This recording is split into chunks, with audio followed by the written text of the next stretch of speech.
Introduction. Upon awakening, Yu Yao discovered she had transmigrated into a novel. Well, if fate has brought me here, I shall not hold back. On a variety show, the green tea heroine lamented, "I feel like I've gained so much weight lately." Yu Yao glanced at her gaunt waist and retorted, "Indeed, you've become quite plump, perhaps you should eat less." When asked why she joined the dating show, the green tea heroine replied, "I have never been in love, I just want to experience a sweet romance."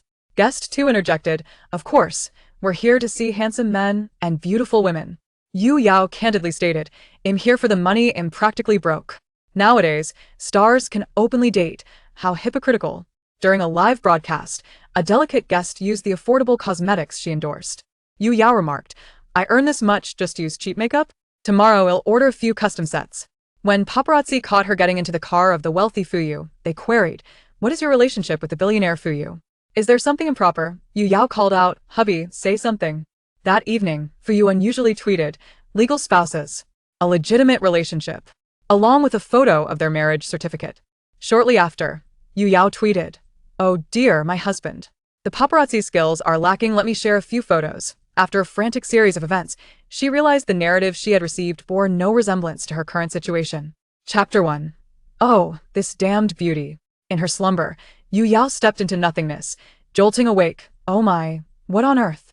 Who abducted me in the middle of the night?" Yu Yao scratched her disheveled hair and opened her eyes to find herself in an unfamiliar setting. Unluckily, she had become the supporting character meant to highlight the heroine's kindness, married to a billionaire husband, yet enamored with the male lead, a character with a brain injury, all while navigating the entertainment industry as a minor player whose story was barely mentioned. After absorbing the plot, Yu Yao felt a bit speechless, thinking, "What's wrong with the author of this novel?" Luckily, I arrived just as the story began. I am merely a newlywed minor character. Upon approaching the mirror, she noticed her new form was undeniably stunning. Her eyes sparkled with life, her skin was as fair as snow, and her figure was tall and curvaceous. Yu Yao touched her face, exclaiming, "Ah, the texture is delightful." Striking poses in front of the mirror, she mused, "Goodness, this face, this figure. I could wake from a dream," laughing. Ahaha. Turning around, she spotted a maid in uniform at the door. Assuming she was the villa servant, Yu Yao soon heard, "Madam, it's time for dinner." A wave of panic washed over Yu Yao. She feared the maid had witnessed her earlier antics in front of the mirror, which would be quite embarrassing. But then she thought, seeing such a vibrant beauty first thing in the morning must lift anyone's spirits. She decided to take pleasure in it. The maid mused, "It seems like the madam has a superiority complex." Following the maid to the dining room, Yu Yao couldn't help but marvel at the opulence befitting a billionaire. Just a stroll could shed 10 pounds. No wonder the wealthy remained slim. After the meal, Yu Yao received a call from her agent, referred to as Tuj, which reminded her that this company was not particularly reputable. "Hello, what's the matter?" The irritated voice on the other end snapped. "Yu Yao, what's with your attitude?" Distancing the phone from her ear due to the volume, Yu Yao replied, "Oh dear Tuj, what do you need?" Hearing her tone, Tuj finally calmed down. "Don't forget the live stream tonight." Oh, she casually hung up and tossed the phone aside. On the other end, with plenty of time left, she decided to catch a bit more sleep. As dusk settled, Yu Yao rose and prepared herself. Promptly at the scheduled time, she opened the live stream, and viewers began to trickle in, mostly critics who immediately launched their attacks. "My brother belongs to me. Yu Yao, have some dignity. Don't ship with my brother. I am Li Yang's wife. What a seductress. Keep away from my brother." Yu Yao responded, "Your brother isn't even taller than me. Why would I like him? His height enhancing insoles? I love gossip." Is Yu Yao really this bold? Pink little rabbit. Agreed. Those insoles are genuinely hilarious. Tedious bear. Ha ha ha. My brother belongs to me. My brother is clearly 180 centimeters tall. Li Yang is my husband. Who doesn't know my brother's height and looks are top tier in the entertainment industry? I want to slide down my brother's abs. Don't mess with my brother. I'll take him away. Yu Yao, unfazed, quipped, "Yes, yes, I adore your brother standing on a box at 180 centimeters. I love that he only knows how to frown while acting. By the way, your brother has no abs. I love gossip.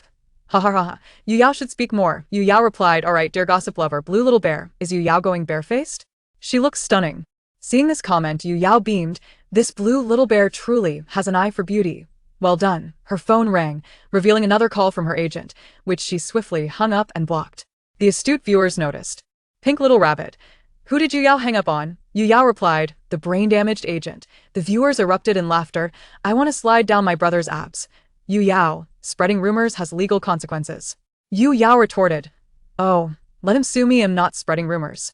Your brother isn't 180 centimeters tall, and he has a 5,050 figure. Plus, your sister-in-law is never the same, every drama introduces a new one. Your brother hasn't shared that with you, poor thing." She feigned a sigh for effect. Yu Yao dominated the trending topics on Weibo. Yu Yao exposes Li Yang's height increasing insoles. Yu Yao calls agent brain damaged. Li Yang changes girlfriend every drama. Fans and passers-by flooded into Yu Yao's live stream. Noticing the surge in viewership, Yu Yao mused, "I can't help but lament my excessive beauty, sigh. Pink little rabbit. Yu Yao, why are you so narcissistic? Though, it's true that I want to be fair. How did I never notice her vanity before? Ha ha ha ha, did I love gossip? Yu Yao, you've taken over the trending topics." Yu Yao pretended to toss her hair. "This damned charm of mine is truly a burden." The live stream was filled with laughter. Acting Yang, "I believe my brother wouldn't date secretly." Yu Yao chuckled at this comment. "God scattered brains among mortals, yet you got the broken umbrella. Ella Yang is my husband. You have no grace as a star, you don't care for your image at all." Leaning back, Yu Yao replied, "I have no virtues, just flaws, but you're not in a position to critique me, did I want to be fair? Oh, you do have a virtue, being beautiful is the greatest virtue." Yu Yao slowly leaned closer to the screen, grinning, "Dear netizen, you truly have an eye for beauty. Here's a kiss for you." She then made a kissing gesture. "I want to be fair. I'm out of blood." Acting Yang. "Yuck, where's the beauty in that? The flying kiss is disgusting, that I can't please everyone, not everyone is human." Her indifference to the comments made the opposing fans grit their teeth in frustration, yet they were powerless. As the time approached, Yu Yao informed her viewers that she would be signing off. Noticing some viewers urging her to stay, she indicated she wouldn't be working overtime. She then ended the stream. Introduction. Upon awakening, Yu Yao discovered that she had transmigrated into a novel. "Well, since fate has dealt me this hand, I shall not hold back." On a variety show, the scheming female lead lamented, "I feel like I've gained so much weight recently." Why Yu Yao gazed at her emaciated waist and remarked, "Indeed, you are too plump, perhaps you should eat less." When asked why she had come to participate in a dating show, the green tea female lead replied, "I've never been in love, I just want to experience the sweetness of romance." Guest 2 chimed in, "Of course, I'm here to see handsome men and beautiful women." Why Yu Yao quipped, "I'm here for the money, I'm broke." In this day and age, stars can openly discuss their romantic lives. How hypocritical. During a live broadcast, a delicate flower of a guest utilized the affordable cosmetics she endorsed. Why Yu Yao exclaimed, "Am I earning all this money to use budget makeup? Tomorrow, I shall order several custom sets." When paparazzi spotted her getting into the car of the wealthy Fuyu, they asked, "What is your relationship with the billionaire Fuyu? Is there any impropriety?" Yu Yao retorted, "Husband, say something." That night, Fuyu unusually posted on Weibo, "Legal couple, proper relationship," along with a photo of their marriage certificate. Subsequently, Yu Yao also posted, "Oh dear, he's my husband. Paparazzi, your skills are lacking, let me share a few photos." After a frenzy of chaotic events, she ultimately realized that the plot she had received was entirely unrelated to her current situation. Chapter 1. Oh, this damn beauty. In the midst of a dream, Yu Yao suddenly found herself startled awake, having stepped into nothingness. "Oh my goodness. What on earth? Who has kidnapped me in the middle of the night?" Yu Yao scratched her disheveled hair and opened her eyes to find herself in an unfamiliar setting. Unluckily, she had transmigrated into the role of a supporting character meant to highlight the female lead's virtue, who happened to have a billionaire husband and had fallen for the male lead, a character she had only met once. She had merely become a minor figure in the entertainment industry, whose storyline was barely mentioned. Yu Yao, somewhat speechless after absorbing the plot, thought, "Damn, is the author of this novel unhinged? Thankfully, the story has only just begun. I am merely a newlywed minor character." Approaching the mirror, she discovered that her new form was exceptionally beautiful, bright, expressive eyes, skin as fair as snow, and a tall, curvaceous figure. Yu Yao touched her face. "Ah, this texture is delightful." Standing before the mirror, she posed playfully. "TSK, this face, this figure, I could laugh myself awake from this dream. Ahaha." Turning around, she spotted a uniformed girl at the door, whom Yu Yao surmised to be the maid of the villa. As expected, the next moment, she heard, "Madam, it's time to come downstairs for dinner." Yu Yao felt a surge of panic. Surely, those awkward poses she had struck in front of the mirror hadn't been witnessed? That would be too embarrassing for a lady of her stature. Yet, she quickly reassured herself, considering how delightful it must be for someone to see such a stunning beauty first thing in the morning. She could secretly revel in that. The maid thought to herself, It seems like the madam has a superiority complex. Following the maid to the dining room, Yu Yao marveled at the lavishness befitting a billionaire. One could lose 10 pounds just by walking through this opulent space. No wonder the wealthy never seemed to gain weight. After the meal, Yu Yao received a call from her agent, to go. She recalled that this agency was not exactly reputable. Hello, what is it? Upon hearing Yu Yao's languid tone, the person on the other end erupted with anger. Yu Yao, what kind of attitude is that? Yu Yao, maintaining a respectful distance from the phone, thought it quite rude. Oh dear, my beloved to go. What can I do for you? Realizing Yu Yao was calming down, Wang Tu replied, don't forget about tonight's live broadcasts. Oh, Yu Yao nonchalantly hung up the phone and tossed it aside. On the other end, noticing she had ample time left, she decided to catch a few more winks. As twilight enveloped the sky, Yu Yao rose and tidied herself up. At the appointed hour, she opened the live streaming room, and one by one, viewers trickled in, primarily haters, who immediately began their attacks. Yu Yao, have some self-respect. Don't stir up rumors about my brother. I'm Li Yang's wife, a true vixen. Keep away from my brother. Yu Yao replied, your brother isn't even taller than me. What do I see in him? His height-enhancing insoles? I'm just a bystander. Is Yu Yao really this audacious? Pink Bunny, count me in. Those height insoles are truly hilarious. Teddy bear who loves cookies. Haha. My brother is clearly 180 cm. My husband Li Yang. Exactly, who doesn't know my brother ranks among the best in height and looks in the entertainment industry. Sliding down my brother's abs. Don't disturb my brother in taking him away. Yu Yao, with a straight face, retorted, yes, I adore your brother's 180 centimeters on tiptoes, and I love how he only frowns while acting. By the way, your brother doesn't have abs. I'm just a bystander. Haha, Yu Yao should speak more. Why? Yu Yao replied, alright, to the netizen who loves gossip. Blue teddy bear. Is this Yu Yao without makeup? She looks stunning. Seeing this comment, Yu Yao beamed. This blue teddy bear has a keen eye. You are truly perceptive. Her phone rang, revealing her agent calling again. She casually hung up and blocked the number, which sharpied netizens noticed. Pink Bunny, who did Yu Yao just hang up on? Yu Yao replied, her brain-dead agent. The viewers erupted in laughter, sliding down my brother's abs. Yu Yao, spreading rumors can lead to legal consequences.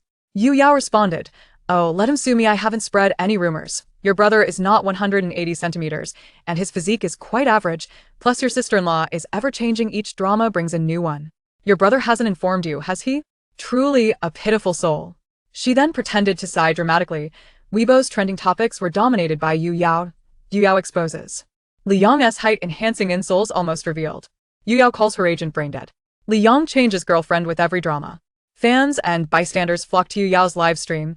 As she observed the viewer count soaring, Yu Yao mused, I lament my excessive beauty, alas. Pink Bunny, Yu Yao, why are you so narcissistic? Though it's true. I want to be fair. How did I not notice her narcissism before? Haha, did I love gossip? Yu Yao. You're dominating Weibo's trending topics. Yu Yao pretended to toss her hair. This cursed charm of mine truly troubles me. The live stream's comments erupted in laughter, acting young. I believe my brother wouldn't date without going public. Seeing this comment made Yu Yao chuckle. God sprinkled brains across the earth, but you seem to have brought an umbrella. My husband Li Yang. You have no semblance of a star's demeanor, not a care for your image. Why? Yu Yao leaned back casually. I possess no virtues, only flaws. However, it is not your place to critique me. I want to be fairer. Oh, you do have virtues. Your beauty is your greatest asset. Why? Yu Yao slowly inched closer to the screen, chuckling, this netizen. You truly have an eye for talent. I reward you with a kiss. She then made a kissing gesture. I want to be fairer. Ah, my heart has stopped. Acting young. Yuck. Where's the beauty in that? Flying kisses are truly disgusting. That I can't please everyone. Not all are human. Her indifference to the comments only served to frustrate the opposing fans further. As time drew near, she informed the viewers that she would be signing off soon. Noticing some pleas for her to stay, Yu Yao firmly stated she couldn't extend her hours. With that, she ended the live stream.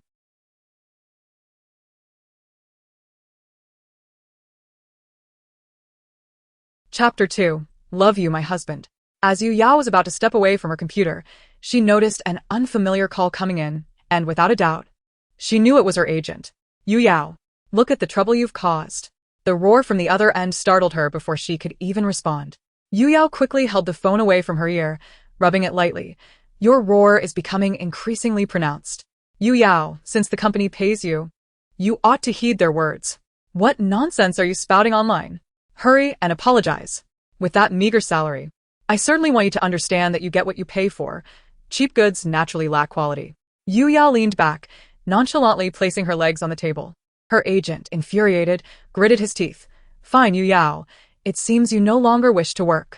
Unfazed by the threat, Yu Yao replied, Oh, if I don't work, then so be it. She hung up and swiftly blocked the number.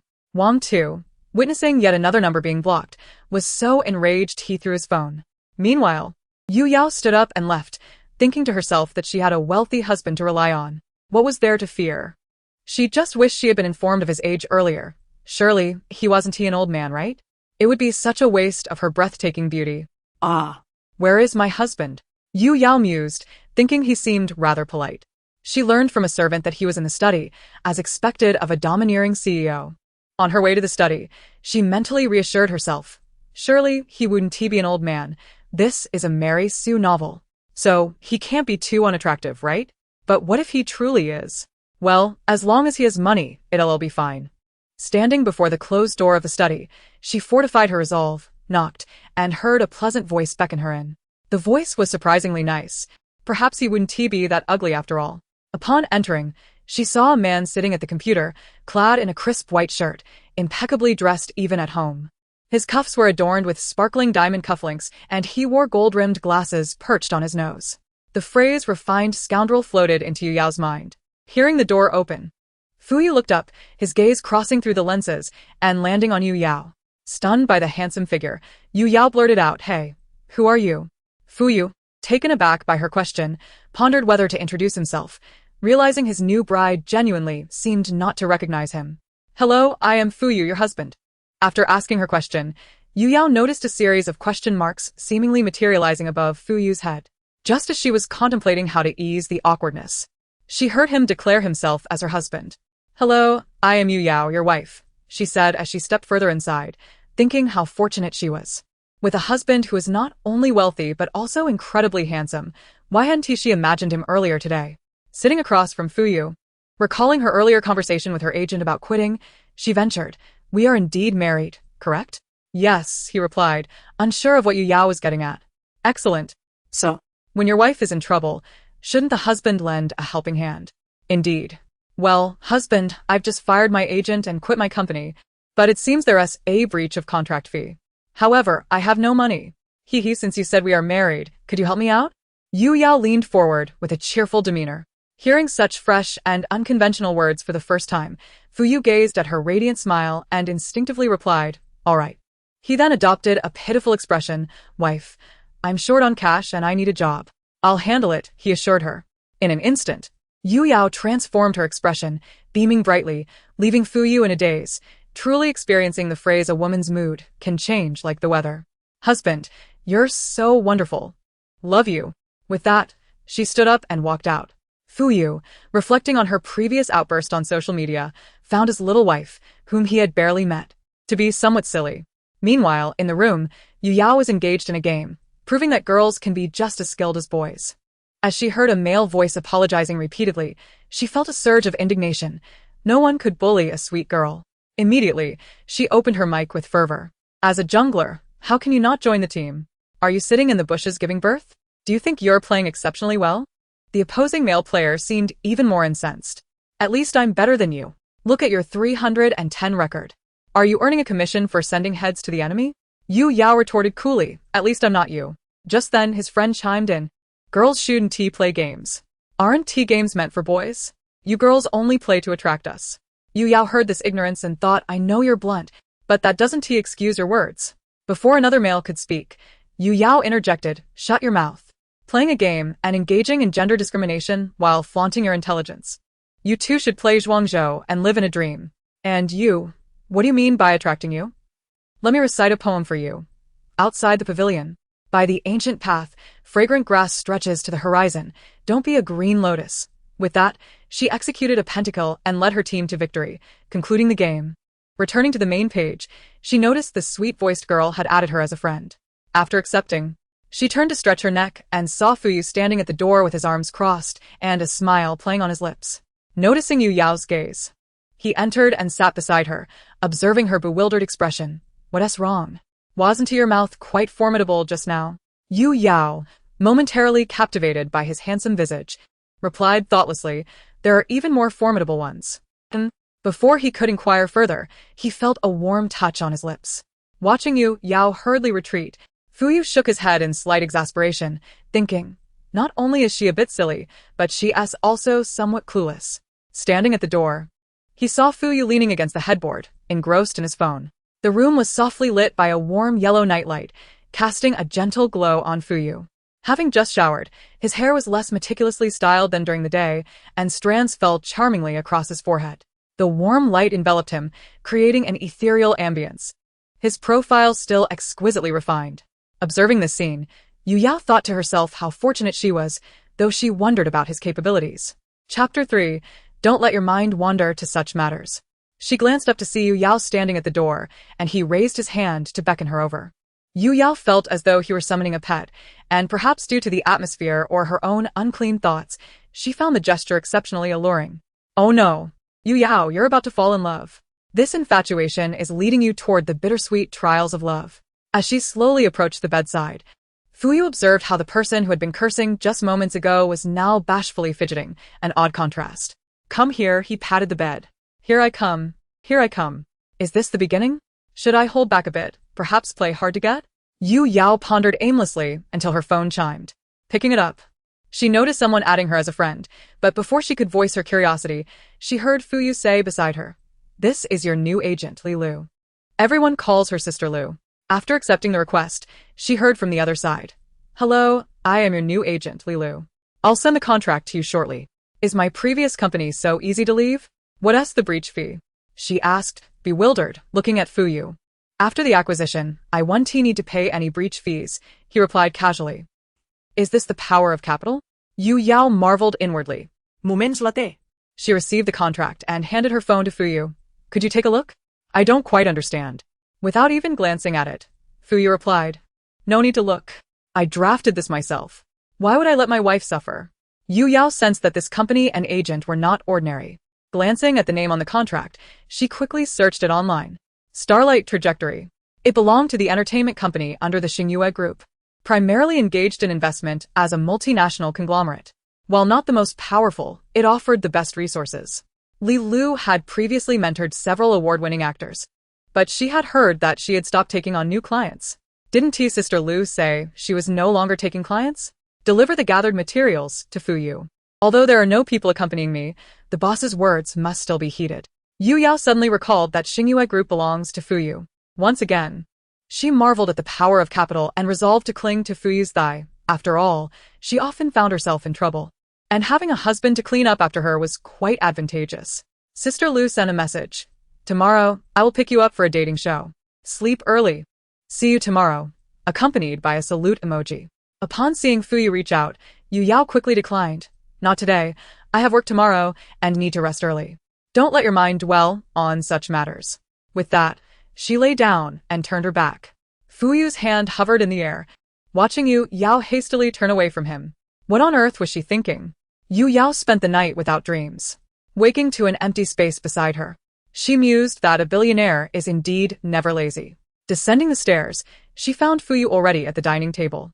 Based on her reading experiences, every CEO would be astounded by the female protagonist's stunning natural beauty in the morning, still carrying the allure of sleep. She casually tossed her hair and approached Fuyu, who, upon seeing her, momentarily froze. She thought to herself, "Surrender to the elegance of my beauty." Before she could revel in her thoughts, Fuyu's emotionless voice cut through. "You're wearing your pajamas inside out." He continued eating without sparing her another glance. Yu Yao stumbled slightly. Why was he not adhering to the expected script? Clearly, the novels she read were merely fiction. As she took a seat to eat, she received a message from Sister Lu. "I forgot to ask you yesterday. What is your home address?" "Galaxy Royal Island." Upon reading the message, Sister Lu nearly choked on her soda. How could the artist she was accompanying be so wealthy? Wait, is her home there? Could she be the mistress? TSK, it seems all men are the same. Even the usually reserved boss is no different. "I'm going to participate in a dating show today," she casually mentioned while grabbing a sandwich from the table. "Fuyu, are you looking to wear a green hat yourself?" After a brief pause, he said, "You." At that moment, Fuyu could only think, my native language is speechlessness. Yu Yao received a call from Sister Lu. Yao, the security want to let me in. I'll give my phone to them. You greet the security. "Hello. My manager is outside. Please let them in. All right. The host had spoken, so they hurriedly let them in.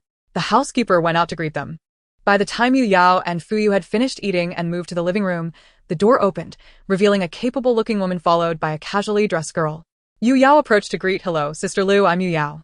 Sister Lu, astonished by Yu Yao's appearance, thought her beauty could hardly be matched in the entertainment industry. "Hello, this is your assistant, Yuan, who just graduated," she introduced the young assistant beside her. The assistant also greeted Yu Yao, marking their formal introduction. As Yu Yao led them into the inner hall, Sister Lu spotted Fuyu on the sofa and quickly greeted him. "Hello, boss." Yuan beside her followed suit. "Husband." "The boss is married?" she cautiously asked. "Boss, are you married?" Fuyu glanced at Li Lu. "Yes. I didn't notify everyone since we didn't hold a wedding." "Oh, okay." The boss is indeed different from other men. Just as the awkwardness lingered, Yu Yao descended the stairs, clad in a fitted black top and gray work pants, her high ponytail accentuating her tall figure, exuding an aura of confidence.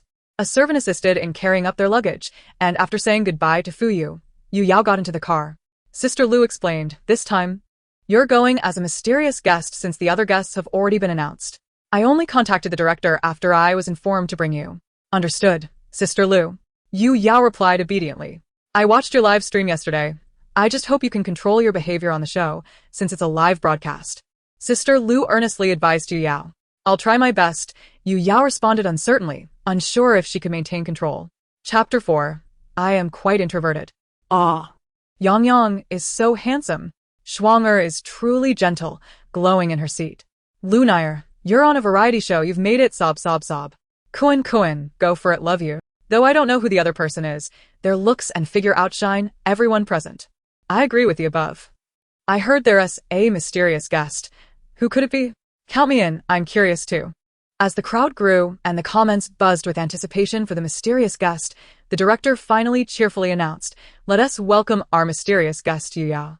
Everyone in attendance was aware of the events from yesterday on Weibo and looked toward Li Yang. Feeling the eyes upon him, Li Yang, despite sensing the scrutiny, managed a nonchalant smile for the cameras. Sob. Brother must be very sad, being slandered by Yu Yao. My heart aches for brother. He is pretending to be unfazed, but he must be hurting inside. Why would they invite Yu Yao, that unknown? Still a mysterious guest. She must have attached herself to some affluent benefactor. As the comments fervently debated, Yu Yao made her dazzling entrance. Seeing that all the guests had arrived, the director initiated the process. "Let us introduce ourselves, shall we?" Yi Shuang was the first to speak. "Hello, I'm Yi Shuang. This is my variety debut. And I'm still a novice, so please take care of me." Shuang's voice is so gentle. I can't imagine how lovely she must smell in a hug. Coward, I would dare to imagine. Brave soul. After Yi Shuang finished, Tang Fengchen quickly followed. "Hello, I'm Tang Fengchen." Oh, he is a bit aloof, but his voice is truly pleasant. This guy is really handsome. Is he considering entering the entertainment industry? Give it up upstairs. This guy is a CEO. He is only here because of someone he likes. Wow. Even more excited now. "Hello everyone, I'm Li Yang. I've participated in many variety shows, but this is my first time on a dating show. Is brother looking for love?" Upstairs, Yu Yao has said before that your brother changes girlfriends with every drama. Don't spread rumors or believe them. "Hello. Logikun. I'm probably the youngest here, so please take care of me." He bowed after speaking. The baby is so polite, even knows to bow. The darling is indeed the youngest, just turned 20 this year. A little kid trying to learn about love from adults. Seeing that Yu Yao was not inclined to speak, Lunire took the initiative. "Hello everyone, I'm Lunire, an emotional blogger. Nai's looks are also on par with the best of the female stars. I'm not exaggerating, he is the best looking among internet celebrities." "Hello everyone, I'm Yu Yao." How shameless. Yesterday she claimed not to like the brother, and today she is here for a dating show. She must know the brother is here, trying to ride on the coattails. Not to mention, this sister is undeniably stunning. Those long legs. All right. Now that you all have a preliminary understanding of each other, I'd like to ask you a few questions about why you joined this dating show. The director promptly interjected. Yi Shuang replied, to experience the sweetness of love. She shyly lowered her head after speaking. Schwanger so halb Haha. Tang Fengchen said, "Someone I like is here," casting a seemingly casual glance toward Yi Shuang. There really is someone he likes. It seems he is looking at Yi Shuang. Liang added, I've filmed many sweet dramas, and I want to experience it firsthand. So brother has probably never been in love. Lunaire. As you all know, I am an emotional blogger, and I am here to gather some material. Nanako. Don't be too honest, ha ha ha ha. Yu Yao, for money, of course. I've been quite broke lately. Is it true that celebrities can now openly discuss their romantic relationships? Incredible. After the statement, everyone fell silent for a moment. The director was the first to react. Summoning the staff who had brought Yu Yao. Did you not show her the script? The staff, also just realizing, replied, Of course, she must have seen it. The comments began to flood in rapidly. Yu Yao, are you really not here to reform the entertainment industry? Don't be too real. Only you would dare to say that for money. Ha ha ha ha, while others are after sweet love, Yu Yao is all about the money. Yu Yao, for that statement. I must become your devoted fan. I want to as well. I adore this quirky beauty. Seeing the rapidly increasing viewership, the director remained silent, merely hoping that Yu Yao would refrain from uttering anything irreversible. Next, they played a game to foster camaraderie, truth or dare, with the bottle pointing to whoever it lands on. The first to be chosen was Yu Yao. Truth. Yi Shuang asked, What kind of person do you think you are? Without hesitation, Yu Yao replied, A beauty. Ha ha ha ha, that is not incorrect. Always trust Yu Yao's words. Yu Yao glanced at Lunaire as if to say, You truly have an eye for talent. The bottle spun again, landing on Yu Yao once more. Yu Yao remarked, Even the bottle favors beauties, such charm. Don't be too narcissistic. You're making me laugh.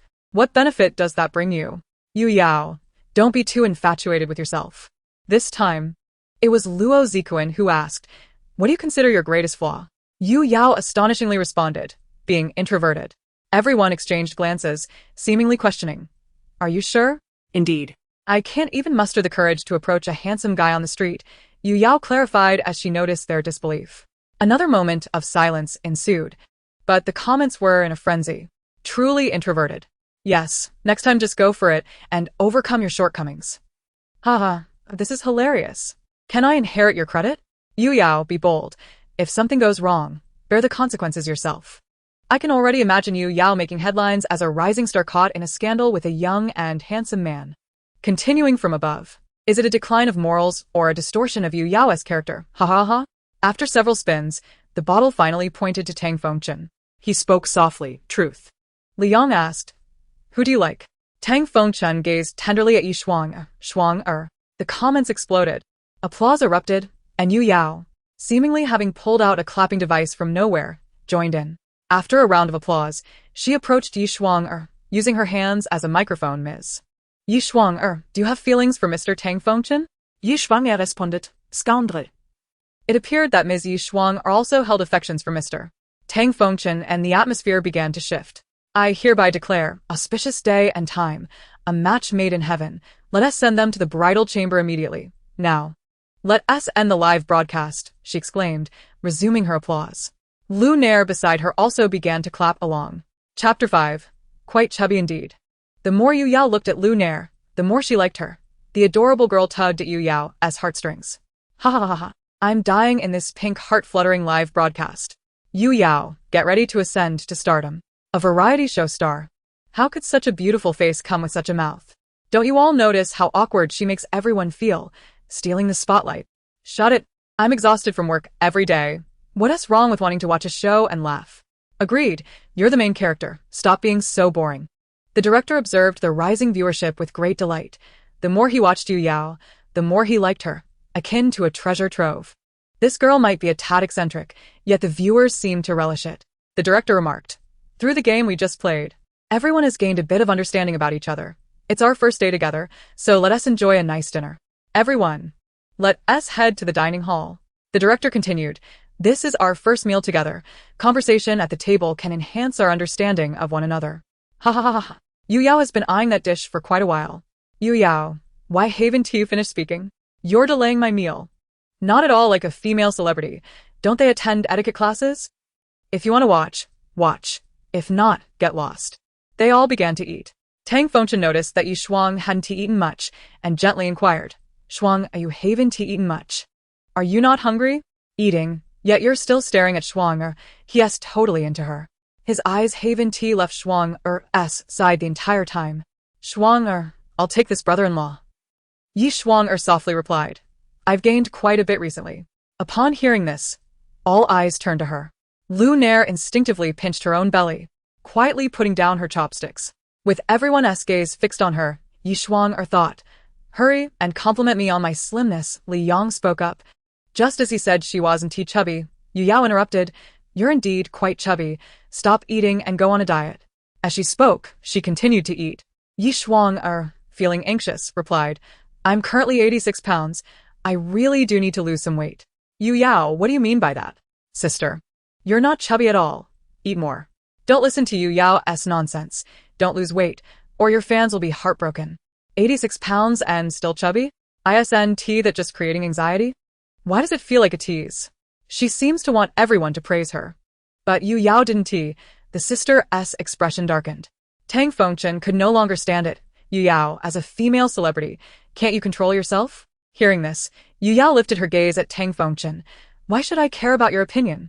After saying that, she paid no mind to his expression and continued relishing her meal. Ha ha ha ha ha, sister. You're truly something else. You can always trust Yu Yao's words. After witnessing Tang Fengchen defend her only to be rebuffed, Yi Shuang spoke up. Yao Yao, this is a dating show. Your behavior might influence others' impressions of you. Yu Yao was nearly driven to irritation by this male and female lead. Why was there so much chatter during a meal? After finishing her food, wiping her mouth, and looking at Yi Shuang, she replied, oh, why should I care?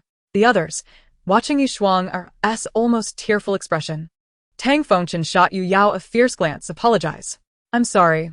I shouldn't have called you chubby. You're too slender. Look at you. You're so thin that you have no curves. Eat more, okay? Yu Yao was unfazed by Tang Fengchen's stare, laughing. My husband is a billionaire. Can he not compare? Yu Yao, I haven't provoked you, so why do you always target me? What have I done to displease you? Speak up. I can change. Yi Shuang was infuriated by Yu Yao's words, but, remembering they were still live, tried to maintain her persona. Yu Yao, don't go too far. Step back from the industry, dear. How can you lack both emotional intelligence and intellect? I feel for my sister. Her eyes are glistening with tears. Yu Yao isn't wrong. It was your main characters who first pointed fingers at her. Exactly, in this day and age. It's all about prioritizing one's happiness. To borrow a phrase from my sister Yao, why should it concern you? Mind your own business. What's a CEO? Threatening a girl in public. This isn't aimed at you, but you truly are an old peacock displaying its feathers. Yu Yao remarked with exasperation, reminding them that she was merely responding to their own comments. Lu Nair, puzzled, asked, Yao Yao, what does it mean to be an old peacock? An old peacock displaying its feathers is self-deluded. Hearing Yu Yao's sharp tongue, Lu Nair looked at her with admiration. Ha ha ha ha ha, Yu Yao, the queen of wit. Nanako, you should inquire further. Yu Yao's words are certainly not pleasant. Ha ha ha, if I am not mistaken. There is a glimmer of admiration in Nanako's eyes when she gazes at Yu Yao. Truly, it is utterly crude. Yu Yao you. Tang Fengchen's temper flared upon hearing such remarks directed at Yi Shuang. As the situation threatened to spiral out of control, the director hastily interjected, Ladies and gentlemen, today we have all gotten to know each other, so let us discuss tomorrow's tasks. Upon hearing the director's voice, Yi Shuang tugged at Tang Fengchen, signaling him to take a seat. Here are 6 envelopes. This evening, each of you should write down the guest you wish to develop a connection with and place it in the mailbox outside their room. If both parties mutually select each other, you'll be able to team up for the task tomorrow, the director explained, instructing the staff to distribute the envelopes and pens to the guests. Once everyone had received their items, the director continued. All right, everyone is tired today. The live broadcast ends here. You may rest now, and we will commence promptly at 9 o'clock tomorrow morning. I advise everyone to dress appropriately for bed. He concluded with a subtle smile. Don't wear anything. I am of noble status. Is there anything I cannot see? The director treats us as outsiders, doesn't he? I haven't had enough of my brother. See you tomorrow. Amidst the reluctant farewells from numerous viewers, the broadcast concluded. At that moment, trending on Weibo was a flurry of topics, explosive pink heartfelt moments, Yu Yao's memes, Yu Yao calls Yi Shuang fat, Yu Yao makes Yi Shuang cry. And Yu Yao's followers surged from 3 million to 10 million. Opinions varied online, with some praising Yu Yao's authenticity and contrasting her with the rumors circulating about her, while others criticized her lack of decorum and crudeness. Chapter 6, Fudaji. Meanwhile, Yu Yao was preparing to video call Fuyu. feeling the need to see her dear husband and brighten his day. Just as she was about to dial, she received a call from Sister Lu. Yu Yao, you've gone viral. Your name is everywhere on the trending list. Hearing Sister Lu's tone, Yu Yao felt a tinge of displeasure. Viral? You should be happy for me. Sister Lu, why do you sound so down? Li Lu snapped back. When I sent you off, didn't you promise me you wouldn't go crazy? Just look at what you said during the live broadcast, confronting everyone. Sister Lu, I did say I would try my best. See, I've gone viral. Yu Yao quickly tried to lighten the mood upon sensing Sister Lu's irritation. Please be careful with your words tomorrow, Sister Lu cautioned, feeling an inkling that her artist might exhibit even more unexpected behavior in the future. Is there any job where one does not act a little crazy? Yu Yao retorted. As Sister Lu was about to continue her admonishment, Yu Yao quickly interrupted. All right, Sister Lu, I will do my best to control myself. You've had a long day. Get some rest. Good night. Sister Lu, feeling somewhat pacified, bid Yu Yao good night before hanging up. Yu Yao then attempted to video call Fuyu. After a brief wait without an answer, she was about to hang up when he finally picked up. Fuyu's voice came through, slightly hoarse. What's up? Seeing his damp hair on the screen, Yu Yao playfully asked, Darling, did you miss me today? Though they had only been together for 2 days. Fuyu seemed to have grown accustomed to Yu Yao's whimsical nature, responding with a hint of exasperation. You just left this morning. You don't miss me? Unlike me, who feels like a day apart is an eternity, she pouted.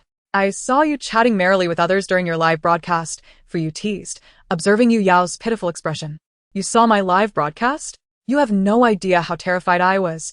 They were all ganging up on me. You should have seen Tang Fengchen's menacing glare, demanding an apology. It was so scary. Darling, help me get my revenge. She feigned tears, squeezing out a couple of drops. Though he knew Yu Yao was merely acting, it still stirred an uncomfortable feeling within him, prompting him to soften his gaze as he looked at her. Okay, I'll help you get your revenge. As Fuyu's demeanor became increasingly gentle, coupled with his handsome features, Yu Yao felt her cheeks warm and her heartbeat quicken. Amused by her shyness, Fuyu asked, What's wrong? Listening to his amused voice and gazing at his exquisitely perfect face, Yu Yao whispered, Fu Daji. Unable to catch what she said, Fuyu was about to inquire further when Yu Yao abruptly said, I need to go shower and sleep now. You should sleep early too. Good night. She quickly ended the call. After hanging up, Fuyu reflected on Yu Yao's flustered demeanor, finding his mood significantly lifted. The next morning at 9 o'clock, the live broadcast began anew. The other guests had risen early, dressed impeccably. Here they come. The moment I opened my eyes and saw my sister. It truly is a beautiful day. Indeed, the brother looks every bit the idol. His fashion sense is worthy of emulation. The domineering CEO seems a bit less domineering today. Isn't he in matching outfits with Yishuang? How cunning this CEO. Yang, your face is stunning. Ah. Scratching her tousled hair, Yu Yao exclaimed. How wonderful. I've lived another day, and now I must get up to earn my keep. Haha, this sister just woke up. She clearly has no desire to rise early. Earning my keep, a sentiment that resonates with many of us. Sister Yao's morning state mirrors my own. Though she may be a bit eccentric, it does not detract from her beauty. Absolutely, her bare face is truly striking. After getting ready, Yu Yao heard the director announce the tasks and followed everyone downstairs. I trust everyone slept well? Now I will reveal the guests you selected last night, the director announced, holding a megaphone.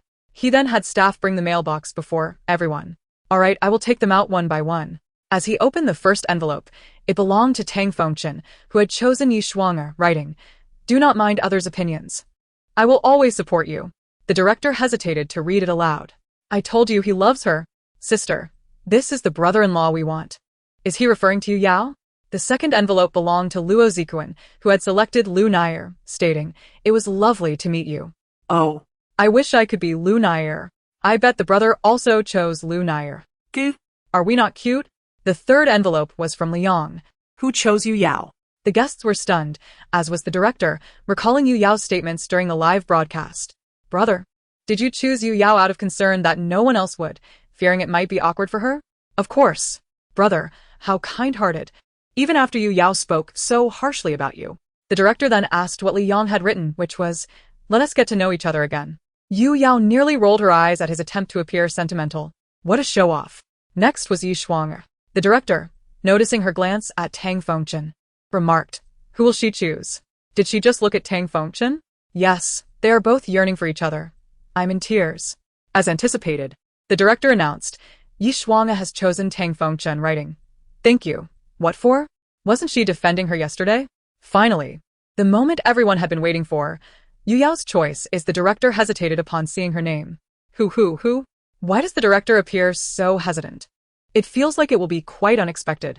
The director steadied himself and continued. Yu Yao has chosen Lu Nair writing. You are not fat at all. Eat more and be happy. Is this a loophole in the rules? The director did not specify the genders. I was in tears when only Yu Yao noticed that yesterday, when Yi Shuanga commented on being overweight, Nai Naiko had put down her chopsticks and pinched her belly, subsequently refusing to eat again. Let's see what choice Lu Nair ultimately makes, the director said, looking at her in confusion. What's going on? This pause is just like Yu Yao's earlier, he remarked. It can't be that she chose Yu Yao, can it? Upstairs. It seems you've discovered the truth. Indeed, Lu Nair's choice was Yu Yao, and she had written, You are truly impressive. The director cast a speechless glance at Lu Nair. As it appeared, she had a misunderstanding regarding Yu Yao's prowess. Haha, I noticed yesterday that Nai Naiko looked at Yu Yao with admiration. Oh. Is the hometown lily about to bloom? Chapter 7. Escape Room 1. Yu Yao was somewhat surprised by this outcome, then realized that her sister's charm remained undeniable. In the end, the pairings were Yu Yao and Lu Nair, Tang Fengchen and Yi Shuanga, Li Yang and Luo Zikuan. The director had not anticipated such a combination, steadied himself, and continued to announce the rules. Today, we will also participate in an activity that can quickly intensify feelings, though the director teased us about it. No way. It can't be what I'm thinking, right? What is it? Dospiu upstairs. If I'm not mistaken, it's an escape room. To prove that the netizens were astute, the director declared, escape room. As soon as the director finished speaking, Yi Shuanga appeared somewhat frightened, instinctively clutching Tang Fengchen's hand. He comforted her softly. It's all right. Don't be afraid. I'm here. Oh dear. I'm truly scared now. I'm here. Tang, you deserve a wife. Report. Someone is secretly holding hands.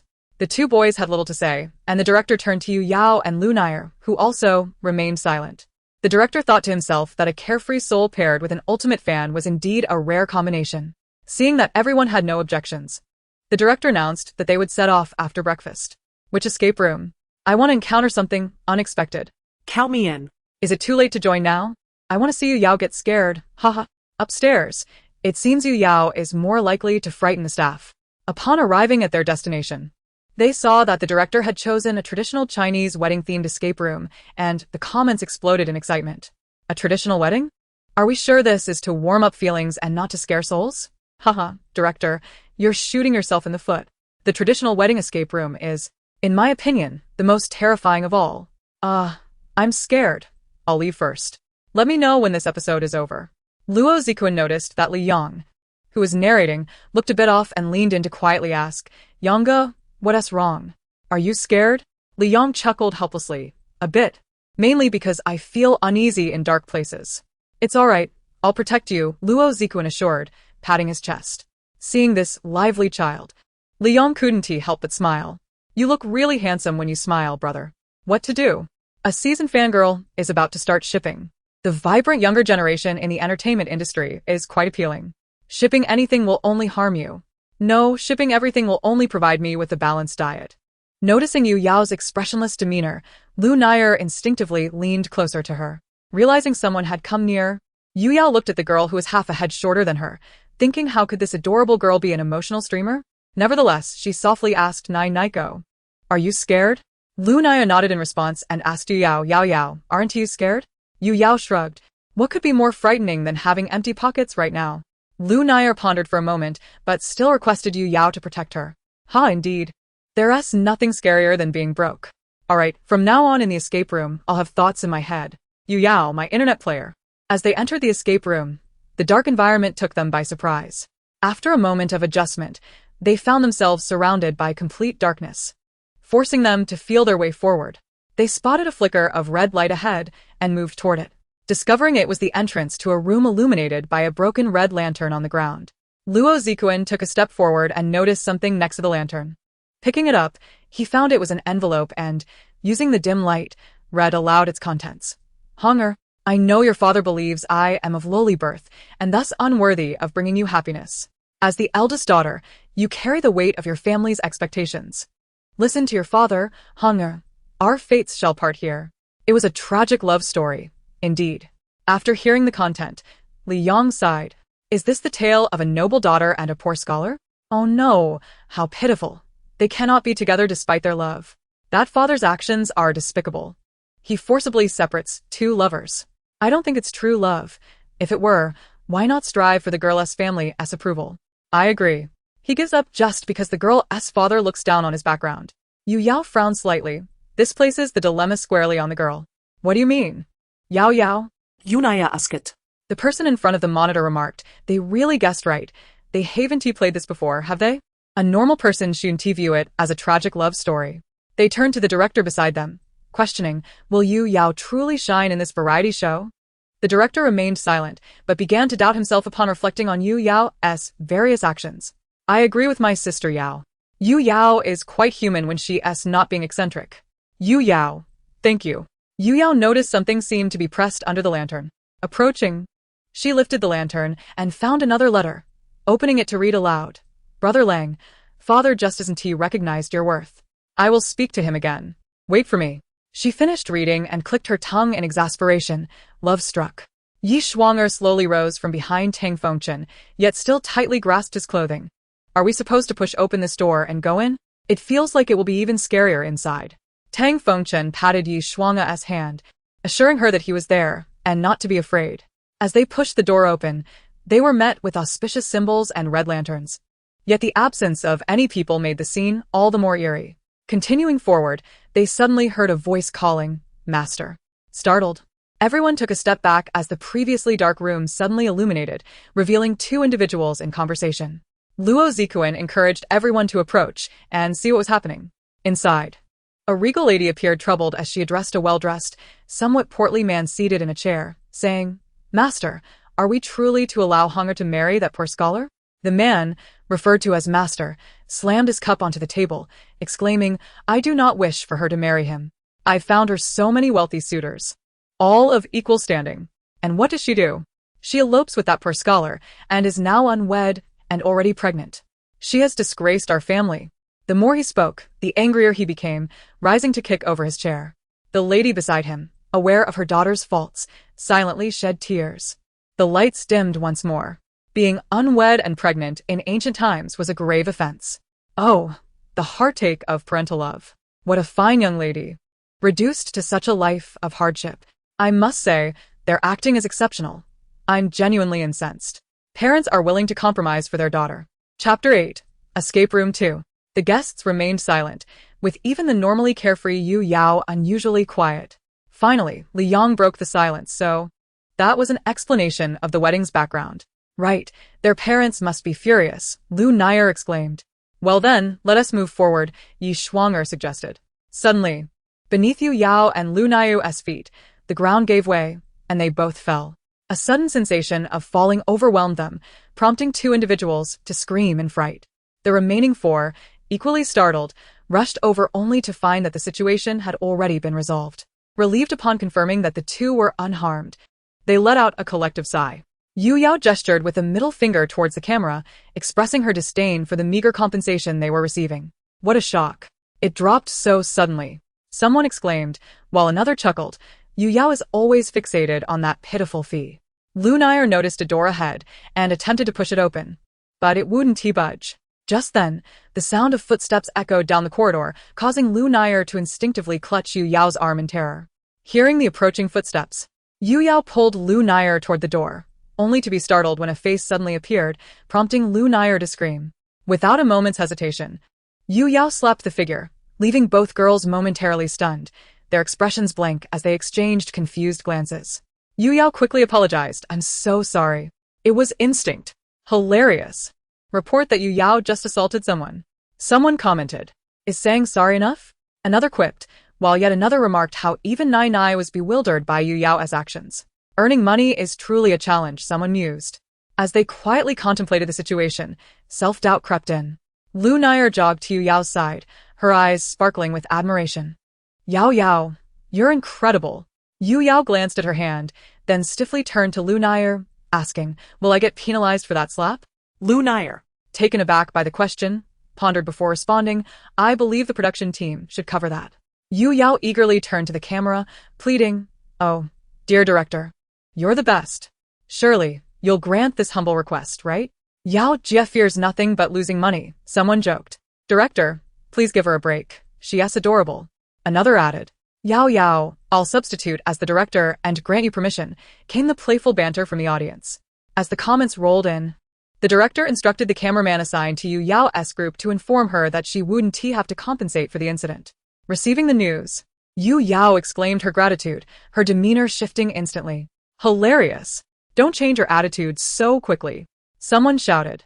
If Yu Yao had mentioned the money earlier, we wouldn't have wasted her talent, another joked. Yu Yao and Lu Nair searched the room in vain for the key. Yu Yao hastily approached the door, raising her leg to kick it open, but sensing her intention, the director quickly had the cameraman remind her that damaging property would incur charges. Yu Yao abruptly halted. Patting her chest, she sighed, thank goodness I didn't or my already strained finances would be in shambles. Suddenly, the lights in the room flickered on, revealing what appeared to be Hong Er's boudoir. Yu Yao approached a bronze mirror, rummaging through the items on the table for clues. Lu Naiyu's cheerful voice rang out. Yao, there are several letters here. Yu Yao joined her to examine the letters. Just then, voices approached from the doorway. Yu Yao, Lu Nair, are you in there? Luo Zikuan continued. There's a combination lock outside. The key should be inside. Are there any clues in here?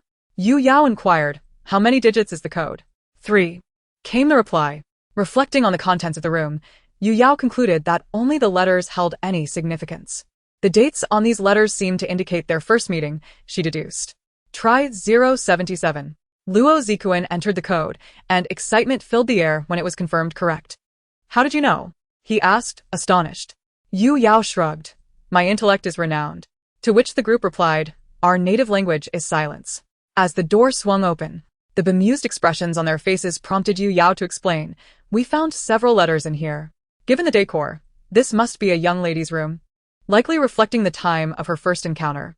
Lu Nair, shaking Yu Yao's arm with enthusiasm, exclaimed, Yao, you're so clever. Why didn't I think of that? Yu Yao feigned exasperation but replied, it's just my natural brilliance. While the infatuated Lu Nair gazed at her in awe, the others fell silent once more. Nai is truly Yu Yao's biggest fan, someone laughed. The rest of us. Our language is silence, another added. Indeed. She is both talented and beautiful, someone remarked. It's well known. Isn't it? Her self-admiration is unmatched, came the laughter. As they proceeded, Lu Nair recounted the story of the protagonist's first meeting. Hong Er, beaming with delight, interjected, thank you. Let me pay you for that. No need. I noticed the lady struggled for quite some time to answer, and since she seemed fond of the story, I took the liberty of assisting her. I hope it didn't come off as presumptuous, he replied. Not at all. Thank you. Hong Er responded, engaging in conversation with the man. Learning his name was Yi Lang, a candidate from this year's examination. Through their correspondence, Hong Er developed feelings for this gentleman, exchanging letters daily until her father discovered their secret and forbade them from seeing each other. That's how the letters ended up in the room. Believing his daughter preferred scholarly men, her father began seeking suitors of that kind, yet none caught her fancy.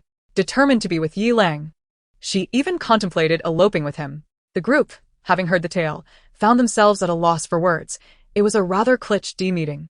They moved forward to a room adorned more festively than the others, pushing the door open. Chapter 9. Escape from the Secret Room 3.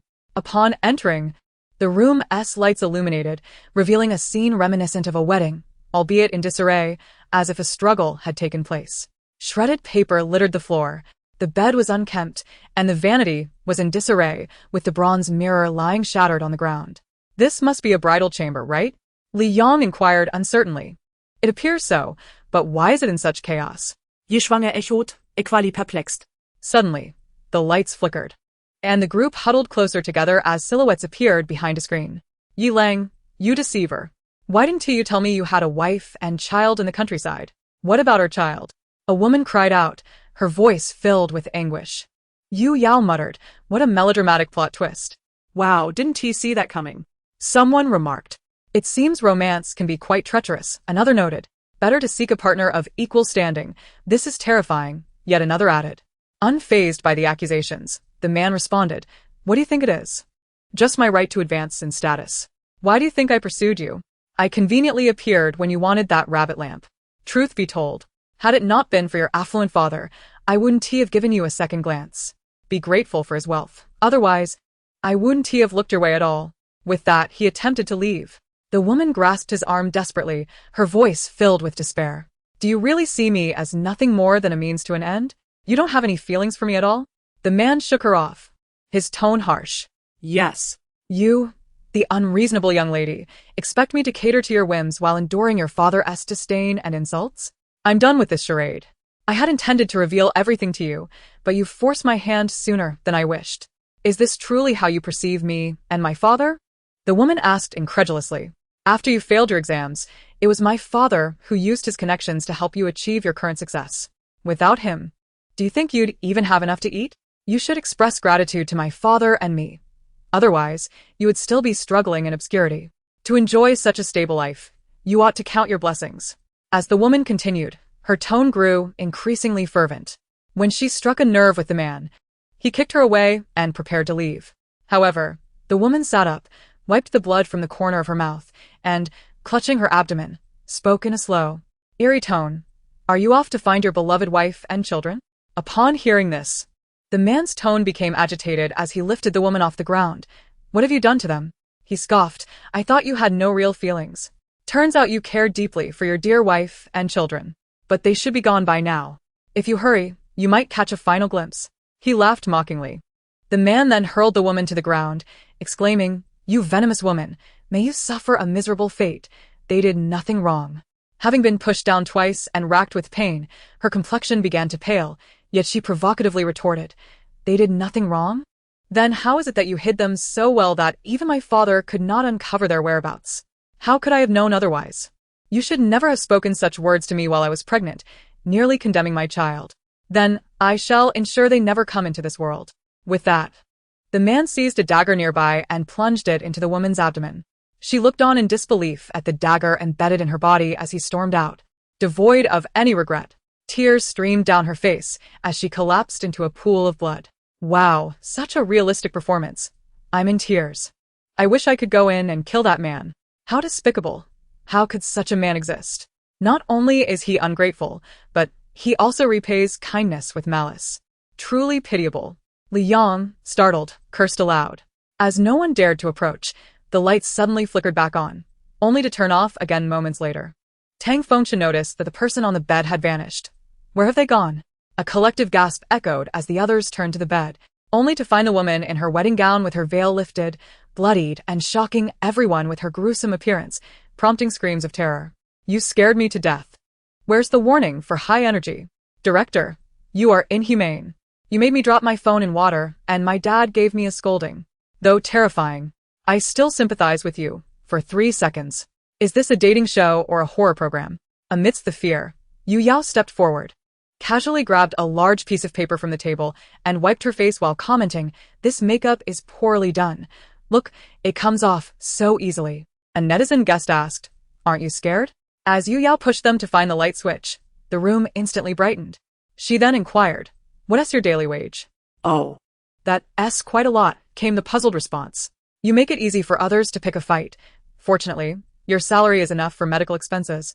Yu Yao replied with a serious demeanor. Pretending to swipe at the young lady's face, the girl instinctively tried to dodge, only to realize it was a feigned gesture. The crowd was astonished by Yu Yao's antics. Was she genuinely unafraid or simply lacking a sense of caution? "Haha, are you really scaring the girl? Yu Yao, you are my idol. Thanks to Yu Yao, I no longer feel terrified. Am I the only one who noticed the girl's daily wage?" "Me too, it's actually quite high." When Yu Yao asked, I thought she was considering a career change. With Yu Yao's series of bold actions, everyone smoothly reached the final stage. The letter read, "While Hong Er still had breath, she was discovered by a servant. Though rushed to the hospital, her life could not be saved. Fortunately, she revealed the identity of her assailant to her parents. Seeing their faces age instantly, Hong Er whispered an apology before passing away. Meanwhile, Yiling arrived at the hidden residence of his wife and children, only to find them unharmed, realizing Hong Er had deceived him. Just as he breathed a sigh of relief, he was captured by officials and sentenced to death. Yi Shuang Er remarked, This story teaches us to avoid being love-struck and to trust in our parents' love. Chapter 10. Mashed Potatoes. Yu Yao looked at the director and questioned, "Director, are you sure participating in this escape room won't tarnish your reputation?" The director was taken aback, as he had simply intended to frighten them with the most terrifying scenario without contemplating the consequences. Nevertheless, he maintained a facade of altruism, stating, "Although this is a dating show, it is essential for everyone to remain vigilant." Yu Yao cast a sidelong glance at the director, but chose not to expose him. "Darling, I must tell you, we went to the escape room today, and it was horrifying. I couldn't dare to open my eyes the entire time." Sitting cross-legged on the bed, she smiled widely upon seeing the message, "But I am still quite frightened," alongside a terrified emoji. Fuyu replied, "You might find it more convincing if you close that gaping mouth before saying this." Yu Yao exclaimed, turning to the camera, realizing she had let her guard down. "You're smiling so joyfully. Has Yu Yao fallen in love?" "Upstairs, you are simply sensationalizing things." Huh? Yu Yao is all about money. A man is out of the question. Why was Yu Yao so cheerful one moment, then looking at the camera awkwardly the next? Only Mao Zedong could sway Yu Yao. Observing Yu Yao's expressions during the live stream and the comments in the chat, he found it amusing. Although he knew Yu Yao was acting, he chose to indulge her. Yu Yao, seeing the transfer filled with zeros, widened her eyes and began counting. 1, 10, 100,000, 10,000, 100,000 million. Just as she was about to speak, she received another message from Fuyu, rewarding you for your brave performance in the escape room. Such charm. Was he risking it all? She adored him immensely. Watching Yu Yao scream and roll around on the bed, netizens remarked, "This sister is truly out of her mind." What was Yu Yao mumbling about? "Can someone fluent in English translate for me? Your Majesty, I suspect it concerns money." Haha. Yu Yao is acting a bit unhinged. Seems like she's just like me when I go wild. Ignoring the comments, Yu Yao happily thanked Fuyu. Darling, I love you so much." Fuyu replied, "As long as you are happy." Yu Yao added, "Fuyu, you are my idol," accompanied by an emoji of someone kneeling. Fuyu chuckled, set his phone down, and returned to his work. Yu Yao, gazing at her swelling wallet, felt her smile nearly stretch to her temples. As she continued to roll around on the bed, a knock at the door interrupted her. Upon opening it, she found Lu Nair. Yao Yao. "Let us play a game." Lu Nair, feeling a bit bored, sought out Yu Yao. Yu Yao was also in the mood for some gaming, so the two logged in to add each other as friends. Lu Nair asked for Yu Yao's gaming name. Hesitant and feeling slightly embarrassed in front of the live stream, Yu Yao finally stammered, "Mashed potatoes." Lu Nair looked at her in shock. "Such a stunning beauty. And that's your name? Ha, what a ridiculous name. I'm eating potatoes right now. I can hardly look. I'm going to secretly add you as a friend." "Help." Nair's face is one of astonishment. Haha, no wonder Yu Yao hesitated for so long. Yu Yao's gaming name trended on social media. Mashed potatoes. Observing Lu Nair's expression, Yu Yao scratched her head, laughing shyly. Yu Yao selected the marksman role, while Nair chose a support character to follow her. As they entered the game, Lu Nair initially supported the jungler, waiting until he leveled up before joining Yu Yao. "Yao Yao, you are truly impressive," Lu Nair praised as she witnessed Yu Yao secure 4 kills. "Stay humble. Let's keep it basic." Lu Nair looked at Yu Yao with an apologetic expression and said, "I'm sorry for not protecting you well." Yu Yao reassured her, "It's alright, there's still a chance. After all, I'm the top scorer." No sooner had Yu Yao finished speaking than a shrill male voice interjected, "I told you to choose a hard support. Why did you have to pick a soft one? It's utterly useless in team fights." Lu Nair felt guilty and remained silent, while Yu Yao could not bear it any longer and retorted, "Oh really? Are you so proficient? I just saw you struggling to defeat a minion. It looked like the minion was performing a pole dance in front of you, and you were so engrossed that you couldn't bear to kill it." The boy, flustered and humiliated, shot back, "Ultimately, it's still because the support wasn't chosen wisely. You play so well. Who knows if you're cheating?" Yu Yao replied, "Whether or not I cheat, I still play better than you. And you? Your performance is as perplexing as a world mystery. Did you just miraculously awaken from 30 years of being a vegetable to engage in rehabilitation exercises in this game?" Yu Yao dismissed these men who resorted to slander when they felt inferior. The boy was about to retort when he noticed everyone rallying behind Yu Yao, which infuriated him, prompting him to start feeding kills to the opposing team. Lu Nair looked at Yu Yao, worriedly saying, "Yao Yao, what should we do? We might lose." Yu Yao gave her a reassuring glance, indicating that they could still win. Determined, Yu Yao began to play seriously, joking. How can I possibly lose while gaming with such a cute girl, especially while live streaming? I must establish my persona as a gaming expert. The four of them ignored the boy, who continued to feed kills to the enemy, muting his microphone and attentively following Yu Yao's instructions. After a perfectly executed team play, they went for the dragon. Watching the enemy team get wiped out, Yu Yao found amusement in seeing the boy standing motionless beneath the turret, surrendering kills. Nana, remember to use your skills and follow my lead, Yu Yao instructed. Got it. Yao Yao, Nana responded. With the dragon secured, they gained an undeniable advantage and ultimately triumphed under Yu Yao's guidance. The first order of business was to report that kill-feeding player. Wow, is Yu Yao really this skilled at gaming? I need to learn how to curse from Sister Yao. Sister Yao's comforting Nana is overflowing with boyfriend energy. Hee, the lilies of my hometown are blooming. Sister Yao is amazing. Crazy for Sister Yao. Wild for Sister Yao. Sister Yao crashes into walls. Sister Yao flies bravely. If anything goes wrong, she'll take the blame. The trending search terms began to pile up. Yu Yao, gaming expert, learning to curse without profanity from Yu Yao. Yu Yao, Lunaire. After winning the game, Yu Yao and Lunaire exchanged smiles. Chapter 11. Identifying the suspect at first opportunity, Lunaire held Yu Yao in the highest esteem. In her eyes, Yu Yao was not only beautiful but also courageous, articulate, and most importantly, exceptionally skilled at gaming. Lunaire was undoubtedly Yu Yao's #1 fan. Hearing the director call for everyone to gather downstairs, they all set aside their tasks and made their way down. After inquiring with the audience, the director addressed the most pressing concerns, beginning with their views on marriage. Director. Firstly, Li Yong, what do you think about marriage? Li Yong replied, to me, marriage symbolizes a beautiful partnership where two individuals encourage and uplift one another. Your brother has such a simplistic view on marriage, someone commented. Clearly, he has never been in a relationship.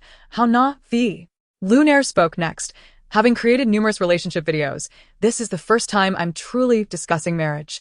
As I've reached the traditional age for marriage, I've witnessed various states of marriage due to my work. While solitude can be daunting, one should never rush into marriage due to loneliness, anxiety, or societal pressure. Although some marriages may feel like shackles, I still harbor a hopeful longing for marriage and will patiently await my partner.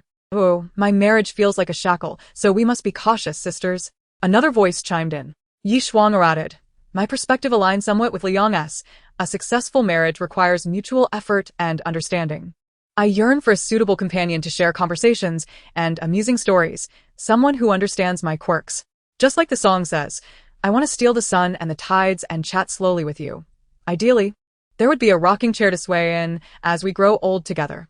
That's my ideal marriage, she concluded. But such compatible souls are rare. May everyone find their right match, she wished. Luo Zikuan interjected, I've just turned 18, so I don't possess a comprehensive view. But I believe marriage is fundamentally a responsibility. One should only enter it when deeply in love. Ha ha ha, this kid, someone remarked. Tang Fengchen stated, my view is simple. I earn money to support the family, and my wife just needs to be beautiful. Ooh, looking at Shuang, another teased. Only he can say such things, and be credible.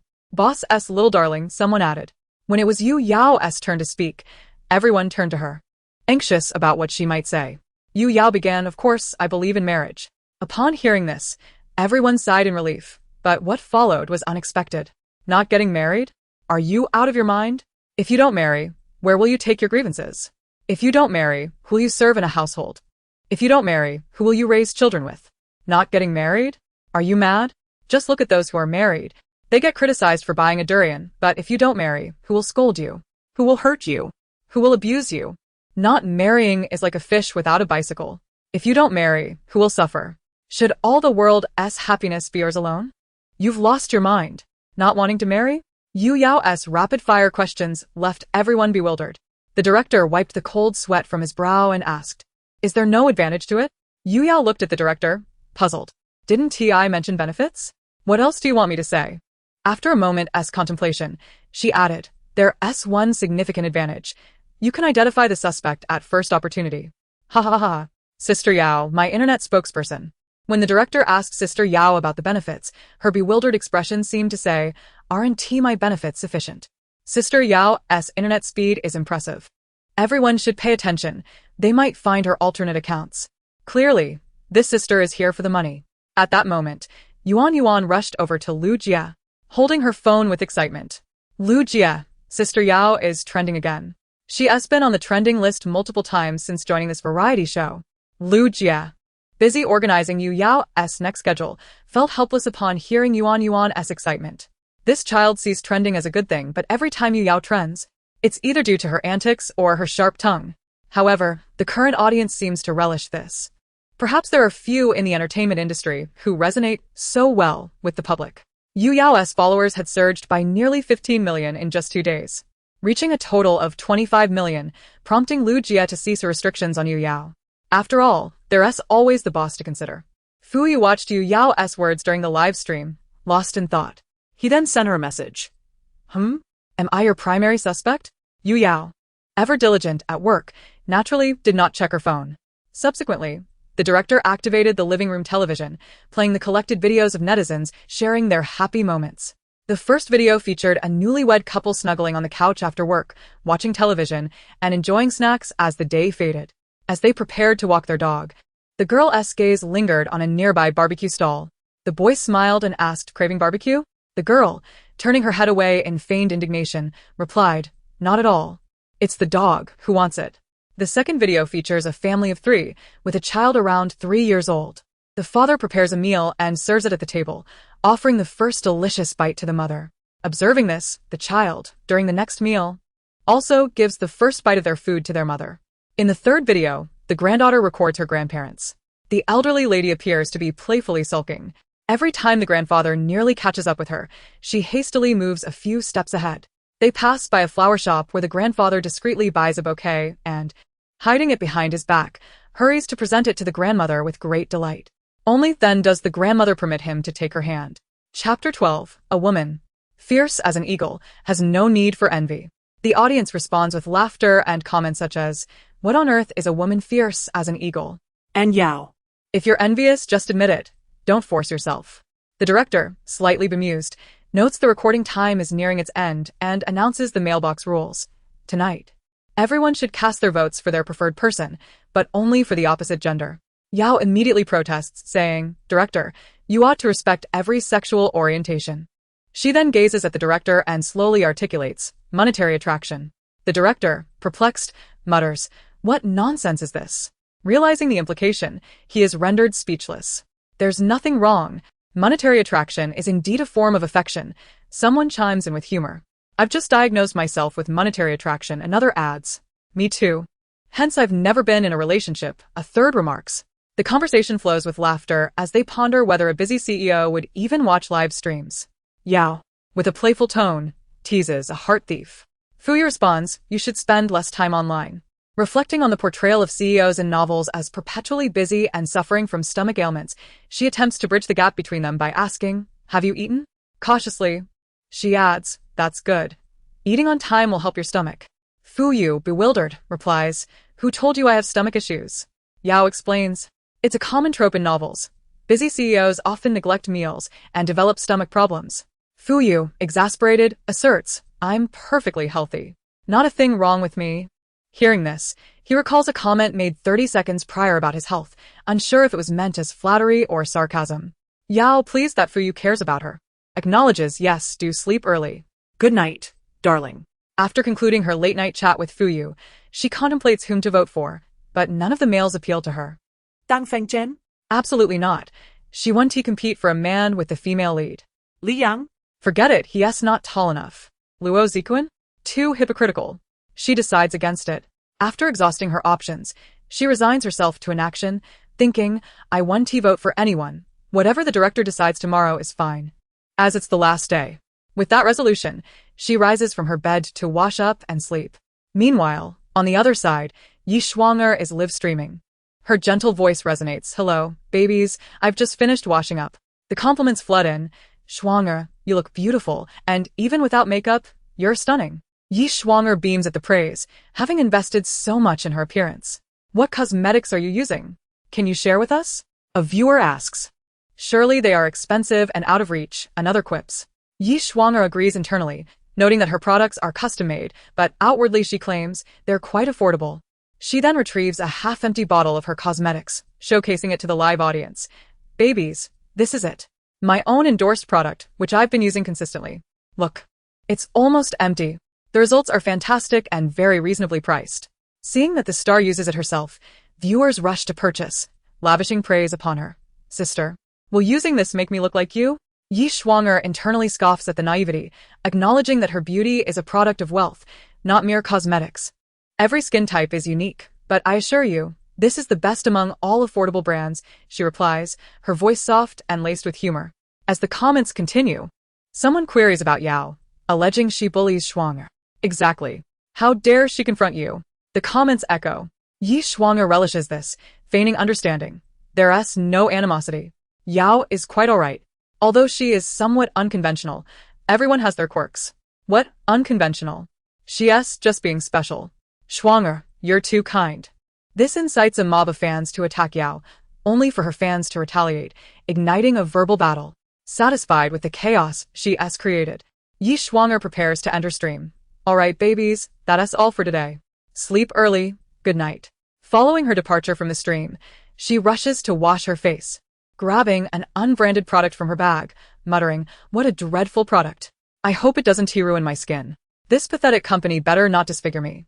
I need to remind everyone about it later. After completing her routine, she slips a letter into Tang Fengchen's mailbox before finally settling down for a restful sleep.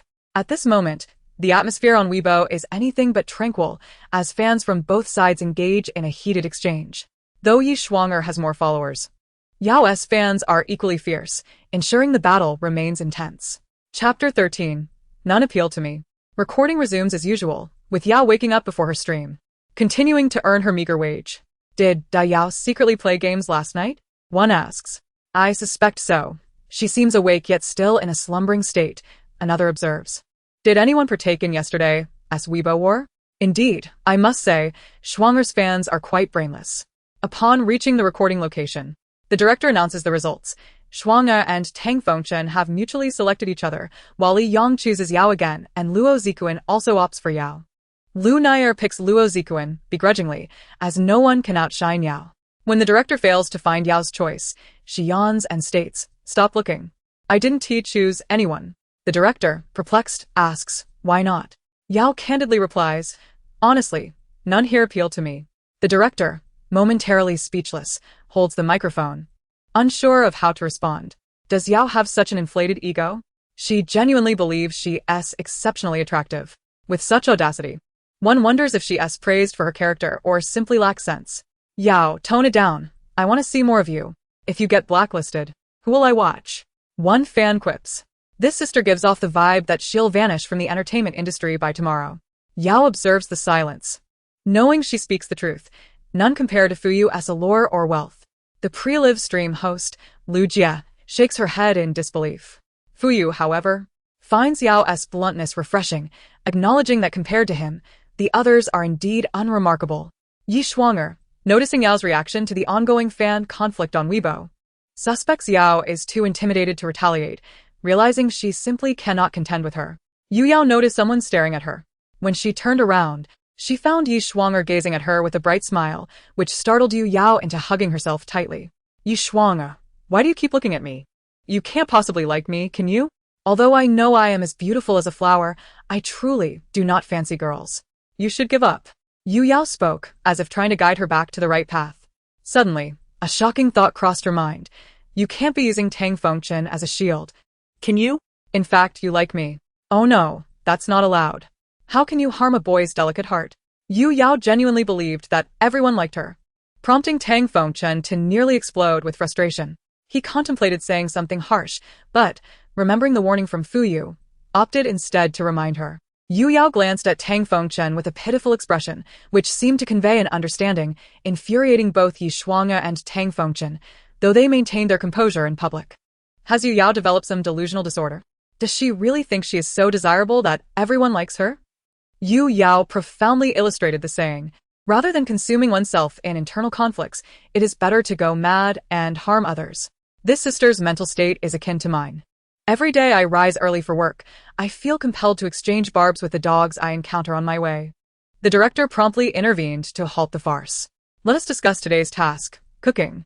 The guests are divided into 2 teams to purchase their preferred ingredients from the supermarket, and our lunch will be prepared by each group.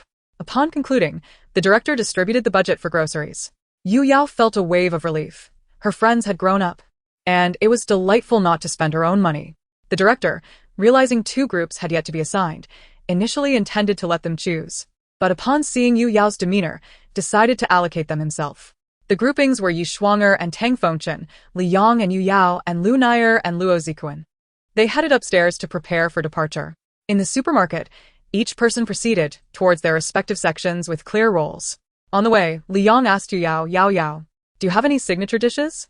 After pondering, Yu Yao replied with 2 words, instant noodles. Li Yang laughed, haha, I excel at instant noodles as well. What man would dare to marry a woman who cannot cook? What business is it of yours whether the person upstairs can cook? Is cooking still a criterion for evaluating a woman in this day and age? The era of foot binding has passed. Why are you still wrapped in such antiquated notions? Li Yang invited Yu Yao to follow him, and she thought to herself that he seemed confident and likely a kitchen expert, considering he had dated many girlfriends. She watched as Li Yang stopped in front of the rice section, thinking he would surely choose to cook rice. To her surprise, he inquired of a staff member how much rice would be needed to prepare porridge for 6 people and followed their guidance for the purchase. They then headed towards the exit, leaving Yu Yao bewildered. Is that all? Aren't we selecting anything else? Haha, even I, Sister Yao, have moments of confusion. Sister Yao has too high expectations of Li Yang. Yu Yao thought, damn it, if he can't even get vegetables. Are we really just going to have porridge without any pickles? A girl dashed in front of Yu Yao, her excitement palpable as she exclaimed, Are you Yu Yao? Seeing the girl holding a plump silver tabby cat, Yu Yao confirmed, yes. The girl became even more animated. Ah, I'm your fan. Can we take a photo together? Hearing this, Yu Yao readily agreed. The girl, noticing Yu Yao's gaze on her cat, introduced, This is my cat, Xiong Xiong. Yu Yao responded, So adorable. I wish I could sit on it. Everyone froze at her comment, and the cat squirmed as if sensing a threat to its life, nestling closer to its owner. The fan, realizing Yu Yao was busy, took her cat and left. That cat nearly met its end, Yu Yao mused. Observing that Li Yang had no intention of getting pickles, Yu Yao felt compelled to ensure their group had a well-rounded meal. She turned to the lower shelf, grabbed 6 packets of pickles, and nonchalantly tossed them into Li Yang's shopping cart. Chapter 14. Why not happy to receive the final payment? They gathered at the supermarket entrance, where the other 2 groups' carts were brimming while Yu Yao and Li Yang's cart contained only a bag of rice and a few packets of pickles. Tang Fengchen, Seeing their sparse selection, asked, Is this all you chose?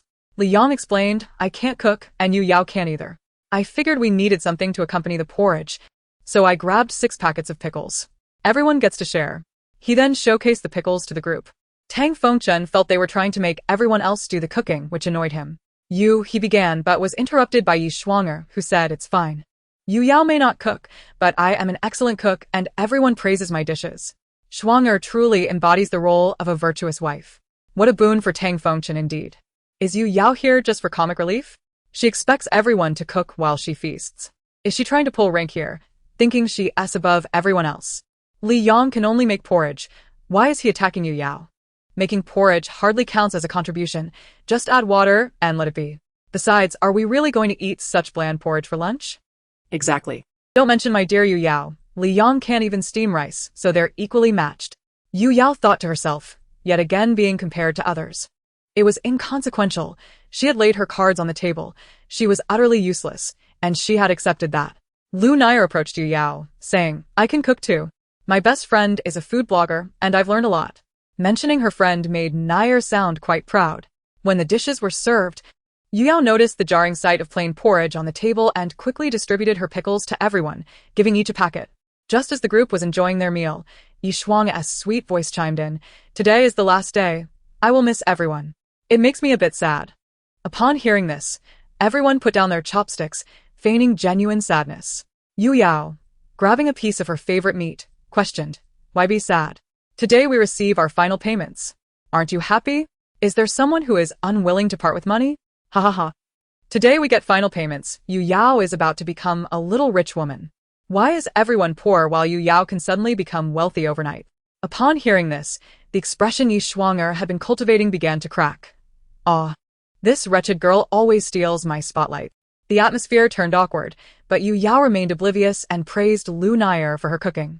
Lu Nair quickly asked, Yao Yao, can we still have meals together in the future? Initially, Nair felt a bit sad about not seeing Yu Yao, but upon hearing this, she eagerly picked up her chopsticks and began eating, turning to Yu Yao and asking, Yao Yao, will you be too busy to meet up in the future? What if I can't book a time with you? Don't worry, I'm just a little nobody with plenty of scandals. Which director has enough money to hire me? If you have no work, I will be at ease. Yu Yao.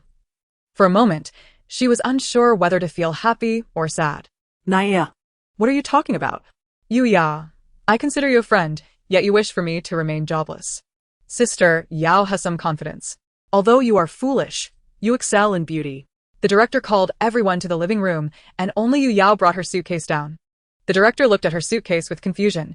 Yu Yao, why do you have a suitcase? Are you leaving? ISNT today the last day. Is it really necessary to rush? Upon hearing these words, Yu Yao began to retort. Not being proactive after work indicates a problem with one's mindset. Yu Yao, do not perform for me. So, everyone feels the same. Who doesn't wish to leave work? Yu Yao, no one shall obstruct my departure. The director, rendered speechless, picked up the microphone once more. Today marks the final day. Throughout these past few days, we have established profound impressions of one another and garnered unique understandings of love.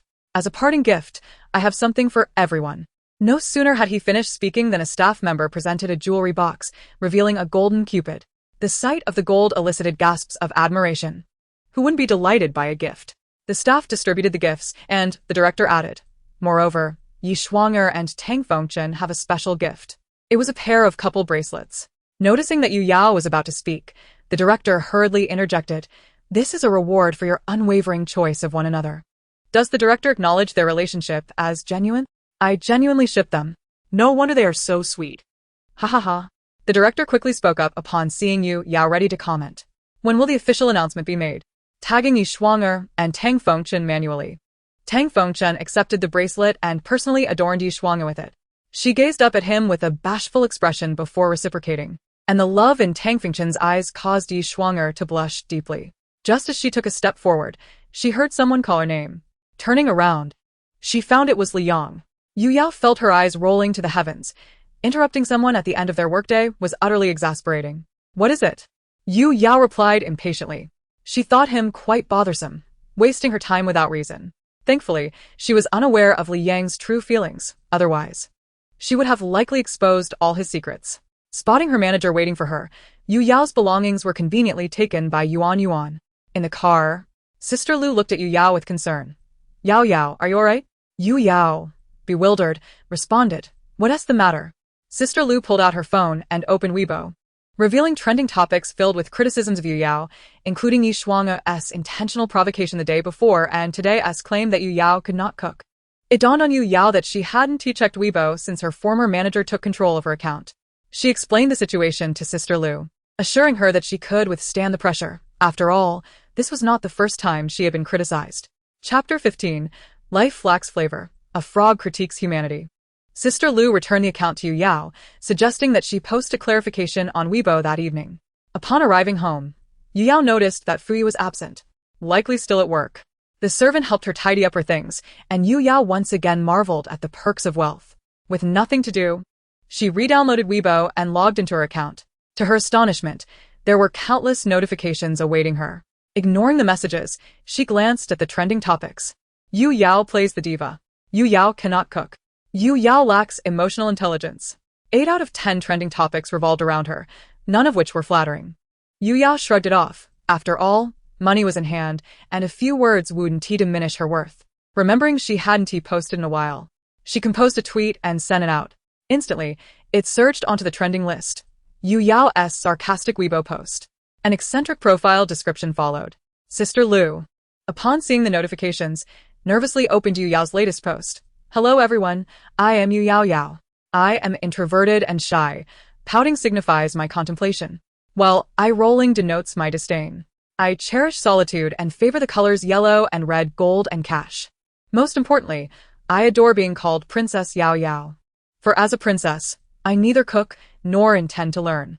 I prefer using high-end cosmetics. After all, my payment has come through, and I have money now.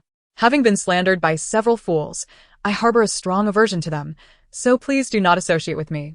She then commented with a series of eye-rolling emojis on several marketing accounts that had led the charge against her. Princess Yao Yao, haha, what rumors? Let Princess Yao Yao refute them herself. A common strategy. The next step will be sending a lawyer's letter. Yu Yao.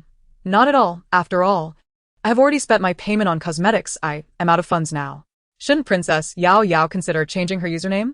It doesn't quite suit your temperament. Yu Yao. Alright, how about mop dipped in excrement elbow lives?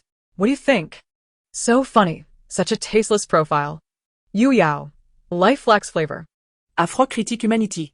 Accompanied by an eye-rolling emoji. Yu Yao looked up to see Fuyu approaching her, impeccably dressed in a tailored black suit, exuding an air of both elegance and nonchalance. His delicate features appeared softened under the warm glow of the lights. Yu Yao felt as though she had sunk into the sofa, momentarily entranced by his beauty, silently lamenting how such a lure could be misleading. Observing her dazed expression, Fuyu spoke with a hint of amusement in his clear voice. What's wrong? Yu Yao gazed at the suddenly smiling man. His face perfectly aligned with her aesthetic preferences, and she felt an overwhelming urge to leap into his arms. Nothing much, have you eaten? She asked, rising to slip on her slippers. Fuyu stood up to support her arm, concerned she might stumble off the sofa, and waited until she had donned her slippers before replying. No. Neither have I, let us eat together, she suggested, and they proceeded to the dining room. After their meal, remembering Sister Lu's mention of a live stream, Yu Yao excused herself and headed to the small study. Fuyu watched her retreating figure. Recalling how she had gazed at him in a daze moments ago, it seemed she held a fondness for his appearance, which brightened his mood unexpectedly. The butler, observing his master's lively demeanor, thought to himself, it has been ages since the master last smiled. As Yu Yao's live stream commenced, an influx of viewers poured in. Noticing the rising numbers, she realized she seemed to be quite popular. She greeted the viewers who were acknowledging her. Princess Yao Yao, good evening. Princess Yao Yao, have you eaten? Yu Yao. Good evening, everyone. I've eaten, how about you? We've eaten. Princess Yao Yao, are you going to live stream gaming? We want to see your skills. Spotting the comment, Yu Yao tilted her head. I'm clearly a beauty streamer. Must my gaming skills surpass my looks? Ha ha ha. Not at all. We want to see both. Sister Yao, may I add you as a gaming friend?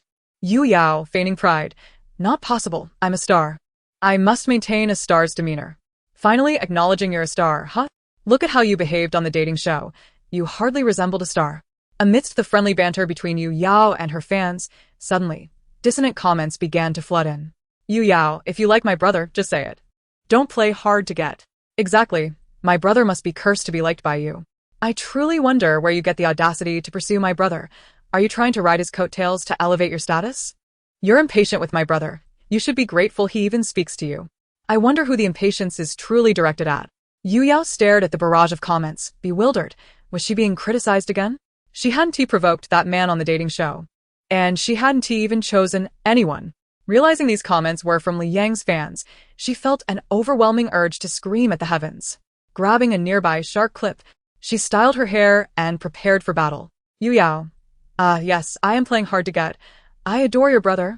I am drawn to those who wear height-increasing insoles, boys who are just about my height, those who like to flaunt their jawlines.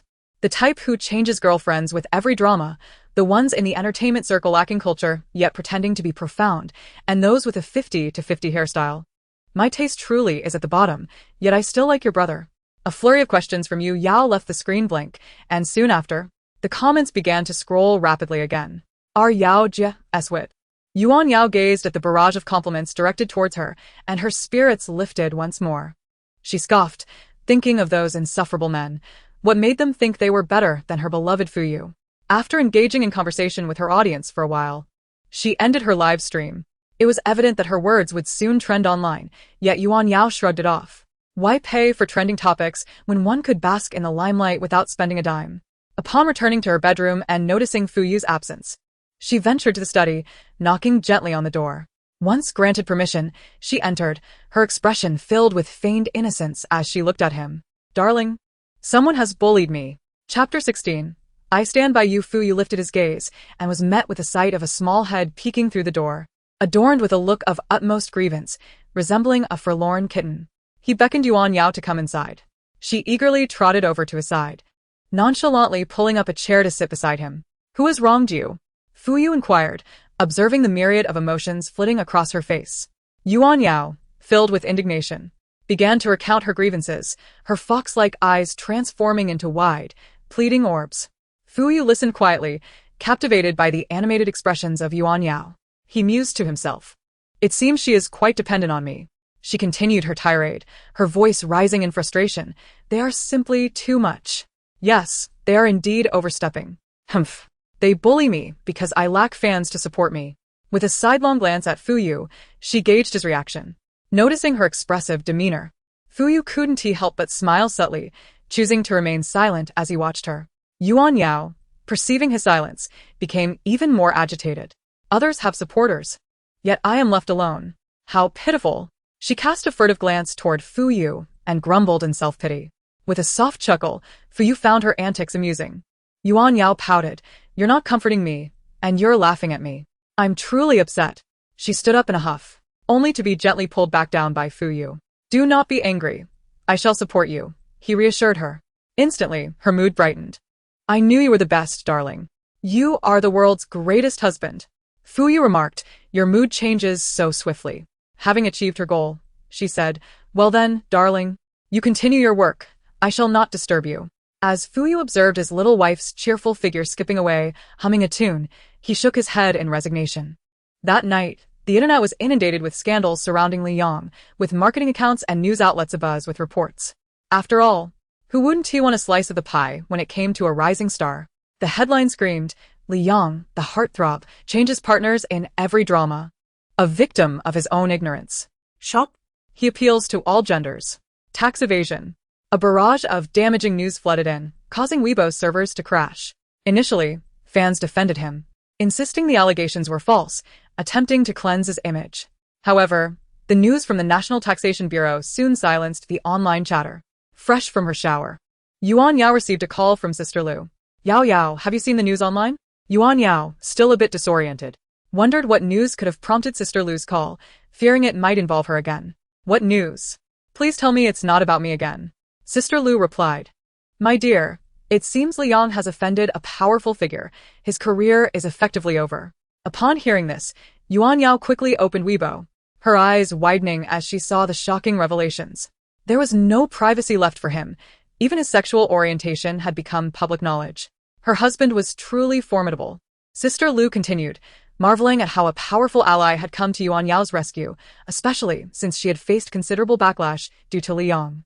Wait a moment. Sister Lu, this can't possibly be the work of my boss, can it? Sister Lu cautiously suggested, Yao Yao, do you think this could be your boss's doing? With pride, Yuan Yao declared, absolutely. My husband is remarkable.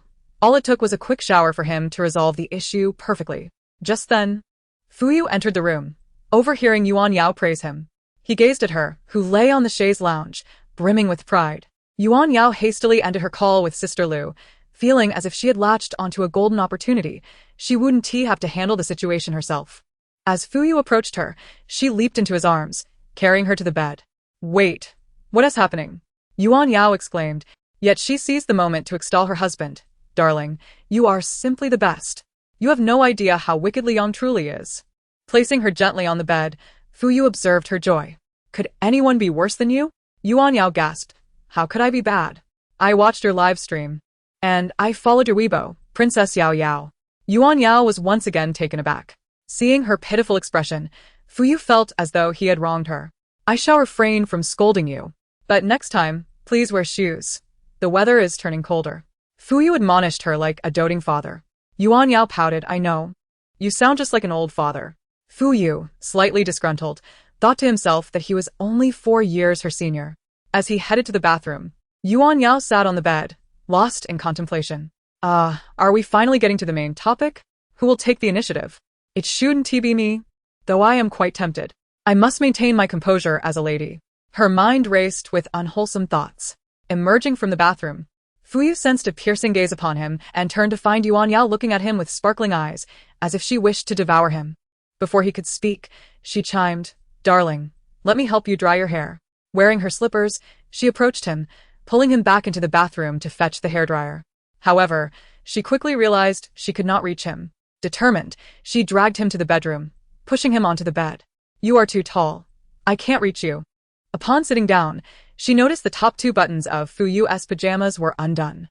Although he was tall, his seated position revealed his well-defined chest and the faint outline of his abs. Yuan Yao's eyes sparkled with excitement. Oh my goodness, your physique is incredible. It would be even better if you took off your clothes. Quickly drying his hair, she launched into her plan. Darling, that sleepwear you're wearing does not suit you. Fu Yu glanced at his light gray pajamas. Yuan Yao declared, the pale gray does not complement your complexion. It's a waste of your handsome features. Even though it's nighttime, one should still dress attractively for a good night's sleep. Don't you agree? Fu Yu smirked. I think I know what you're up to. Yuan Yao tugged him toward the wardrobe, rummaging through his sleepwear until she found a sleek black set. Wear this. It looks much better. Fu Yu teased, my dear wife is rather dismissive of her own appearance. As he took the sleepwear to change, Yuan Yao playfully halted him. Change right here. We're old married folks. What's there to be shy about? Fu Yu replied, we've only been married for less than a month. Yuan Yao insisted. Fine, let us change here. If it doesn't look good, we can always switch. Fu Yu seemed to grasp Yuan Yao's intentions and remarked, you want to see me change, don't you? Chapter 17. Money, money, money, Yuan Yao retorted, who wants to see you change? Fu Yu teased. Then why are you stuttering? Your face is a bit red. I'm just hot. Hurry and change, she urged, pushing him into the room. Yu Yao patted her own face, muttering to herself in disappointment, how could I be so easily flustered? I haven't seen anything. As she seized the opportunity while Fu Yu changed his clothes, she hurriedly dashed outside. As long as I can't be seen, I won't feel awkward, she thought. When Fu Yu emerged from the changing room, he found his little wife cocooned tightly in the blankets. Sensing the light, Yu Yao realized her blanket had been lifted and was about to raise her head to deliver a lecture. However, upon looking up, she was met with an exquisitely handsome face, causing her breath to hitch. Although the weather had turned cooler, her cheeks burned with heat. She quickly buried herself back under the covers. Amused by Yu Yao's antics, Fu Yu remarked, aren't you usually quite bold? Why the shyness now? From beneath the blanket came a muffled protest. Who's shy? Not me. All right, you're not. Just lower the blanket. You might suffocate yourself, he said, pulling the covers away. Feeling the brightness once more, Yu Yao declared, I'm going to sleep now, good night, and promptly shut her eyes. Understanding her bashfulness, Fu Yu decided not to tease her further, noting that it was getting late. They both drifted into a night of sweet dreams. Upon waking, Yu Yao discovered she was alone. After freshening up, she ventured downstairs, only to find the house empty. The nearby maid inquired, Madam, are you looking for the sir? No. Who's looking for him? She retorted, stuffing food into her mouth to prove her point. The maid replied, the sir asked me to tell you that he has an important meeting today and has already left for the office. If you're feeling bored, you can go shopping with friends, using the sir's card. With that, she produced a black card and handed it to Yu Yao, whose eyes sparkled at the sight of money. Grateful for the financial reprieve, Yu Yao decided to forgive Fu Yu for teasing her the previous night. Just as she was preparing to embark on a shopping spree, her phone rang. It was her mother. Hello, darling daughter. How have you been lately? Her mother's cheerful voice resonated through the phone. Yu Yao's mind momentarily blanked. She lamented the absence of the original owner's social connections and family background. Noticing Yu Yao's silence, her mother called out, hello? Are you there, my dear? Realizing she needed to respond, Yu Yao finally replied, Mom, I'm here. I've been doing well. Great. I'll come to see you soon, her mother said before hanging up. As Yu Yao prepared to sort through her family connections, detailed information about her lineage flooded her mind. Her family belonged to one of the prominent clans in the capital, along with the Tang, Yu, and Lu families. Yu Yao's home was filled with love. Her parents were deeply affectionate. It was no surprise that they welcomed a son when she turned 18, as her father was an ardent husband, leading her mother to be rather carefree. The original Yu Yao was a rebellious and self-assured young lady who believed she could carve out her own path in the entertainment industry without relying on her family. However, her striking beauty and lack of connections led to jealousy and scorn online. Aware that his daughter required a stabilizing presence, Yu Yao's father sought out Fu Yu, who was also without romantic inclinations and, pressured by his family to marry, agreed. Yu Yao found Fu Yu to be quite handsome, young, and accomplished, and with his busy schedule, she felt she could focus on her career in the entertainment world. After absorbing this information, Yu Yao marveled at her own circumstances. With such advantageous traits and an unparalleled husband, how could she ever have been infatuated with Tang Fengchen? As she descended the stairs, she spotted a beautiful woman seated in the living room. At 23, Yu Yao noted that her parents were in their 40s, yet the woman before her appeared to be in her early 30s. The resemblance between Yu Yao and her mother was striking, making them look like sisters. Yu Yao mused, having wealth and love truly is the greatest secret to youth. Upon noticing Yu Yao, Su Jinan smiled brightly and said, "My darling daughter, it's been too long. I've missed you dearly." Being embraced by her mother filled Yu Yao with warmth. In her past life, she had been an orphan, and her fierce demeanor in the workplace had been a form of self-protection. This was the first time she truly experienced the feeling of having family. "Let's go shopping. It's been ages since we indulged," Su Jinan declared, leading Yu Yao outside. The butler attempted to arrange for a driver, but Su Jinan declined, stating she had brought her own. As they approached the opulent multi-story shopping mall, they were greeted by attendants shielding them from the sun with umbrellas. Once inside, Yu Yao was whisked away to the 7th floor, where her mother revealed new clothing designs not yet available to the public. As they entered, the staff rushed to greet them. "Madam Yu, miss you, it's been a while." This visit was primarily for her daughter to view the new collection. Sitting on the sofa, Yu Yao watched the models showcase the latest garments, and she once again marveled how wonderful it is to have money. After purchasing clothes, they ventured to buy bags. Indeed, the mantra was to shop endlessly. "This luxurious lifestyle is truly delightful," Yu Yao exclaimed. Su Jinan then led her to the men's section. Mom, "Are we buying clothes for Dad?" Yu Yao asked, chuckling at the thought of her childish father. Entering a store, she immediately spotted a blue and white striped tie, elegant and sophisticated. Perfect for Fuyu. After feeling the fabric and glancing at the price, Yu Yao's heart ached. The cost of one tie exceeded her recent earnings, leaving her feeling disheartened. "This tie has rendered my hard work meaningless," she lamented to her mother. "What's the big deal? I'll buy it for you," her mother replied, already reaching for her wallet.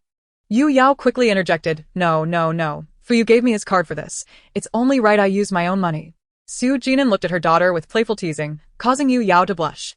"All right then," she conceded, picking up her phone to call Fuyu. meanwhile, Fuyu, who was in the midst of a meeting, glanced at the incoming call and told his subordinate to hold on. "What's up?" he answered, hearing Yu Yao's cheerful voice, which painted a vivid picture of her expression. "Did you go shopping today?" he asked. "Yes, I went with Mom, and she paid for everything. Oh. And I bought you a gift. It cost all my wages. So expensive." "All right," he replied, hanging up to allow his assistant to continue with the project updates, hoping to avoid overtime. "Well, are you two getting along well?" Su Jinan teased, observing Yu Yao's radiant expression. "Of course. My husband is the best," Yu Yao declared, showcasing her pride. Just as she exited the car, a small voice called out, "Sister." Turning, Yu Yao saw a little boy running towards her. She swiftly bent down to scoop him up. "Did you miss me, E?" she asked, kissing his rosy cheeks. "Yes, but Dad says boys and girls are different, so you shouldn't kiss me anymore," he shyly replied, burying his face in her shoulder. Yu Yao couldn't help but laugh, as did the nearby maid. Feeling the attention, E blushed deeper, hiding his face even more. Yu Yao glanced at her mother, seeking clarification. Su Jinan chuckled and explained, "Your father doesn't want me to kiss E too much. He has been educating him about gender differences." "Ha ha ha, E, don't hide. You'll suffocate," Yu Yao teased. Only then did E lift his head, his face still flushed, avoiding the gaze of those around him. After Yu Ji changed his shoes, he ignored his daughter and son, and directly walked to Su Jinan's side, kissing her cheek and complaining, "Wife, you haven't spoken to me all day. I'm feeling quite unhappy." Su Jinan felt a bit embarrassed in front of the children and lightly patted Yu Ji, saying, "The kids are still here." Only then did Yu Ji notice Yu Yao. "You two are truly in love, while we are an unexpected pair," Yu Yao remarked. Yu Ji stepped forward and embraced Yu Yao, exclaiming, "Daughter, Daddy has missed you so much. How are you and Xiao Yu?" "We're doing well, Dad, don't worry." Yu Ji turned his gaze towards Su Jinan, his tone filled with pride. "See? My choice was undoubtedly correct." Su Jinan, feeling helpless, replied, All right, you're the best." "Of course," Yu Ji affirmed. Yu Yao then turned to Yi, asking, "Why aren't you talking to Dad?" Yi tilted his head, expressing discontent in a babyish tone. "Dad is mean. He doesn't let Mom hug me." Only then did Yu Ji pick up Yi, coaxing and teasing. Yi is no longer a 3-year-old.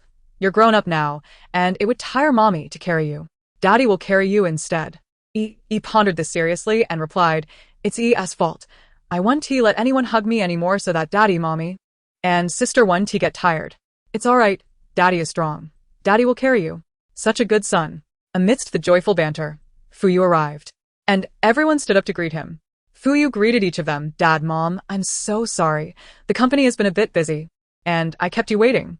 Su Jinan reassured him, "It's fine. I just thought it had been a while since we all got together for a meal. And I didn't want to disturb you." "You didn't disturb us at all," Fuyu replied. "Let us not stand around. Come on, let us eat. After a long day, you must be hungry." Yuji chimed in, "My wife didn't even ask if I'm hungry." Yu Yao approached Fuyu, nudging him with her shoulder, and looked directly at him. "Where's my gift?" Su Jinan nudged Yuji, signaling him to notice Yu Yao and Fuyu's little romance. Yuji remarked, "It's great, but it can't compare to the bond one have with my wife." Fuyu felt a tug on his sleeve and looked down to see Yi wanting to greet him, however, being too short. He bent down to lift Yi up. Yi earnestly greeted Fuyu, "Hello, brother-in-law."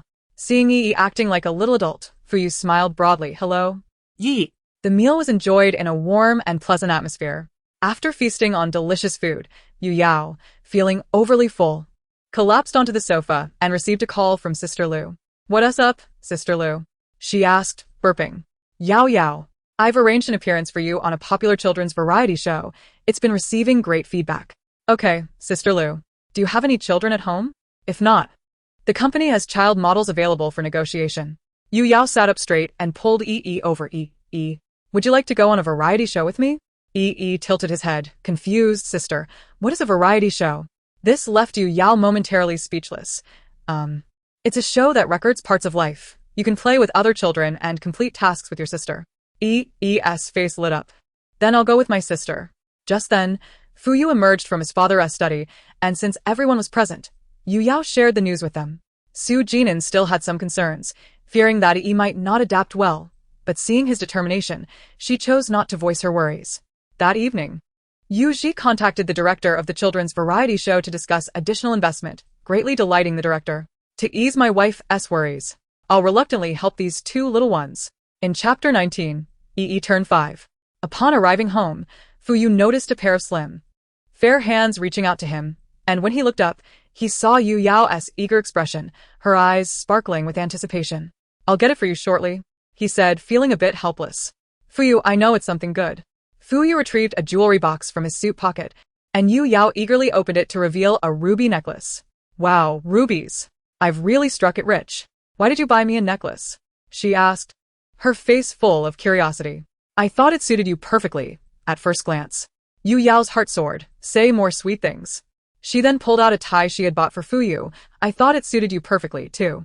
Fuyu picked up the tie, smiling with affection. "Indeed. We have a telepathic connection." When Fuyu smiled, Yu Yao was mesmerized, murmuring, "So handsome, truly a match made in heaven." What did you say?" "Nothing," she quickly replied, darting upstairs. Fuyu watched his lively little wife, shaking his head in resignation. The next day, she went to the Yu family to pick up Yi. "Today your sister is taking you toy shopping." She scooped him up and planted a kiss on his cheek. "Sister, I'm heavy. I can walk by myself," Yi said, trying to be considerate of his sister. "You're not heavy at all." After greeting their parents, they set off for the mall. Today, Yu Yao avoided the mall she had visited with her mother yesterday, as everything was too expensive. She had caught a glimpse of the price for a pair of socks, which was equivalent to a month's salary for an ordinary worker.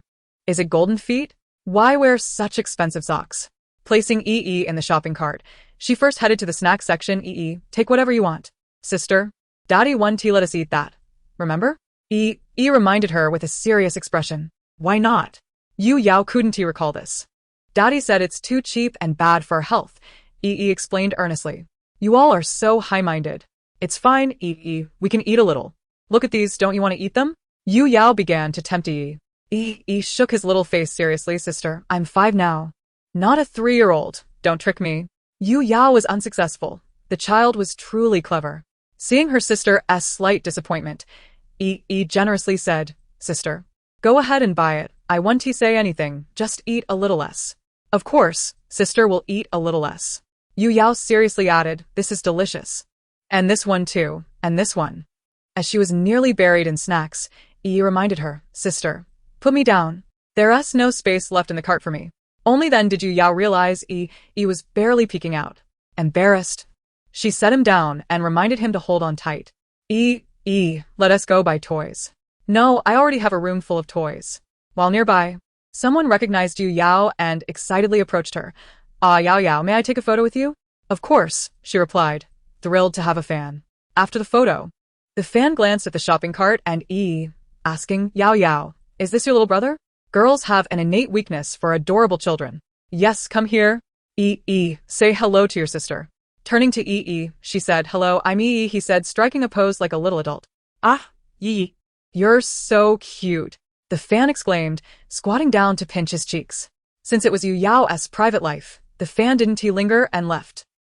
Remarked, why do girls like to pinch me? You're just a little brat. Why are you considering gender?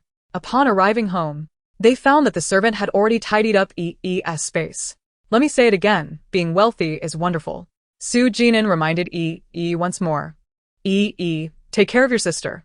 Yu Ji, not feeling reassured, added, yes, your sister doesn't know much. You must take on the responsibility. Patted his chest confidently. Okay, I'm a boy. I'll definitely take care of my sister.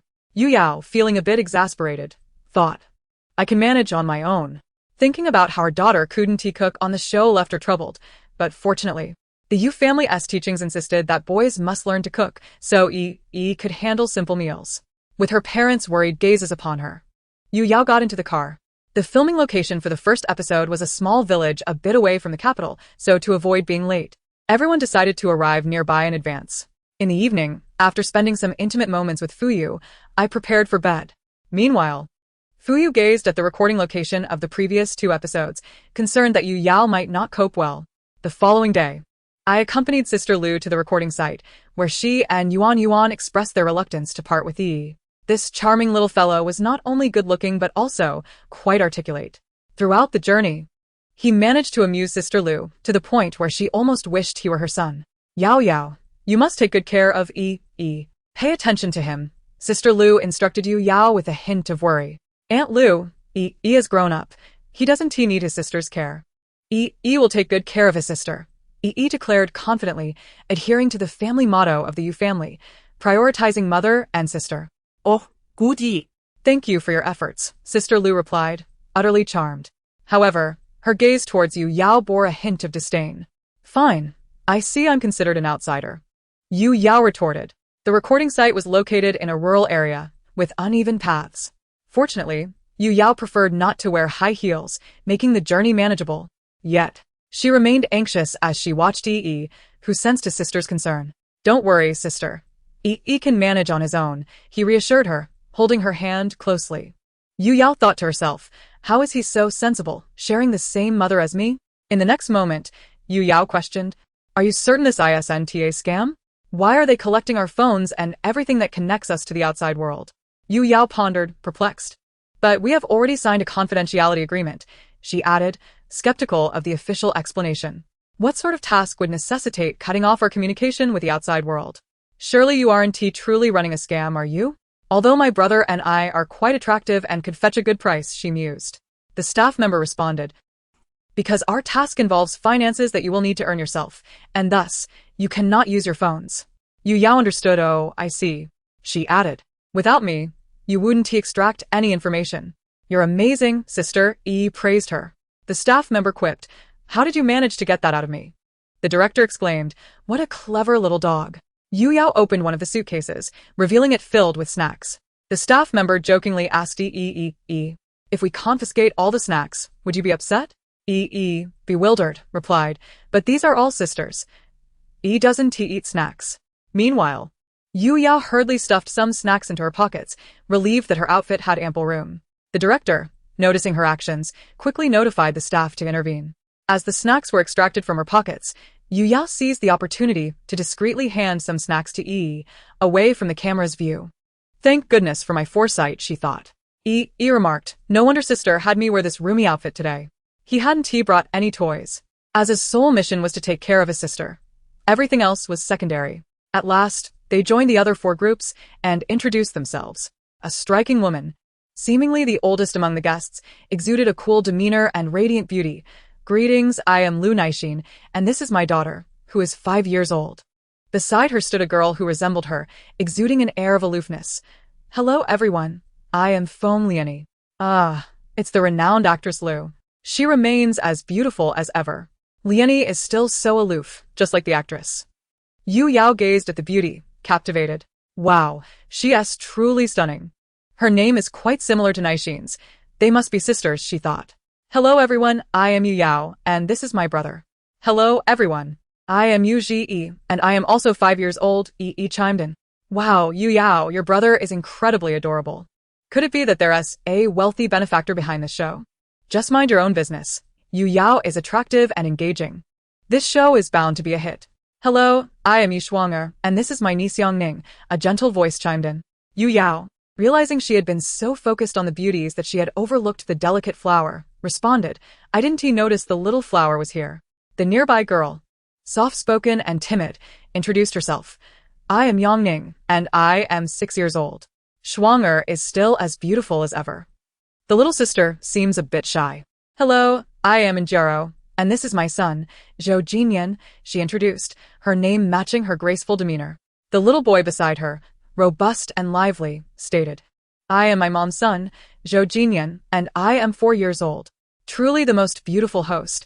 Her grace is undeniable. Her son seems a bit dim-witted, haha. The director, holding a small megaphone, announced, now that everyone is acquainted, we face our first issue, the accommodation. Yu Yao interjected, why does everyone love using megaphones? If I had one, could I be the director too? The director explained, since this is a children's variety show, let us allow the kids to compete to determine our lodging conditions. Are we letting the children go down to harvest corn? Is someone upstairs deaf? The director clearly said to gather corn. Harvesting corn is quite simple. The director isn't foolish enough to let such young children do it. Many kids in rural areas harvest corn, and it's quite light work. Yi reassured Yu Yao, don't worry, sister. Yi will choose the best house for you. It's all right, Yi, just your best. Sister will cheer for you, she encouraged, making a cheering gesture. Yi is so adorable. What color of burlap sacks does Yi favor? At such a young age, he is so warm-hearted. What a wonderful brother. Zhou Jinyan, not to be outdone, declared to his mother, Mom, I'll win you a nice house too. Very well, I look forward to it, she replied. The cool and beauty-conscious Feng Liani hesitated, worried about getting her clothes dirty. Lu Naixin noticed and crouched down to her level, gently advising Liani. This is a very interesting task, one we haven't encountered before. Clothes can be washed, but this experience, once missed, cannot be regained. Still hesitant, Liani was reassured by Yi, let us do it together. Even if your clothes get dirty, you'll still look beautiful. With that encouragement, Liani finally joined Yi in the cornfield. Lu Naixin raised her eyebrows at Yu Yao, commenting, your brother is quite the charmer at such a young age. Yu Yao humbly replied, you flatter me. Everyone shared a laugh, realizing no one had actually praised her. Lu Naixin found Yu Yao amusing. Yu Yao, still dazed, realized the moment was akin to that of a king. Yu Yao, be mindful of your drooling. Ah, I see. Yu Yao loves beautiful women. Last time, Yu Yao chose Naixin. By the way, the actress and Naixin must be family, their names are too similar. The truth is out. Ha ha ha. Yu Yao cannot escape the beauty of the Lu sisters. Meanwhile, Yongning remained still, observing as the other children began helping to fill bags. Yi Shuanger, feeling anxious, urged Yongning to hurry, not wanting to stay in a shabby house. Yongning, still apprehensive, hesitated until Injero called out to her diligent son in the cornfield. Jinyan, could you take your sister along? Jinyan looked up, corn silk adorning his head, and replied earnestly, but Mom, I want to win you a big house. Sister is 2 years older than me. Why is she still hesitant? Determined to impress his mother, Jinyan focused solely on winning the big house. Yi Shuanger awkwardly laughed, saying it wasn't necessary, while gently nudging Yongning from behind. Finally, Yongning slowly made her way down. Observing the entire scene, Yu Yao raised an eyebrow, remaining silent as she locked eyes with Lu Naixin. They exchanged smiles, and Jero subtly acknowledged the moment, knowing they would be together for 5 days.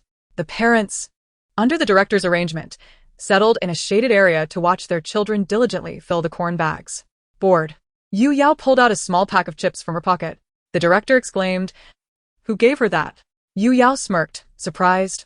"Aren't you? I excel at sneaking in snacks." Chapter 21. I am the thoughtful little angel. The production team, exasperated, wondered how she managed to bring it in. Viewers also noticed Yu Yao munching on her snack, filled with curiosity. The director swiftly examined the footage of the confiscated snacks, responding to the barrage of doubts surfacing in the comments. After scrutinizing the footage, he finally spotted Yu Yao stealthily approaching Yi, attempting to surreptitiously slip something into Yi's pocket. The director remarked, "That was quite swift. She must have practiced." The comments section erupted with laughter. "My sister has never taken her beautiful face seriously. Just look at her expression after sneakily stashing away the treats," one user quipped. Yi looked helplessly at her sister. This is the fastest refutation in history, proving that there was no favoritism. It's just that Yu Yao is exceptionally special. Yu Yao, oblivious, thought she had evaded the cameras. The director reminded her of the hidden cameras. Yu Yao, grinning, began distributing snacks among the others. Approaching Lu Nai Xian, she offered a small bag of chips, to which the beautiful sister replied politely, "Thank you." Yu Yao waved it off, saying, "No need to be so formal." She then bounced over to Jiao, who was equally stunning. When she presented the snacks, and Jiao was momentarily taken aback, exclaiming, "How do you have snacks?" This prompted everyone to glance at the production crew, who were gritting their teeth in frustration. Yu Yao's antics and the director's exasperation had everyone in stitches. And Jiao graciously accepted the snacks, while Yi Shuang'er thought to herself, "I can't let her see me. I wonder how to appear casual." After a while, noticing that Yu Yao had already opened a second pack, while she had yet to receive any, she felt a twinge of anxiety. Yu Yao, noticing Yi Shuang'er's gaze, Raised her snacks. "Would you like some?" Caught off guard, Yi Shuang'er quickly replied, "No, I was just looking." With a knowing smile, Yu Yao quipped, "I remember you saying you had gained weight, so I thought I'd let you skip this. Clearly, I'm a considerate little angel." Yi Shuang'er, exasperated, retorted, "Must you bring that up?" Maintaining a polite smile. "Are you isolating my sister?" Another commented, "How shameless to do it so openly. My sister is so pitiful." Unfazed by the online uproar, Yi had already completed her task. "The first place goes to Yi," the director announced. The other children, seeing someone succeed, hurriedly followed suit. Nian, frustrated that her small hands could only grasp one at a time, lamented, "Why are my hands so small? If I chop them off, will they grow back like Dad's?" Her grandfather chuckled, "You're still little. Once you grow up, your hands will be as big as your father's." Nian yearned for the day she could hold 10 corns at once. "When will I grow up?" she mused.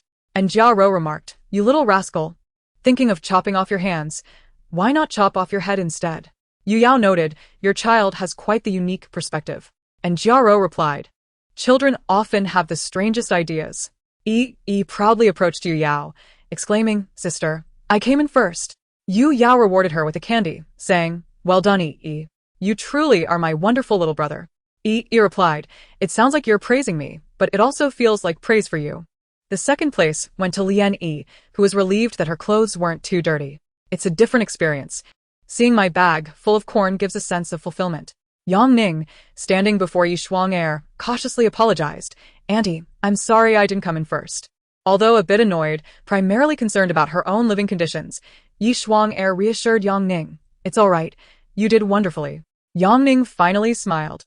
As Nian watched her older siblings finish their tasks while she was still packing, she began to panic. The more flustered she became, the more she accidentally toppled her nearly filled bag. Standing amidst the scattered corn, she felt a wave of distress. Determined not to cry, she consoled herself, "It's okay. Nian, you're a brave little man, so no tears." Yet, the more she consoled herself, the more tears streamed down her cheeks, prompting her grandfather to rush over, eager to help. And Jiao, seeing Nian in distress, felt anxious, but wanted her son to handle it independently. Unable to bear it any longer, Yi suggested to her sister, "Can I help Nian? He is the youngest." Of course, Yu Yao would not hinder the blossoming camaraderie among the children. Lian Yi also asked her mother if she could assist, and seeing everyone rally to help, Yang Ning felt compelled to join in as the responsible older sister. Soon, everyone was helping Nian. With tears still clinging to her lashes, she looked up at them, her voice trembling. "Thank you. You are all truly my wonderful family." Chapter 22. A Legacy continues. Who taught him such words? And Jiao pondered, exasperated. He spends all day watching those comedic live streams with his dad. And now he s like this.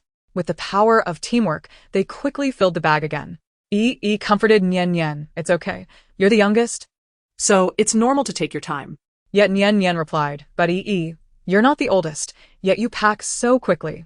Nian Nian gazed at Yi with admiration, to which Yi proudly declared, I'm amazing. If you keep practicing, you'll be just as good. The bond among the children is strengthening rapidly. Oh, Yi is so warm-hearted. Everyone is so kind. Nian Nian is so adorable, I want to take him home. Nian Nian no admirasi, haha. Yi is so proud. Yi truly is a reflection of Yu Yao, such self-love. Once all the children had finished, the director picked up the microphone again, announcing, you all did splendidly. Now, let us draw lots for the houses. As the first place, you go first. Puzzled, asked Uncle Director. The first place supposed to choose a house? Why do we need to draw lots if we VE completed tasks? The director replied, well, the first place gets to draw first. Questioned, but what if I don't draw a good house? I worked hard for the best house. The director looked around, noticing that the guests were all nodding in agreement with E is right. At such a young age, he has quite the clear logic. How come we never noticed this flaw in the rules before? E is so adorable. He deserves a good house, or else we might have to send you a threatening letter, Director. The staff, observing the chat, gently reminded the director of the situation. The director conceded, it seems E has a valid point. Upon immediate declaration, I acknowledged my oversight. E's reasoning is indeed sound. Therefore, let us allow the first place E to claim his house card. With an expression that conveyed his understanding of his mistake, E turned to the director. Holding the house card and a map, he approached Yu Yao, saying, Sister, E will take you to a grand house. Following E means you shall not endure hardships. Yu Yao pinched E's chubby cheeks, replying, I'm counting on you, E. E patted his chest, signaling reassurance. Sister won't suffer with dad, nor with brother-in-law. Following E. You shall also not face any hardship. Yu Yao remarked, at such a tender age, your competitive spirit is quite strong. One by one, everyone acquired their house cards and maps, setting off to find their respective dwellings. Yu Yao and Lu Naixin shared the same route, so they walked together. Yu Yao tugged at Yi, exclaiming, I am indeed quite impressive. You're not humble at all, Lu Naixin noted. I am quite humble, graciously accepting any compliments bestowed upon me. However, I hear you cannot cook. Lu Naixin thought this would deflate Yu Yao's ego, but Yu Yao didn't regard her lack of culinary skills as a flaw. But my brother can cook. So, I want to go hungry, You truly are a clever little one, Lu Naixin laughed. As Yu Yao and E approached their new home, they found it adorned in warm hues of yellow and white, featuring a minimalist design. The arched entrance to the restroom bespoke a feminine touch. E, beaming with excitement, grasped Yu Yao's hand and exclaimed, Sister, I've won you a princess's room. Indeed, E was remarkable. Yu Yao had only seen such decor online and was astonished to find herself residing in such a place. Sister is a little princess, E affirmed. Wow. I adore this decoration. A grand floor-to-ceiling window and a spiral staircase, my favorites. E is indeed a wonderful brother. After Lu Naixin tidied up, she and Liani came to visit Yu Yao, and upon entering, they marveled at the beauty of the house. Even the usually aloof Liani was captivated, exclaiming, Wow, Yu Yao's house is magnificent. Of course, E earned it, Yu Yao replied, her expression beaming with pride. Lu Naixin commented, it truly runs in the family. Once Yu Yao finished organizing, they set out to find Injiaro and Yi Shuanger, whose accommodation was near the task assignment location. First, they arrived at Yi Shuanger's simple, somewhat dilapidated house. Next, they approached Injiaro's residence, which appeared to be a makeshift structure with exposed bricks and unpainted walls. The others looked at Injiaro with sympathy. Injiaro, however, dared not voice her thoughts, as Yen Yen had been feeling guilty for being last in the task, repeatedly apologizing to Injiaro.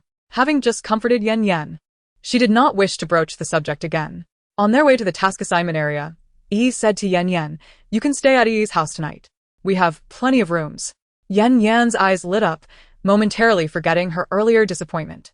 Upon arriving, the director, equipped with his tools, announced, everyone will need to procure their own lunch today. You can either buy from the villagers or the supermarket at the village entrance. Just ensure a balanced mix of meat and vegetables. This is your budget. Everyone stared at the 10 yuan in their hands, feeling disheartened. Yu Yao mused. So that's what it means.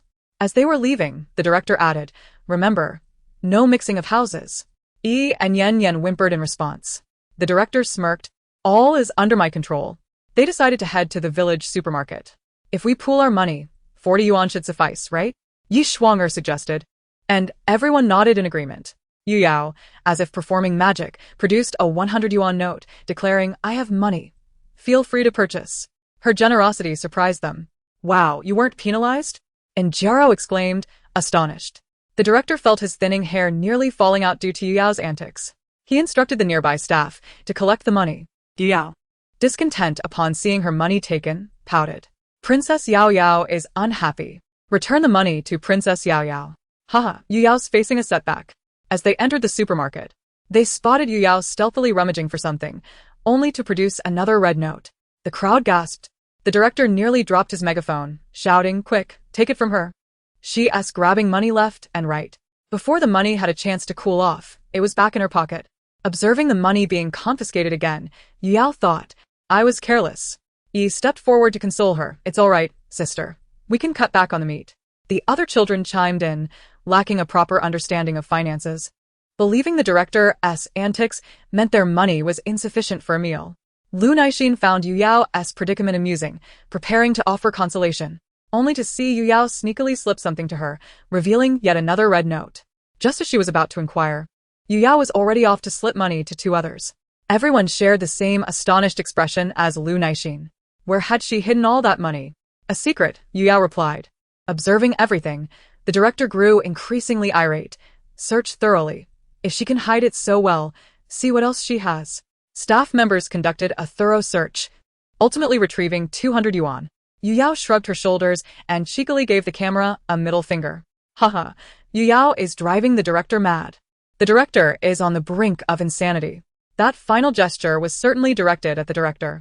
Yu Yao bestowed each of the others with a note. Wait. She gave 3 people money, yet only 200 was found. Yi Shuang'er stealthily approached Yu Yao, whispering, mine is still here. Yu Yao, sensing a hint of pride, replied, I think the director is catching on to your sneaky ways. Sure enough, moments later, staff members approached Yi Shuang'er and confiscated her last 100. Shocked.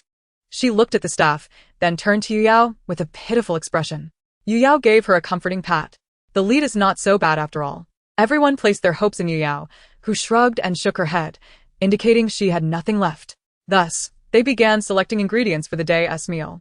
As they gazed at their meager 10 yuan amidst rising prices, a collective sigh echoed. The production team is truly stingy. 10 yuan for a balanced meal is hardly sufficient. Last time I bought meat, it cost me 7 yuan for a single piece, and with vegetables and staples it's quite tight. It's barely enough for one person. And Jiro, reflecting on Yan Yan's voracious appetite and the impending financial strain, sighed, what a half-grown lad. He'll leave me penniless. Upon hearing this, Yan Yan's eyes brimmed with tears as he looked up at his mother. Mom, are we going to be poor? Yi approached Yan Yan, taking his hand to comfort him. It's all right, Yan Yan. We want to be poor. Come, brother will take you to buy something to eat. He led Yan Yan away, who cautiously asked, brother, can I buy some snacks? Of course. But don't you worry about the money? Yan Yan recalled his mother's worried expression while holding the cash. Yi leaned in close to Yan Yan's ear and whispered, my sister said we could buy whatever we want. She has a way. Wow, your sister is amazing. Yan Yan exclaimed. Of course, Yi replied proudly. Calling upon Liani and Ningning, the 4 children ventured into their favorite section of the store. ISNT, all the money confiscated? Someone pondered. Trust Yu Yao. She always has a trick up her sleeve, another reassured. The director is about to have a headache, yet another noted. Yao Jie thrives on rebellion, someone else commented. As the adults approached the meat section, Lu Naixin asked everyone what they wanted to eat, suggesting they decide in advance to save time. And Jia Ro hesitated, saying, it seems our funds are a bit short. Lu Naixin concurred. Exactly, the director ISNT being reasonable. The children are still growing. Yi Shuang'er glanced at Yu Yao. Recalling her penchant for bending the rules, always believing she had a solution. Yu Yao picked up a box of meat and tossed it into the shopping cart. Upon seeing the price, and Jia Ro realized that one box, priced at 30, wouldn't suffice for everyone, especially since the children had a fondness for meat. They would need at least 3 boxes, which would exceed their budget. It's fine. Everyone should take what they want. The most important thing is to eat well. Yu Yao insisted. Nothing is more important than my hunger. And Jia Ro still hesitated, but Lu Naixin interrupted, no buts, listen to Yao Yao, and choose quickly. The director surveyed the clearly excessive ingredients with a furrowed brow, wondering if there were still unsearched items. Unsure, he instructed the staff to search again. But nothing new was found, leaving the director more perplexed. Ha ha, even the director is starting to doubt himself. Someone laughed. He is afraid, he LLB searched again. Everyone thinks Yao Jia has a plan. I'm curious how Yao Jia will pay in the end. Ultimately, they purchased 2 boxes of pork, 1 box of chicken, shrimp, and vegetables including eggplant, potatoes, lettuce, and some side dishes.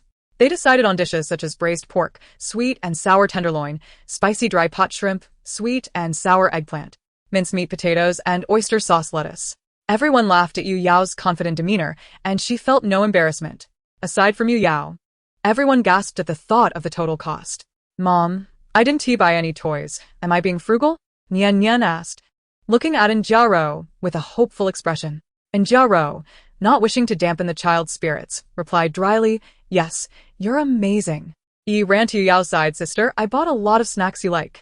Wow, you're fantastic. You truly are my precious little treasure. Yu Yao exclaimed, planting 2 kisses on Yi's cheeks. Yi blushed, unsure of where to place her hands, her voice stammering. I didn't buy much. Yi Shuang approached Yu Yao and asked, How are we going to pay? Yu Yao raised an eyebrow, her tone teasing, if I have a way, you must cook my favorite dishes. Your cooking is quite good. Yi Shuang responded awkwardly. Yu Yao instructed everyone to go outside and place the items in the car, leaving only Yi behind.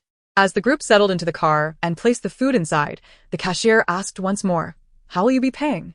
The staff were caught off guard. As no one had anticipated Yu Yao's clever maneuver, the cashier smiled at them. Chapter 24. She paid for it.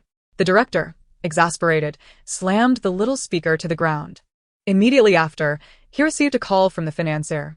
The man's deep voice came through, revealing no hint of emotion. Pay for her.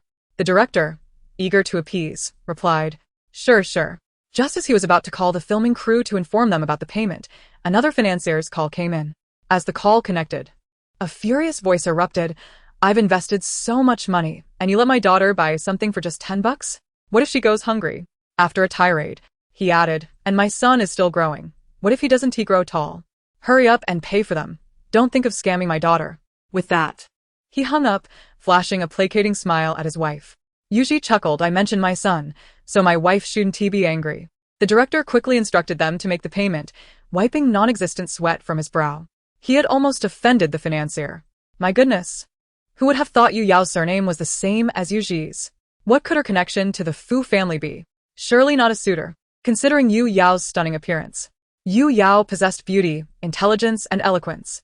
The director lamented, oh dear, I'm so frightened. Realizing the situation, the director noticed his cherished little speaker in the distance, hurriedly walking over to pick it up and clean it. The assistant director, witnessing the entire scene, mused. The director isn't quite normal. Oblivious to the revelation of her background, Yu Yao felt pleased with her cleverness. Am I smart? Considered the method unorthodox but bold, replying, you're amazing, sister. Yu Yao flicked her head back, trying to appear cool, of course. The director's team had paid. And Jiao questioned, is the director's team being so generous? Yu Yao's eyes widened in shock. Ha, they've figured it out. Weren't they on bad terms? The internet is a mix of truth and deception. Yu Yao's expression seemed to ask, how did you know? Seeing Yu Yao's look, no one was left unaware, and they chuckled as they began preparing the meal. Remembering Yu Yao's lack of cooking skills, Yi Shuang candidly suggested, why don't you wash the dishes with the kids later? Hearing this, Yu Yao, who had been entertaining the children, immediately stood straight and saluted. Yes. Yi Shuang shot a glance at the disheveled Yu Yao before heading into the kitchen. Yi Shuang, Yu Yao, sit at the kids' table. Yi Shuang, your character is collapsing. Wow. Your sister is so impressive. She bought so many snacks. Nian gazed at Yi with admiration, her sparkling eyes soon fixating on the snacks. Yu Yao smiled at the other children, encouraging, come, take the snacks you bought. Next time, I'll buy you more. Generously sharing. She watched as everyone joyfully approached to grab their favorite treats. Yang Ning, however, cautiously observed the scene, remaining still. Liani turned to her, puzzled. Why aren't you taking any? Don't you like any? Ningning fidgeted with her clothing, her voice barely audible. No, it's fine. You all eat. Noticing the commotion, Yu Yao exchanged a look with Yi, who eagerly handed a snack to Ningning. Ningning shyly glanced at Yi, but didn't reach for it. Liani, taking the initiative, stuffed the snacks into Ningning's arms, insisting, "Eat. Everyone is having some." Ningning timidly accepted, realizing that no one objected to her eating, and cautiously opened the snack. Why does Ningning seem a bit reserved? Upstairs, I sense it's not mere reserve. It seems she might have experienced long-term neglect, leading to self-doubt. It feels related to her family background. The children are still warm-hearted. Lu Naixin, hearing the crunch of snacks from the kitchen, poked her head out, her tones serious. "Eat less. We'll have dinner soon." Just then, and Jia Ro's loud voice echoed from the kitchen, "Especially you, Zhou Jinyan. If you can't finish a bowl of rice later, you want to have snacks in the future." Leonie finished a small bag and set it down, acknowledging the need for body management, being a girl who loved beauty. Nian Nian still craved a snack, and Yu Yao reminded, "You can't eat now. We'll have dinner soon. Next time, I'll take you to buy toys." The mention of toys made Nian Nian eagerly put down her snacks, her mind solely on toys. Not particularly fond of snacks herself, only bought them because of her sister's preference. Seeing everyone else had stopped eating, Ningning looked down at her unfinished snacks, feeling a bit lost. Yu Yao gently inquired, "Ning Ning, do you think you could manage a bowl of rice after finishing these snacks?" Ning Ning, her head lowered, murmured, "Yes, I can." Yu Yao affectionately patted Ning Ning's head, encouraging her, "All right then, you can finish this packet." The gentle pat made Ning Ning even shyer, her face nearly buried in the snack bag.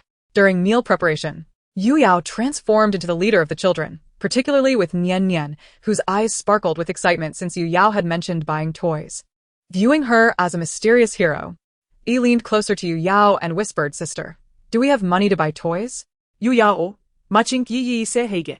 Shook her head in response. As was about to speak again, Yu Yao interjected, "The director does."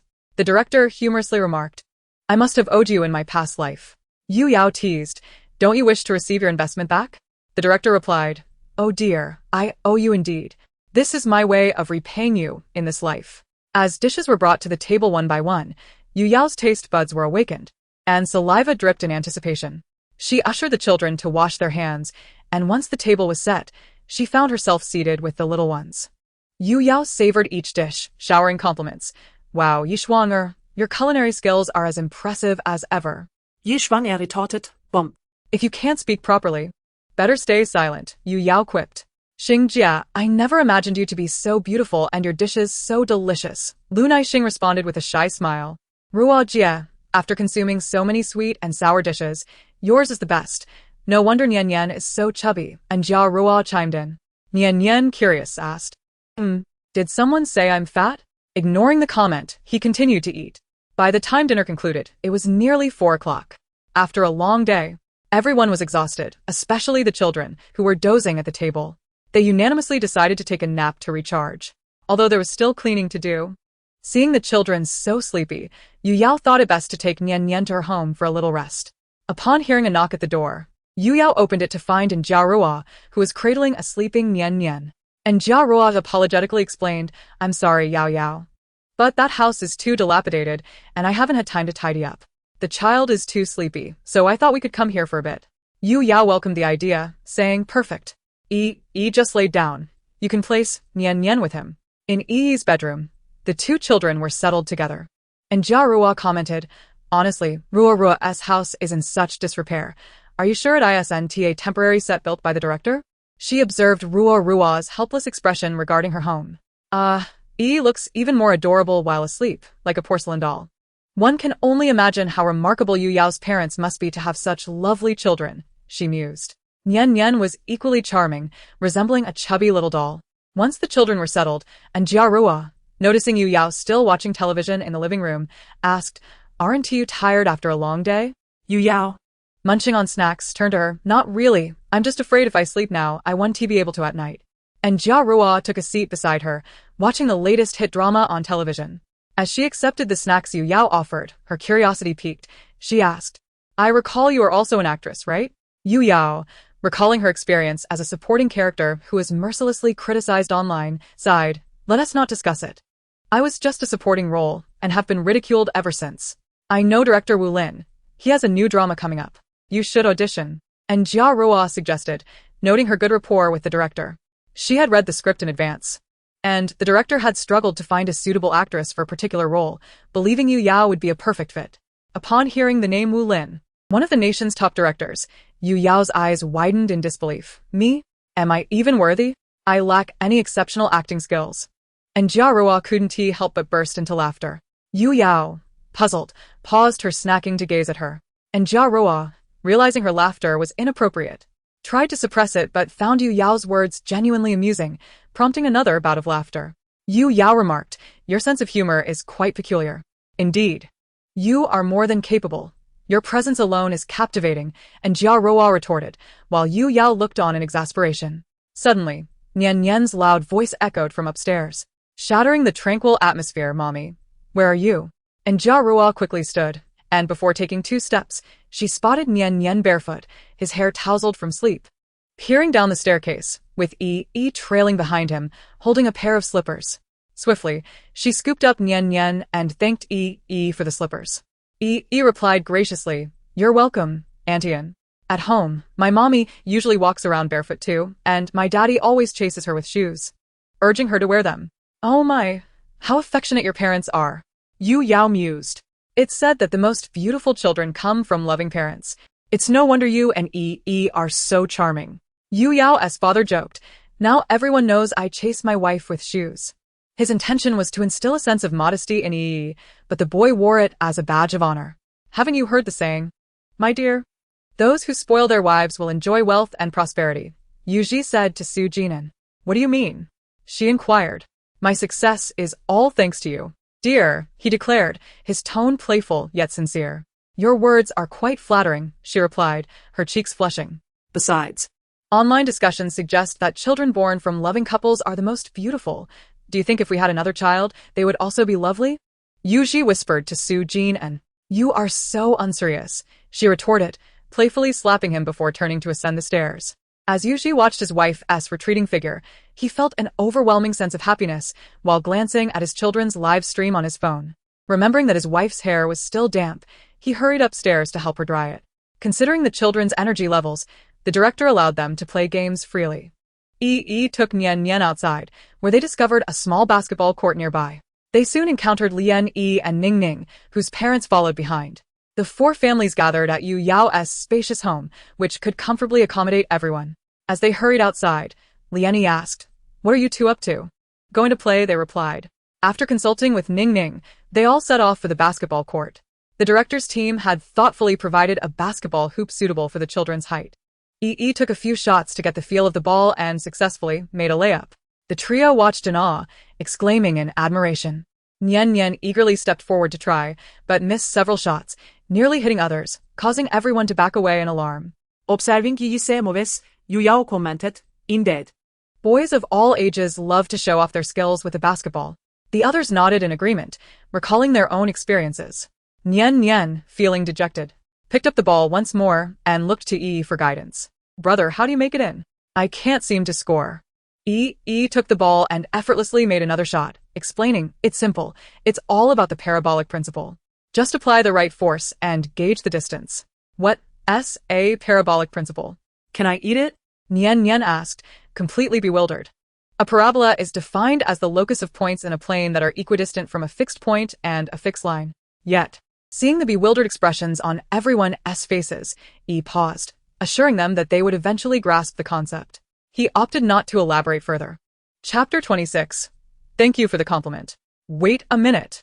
Isn't only 5 years old? At that age, aren't they still in kindergarten? How could they possibly comprehend parabolas? My intuition tells me that Yu Yao comes from a very affluent family. When I tutored in college, the children of my employers, also around 5 or 6, attended various extracurricular classes and even previewed material we only covered in middle and high school. Dear family, I looked up Yu Yao's educational background, and you wouldn't believe it. I quickly pulled out my phone to investigate. Graduated from ETH Zurich, and with dual degrees. Listening to Yi's enthusiastic explanation, Yi Shuang'er gazed at Yu Yao in astonishment. Yi is only 5, isn't he? Yu Yao proudly declared, like a haughty peacock. Indeed, my family is quite intelligent, myself included. Yi Shuang'er shot Yu Yao a glance. I don't see your intelligence, but I certainly see your growing audacity. Thank you for the compliment. Yu Yao replied with a playful grin. Who complimented you? Yi Shuang'er retorted, perplexed. As dusk approached, the production team thoughtfully prepared a barbecue for everyone. Although they had only just finished lunch around 3, they considered the children's high activity levels and their consequent hunger, thus providing food. Yu Yao stood up and called out, "Kids, it's barbecue time." Yi skillfully picked up a skewer and began grilling, noticing a knife nearby. He deftly sliced the chicken wings. He then grabbed a snack and handed it to Yu Yao. "Sister, you eat this first. The wings will be ready soon." "Oh, Yi, you are indeed my blessing," Yu Yao exclaimed, taking the snack Yi offered. The 3 adults and 1 child made Yi stand out, particularly due to his small stature. Lu Naixin teased Yi. "Yi, usually adults take care of children. How did it turn into you taking care of your sister?" "Yi, you are truly my ideal child.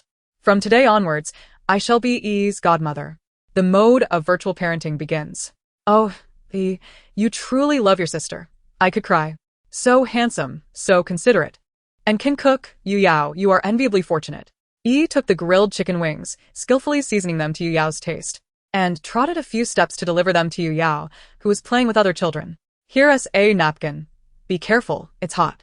He wrapped the tip in a napkin to avoid burning Yu Yao. Yu Yao took a bowl and handed one to Yi, saying, "Yi, eat first. I'll go grill more." Yi insisted, "Sister, eat up, I promise Mom and Dad to take care of you." A man's word is his bond. With that, he continued to grill Yu Yao's favorite food. Watching the bustling scene, Yu Yao remarked teasingly, "Oh dear, whose brother is preparing food for me? Oh, it's my own." After taking a bite, she made a mockingly annoying sound. "As expected of my brother's grilling, it's simply delightful. Alas, you all have no fortune to taste this." Just after concluding a meeting, Fuyu, upon opening the live stream, heard Yu Yao's playful voice and chuckled indulgently, thinking how she still acted like a child. Remembering that he had missed her after just a day, he picked up his phone to call the director.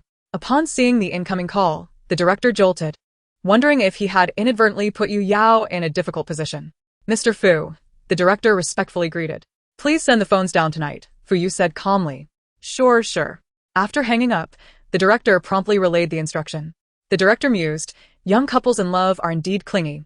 Mr. Fu is no exception." Observing Yi's busy figure on the live stream, he thought, "This is Mr. Fu's little nephew. We cannot let him tire himself out. Let us quickly have the staff prepare the food and send it over." Lu Naixin commended the director's team for their efforts, saying, "They are quite considerate." And Jiaro agreed, "Yes, I previously misjudged the director." Only Yi Shuang, gazing at Yu Yao, fell into contemplation, recalling Tang Fingchen's words about her having spoken too loudly to Yu Yao, which led to Fu Yu's warning that evening. Thankfully, she had distanced herself from her previous unscrupulous company through Tang Fengchen.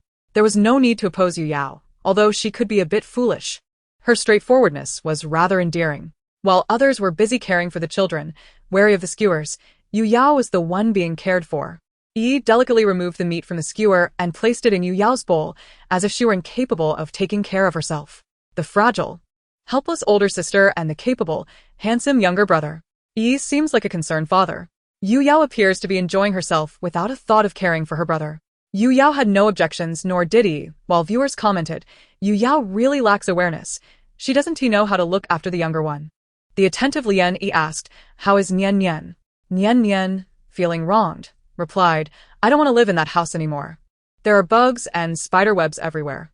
As she spoke, her tears began to flow. Jiao Jia's education is truly commendable. This is the kind of education that should be encouraged, explaining to children, and they will listen. Nian Nian, a little crying darling, with a fair face and rosy eyes. Oh, how I wish to kiss her. Yu Yao, pondering, watched Nian Nian walk away and recalled asking a neighbor who owned the house. The neighbor had informed her that it was unoccupied, purchased by the production team, and not very expensive. Catching up to Jiarua, she asked Nian Nian, "Would you like to live in the same house as Brother Yi?" Nian Nian nodded. Yu Yao beckoned Yi over and whispered conspiratorially to the 2 children. "What did you tell them?" And Jiarua inquired, watching the 2 children run towards the neighbor. She didn't press further, knowing Yu Yao was always full of clever ideas. Chapter 27, 80. Stepping into Jiarua's home, Yu Yao once again lamented the director's frugality and disregard for comfort. The sight of the earthen house, long uninhabited, with a yard overrun by weeds, was disheartening. Despite the cooling weather, mosquitoes were still abundant, driving Yu Yao nearly to madness. The director, hearing the earlier remarks, was unfazed until the final comment ignited his irritation. He could withstand personal attacks but not have his professional integrity questioned. The director instructed the cameraman to relay a message to Yu Yao. The cameraman, looking conflicted, approached Yu Yao. Teacher Yu, the director asked me to tell you something. What? The cameraman mimicked the director's furious tone. Yu Yao. I rose to fame through my professional skills. Yu Yao stared at the camera, speechless, and formed a wordless expression. Ha ha ha, the irate director. Director, do not question my expertise. The cameraman's imitation is amusing. One can easily imagine the director's breakdown. Surely, they should at least ensure the safety of the guests. If I'm not mistaken, the last expression Yu Yao made was fool. Upstairs, you're not mistaken. It was indeed fool. Understanding Yu Yao's final gesture, the director sought to console himself. Do not be angry. Do not be angry. If you fall ill from anger, no one will help. Imagine Yu Yao as a cash cow. Being scolded by the god of wealth is a privilege. After all, being scolded is a far better fate than poverty. And Jia Roa, observing the hammer, suddenly felt an ominous premonition, which the director shared. Yu Yao, smiling, accepted the hammer, and the moment she grasped it, her expression shifted dramatically as she swung it down towards the sole piece of furniture in the room, the bed. 80, 80, 80. She cried as she struck. Everyone else stood in shock, wondering how she managed to lift such a heavy hammer so effortlessly. My goodness, this sister is truly brave. Princess Yao Yao is not at all delicate. Is it really appropriate to demolish someone's furniture like this? It shows a complete lack of decorum. Ha ha ha. The elder sister and I watched a skit together. The director began to yell, "Ah, Yu Yao." The nearby staff quickly distanced themselves from the director, a frenzied creature of incompetence. Observing the bed utterly destroyed, Yi hurriedly approached to wipe the sweat from her sister's brow. Yu Yao scanned the surroundings for anything else that could be smashed when the cameraman rushed forward to inform her that the director had agreed for teacher and to stay with them. Finally, it became clear why characters in dramas often resort to breaking things when angry. It truly is quite cathartic. Upon hearing that they could move into a larger house, Nian Nian instantly leaped with joy, exclaiming, "Long live Sister Yu Yao! Sister Yu Yao is truly amazing." The group marched towards Yu Yao's home, while the director's team quickly set up cameras in the other rooms. Once everything was in order, Nian Nian insisted on sharing a room with Yi. After lying down obediently and peeking out, Nian Nian looked at Yu Yao with hopeful eyes. "Sister Yu Yao, can you tell Nian Nian a bedtime story?" "Of course," Yu Yao replied. She then turned to Jiao, "Sister, and it's getting late. You should head to bed. I'll tell them stories." And Jiao didn't refuse, recognizing how attached Nian Nian was to Yu Yao. Sitting at the foot of the bed, Yu Yao softly began, "Today, let us tell the tale of Snow White. Everyone come listen to Sister Yao tell a story. I've already burrowed under the covers, and I want to drift off to Sister Yao's voice." I jumped right into bed. After dinner, the director sent the guests their phones. At that moment, Yi Shuang-er tuned into Yu Yao's live stream, just in time to hear the start of the story. Come listen to Yu Yao's bedtime story. Ning Ning obediently lay beside Yi Shuang-er, her sparkling eyes betraying her excitement. Yi Shuang-er, sensing Ning Ning's situation, felt a pang of sympathy and tucked her under the covers, lying down beside her. Haha, Shuang-er is also listening to the bedtime story. Yu Yao is telling bedtime stories to the entire nation. Shuang-er is so gentle. She looks stunning even without makeup. Lunai Xian, who had no late-night engagements, typically went to bed around 10:30, firmly believing that an early bedtime was the best way to maintain youthfulness. Lian Yi inherited her mother's love for beauty and also went to bed early. Yu Yao cleared her throat and began. Once upon a time, there was a princess with skin as white as snow, and everyone called her Snow White. Because Snow White's mother passed away when she was young, the king remarried. The queen shattered the magic mirror. What nonsense is this? She tidied her beautiful hair and summoned Snow White. Gazing at the fair and lovely princess, the queen lamented. The waves of the Yangtze River push the waves ahead, while the previous waves are left to die on the shore. She presented the princess with an apple. Snow White chuckled. "Dear queen, why don't you take a bite first?" The queen, puzzled, took a bite and found it quite delicious, finishing the apple herself. Observing that the queen had not collapsed, Snow White wondered, wasn't I supposed to receive a poisoned apple today? Why is she unharmed? The system had no answer. Unbeknownst to her, the queen had also crossed over and was a woman in love with women, enchanted by Snow White's beautiful face. The queen mused that she had hit the jackpot. The queen gently lifted Snow White's chin. "Oh, my princess, you are truly exquisite." Snow White blushed. feeling an unusual sensation towards the queen. As they spent more time together, the queen cast aside the king and led a blissful life with her daughter. Chapter 28. The gentle and intellectual sister and the lively sister. After Yu Yao finished, she noticed the two little ones staring at her in disbelief. What's wrong, sister? That's not how the story goes. The princess ends up with the prince, Nian Nian retorted. You see, under the premise of being with the prince. Isn't it true that Snow White was poisoned by the queen? How could children listen to such a malicious story? The princess and the queen together brought harmony to the world, free from poisonings and strange men trying to take advantage under the guise of rescue. Yu Yao argued her case, while the children listened, wide-eyed. Eventually, sleepiness overcame them. Yi Shuang-er was also bewildered, thinking, what nonsense is this? I can't expect Yu Yao to be normal. Ning Ning had already fallen asleep when Yu Yao began her tale. The director's staff were equally perplexed. What is this? After a brief silence in the comments, they began to scroll frantically as Yu Yao concluded her story. Yu Yao, what are you talking about? Are we sure this is a bedtime story? I'm about to fall asleep, and yet I'm more awake now. A chaotic mix of stories, systems, time travel, and same-sex relationships all thrown in? Why tell kids such things? You're leading them astray. Truly, there's no decorum. Oh, upstairs, the child hasn't he said anything. Yet you're barking quite loudly. Sister Yao's last remarks were quite insightful. Listening to Sister Yao is far more enlightening than listening to Sister Yao. Meanwhile, Fui was waiting for Yu Yao to call him, but she was busy telling stories to the whole world. After what felt like an eternity, he thought it was finally his turn. However, Yu Yao removed her makeup and went to sleep, seemingly forgetting about Fuyu entirely. At first, I felt like a day apart was like 3 autumns. Now, I seem to have slipped her mind.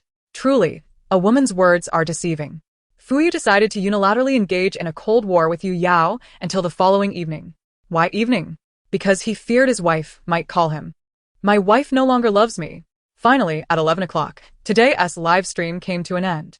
Due to the bed smashing and the fairy tale, Yu Yao once again topped the trending charts. The director laughed heartily. I knew Yu Yao was my lucky star.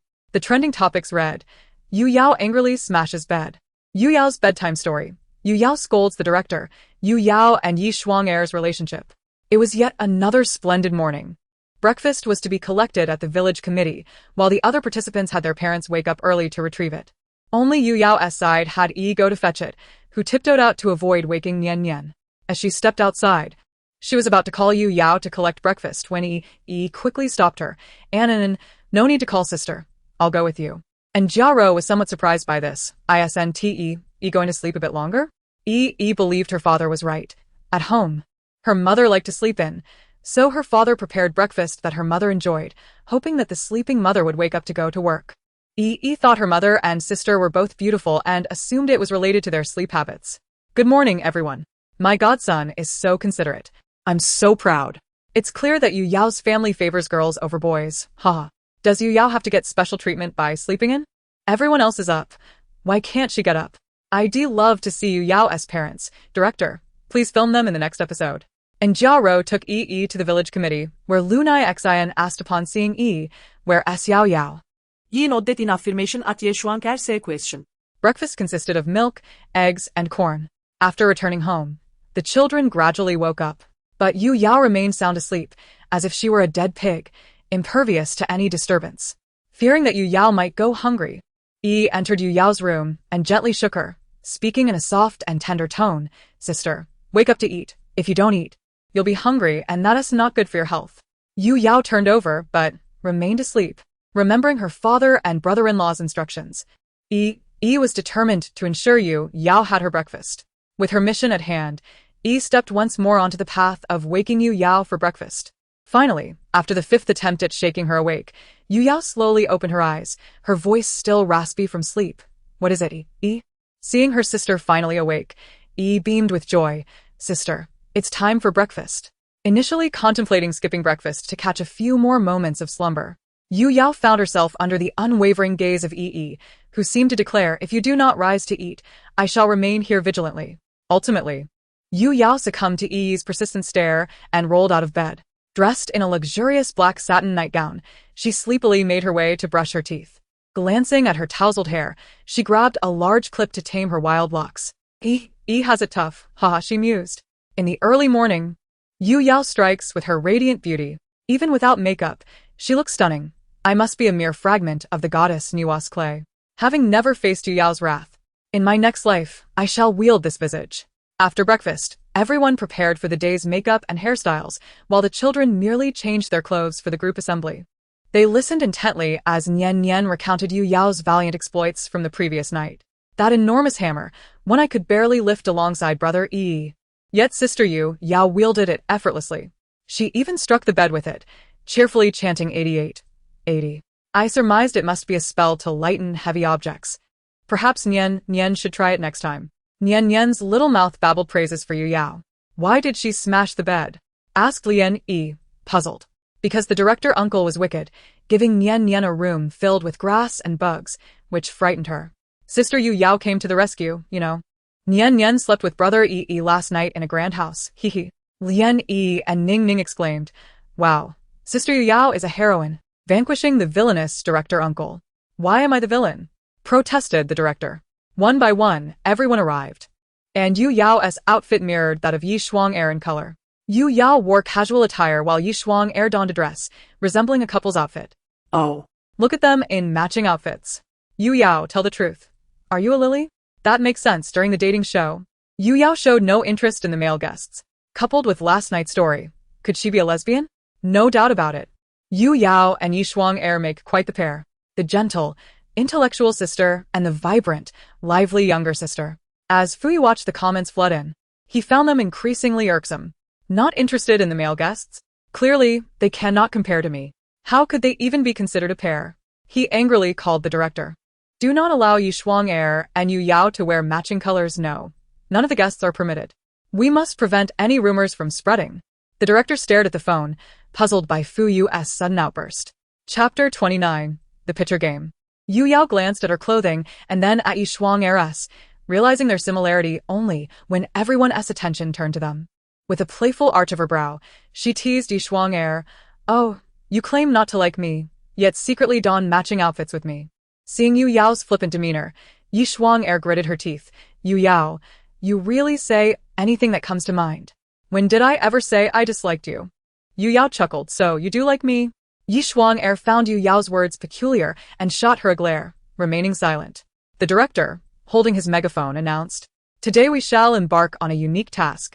He seemed eager for others to inquire about its uniqueness, yet everyone remained preoccupied. Ning Ning, noticing the director's silence, kindly asked, what is the task, Uncle Director? Woe is me, the little girl is so considerate. Clearing his throat, he continued, today, we will play the picture game. Upon hearing this, excitement surged through the group, and everyone urged the director to elaborate. Today's lunch will be prepared by the children. The rules are simple. He demonstrated the pitcher in hand. Like this one, if you throw it in, you will receive the corresponding ingredients from the pitcher. Various seasonings and fresh ingredients are guaranteed. In no time, a designated area was organized in front of them. The children, eager for the fresh challenge, danced with delight. Each child shall throw, and adults are not allowed to assist. The director added, anyone who fails to land a throw will have to complete an additional task.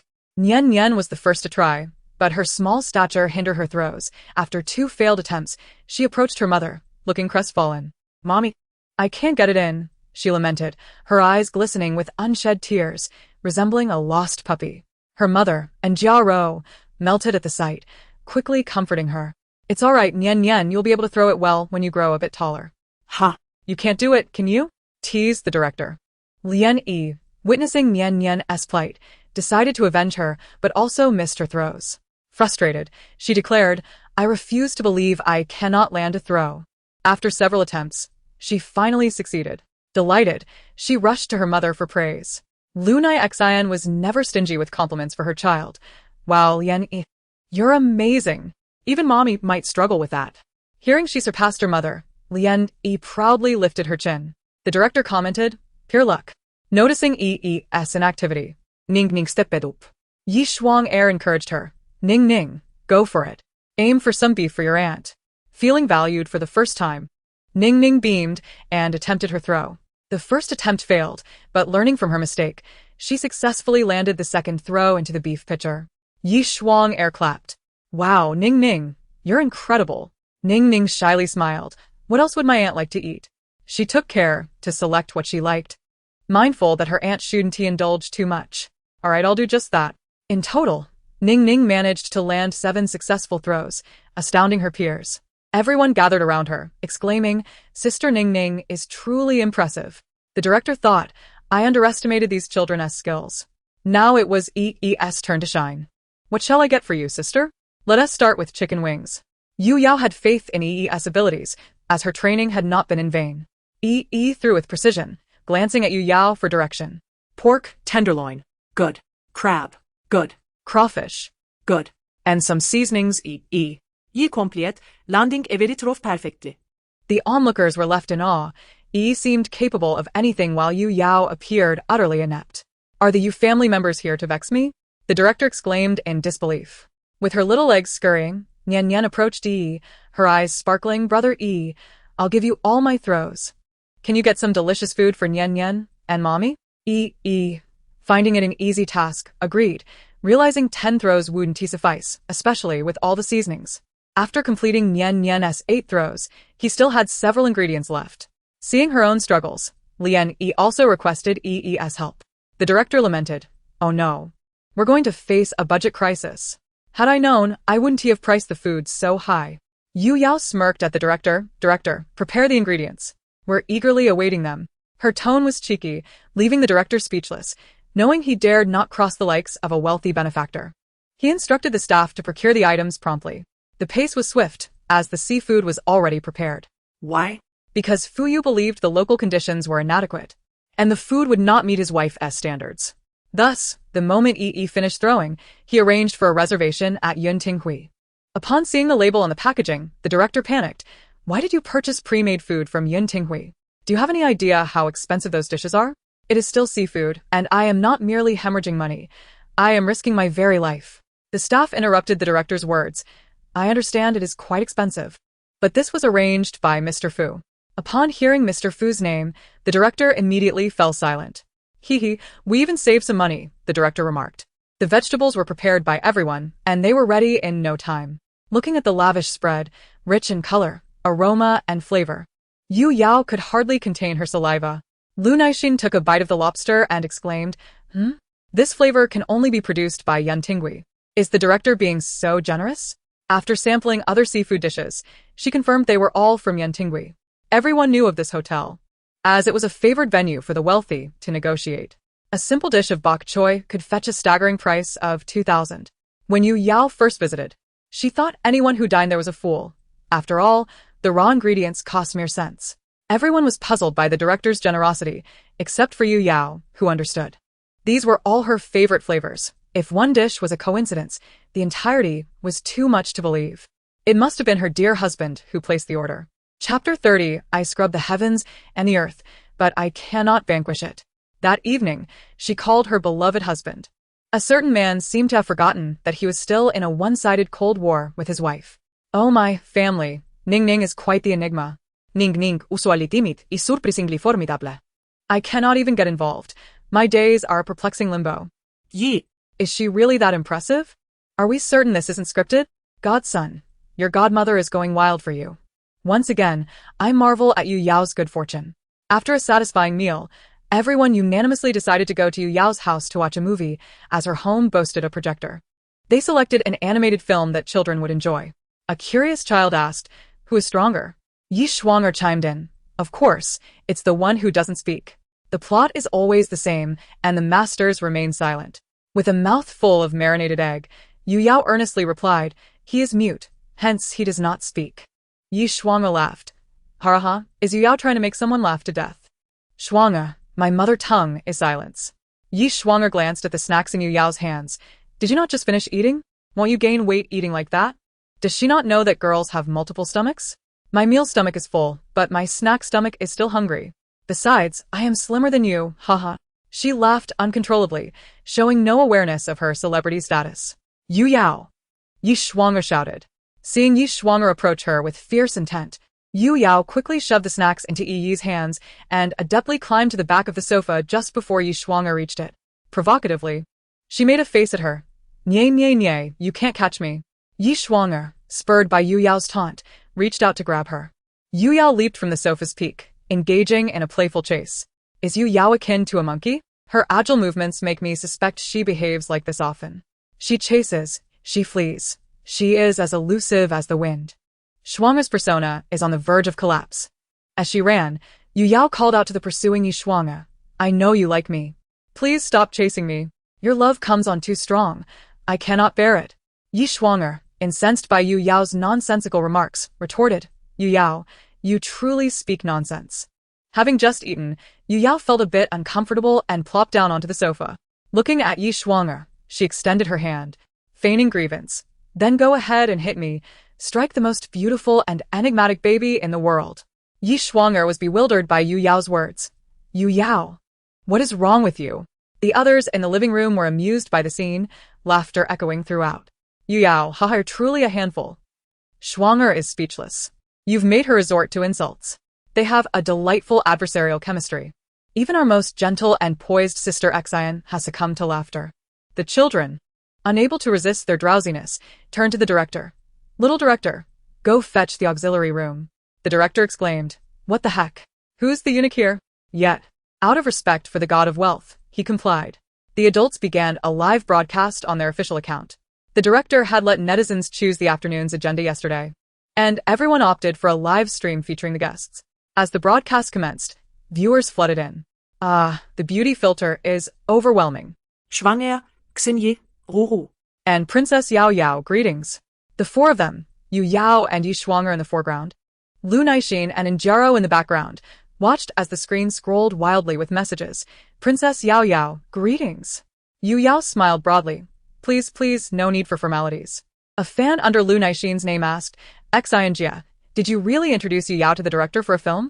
Lu Naixin smiled slightly at the comment. I would love to introduce her, but she insists her acting skills need refinement. Me. Sinzi. Are you and Nai siblings? Indeed. We emerged from the same womb. Sister flowers have been captured by Yu Yao. You young lady are quite fortunate. Keep it low-key. Yu Yao is a wonderful girl. Hearing a beautiful woman praise her, Yu Yao felt like a proud peacock, her head nearly reaching the heavens. Sister, look at me. Shuang'er, weren't you and Yu Yao not on bad terms? Yi Shuang'er was momentarily stunned by this comment, realizing that the dating show had left a less than favorable impression.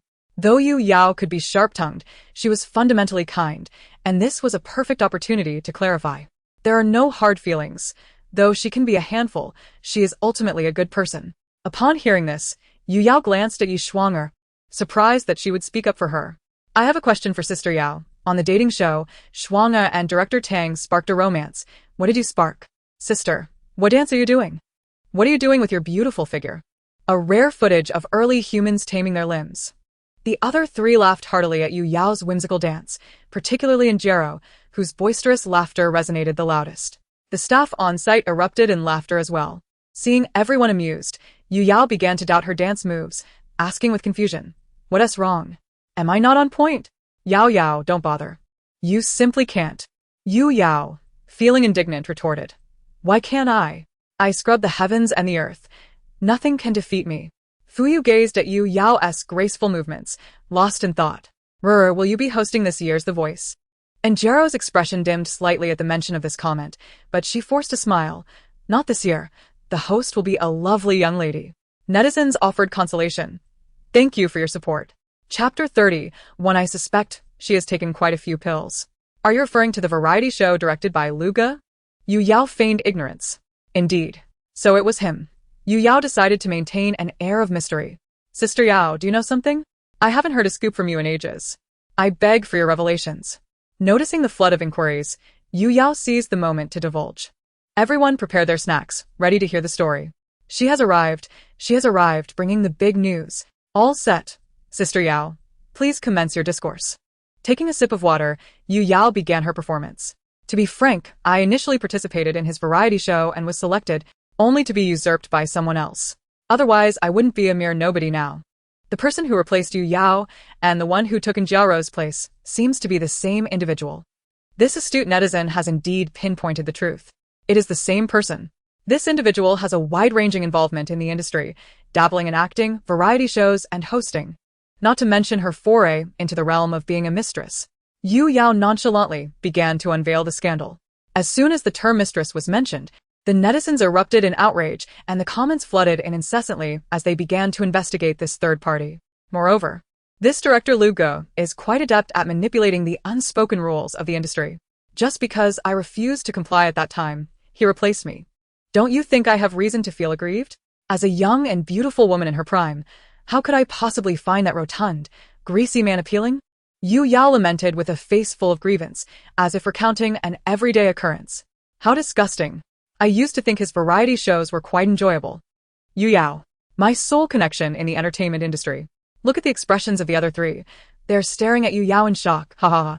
Yi Shuanger subtly nudged Yu Yao and gave her a thumbs up. Yi Shuanger had also been harassed by this director. Although she managed to avoid being eliminated due to Tang Feng Chen's influence, she ultimately chose to withdraw, finding the situation too repugnant. To prevent the situation from spiraling further out of control, the director hastily attempted to intervene. However, Yu Yao had yet to vent her frustrations and threaten the director. If you keep interrupting me, I'll expose you too. Explode, explode, explode. I want to know what dirt the director of the children's variety show has. Could he also be involved in the unspoken rules? If he were, how did I get here? Our director has maintained a commendable character. Yu Yao defended the director's reputation. Just as the director was starting to feel a bit of relief, having avoided any falsehoods. Yu Yao leaned closer to the screen and whispered, "Let me tell you a secret. The director is quite submissive and fearful of his wife. And he seems to have hemorrhoids." She even covered her mouth with one hand. The other stared at the director in shock. The assistant director jokingly remarked, "No wonder your sitting posture seems off. It all makes sense now, ha ha ha." The director's most embarrassing secret was revealed, and he instantly turned crimson. His tone laced with irritation.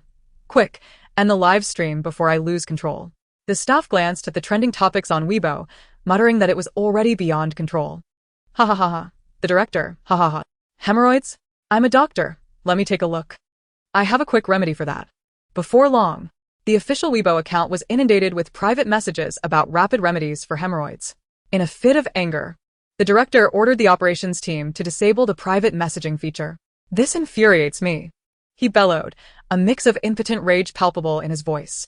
Meanwhile, Weibo was buzzing with excitement. The unspoken rules. Lu Go, the veteran manipulator of the unspoken rules. Why was the talented singer replaced? Just after finishing with his young mistress, Lu Go received a call from his assistant. The anxious voice on the other end urged, "Director Lu, this isn't good." Lu Go, stroking his smooth skin, replied nonchalantly, "What is it? Calm down. I'm perfectly fine." The assistant, disregarding everything else, insisted, "Quickly check Weibo."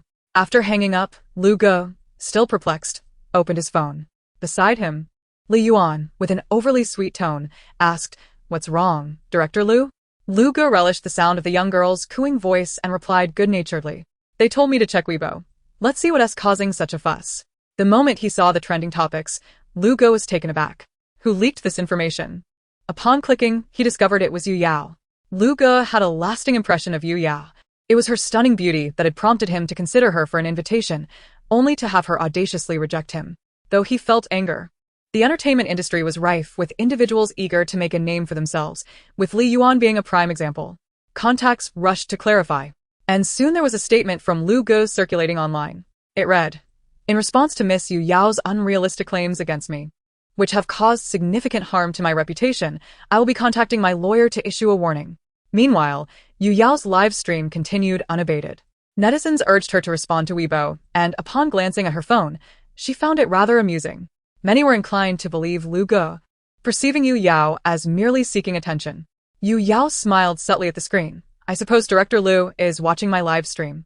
Lu Go, indeed watching, suddenly felt a wave of dread wash over him. "Oh no, a lawyer's letter? How terrifying. Are you trying to provoke me? Do you think I lack evidence?" Yu Yao rolled her eyes, masking the identities of other women, for they bore her no ill will. Beside her, Li Yuan commented, "Indeed. If she had such connections, why hasn't she risen to fame?" Instead, she's being lambasted by netizens. Chapter 32. Truly, Fu Yu is extravagantly wealthy. Just as Lu Go contemplated contacting someone to deal with Yu Yao, a knock sounded at the door, leading him to believe it was room service. With an impatient tone, he called out, "No need for room service." A serious voice responded from outside, "Hello, we are the police. We have received reports of Mr. Lu Ji's involvement in drug trafficking. Please open the door." Lu Ge panicked, hastily dressing and contemplating fleeing through the window, though he had deliberately chosen a high floor for convenience. Sensing that someone inside was attempting to escape, the police quickly unlocked the door with a card provided by hotel staff. Upon hearing the door open, Lu Ge felt an overwhelming fear as he saw the police and a throng of reporters outside, collapsing to the floor, mumbling, "It's over, it's over. This time I'm finished." He swiftly became a trending topic.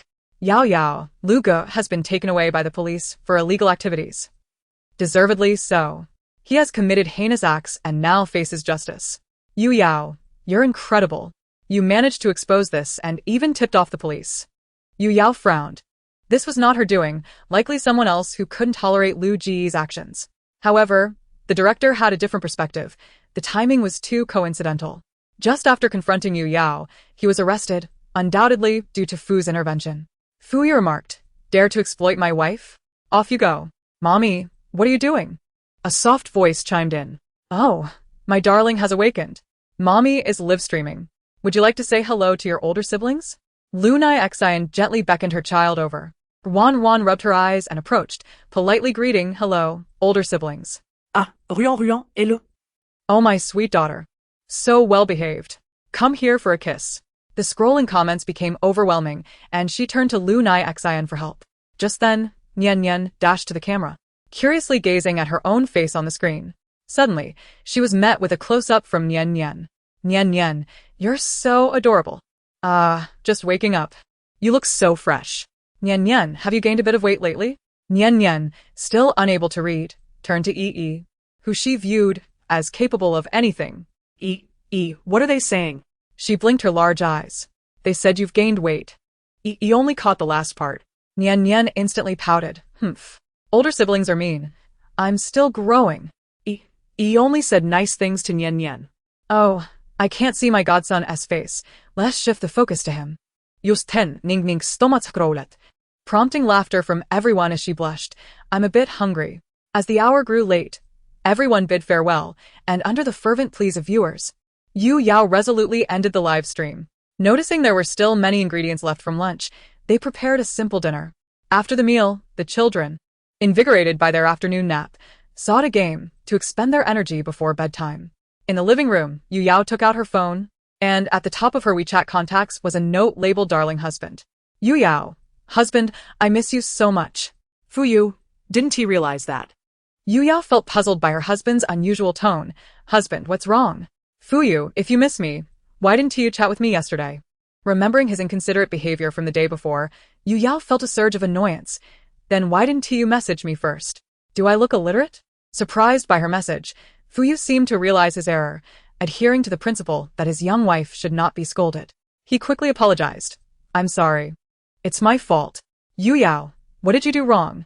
"Fu Yu, I shouldn't have complained about my wife. I should have taken the initiative to chat with her." At that, Yu Yao displayed a satisfied smile, pleased with his acknowledgement. Her smile widened further when she received a text alert from her bank, revealing that Fu Yu had transferred 52,000 to her account. Counting the zeros repeatedly, she chuckled. As expected of Fu Yu, truly affluent. "Yu Yao, I forgive you. But dear, my hand hurts today." Fu Yu, concerned.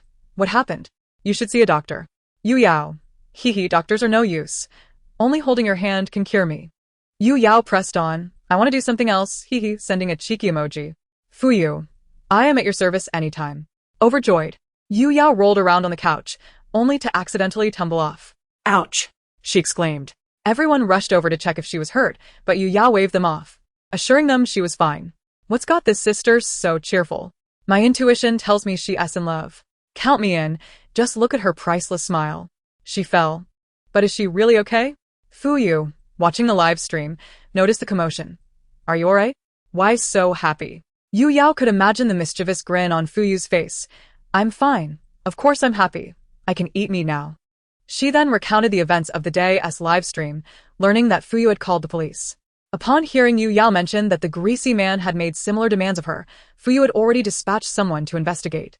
Such unsavory matters were always uncovered with diligence. Yu Yao logged onto Weibo after a long absence, feeling it was time to make her presence known. Her post read, "It has been several days since I last posted. One can hardly tell that I am a taciturn, introverted, mature, and composed beauty. Immediately after posting, likes and comments began to flood in.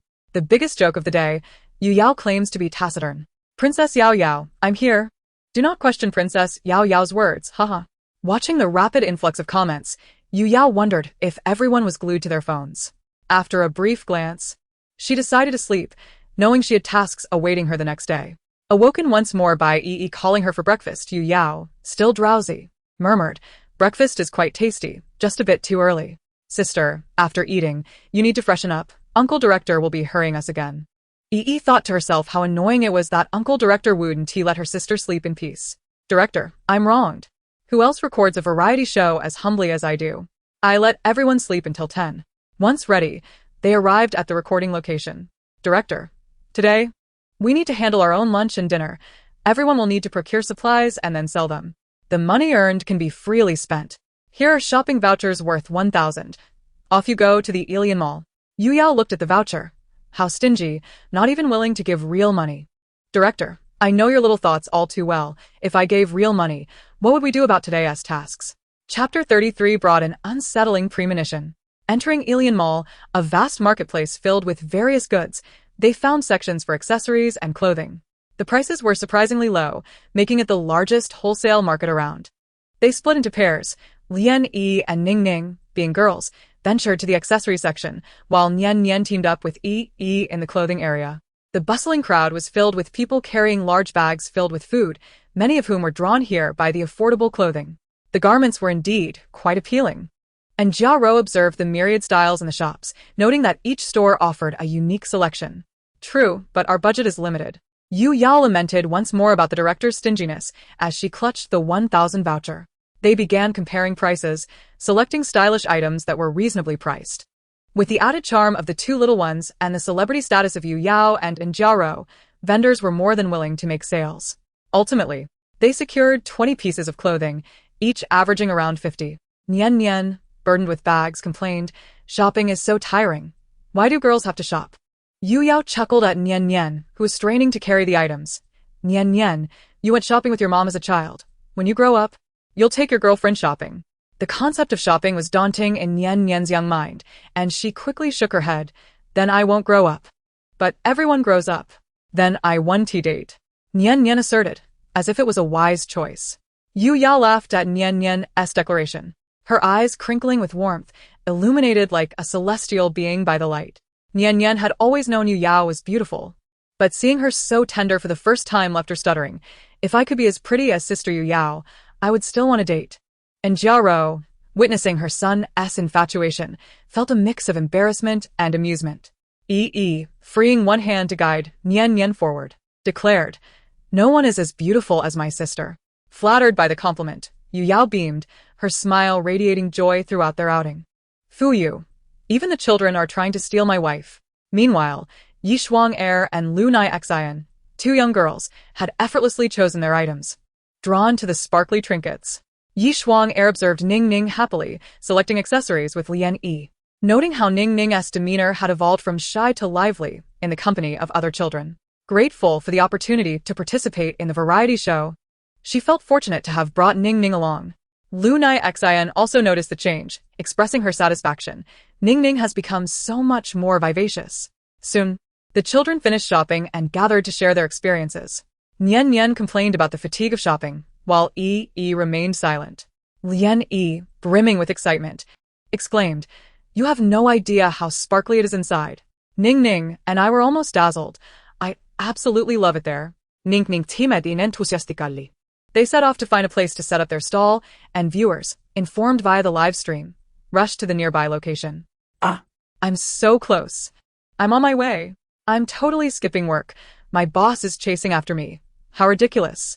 How I envy those nearby. I'm 2,000 kilometers away, just silently shedding tears. I'm also nearby. Mom, I'm coming. Due to limited conditions, they could only display the clothes and accessories on large shopping bags, hastily creating a makeshift stall. As the preparations were still underway, a stream of people began to arrive, filling the space to the brim. When they looked up, all they could see was a sea of faces. Yi Shuang-er gently reminded everyone, please be careful, everyone. Let's form an orderly queue and avoid any injuries. Suddenly, a boisterous voice erupted. Shuang, you are so gentle. Startled, Yi Shuang widened her eyes at the enthusiastic fan, causing laughter to ripple through the crowd. Yu Yao, noticing the throng, urged Yi to seize the director's small megaphone. With the megaphone in hand, Yu Yao announced, "Let us be rational consumers, everyone. If you don't need it, you don't have to buy it. Also, the items we offer might be a tad pricier than those at other stalls. If you're looking for bargains, consult the director, who will take a third of our earnings in the end. It's not easy to support a whole family. The stingy director even bullies us." She decided to play the emotional card against the director. "Leave us alone. If I want something, I'll buy it. You're not a fan of Yu Yao, are you?" Liu Nai sin spare good. Huh. "How did you know?" The fan replied, puzzled. "Fans are just as rebellious as their idols," Yi Shuang clarified. The crowd began to queue orderly to purchase items, while Yu Yao and Lunai Xian thoughtfully selected clothing in various sizes. My godson, I finally get to meet you," exclaimed a female fan, the one frequently referred to online as Yi's godmother. With a puzzled expression, asked, "When did I get another mom?" "Hello, sister. You're the same age as my sister. Just being a sister is fine, or else mom will be unhappy." "All right, you're so considerate, dear," she replied. "I want to meet too." Other children chimed in. The area surrounding the little ones was buzzing with excitement. Ningning was a bit shy, while Nian was a social butterfly. "Sister, you're so pretty. You'll look great in that." "Brother, are you buying a gift for your girlfriend?" "I guarantee she'll love it," Nian shouted, almost throughout the entire event. Nian is quite the little entrepreneur," others remarked. The items sold out quickly, and after clearing the litter, they counted the earnings, 600 in total. After deducting the 2,000 initial investment and the 500 owed to the director, they were left with just 100. Meals for the 8 of them would need to be simple. Yu Yao gazed at the money in her hands, feeling a pang of regret as it was handed over to the director. By 2 o'clock, after the selling was done, they were fortunate that the children were well-behaved and didn't demand food during the sale. Naturally, after earning their money through hard work, everyone wanted to enjoy a nice meal. They headed to a well-known restaurant, a must-visit for tourists. And Jia Rou had chosen this location with the intent of enjoying the local cuisine, having done some prior research. Although the area wasn't economically prosperous, it was a tourist hotspot, and prices had quickly inflated from an average of 50 to over 100 per person. She anxiously turned to Yu Yao, saying, Yao, this restaurant isn't cheap. We only have 100, and it's over 100 per person for 8 of us. That's probably not enough." Yu Yao gave her a reassuring look. The children were hungry, and they decided to go in. Fortunately, it wasn't meal time, so they were seated promptly at a large round table. "Hello, what would you like to order?" The waitress, excited to meet them, recognized them from the show. They ordered a signature children's meal for each child, as they were all fond of meat. The others turned to Jia Rou for guidance, and she pointed to the signature set meals, ordering 4 bowls of soup as well. When the waitress left, Lunai Xian exclaimed, "For bowls. Are we going to finish them?" And Jia Rou shook her head, reassuring her that they were small, akin to children's portions. Lunai Xian felt relieved, considering their limited budget. The dishes arrived promptly, living up to its reputation. Even Lian Yi, who usually watched her image, was enjoying her meal heartily. However, it was indeed pricey. The children's meals were 120 each, the adult meals 250, and 4 small bowls of potato soup cost 40. They had exceeded their budget. At the checkout, Yu Yao called out to the director, who was still savoring the food. "Director, it's time to pay." Startled, the director turned at her loud voice, saying, "We agreed that you would pay for your meals." Yu Yao, unfazed, replied, "But our earnings are with you." The director, exasperated, insisted, "We agreed on this, ask them." Yi Shuang and the others quickly shook their heads, claiming ignorance. Yu Yao, dismissive of the rules, retorted, "If you don't pay, you can wash the dishes." She led the group outside, while the waitress smiled at the director.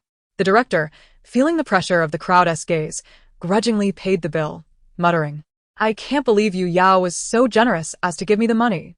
I'm so annoyed, but I can't offend her." Ha! No wonder Yu Yao was so obedient when handing over the money, they laughed. The cameraman captured the director's flustered expression perfectly. Is it really fair to put the director in such a tight spot? Does he think money grows on trees?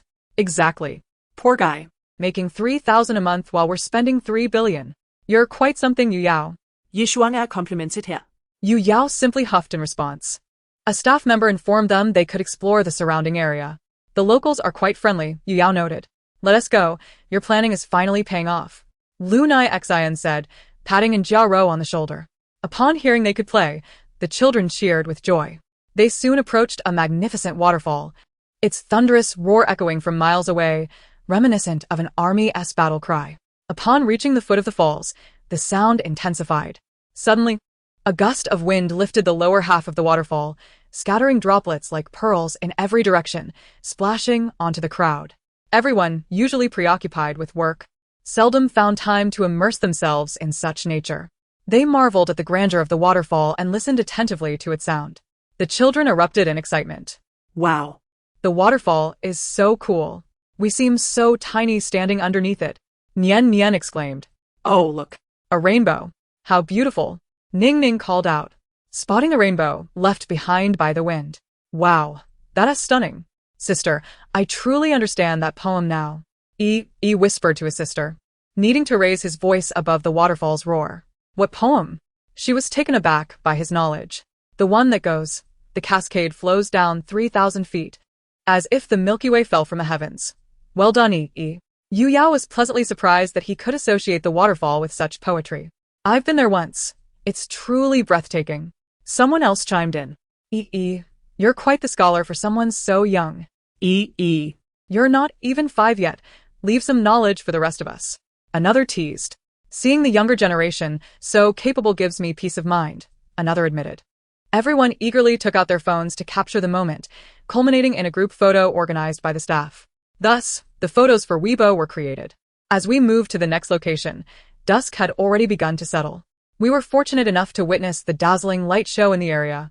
As Jiao informed the group. Upon our arrival, we found that the place was already bustling with people, including several families with children. They hesitated to push forward, mindful of the staff behind them, but fortunately, the grandeur of the light show and the size of the buildings allowed everyone to enjoy the spectacle from a distance. As the music neared its conclusion, the group decided to leave early to avoid the crowd with the children. Nearby, there was a street filled with snacks, and Jiao, ever the guide, encouraged everyone to indulge, reminding them that they wouldn't gain much weight from just one meal. Yu Yao playfully teased Yi Shuang. I can't eat anymore. I'm nearly at 80 Jean. Hearing Yu Yao mimic her previous words, Yi Shuang felt a wave of embarrassment wash over her, as if she could dig her toes into the ground to escape. Shut up. Let us not mention it. The more awkward she felt, the busier she appeared. Observing Yi Shuang flit about, the group was left wondering what she was truly occupied with. A lifetime of laughter, she declared, prompting laughter from those around her. Chapter 35. What's wrong? Don't you all have this card? Yu Yao, a lover of fried foods, was indeed favored by fate. Remaining slim without a trace of acne, she headed straight to the stalls selling fried skewers, captivated by the array of options. Boss, I'll have a fried ex-boyfriend. This was one of her must-try items. The owner, hearing this for the first time, asked in confusion, Miss, what exactly is a fried ex-boyfriend? Enoki mushrooms. Yu Yao pointed out. What a fitting name for a fried ex-boyfriend. Indeed, the ex-boyfriend is quite like an enoki mushroom. I've learned a new term. I'll order this next time I'm out. To be honest, this day was filled with joy. After spending some time with Fuyu, she went to bed, only to be awakened the next day by Yi. The moment the children heard they were going to the amusement park, their eyes sparkled with excitement as they cheered for the director. Yu Yao raised her hand timidly. Director, are you covering the expenses? The director replied. Didn't you earn money yesterday? With such a small amount, how do you plan to spend it? He shrugged. Figure it out yourself. Hey. You can't get rid of me that easily. Money is no object. Upon arriving at the amusement park, a staff member in uniform greeted them. Hello everyone. Welcome to the Cube Amusement Park. I'm the manager, Tong Sheng. The one down there needs to settle the payments with me. Excuse me, how much will it cost? Lu Naixin asked nervously, concerned about not having enough money. The group collectively gasped, realizing they might be short on funds. The director, smirking, looked at everyone and began to propose a solution. If we don't have enough money, we can, but he was interrupted by Yu Yao. Can we pay by card? Tong Sheng was momentarily taken aback before nodding. Yes, we can. Yu Yao signaled to take out the card Daddy gave us. What card? How do you suddenly have money?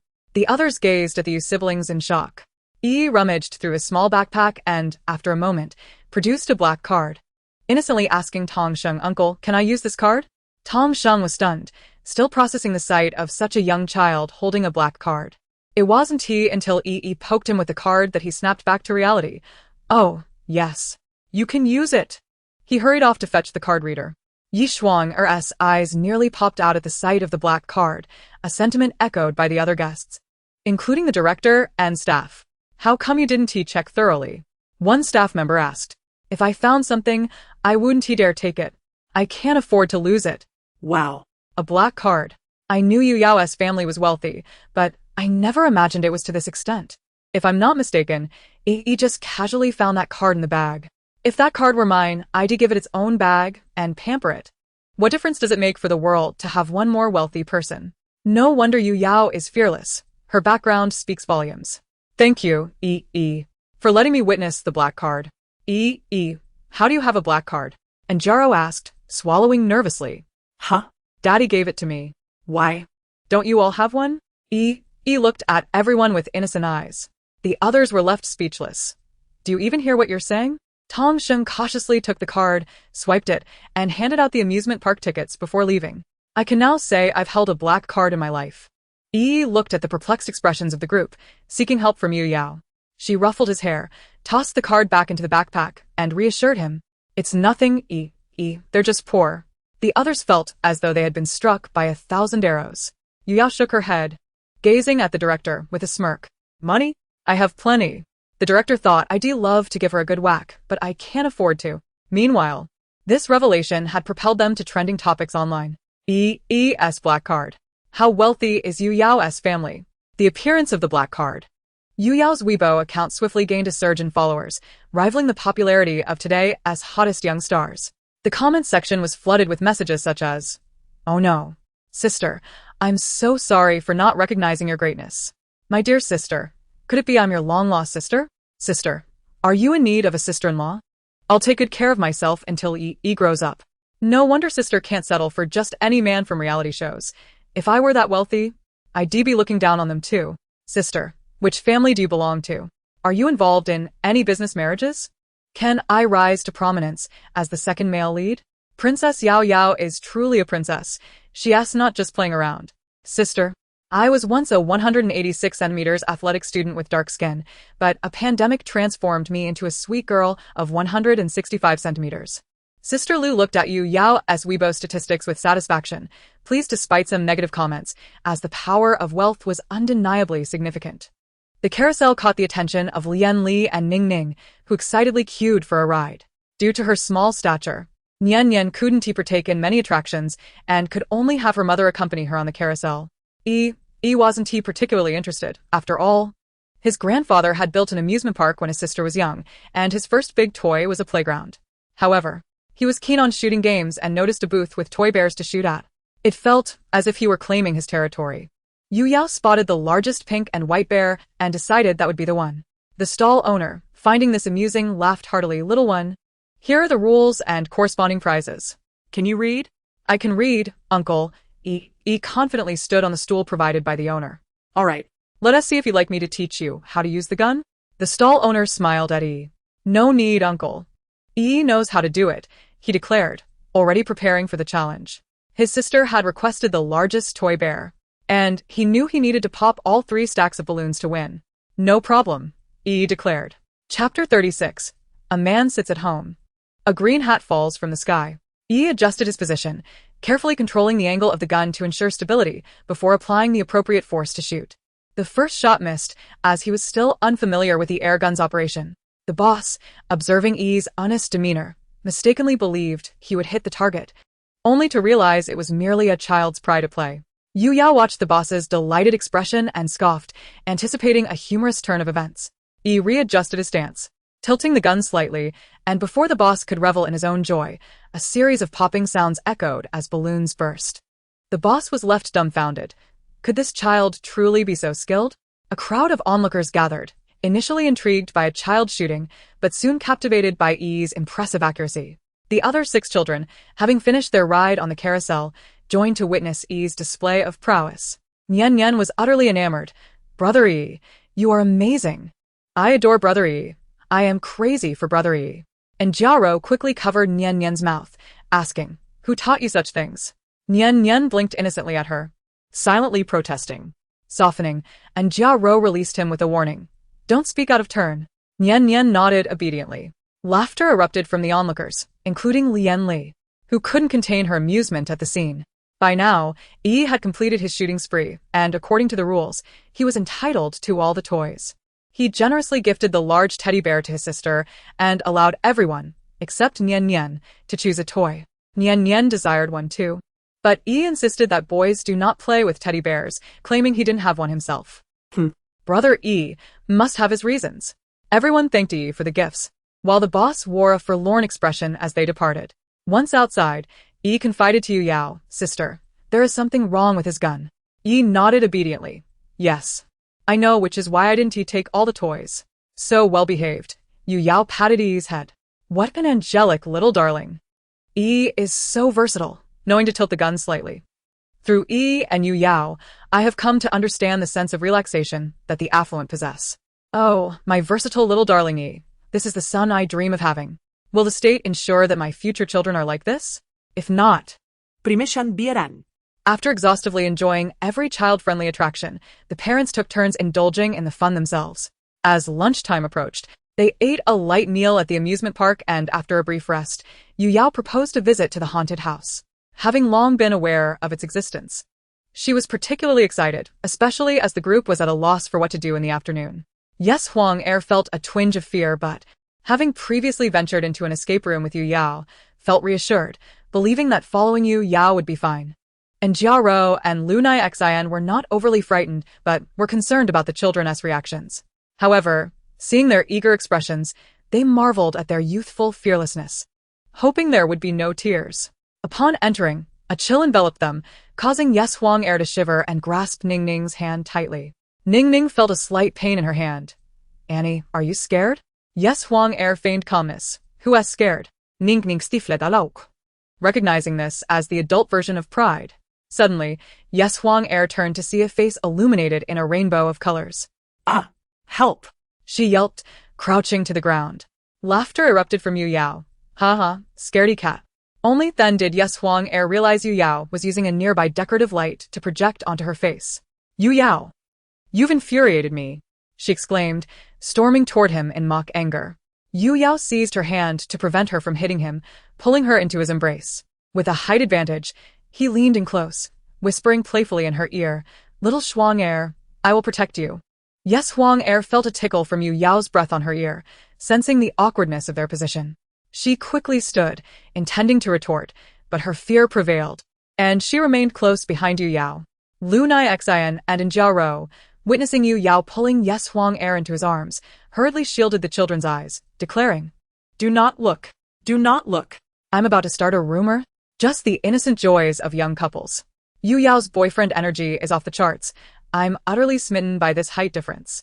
Tangzong, a man sits at home. A green hat falls from the sky.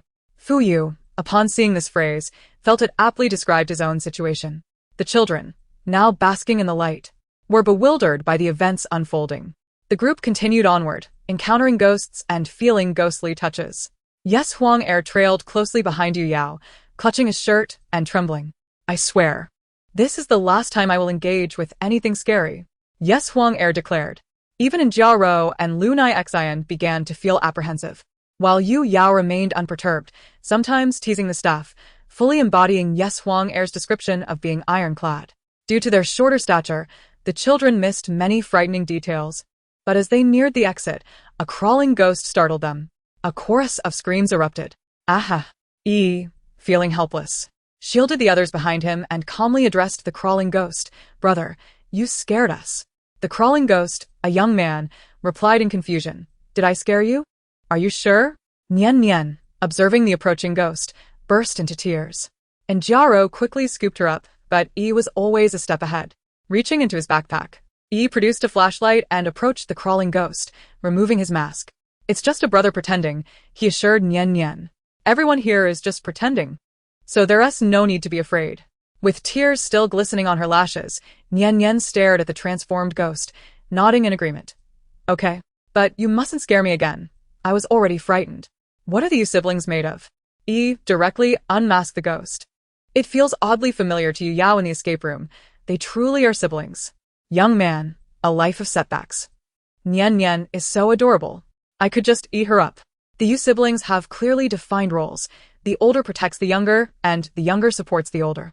Finally, after a series of twists and turns, they emerged from the haunted house, cherishing the sunlight like never before. Chapter 37. Fuyu, I miss you so much. The director informed them that tomorrow's task involved selling vegetables at the market.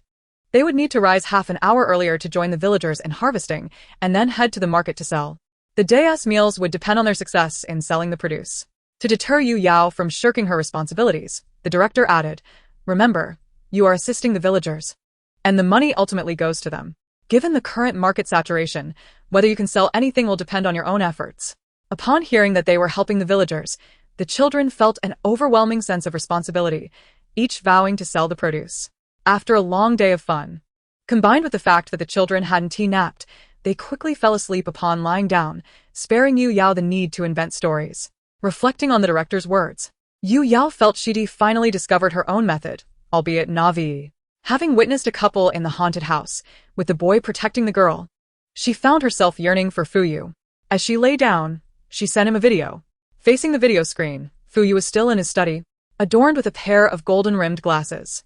At first, Yu Yao was curious if he was nearsighted, but the answer revealed that the radiation from working was too intense, prompting him to protect his eyes. Gazing at Yu Yao, who was nestled in her blankets, his expression softened as he asked gently, tired? Buried in her pillow. Yu Yao nodded absently, her heart swelling with affection at Fuyu's tender demeanor, murmuring, Fuyu, I miss you so much. It was the first time she had expressed such earnest longing. Removing his glasses, Fuyu's eyes deepened with an inscrutable emotion, his voice becoming more somber as he replied, Yao Yao, I miss you too. Sleep well, good night. With a lingering reluctance, Fuyu ended the video call.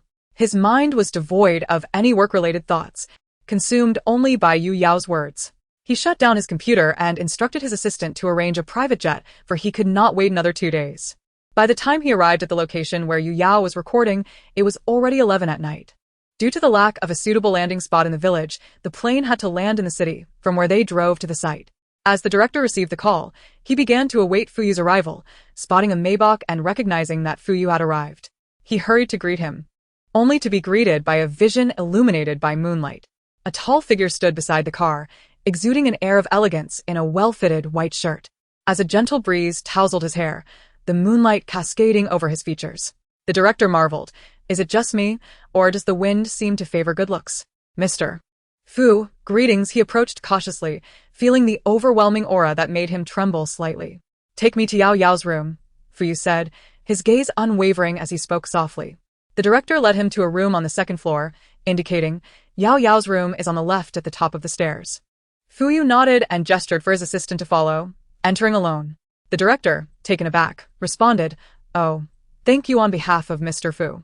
Once inside Yu Yao's room, Fuyu observed her sleeping in a sprawled position, a smile escaping him as he noted how her sleeping posture reflected her personality. He approached her bed, gently covering her with a blanket before lying down beside her. Sensing a presence, Yu Yao drowsily lifted her head, asking, Who is it?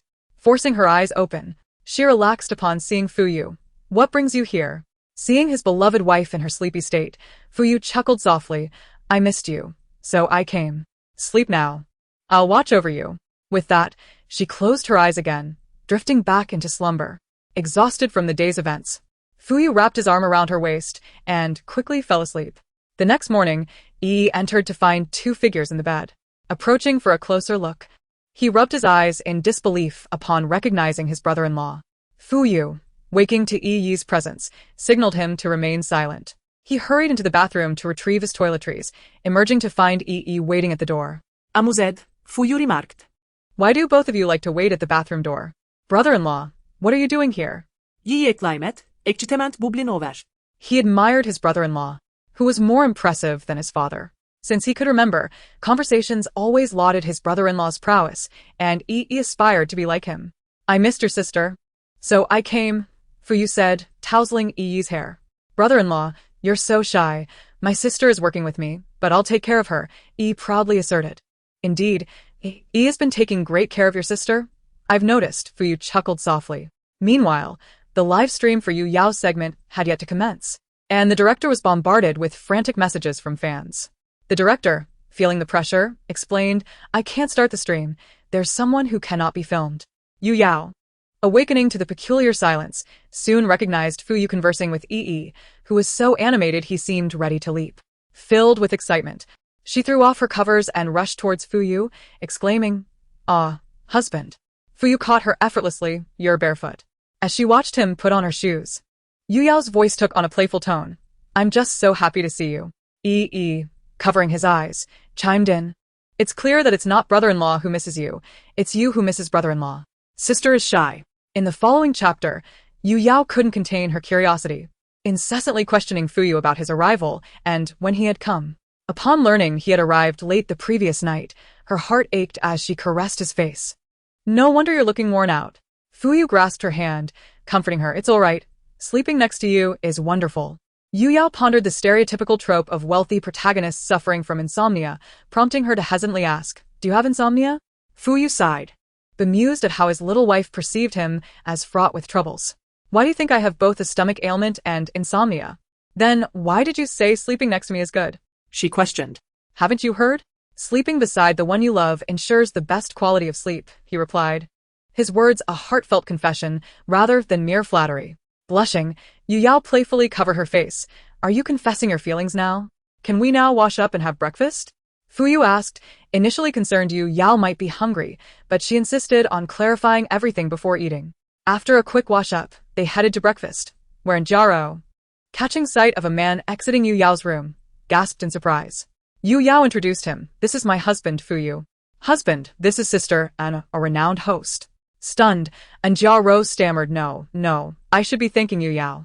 Fu Yu smiled and, looking at Yu Yao with affection, said, I must head to work now. You should eat. Though reluctant to part, Yu Yao understood the importance of his work. She embraced him tenderly before reluctantly letting go, standing on her toes to plant a gentle kiss on his lips. Be safe on your way. With a wistful gaze, Fu Yu departed, suppressing his emotions in the unsuitable setting. As he drove away, Jaro teased, So, you're married. No wonder you're so attached. You two are quite the match. I understand now why you said no one else could catch your eye. Hearing this, Yu Yao beamed with joy, but Jaro suddenly recalled Fu Yu's name, asking, Is your husband the one from the magazine? Yes, that's right, Yu Yao confirmed. Jaro exclaimed, No wonder Yu Yao is fearless. Besides having a wealthy father, she has an even more remarkable husband. As Fu Yu's car left the village, the live stream was finally activated, leading to a flurry of excited comments from fans. What transpired earlier, and why did we commence half an hour late? Was Sister Anne's astonishment due to encountering someone extraordinary? The audacious director even muted Sister Anne's microphone, attempting to feign silence while abruptly terminating the live broadcast. Could it be that there is a hidden man in Yu Yao's room? Upstairs. Let us not indulge in such sordid imaginations about others. Due to the morning's commotion, there was no time to gather vegetables. The director had prepared everything, including a large electric tricycle, half filled with produce, with the other half seemingly designated for passengers. The director inquired, Who among you can drive? Everyone shook their heads, except for Yu Yao, who declared, I can drive. The director, prioritizing the child's safety, insisted that the children accompany them in the vehicle. The others grimaced, contemplating their own safety. Haha, look at their expressions. The director reassured them, Do not worry, adults are harder to harm. Children's lives matter, while adults do not. He added, further provoking laughter. Of course, I am concerned for everyone's safety. Hence, each person has been provided with a helmet.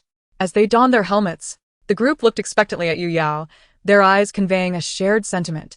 Safety is paramount. They gradually boarded the vehicle, with 3 individuals perched on the edge of the tricycle, adorned in yellow helmets, surrounded by various vegetables, each face reflecting a resolute spirit of heroism. Amidst their seemingly despondent expressions, the key was turned, and they set off with a jolt, startling everyone. Yi Shuang, disregarding her demeanor, exclaimed, Yu Yao. Speak when you accelerate. Yu Yao, with a grin, responded, All right then, hold on tight. I'm about to speed up. With that, she twisted the throttle fully. The wind rushed past them, and as they approached a downhill slope, panicked cries erupted. Yu Yao, slow down on the decline. Before they could finish, Yu Yao had already surged downwards, prompting more frantic cries. Once they regained composure, they spotted a raised, uneven patch ahead. And Jiao, visibly anxious, urged, Yao Yao, slow down, the ground ahead is uneven. No sooner had she spoken than the vehicle began to skid dangerously. Oh heavens! What sin have I committed to be on Yu Yao's vehicle? Yi Shuang, utterly oblivious to her image, lamented that life was more valuable than appearances. Help! This is exhilarating to watch. The group's cries, though filled with dread, were undeniably amusing. Who knew a tricycle could drift? Yu Yao must have raced before. Yi Shuang, Laughing, began to pray to the heavens. Caring little for others' worries, merely for her own camera time, Yu Yao is truly incorrigible. My heart aches for my sister. Eventually, they arrived safely at the market, and the sensation of their feet touching the ground was immensely satisfying. Yu Yao expertly maneuvered the vehicle to a non-obstructive spot, announcing, "Please be cautious while reversing." With a suave gesture, she removed her helmet. Ning Ning, noticing her aunt's pale complexion, inquired with concern, "What's wrong, aunt? You look unwell." Yi Shuang managed a weak smile. "Nothing, just a bit carsick. Thankfully, you didn't ride." Ning Ning asked, "Can one feel carsick on a tricycle?" They spread their wares on the ground, arranging the vegetables methodically. The children, curious, chimed in with questions about the produce, eager to learn. As preparations were finalized, the market stalls began to fill, and the crowd gradually swelled. Yu Yao, seizing the opportunity, grabbed a loudspeaker and began to call out enthusiastically, "Ladies and gentlemen, don't miss out. We have a plethora of vegetables available. Whatever price you offer, I shall match. I'm not here for profit, merely for a fair exchange. Today, I sell cabbages by the basket, eggplants by the basket, peppers by the bag, tomatoes by the bag, lotus roots by the bag, and olives by the bag." Laughter erupted. Isn't that a trending joke online? Yu Yao must have an internet speed of 8. We're all discussing the same topic. They quickly sought out Yu Yao's alternate account. Her humorous sales pitch attracted a crowd, and as recognition of her celebrity status spread, more and more people gathered, leaving her companions in awe of her performance. With the increasing crowd, they began to divide responsibilities. Lu Nai Xian managed the order, Yi Shuang handled payments, and Jiao packed the goods, and Yu Yao charmed the customers. The children also lent a hand where they could. "Little girl, how much for this tomato?" An elderly woman inquired. "Grandma, it's $1.50 per pound," Yu Yao replied. "That seems a bit pricey, dear." "Elsewhere, they sell for $1.30, the old woman remarked, setting the tomato down. "Oh, Grandma, these tomatoes were freshly picked this morning, grown by us. Look, they still have dew on them, and they taste better than others." give it a try. She washed one and handed it to the elderly lady. After tasting, the grandmother recognized the difference. Moreover, since they were picked this morning, they will last longer, Yu Yao continued, noticing the slight shift in the woman's demeanor. "Indeed, that makes sense," the elderly lady conceded, purchasing a bag that weighed 3.5 pounds. After weighing it, Yu Yao cheerfully handed it over, saying, "Grandma, that'll be $5.25. You can just give me 5. The old woman fished out 5 from her purse, and Yu Yao gleefully accepted the payment, shaking the money in delight. After the grand opening, everyone worked harder. Upon hearing the vegetables were freshly picked, customers expressed increased interest, eagerly inquiring about prices. They paused for a lunch break, allowing the children to rest in the vehicle, but the young ones insisted on helping. Fortunately, the weather was pleasantly cool, making it bearable. By 5:30 in the afternoon, they had sold out, with the final customer purchasing lotus roots. Yu Yao, after collecting the payment, generously offered the last of the peppers to the woman. "Here, sister. Take these peppers, they're fresh and the last we have." The delighted woman responded with a smile. "You're quite the little businesswoman." Yu Yao humbly smiled back. After tidying up the area, everyone praised Yu Yao's efforts. Lu Nai Xian remarked, "Yao Yao, you did great." Yu Yao responded, "Huh? Where did everyone go?" The director, in a comically serious tone, replied, "There are no extra vehicles left." Yi Shuang glared at the empty vehicle beside them, seething, "Director, then what purpose does that vehicle serve?" The director nonchalantly replied, "Oh, that vehicle? I use it to walk my dog." Yi Shuang raised her fists in frustration, but the group quietly donned their helmets and climbed into the back of Yu Yao's vehicle. Instead of sitting on the edge, they settled on the ground, gripping the safety rail tightly. "Look at how terrified everyone is." Laughter erupted as everyone wore expressions of bewilderment. The director's absurdity is unmatched. What a character. Whereas the dog? And Jiao exclaimed, Yao Yao, our lives are at stake. Yu Yao replied, huh? I want to live too. You would not sell me off just because I am adept at making money, would you? It is yet another reckless way of driving. Everyone has grown hesitant to speak. For the wind blows fiercely, and the moment one opens their mouth, they are met with a gust that chokes them. In the past, those who were fond of anime would cling to the railing, their bodies swaying in the wind. Now, I find myself experiencing such scenes firsthand. The villagers wait at the village entrance, and upon seeing everyone arrive, they notice that the vehicle is devoid of vegetables. Their faces alight with anticipation as they gaze at the director. The director takes out the money he has purchased as well as the payments received via WeChat and distributes it to them. The villagers beam with joy, exclaiming, how remarkable! We could not sell out in a day, yet you managed to do so swiftly. The director, not wishing to overshadow the efforts of Yu Yao and her companions, informs the uncle that it was indeed Yu Yao's group that made the sales, particularly highlighting that Yu Yao's voice had grown hoarse from calling out. The villagers express their gratitude, hastily inviting everyone to their homes for a meal, saying, surely you are all hungry. My wife has prepared a feast. Come with me. Upon hearing of the delectable food, Nian Nian is the first to agree. The group proceeds to Uncle Wang's home, where they are greeted with a table laden with delicious dishes. Aunt Wang emerges from the kitchen, carrying a bowl, and upon seeing everyone, she exclaims, just in time, the last dish is ready. Wash your hands and come to the table. You must be starving after a long day.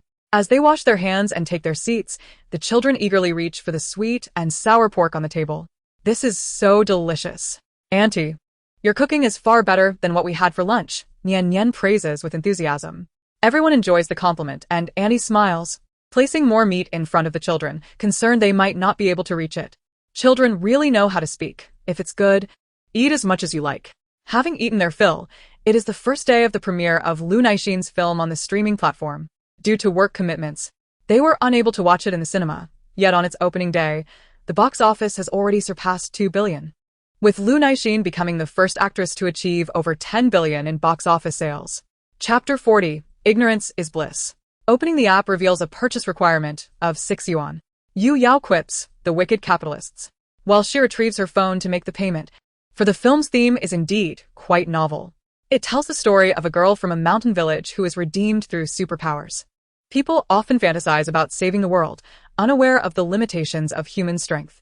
They begin to imagine possessing superpowers to rescue the village girl, and the film depicts the various superpowers they can conceive of to save her.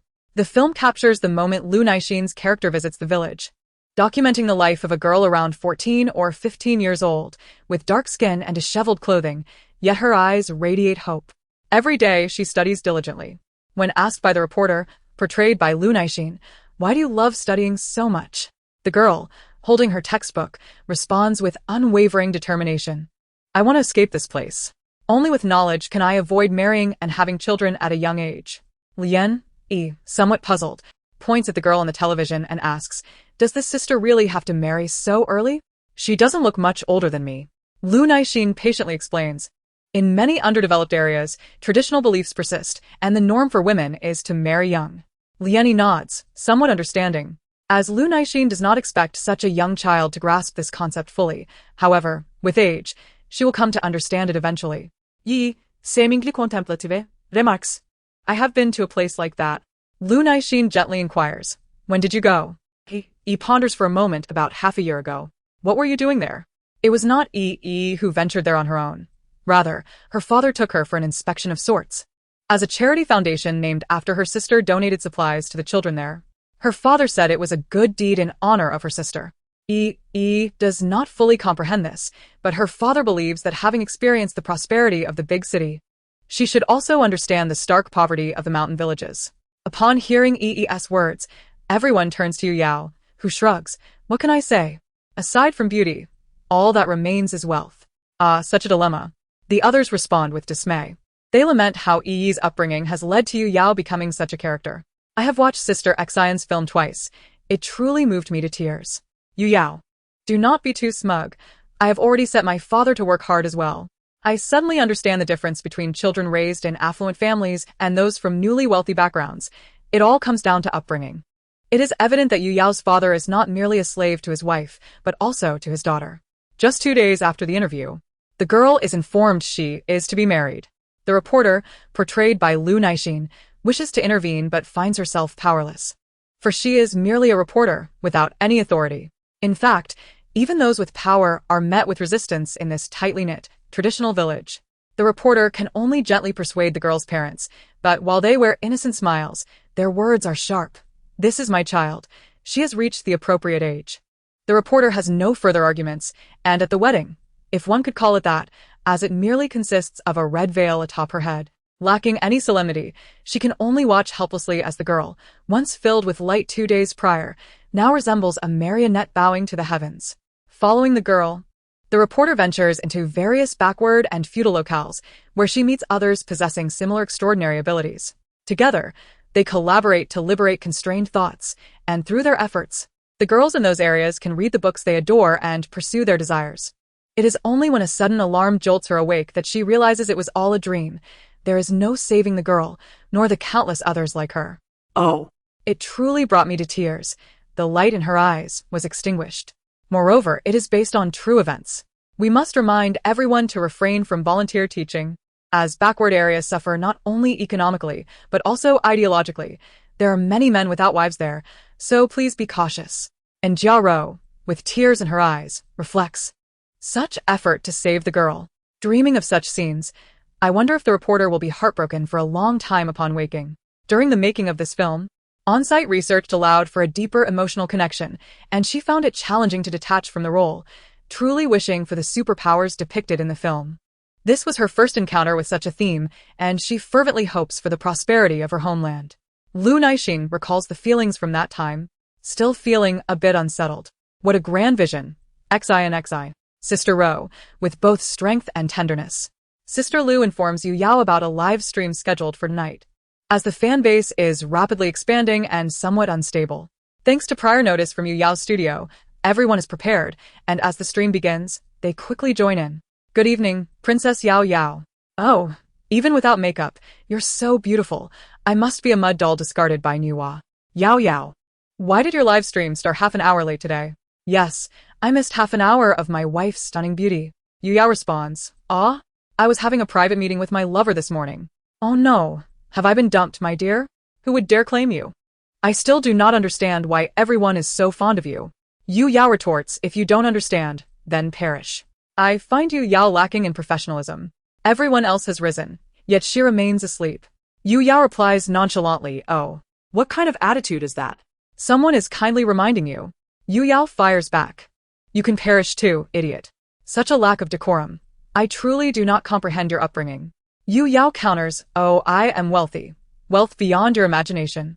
Ha ha ha, Yao Yao. Ignore them. Indeed, a bunch of sour grapes. Why concern ourselves with them?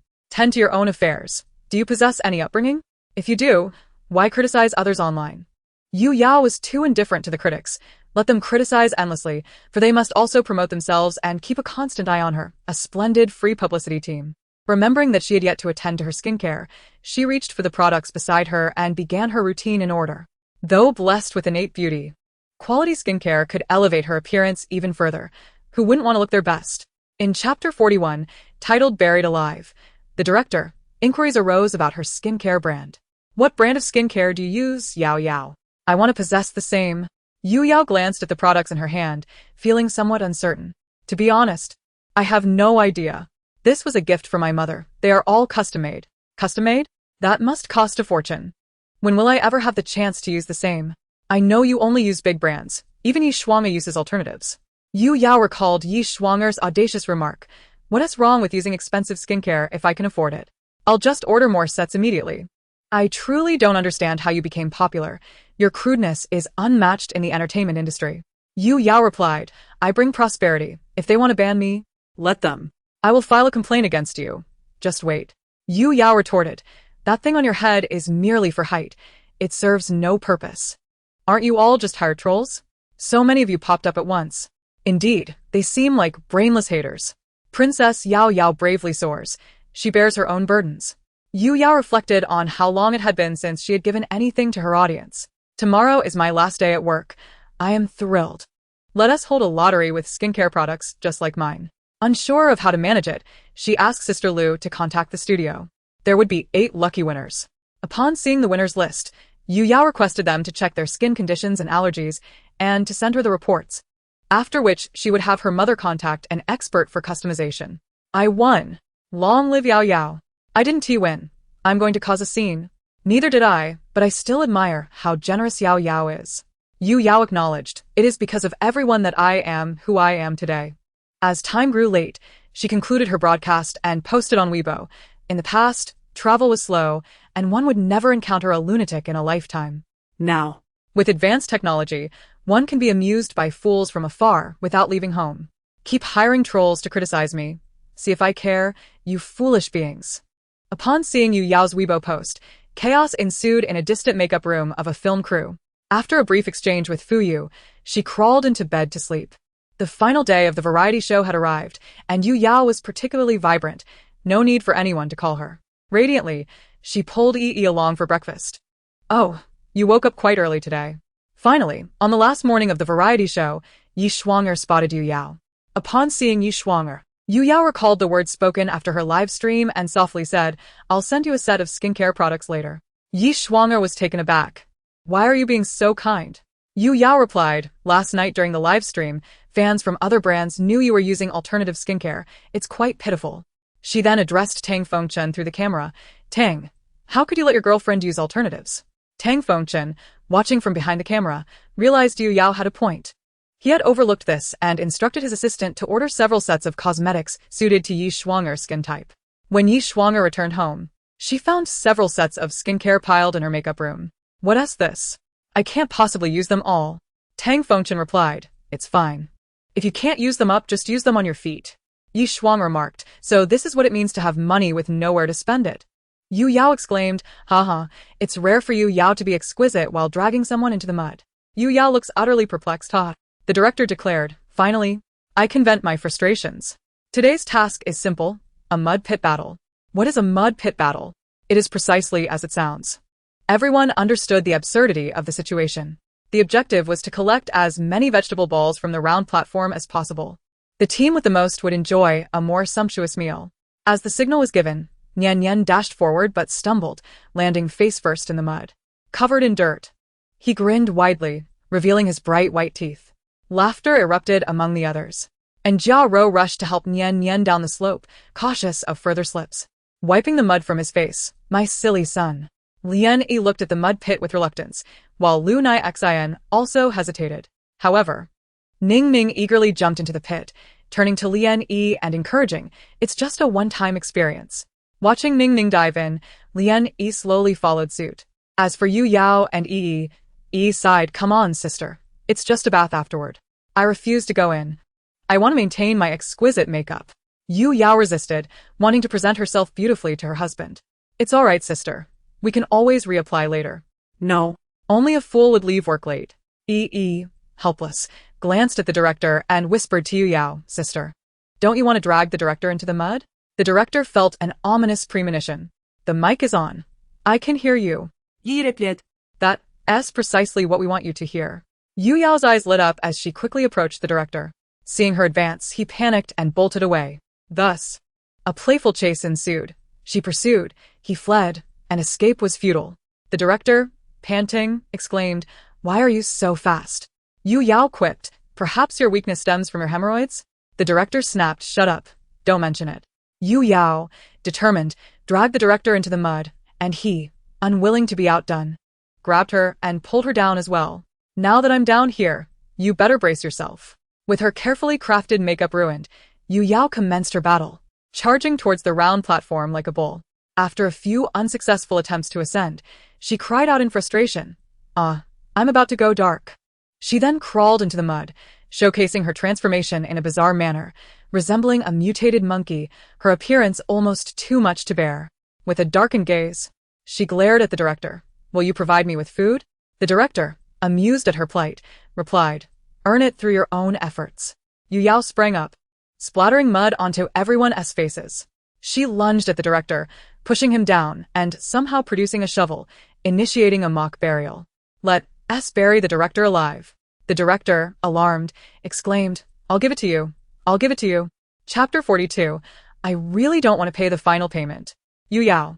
having leisurely emerged from the mud pit, was now entirely covered in dirt.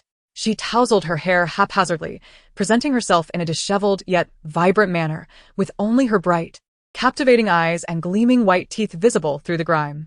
Alas, her once alluring gaze had transformed into that of a Navi University student. Yu Yao, are you here to amuse us? Indeed, the dark crawl of madness can resolve anything. Yet it seems even you, Yu Yao, are unable to scale the round platform. Why would one place such a burden upon oneself? The others gazed at Yu Yao in speechless disbelief. What a fool. Initially, Yu Yao intended to approach. But upon overhearing the director's remark, the food is certainly not as good as that of the other guests. Perhaps you should put in a bit more effort? She turned around, fixing a piercing gaze upon the director, dragging a shovel that carved a deep impression into the earth. The director hurried away, attempting to negotiate further, only to find Yu Yao charging at him with the shovel held horizontally, leaving him no time to evade. Yu Yao, noticing the director's immobility, instinctively restrained her force. However, due to inertia, she could not come to a halt in time. The director felt an acute pain in his lower regions, instinctively clenching his legs. His face contorted in evident agony. It was clear he was in distress. Yu Yao realized she may have inadvertently harmed the director's ability to continue his lineage. Thankfully, it was the handle that struck, rather than the sharp end. Had it been the latter, the consequences would have been dire. The others stood frozen, their expressions a mixture of sympathy and disbelief as they looked at the director, whispering, "How unfortunate. At least he has descendants." The director retorted, "Is this a matter of progeny? Shouldn't the priority be to get me to a hospital? Haha, help, this sister is truly reckless." Thank goodness it wasn't he the sharp end facing the director, otherwise we would have witnessed an unbelievable scene. It's evident the director is in pain, but it's undeniably humorous. Just look at how everyone is gazing at the director, ha. Such an occurrence was indeed rare, and the crowd was momentarily at a loss for words until E stepped forward, suggesting, "Sister, let us take Uncle Director to the hospital." Only then did the others snap back to reality, some querying whether the director could move. The director glared through gritted teeth at one inquisitive soul. "What do you think? Should I give you a taste of this as well?" No, that wouldn't be necessary." The individual quickly retreated from the director's line of sight. The group hastily descended to carry the director away, promptly placing him in a vehicle to rush him to the nearest hospital. "I'm only concerned whether the director will have descendants, haha. These netizens are merely enjoying the spectacle. I'm worried about the director's well-being. Given Yu Yao's force, it seems rather severe. Let us await the outcome." Yu Yao injures the director. The shovel? Hopefully, the director is alright.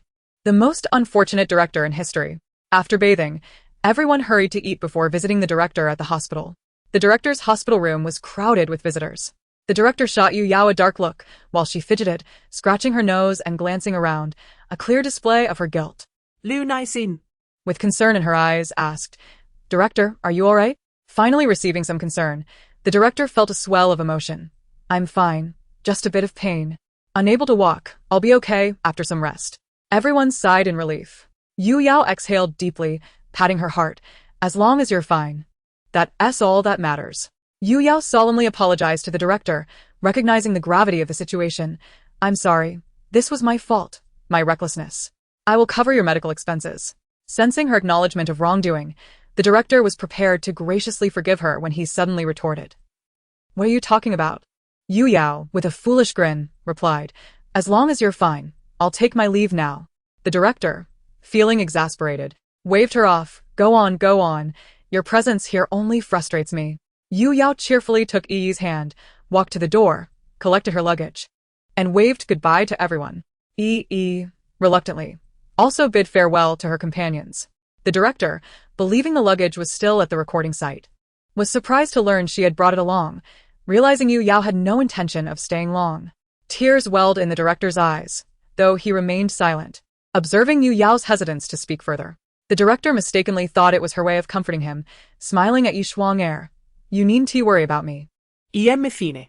This child seems to have something she is too shy to express." Yi Shuang-er chimed in. "The director told me to say it." The director's heart ached, watching as Yi Shuang-er also took her luggage away. "You all wish to escape me. Woe is me. I am truly the most unsuccessful director." Lu Nai Xian exchanged glances with Jia Ro, and Jia Ro subtly urged, "You go first." Lu Nai Xian replied, "You go ahead." Both looked apologetically at the director, though inwardly they were elated to leave early while still receiving their full pay. Nian Nian piped up. Mom, I mentioned what you and Aunt Lu were too shy to say. And Jia Ro responded. Yes, Nian Nian, well done. The sound of rolling luggage mingled with laughter as they distanced themselves. I truly do not wish to settle their final payments. Yet it was futile. Every benefactor was fiercely protective of Yu Yao, and thus the director lamented, I am the most defeated and undignified director. The director's grievances surpassed even the most tragic tales. Director, Weibo trended on social media. It was your own doing, a staff member cheerfully informed the director. The director, taking the phone to view the trending topic, glared at the staff member who was still grinning. Is this a humorous way to trend? The staff member quickly fell silent. Chapter 43. Perhaps sharing a sweet moment in the car. Upon exiting the airport, she could see her beloved husband, instantly brightening her day. As she envisioned rushing into his embrace, a throng of fans surrounded her. Yu Yao. You're so beautiful. One fan exclaimed, capturing her image with the phone. Sister, here is a letter for you. You're so adorable. It's a pleasure to finally meet you. Lu Jia shielded Yu Yao and as they navigated forward, while Yuan collected the letters from the fans. However, it seemed the crowd was aware of Yu Yao's flight, and the throng grew larger, overwhelming the bodyguards. Fuyu signaled to his assistant, who called in additional bodyguards to assist, while Fuyu waited in the car. With the reinforcement of bodyguards, Yu Yao finally managed to extricate herself from the crowd. After bidding farewell, onlookers noticed that Yu Yao was not in her usual van but in a Bentley, prompting someone to share a photo of her in the vehicle online. I know she is wealthy, but even the car for pickup is a Bentley. I've seen Yu Yao at the supermarket, and she was driving a Maybach then. Does the world truly need one more heiress? She possesses wealth and beauty. I have only the wind and the earth. Others captured a glimpse of a man through the car window, obscured by Yu Yao and only confirming he was indeed a man, with no further details discernible. Could it be Yu Yao's benefactor? Why would someone so affluent still be acting in dramas? Why can't she simply be the daughter of a wealthy individual? Indeed, must wealthy families only bear sons? These men, upon witnessing another's wealth, are quick to spread unfounded rumors. The online chatter was lively, while within the car, an atmosphere of warmth enveloped them. The director called, mentioning that they had wrapped up early. Fuyu, ignoring EE's tender gaze, looked affectionately at Yu Yao. He asked, Am I not a person? When the director came to mind, Yu Yao felt a twinge of guilt, awkwardly scratching her head. Accidentally, it hurt the director during filming. The driver and assistant, having witnessed the live broadcast, instinctively tensed at the memory of that scene. Madam is truly fierce. Fuyu, with a twinkle in his eye, remarked, Do be careful. Should you injure me then? Before he could finish, Yu Yao covered his mouth, glancing at signaling the presence of a child. Yiku idiot. Oh? Why did you stop talking? Fuyu turned to Yu Yao, his gaze turbulent, gently nudging her palm with his nose. An ambiguous tension filled the air within the vehicle. Suddenly, a ringtone shattered the serene atmosphere. Your father is calling. Your father is calling. This peculiar ringtone disrupted the moment. EE's smartwatch chimed, with Yuji's voice emanating. Have you arrived? Yuji added, All right, be careful on the road. When together with my sister, father never called me. Why didn't he call my sister? Yuji, in a mysterious tone, replied, Your sister has just married, and she hasn't seen your brother-in-law for nearly a week. Absence makes the heart grow fonder. Perhaps they are sharing sweet nothings in the car. E had the speakerphone on, so everyone could hear. The driver and assistant hurriedly lowered the partition. We heard nothing at all. Yi felt som had speakless. Father was being ridiculous again. Dad, I'm sitting between my sister and brother-in-law, and they can hear you. After a brief silence, Yuji hung up the phone. The three of them exchanged glances. Indeed, father had no decorum. Why do outsiders find him unapproachable? After hanging up, Yuji ran to his wife for comfort. Boo-hoo, dear. Our daughter and son-in-law heard what I just said. I've lost all face. Su Jin, accustomed to his shameless demeanor, patted his shoulder. You deserve it. Yuji, feeling aggrieved, how can you utter such cold words with your warm lips? Hurry up and make the dishes that our daughter and son like. The children will be home soon. Su Jin nudged her husband. Yuji, ceasing his childish antics, stood up and gave his wife a quick kiss before cheerfully heading to the kitchen. Su Jin felt a blush creeping up her cheeks at his childlike behavior. Yuji was 3 years younger than Sujin and was once a notorious playboy in their circle, indulging in racing and a life of extravagance. The only good reputation he had was perhaps his disinterest in women. Everyone thought he was a lost cause until one day, after winning a race, he encountered Sujin and while heading to a bar with friends. He was instantly captivated by the sight of her in her stylish outfit. At that time, Yuji was 20 and Sujin was 23. After 20 years of being single, Yuji pursued her passionately, falling deeper with each passing day. However, Sujin came from a scholarly family. Her parents were esteemed professors, and her two brothers followed suit, one in business and the other in academia. As for Sujin, her family only wished for her to be true to herself. They were not pleased with Yuji due to his poor reputation. Yuji returned home and began to heed his father's wishes, taking over the family business. To earn the approval of Sujin's father more swiftly, he renounced all his hobbies and dedicated himself to managing the family enterprise, leading the Yu family to new heights. When the Yu family entered the ranks of the four prominent families, he once again sought Sujin's hand in marriage. Over the years, Yuji's transformation did not go unnoticed, especially by Sujin's second brother, who had once known Yuji as a carefree lad and was surprised to see his capabilities. Finally, at the age of 24, Yuji married his lifelong love. Though he appeared aloof and composed in public, he remained that youthful boy privately. Sujin often felt like the happiest person in the world. Their love had only deepened since their marriage. Their daughter had married a wonderful man, and their son had always been remarkably understanding. Sujin had never had a reason to worry. Chapter 44. Forgotten Memories at Daming Lake. Fuyu greeted everyone and instructed his assistant to bring in the gifts. This child always brings gifts whenever he visits. Does he not consider this his home? Watching the assistant carry in numerous packages, Sujin pretended to be angry. How could that be, Mom? Only at home would one bring gifts. All these are new items, and of course, families should enjoy them first, Fuyu replied. A hint of grievance in his tone. You certainly know how to speak. Come in quickly. Dinner is ready. Sujin, as a mother-in-law, grew increasingly satisfied with her son-in-law. Yuji glared at Fuyu ominously. Humph. Every time this kid comes over, my wife stops talking to me. Seeing his father-in-law's mournful gaze, Fuyu rubbed his nose, feeling the weight of jealousy. Has always been exceptional. Sujin affectionately patted E's head. A blue and white teddy bear appeared before Sujin. She accepted it and heard E say, It's just not as big as my sister's. But this is the one I find the most beautiful.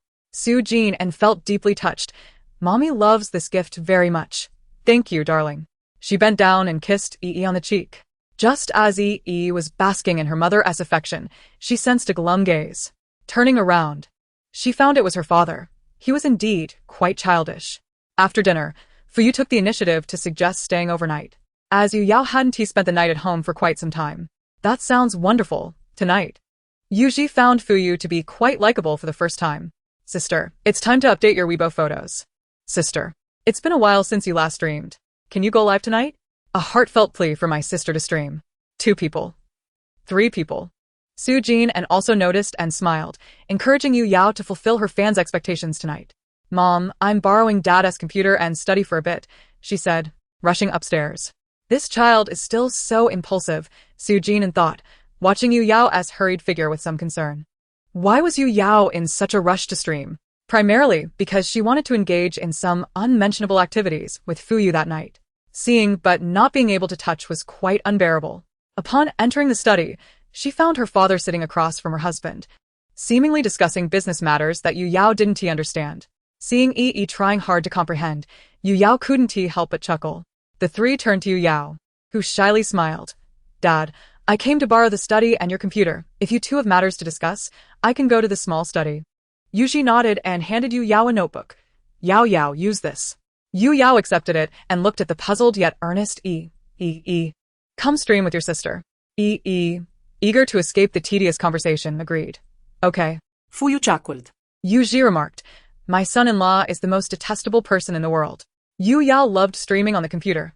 She settled down with and started the live broadcast. Good evening, my wife. It's been a while. You're here too. Sister Yao. Please create a Weibo account for E replied. But E only has a little genius smartwatch, can I?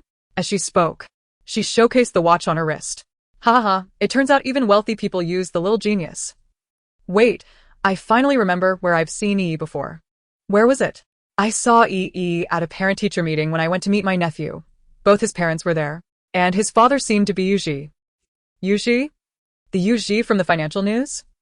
The Yuji ranked third on the rich list? Yu Yao confirmed. Yes, my dad is Yuji, no doubt. The comments exploded with exclamation marks. And Yi thought it was a glitch. What does that have to do with dad? Why all the exclamation marks? Who are these people?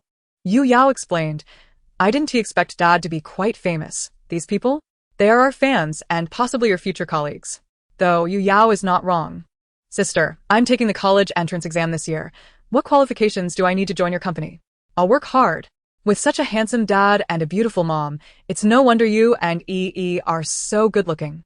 I'm absolutely in love with this family's good looks. By the way, the skincare products I promised you are in the making and should arrive in about 3 days. Suddenly, Yu Yao remembered this. Upon hearing that her sister would be sending gifts, Yi, excited, declared, Sister, I also want to give everyone a gift. Yu Yao looked at Yi inquiringly. Yi, what do you want to give? Yi replied. I don't know, but I don't have any money right now. Then let us wait until you have money to give them, okay? Yu Yao comforted Yi. Yi nodded with determination. Gazing intently at the screen. Dear elder brothers and sisters, when I become wealthy in the future, I shall share my fortune with you all. Thank you for your unwavering support for my sister and me. It's all right, little darling, no need to send anything, came a voice from the chat. You should let Yi enjoy her life as a young master in a wealthy family and not suffer along with her. Just then, a knock echoed through the room. Yu Yao and Yi turned towards the door, where they found Yuji holding a platter of fruit, seemingly asking if he could speak. Yes, you can speak, Dad. Yu Yao replied. Mom asked me to bring you some fruit. Yuji's voice resonated through the live stream. Is that Yujia's dad? Oh my gosh. I want to see how handsome he is. Does his voice sound so pleasant? Is he a character from a novel? I plead for Uncle to reveal his face. I also wish to see the handsome uncle. Chapter 45. The author desires a little car. Come on, Dad. They all want to see your face, Yu Yao urged. Noticing the barrage of comments requesting Yuji's appearance. Surprised by the audience's enthusiasm, Yuji, encouraged by his daughter's words, stepped behind Yi holding the fruit platter.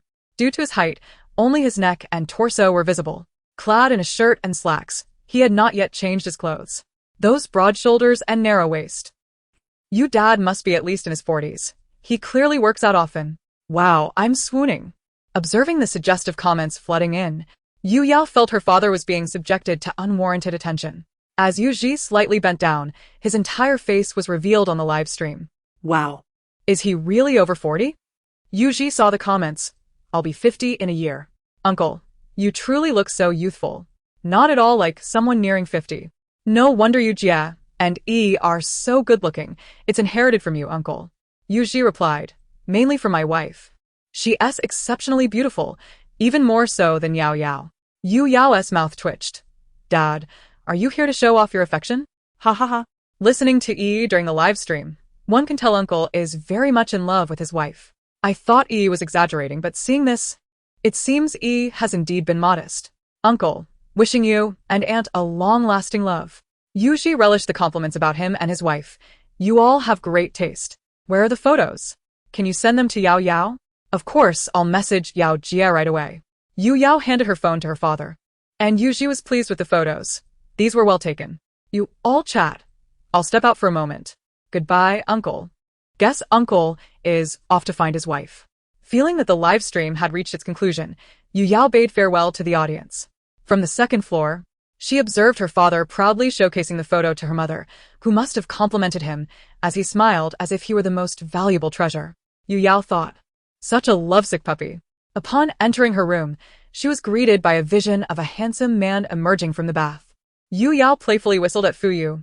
Beautiful one, I shall claim you tonight. Fuyu, accustomed to Yu Yao's playful demeanor, replied. Go take a shower and get some rest. All right, my beauty, wait for me in bed, she winked before retreating to the bathroom. Inside, Yu Yao indulged in various tantalizing fantasies, emerging from the bathroom with a sense of anticipation. Fuyu was already lying down, engrossed in checking Yu Yao's trending topics on Weibo. Hearing the sound of the bathroom door, he turned to see Yu Yao adorned in a silky black spaghetti strap dress. which accentuated her radiant complexion, standing barefoot and casting a seductive glance at him. Seeing her in such a manner, Fuyu likened her to a delicate fox fresh from water, thinking she embodied the essence of the enchanting Daji. Noticing her hair was still damp and dripping, he knew she wouldn't tea-dried herself, so he rose to embrace her and guide her back to the bathroom to dry her hair. As he dried her hair, his tall frame allowed him to catch glimpses of her alluring silhouette, causing his breath to quicken. Observing the smile reflected in the mirror on Yu Yao's face, he hastened to dry her hair. When Fuyu finally set the hairdryer aside, Yu Yao was poised to turn around when he gently pulled her against him. Seating her on the vanity, his hands began to caress her waist, eliciting a ticklish response from Yu Yao. She squirmed slightly, but he held her firmly, and upon witnessing the desire in his eyes, she smiled, feeling his grip tighten. Before she could react, he leaned in and kissed her deeply. A kiss that left her momentarily breathless. Seeing the glimmer of desire in her eyes, he playfully pushed her into his embrace and carried her towards the bedroom. Yu Yao thought, "It's happening, it's finally happening." However, Fuyu gently laid her on the bed and tucked her in, without any further advances. Confused, she scanned him up and down. Could it be that he can't?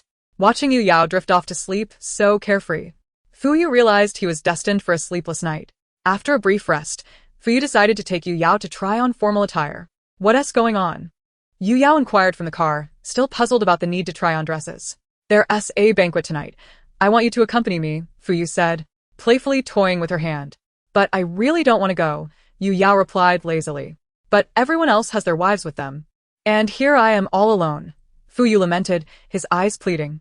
Reluctantly, Yu Yao acquiesced. "You dog, always exploiting my weaknesses." Upon entering, they were greeted by a woman who respectfully addressed Fuyu. "Mr. Fu, the custom-made outfits you ordered are all here." Opening a door revealed a stunning array of gowns. "Which one do you want to wear?" Fuyu's gentle voice whispered in her ear. At the sound of his voice, Yu Yao was reminded of how he had coaxed her in the bathroom, causing her cheeks to flush. She chose a red dress and stepped into the fitting room. When the curtain was drawn back, the red mermaid gown blossomed elegantly on the floor, its design accentuating the slender elegance of her neck and showcasing her figure beautifully. Noticing the awe in Fuyu's eyes, she turned to reveal the daring open-back design. Imagining the silky feel of her skin against his, Fuyu found himself captivated by her beauty, the dress enhancing her allure. Content with her choice, Yu Yao took the dress, and after a session in the makeup room, she emerged with glamorous waves in her hair. By the time they finished, darkness had enveloped the sky. Checking the time, Fuyu felt guilty as he said, "Yao Yao, you may have to wait a bit longer to eat. Let us make an appearance first, and then I'll take you out for dinner." Yu Yao waved her hand nonchalantly. "It's fine. Look at how stunning I am in this dress and makeup. Eating would only ruin their beauty." Upon arriving at the banquet, Fuyu protected Yu Yao, ensuring she wouldn't bump into anything, extending his arm for her to take hold of. They entered the banquet hall at a leisurely pace. Chapter 46, 900 million. What are you thinking about all day? Just the basic rules of survival. Fuyu was aware that his young wife wasn't particularly fond of such social settings. As they stepped inside, all eyes were drawn to them. Yu Yao thought, Who am I? "A superstar. I cannot falter." The guests were unaware of Fuyu's marital status, as he was typically indifferent towards women. Seeing Yu Yao by his side, they suddenly understood. Her beauty and poise were indeed rare, and many assumed Yu Yao was merely a fleeting interest of Fuyu's. Approaching them to greet, "Mr. Fu, you truly are a busy man. Who might this be?" Fuyu accepted a drink from a server, clinking glasses with the man. And when introducing Yu Yao, his tone softened. "This is my wife, Yu Yao." Yu Yao smiled and greeted everyone, leaving them in shock, as they had not heard news of Mr. Fu's marriage. "When the time comes for the wedding, I will inform everyone. You all continue your conversation." After saying this, she walked towards the person in the distance who was waving frantically at her. Yu Yao gazed at the silly figure and found him somewhat familiar, questioning, "Why does that guy look so much like my second cousin?" Indeed, it was. Her second cousin, Su Qingling, was quite the character, extravagant to the core, indulging in racing and nightlife, constantly surrounded by different women, even more reckless than Yu Ji in his prime. Yet, despite his frivolous demeanor, his intellect was sharp, possessing a business acumen surpassing that of his father. Upon spotting Fuyu leading his sister over, Su Qingling quickly approached Fuyu, throwing an arm around his shoulder, and whistled at Yu Yao. "Oh, isn't this our superstar Yu Yao?" Yu Yao scrutinized the flamboyant man clad in a pink suit, retorting, At your age, you should tone it down. They were of similar age, and their banter was inevitable. Am I flamboyant? Not only flamboyant, but I could also give you a taste of something even more risky. I wonder which one of us fails to grasp the concept. The memory of Yu Yao's cringeworthy dance moves on a variety show made Su Qingling chuckle.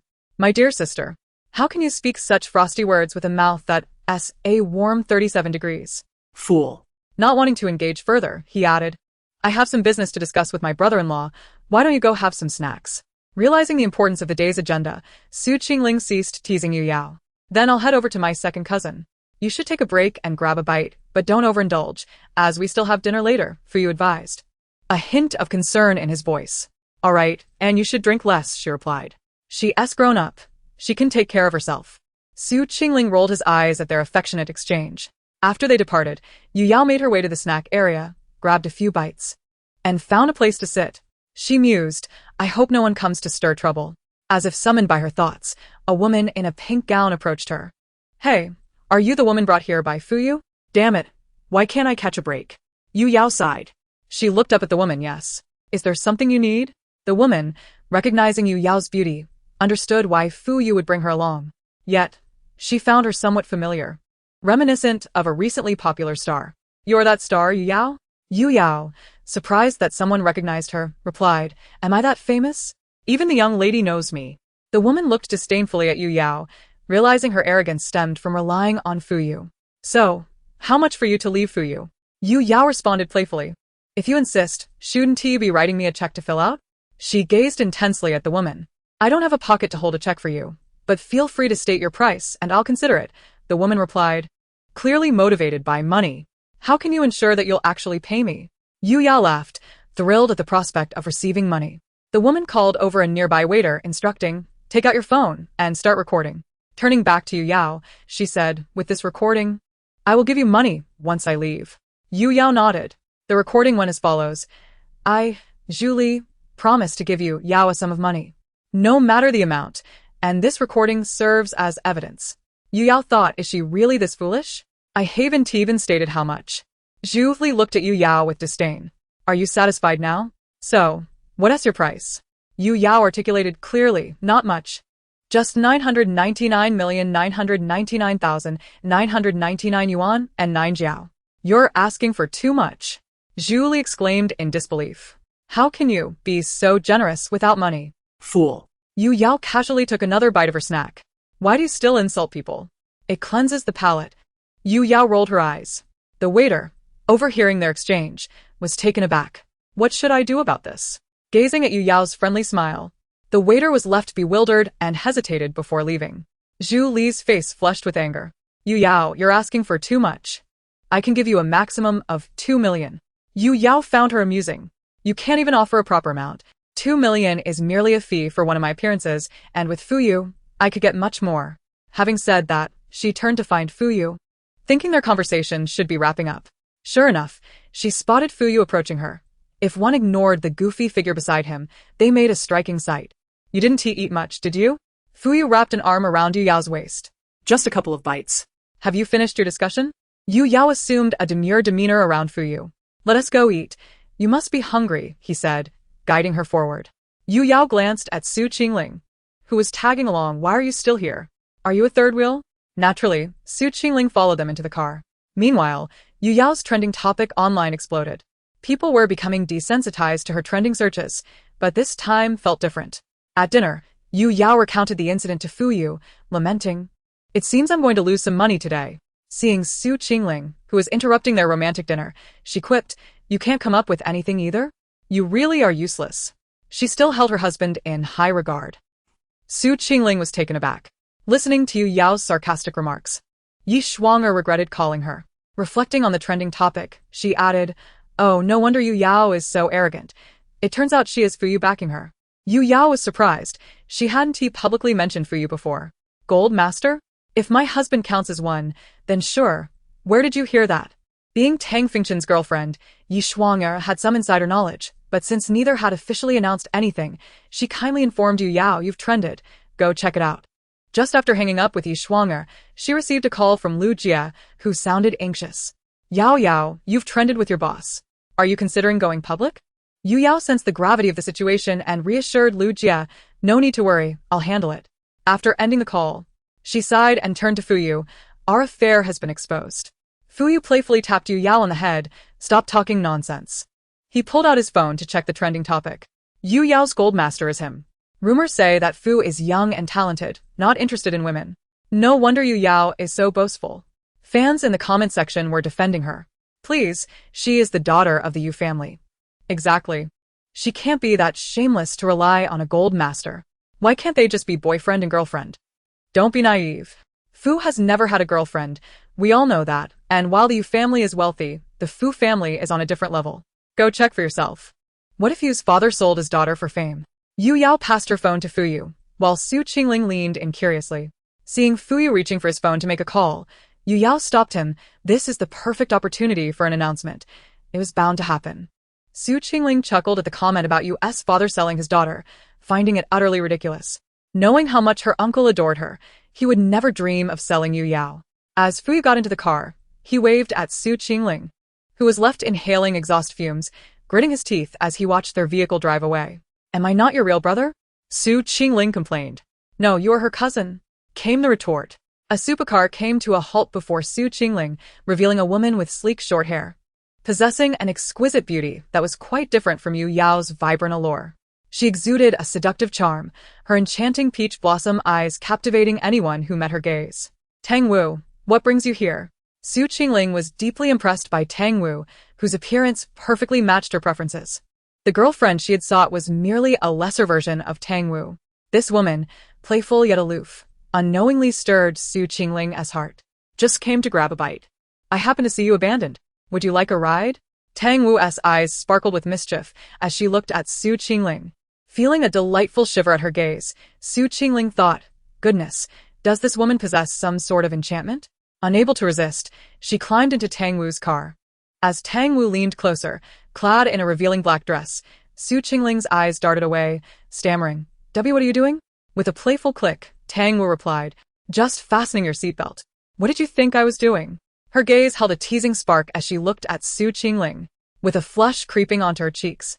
Su Qingling fell silent, staring blankly at the road ahead. Tang Wu smiled, opting not to break the silence. Meanwhile, at home, Yu Yao admired her flawless appearance, dragging Fuyu to take several photos. She then posted on Weibo, "Honey, say something." Tajing Fuyu. The responses flooded in. "Wait, husband? Did you get married?" "Sister is married." "I'm heartbroken." It seems Yu Yao's rendezvous was indeed true. Who can tell what's real? Everyone casually calls others husband online. Just then, Fuyu shared their marriage certificate, captioned "legally married." The date revealed it was 2 months prior. With a brother-in-law like that. No wonder Yu Yao looked down on the foreigner. Brother-in-law, you and sister are such a perfect match, wealthy and handsome. Iguacha replay, sobe. Subsequently, Yu Yao commented on a tabloid's post, TSK, the photos aren't that great. Let me send you a few. She shared the photos she had taken with Fuyu. That bathroom shot, I'm gone. Brother-in-law's charisma. So fast. Sister's dress looks stunning on you. Brother-in-law's hand completely envelopes sister's waist. I can't even imagine how happy you two must be at night. I declare you two a match made in heaven. In reality, the couple was merely enjoying a cozy conversation under the covers. My uncle would never sell Yu Yao. She is the family's precious gem. Su Qingling was active across various platforms, often posting about racing. With her good looks and wealth, she had garnered quite a following. Her mind was consumed by the memories of what that woman had done to her, and the more she thought about it, the redder her face became. Tossing and turning in bed, just as she began to calm her racing heart, she received a message from Tang Wu. "Good night, hope you dream of me," accompanied by a winking emoji. Now, Su Qingling truly found it impossible to sleep. Chapter 48. I am divorced with 2 boys.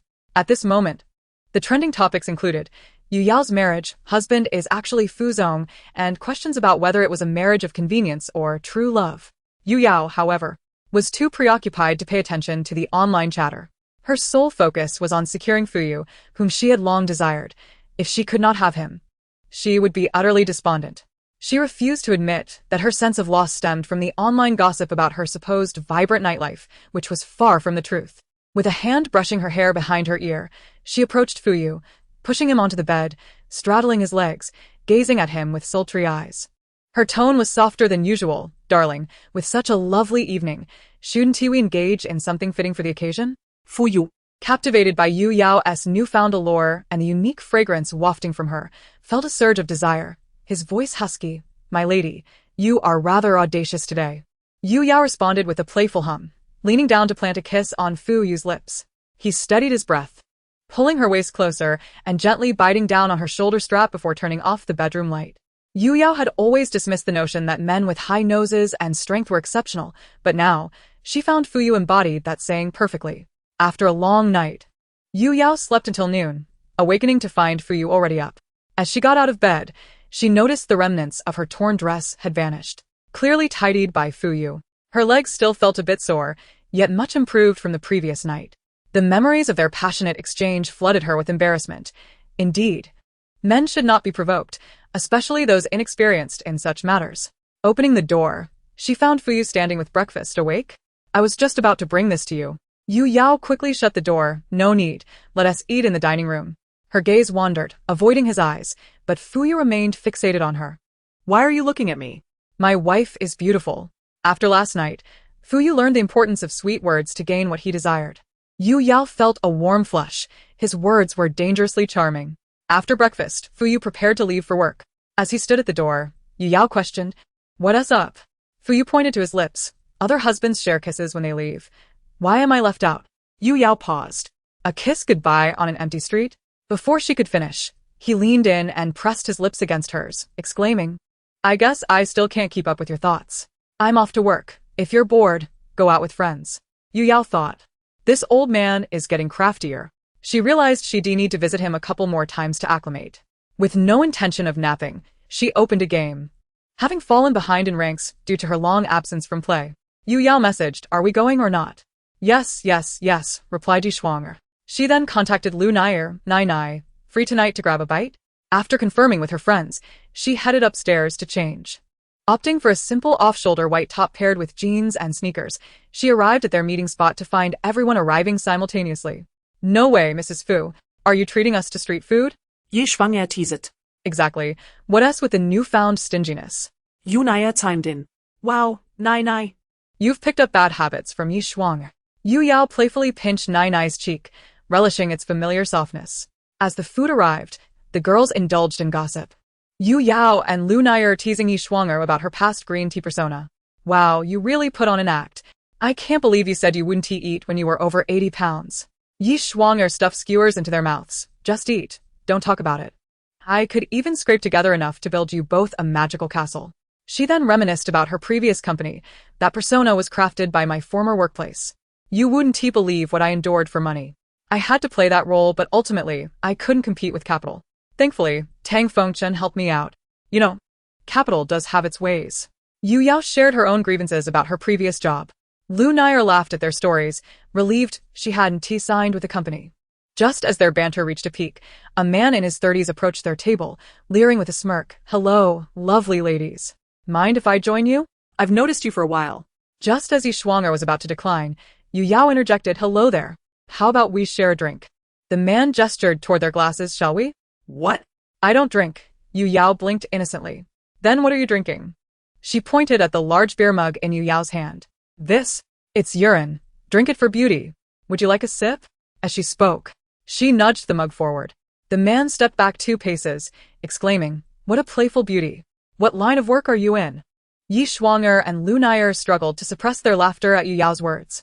Me? I'm unemployed, divorced with 2 boys. My daily toil consists of household chores, Yu Yao said, taking a bite of her lamb skewer. The man awkwardly chuckled and pointed at Yi Shuanger, inquiring, and what about this beauty? Is she in the beauty industry? He speculated, gazing at the gentle Yi Shuanger. Wrong. She's a mistress. She just came from a man's house. Yu Yao refuted with a shake of her head. Then what about this one? He gestured towards the seemingly harmless Lu Nai. Oh, she's the legitimate wife. Yu Yao replied nonchalantly. The man was now utterly perplexed by their relationship. Yu Yao further clarified, her husband is wealthy. We just finished plotting against his assets.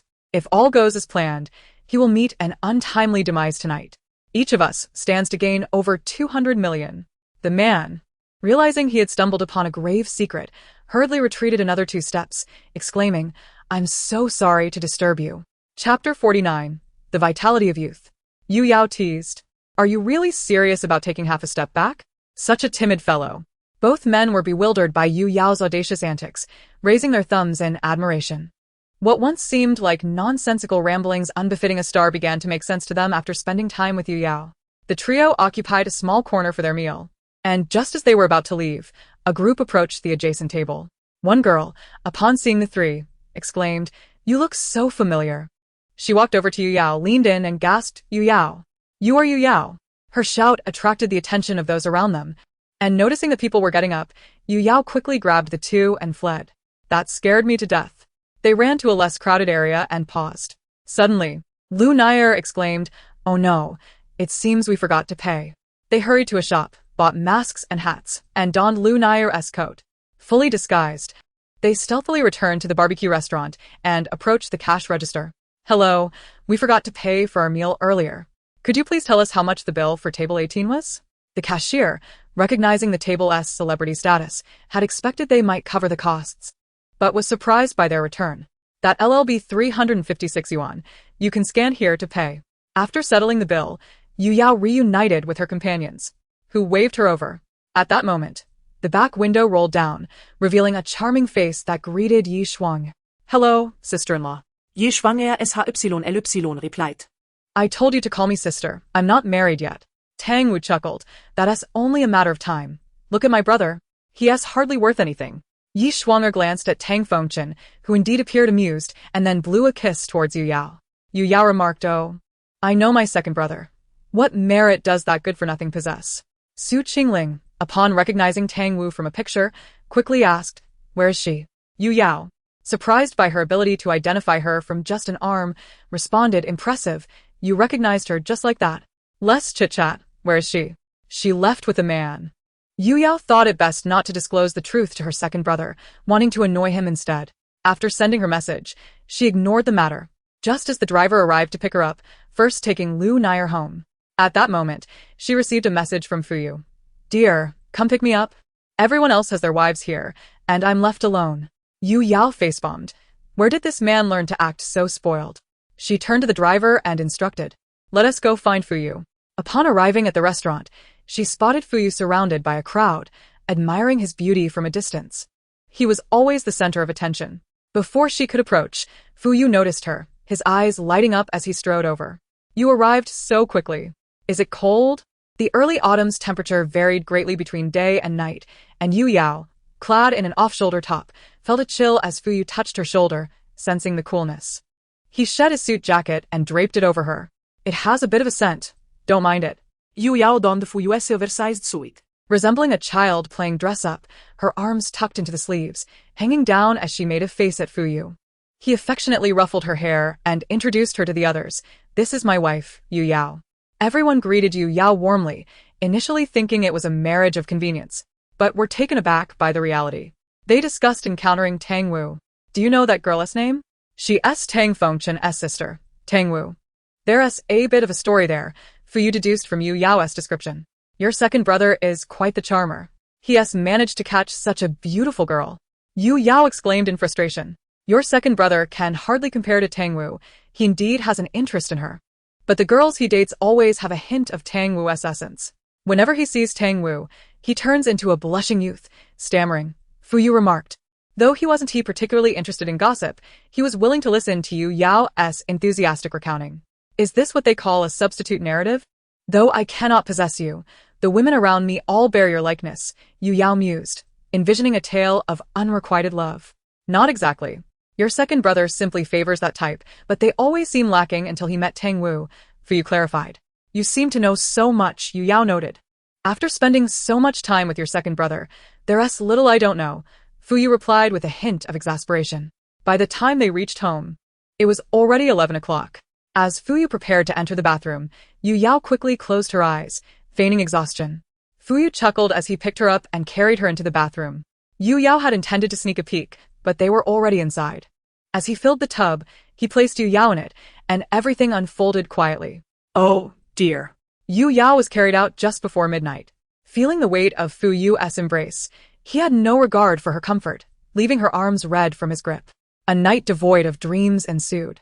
The next morning, Yu Yao was awakened by a phone call, her voice hoarse and groggy. Hello? Upon hearing her raspy voice, Lu Jie, an experienced friend, teased. It sounds like you're living quite well. Lu Jie, spare me the teasing. What's the matter? Yu Yao rolled over, eyes still closed. A small task. Help out in a major streamer's live broadcast selling goods, Lu Jie stated seriously. I've sent you the materials. Please review them when you wake up. There are a few processes to familiarize yourself with, she instructed, her concern evident. Got it, Lu Jie. I'll check it out shortly. Yu Yao replied before drifting back to sleep. Hearing Lu Jie's breathing on the other end, she knew she had fallen asleep again. Turning around, she noticed her boss emerging from the elevator, looking refreshed. The vitality of youth.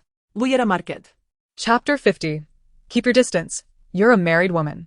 Yu Yao opened the materials Lu Jie provided. Lu Jie? Yes, he was a major streamer, essentially monopolizing the beauty industry's pricing. He broadcasted every night at 9 o'clock, and since it was now 3, Yu Yao felt she had sufficient time. She first grabbed a meal, utterly famished. Who eats their first meal at 3 in the afternoon? After her meal, she tidied up and awaited Lu Jie's arrival. After messaging Fu Yu, she hopped into the car and set off for the live broadcast location, arriving around 7 o'clock. As she prepared her look, she perused the script, noting, the items in this streaming room are quite pricey.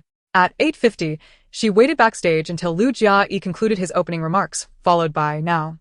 Let us invite the much-anticipated Yu Yao. Yu Yao made her entrance, taking a seat beside him, nodding and smiling to greet everyone. It is indeed rare to see our Yao Jie so quietly acknowledging everyone, Lu Jie teased. Yu Yao simply smiled at him, saying, Isn't it because I'm in your live stream? I'm concerned that if I get banned, I won't be able to sell anything and would suffer a loss. Lu Jie was taken aback by her response, momentarily stunned. Yao Jie has a great sense of humor. I'm younger than you, she clarified, implying that she preferred not to be addressed as sister as it felt awkward. Lu Jie was left speechless, awkwardly smiling as he commenced today's product introduction. Yao Jie is self-aware, ha ha ha. I might get banned, but I won't let you make me lose money. With one sentence, she left our women's friend speechless. Indeed, Yu Yao is much younger. Dear ladies, our first product for today's special session is the well-known magical whitening cream, Summer Frost. Its milky white texture spreads effortlessly, transforming into water upon application, leaving no stickiness. Making it a perfect choice even for those with oily skin, he skillfully began to introduce the product. Yu Yao listened, astonished by his eloquence, uncertain and scrutinizing him closely, wondering if he would spit out saliva while introducing the product. What are you doing, Yu Yao? Stay away from him. You have a husband. Mr. Fu, look at Yu Yao leaning over to watch another man. Seeing the barrage of comments, Yu Yao explained, I'm not. I'm just impressed by how articulate he is. You're more eloquent than him. You can talk smoothly when scolding others too. You actually think someone is articulate. They rely on that for a living, and what about you? Alright sisters, prepare your fingers, 3, 2, 1, here comes the link. This phrase signified that the product had been sold out as per the merchant's wishes. It indeed sold out swiftly, leaving Yu Yao in awe. Giving a thumbs up to the screen. You all are amazing. It sold out in 3 seconds. Stay low-key, the lowest price online, of course. It needs to be snatched up. Upon seeing this comment, Yu Yao remained silent. The lowest price online? Perhaps not. After selling the cosmetics, it was time for snacks. He presented a jelly for tasting, offering one to Yu Yao and inquiring, Isn't it quite delicious? Yu Yao took a bite of the blueberry-flavored jelly, nodding. Indeed. It's quite good. Lu Jie then added with a grin, This jelly has to be sucked in. Otherwise, you won't be able to get it into your mouth. Yu Yao found this remark rather inappropriate, but since it wasn't directly stated, she refrained from making assumptions. Nevertheless, Yu Yao was not one to be at a disadvantage. I can tell. You're quite skilled at sucking. Lu Jie knew Yu Yao was daring to say such things, but no one had directly confronted this issue yet. Everyone pretended not to understand. He retorted, Indeed, I can see you have quite a good mouth. Otherwise, you wouldn't be able to get this jelly into it. Lu Jie's complexion instantly paled. Are you discriminating against homosexuals? After finishing the jelly in her hand, Yu Yao shook her head. No, I respect any sexual orientation. I just discriminate against you. Lu Jie's color changed once again, realizing the importance of this live stream. Selling products was paramount. What are you saying? Is this a vulgar joke? Instant loss of interest. I'm not buying anymore. I'm leaving, sisters. Isn't it Yu Yao who is confronting him? If you're blind, turn right. There's a reputable ophthalmology hospital. Noticing Lu Jiai's dark expression and his refusal to speak with her, Yu Yao didn't mind. What was it? How could he talk to her like that? They were introducing a domestic product, an eyebrow pencil selling for 79 yuan, and many in the comments said it was expensive. 007 grams, 79 yuan is indeed pricey. Lu Jiai, already in a bad mood, frowned at the comments. With a disdainful look, he said, "Where is it expensive? It's been this price for many years, all right? Don't just speak nonsense with your eyes wide open. Domestic brands are struggling. I have been with this brand for years, and I know best how they got here. They have laid everything bare for me. Sometimes, people need to reflect on their own circumstances, okay? After all these years, has your salary increased? Have you worked diligently?" Yu Yao widened her eyes upon hearing this, wondering what this guy was talking about. Was he losing his mind? Yu Yao. The comments were filled with a series of question marks, and at this moment, a staff member reminded Lu Jiai that he had misspoken. "No, what are you really saying? Are you making vulgar jokes and reprimanding consumers? Who has ever heard a server speak ill of a customer? 79 yuan for 007 grams. A gram of eyebrow pencil is almost twice the price of gold. Earning money off women while disparaging them and reprimanding consumers?" Yu Yao, fanning the flames from the side, said, "Why provoke anyone? Why provoke workers? The resentment can break through the Great Wall." Lu Jiai sensed the situation was spiraling out of control and shouted at Yu Yao, "Shut up." Yu Yao's temper flared. "What is the matter? Shouting at me? You invited me here. Have you earned enough money? Or are you tired of working online and want to rest?" Ignoring Lu Jiai's expression, she continued to expose him. "Always using the guise of the lowest price online to make money. Perhaps you've forgotten how that lowest price came about? You monopolize the pricing in the beauty industry. You must profit, and the merchants must profit as well. Because of your standing, no one else can offer the same brand at a lower price than your live stream, yet you claim to have the lowest price online. That's not true. Others are priced higher than you, so you are not indeed the lowest." Then, addressing the camera, she remarked, "Everyone, consume wisely. It's not that you aren't working hard, it's the reality of society. Who doesn't want to earn a little more? If the boss doesn't raise wages, there's nothing to be done. To be honest, from what I earn, 79 yuan is indeed not expensive. But if you say a gram is more expensive than gold, that is genuinely exorbitant." Chapter 51. You think you can make vulgar jokes at me? Your arrogance may lead to your downfall. Turning to the menacing Lu Jiai, she said, "Think of a way to manage this. Otherwise, you might have to rest indefinitely. But I suppose you've earned enough, right? 8 billion. That's not a small sum. You could take a break." After finishing, she turned and left the live stream room, excitedly speaking to Sister Lu outside. A half-day's work for a full salary. What a joy. Seeing that Yu Yao was solely focused on money, Sister Lu felt helpless. "You always seem as if the boss doesn't give you money to spend. Look at your money-hungry demeanor. If you don't earn money, you're a fool." With a carefree turn, she left. "Where are you going?"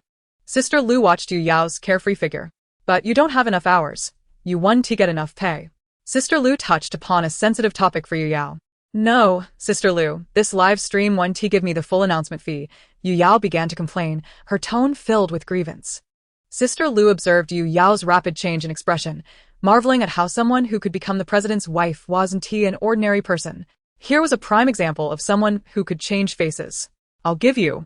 Yu Yao found those words to be the sweetest sound in the world, her tone becoming markedly lighter. After hanging up the phone, she stormed back into the live stream room. Sister Lu thought she had come to her senses, only to see Yu Yao, holding an eyebrow pencil, hurling it at Lu Jiai, shouting, "Letting you make vulgar jokes at me. Letting you not do your job properly as a salesperson. Take your 79 yuan eyebrow pencil and go." Not feeling satisfied after throwing it, she spat towards Lu Jiai. "Pah. Filthy thing, making vulgar jokes at me. I won't let you off easily. Do you know who my father is? Do you know who my husband is? Are you comparing my father to my husband? You think you can make vulgar jokes at me. Your arrogance may lead to your downfall. Truly, a beauty blogger. Applying cosmetics to her face daily. Look at your skin now, as tough as a city wall." After venting her anger, she felt much better, indeed. Expressing those words had cleansed her palate significantly, even lightening her heart. Lu Jiai was still apologizing to his fans, utterly bewildered by Yu Yao's antics. Initially, He believed it was merely a personal facade, but he soon realized that this sister was even more outrageous than she appeared online. Is that Yu Yao? Sister Yu, with her profanities, has made me realize how satisfying it is to curse. I heard you, Yao Jia. Your arrogance has put you in peril. Unable to compete with family connections, nor with husbands. Oh dear, tears of a crocodile. Yu Yao, triumphantly emerging from her room, encountered Lu Jia's worried expression. It's all right, Lu Jia. For once, I appreciate the power of leveraging connections. Lui responded leveraging connections. You're cursing yourself. She strode out of the building with confidence. Spotting an elderly scavenger struggling to rummage through a trash bin, clad in a tattered short-sleeved shirt on a chilly 17-degree evening. Yu Yao noticed the man's frail legs. He retrieved a piece of bread, likely discarded as inedible by others, and cautiously wiped it before taking small bites. Yu Yao's eyes filled with tears as she turned to Yuan, saying, "Go buy him some clothes and food." Yuan, having also noticed the old man, was shocked that even in the most economically prosperous city, there were those unable to afford a meal. Yu Yao approached the elderly man, gently saying, "Grandpa, eat this. And wear these clothes, it's cold tonight." Lu Jia, observing the scene, pondered, is this not a reflection of our collective effort? Who doesn't he strive to live? A mere statement can overshadow the endeavors of many. Upon returning home, Yu Yao's spirits remained low. Being inherently emotional, the sight weighed heavily on her heart. Aside from small acts of kindness, she felt powerless to help. Fuyu noticed her distress and called Lu Jia to inquire about the scavenger. After contacting his assistant to investigate the man, he decided to send him to a nursing home if all was well. Uncertain about the man's situation, Fuyu hesitated to raise Yu Yao's hopes. Once he received confirmation from his assistant, he reassured Yu Yao, "Don't be sad.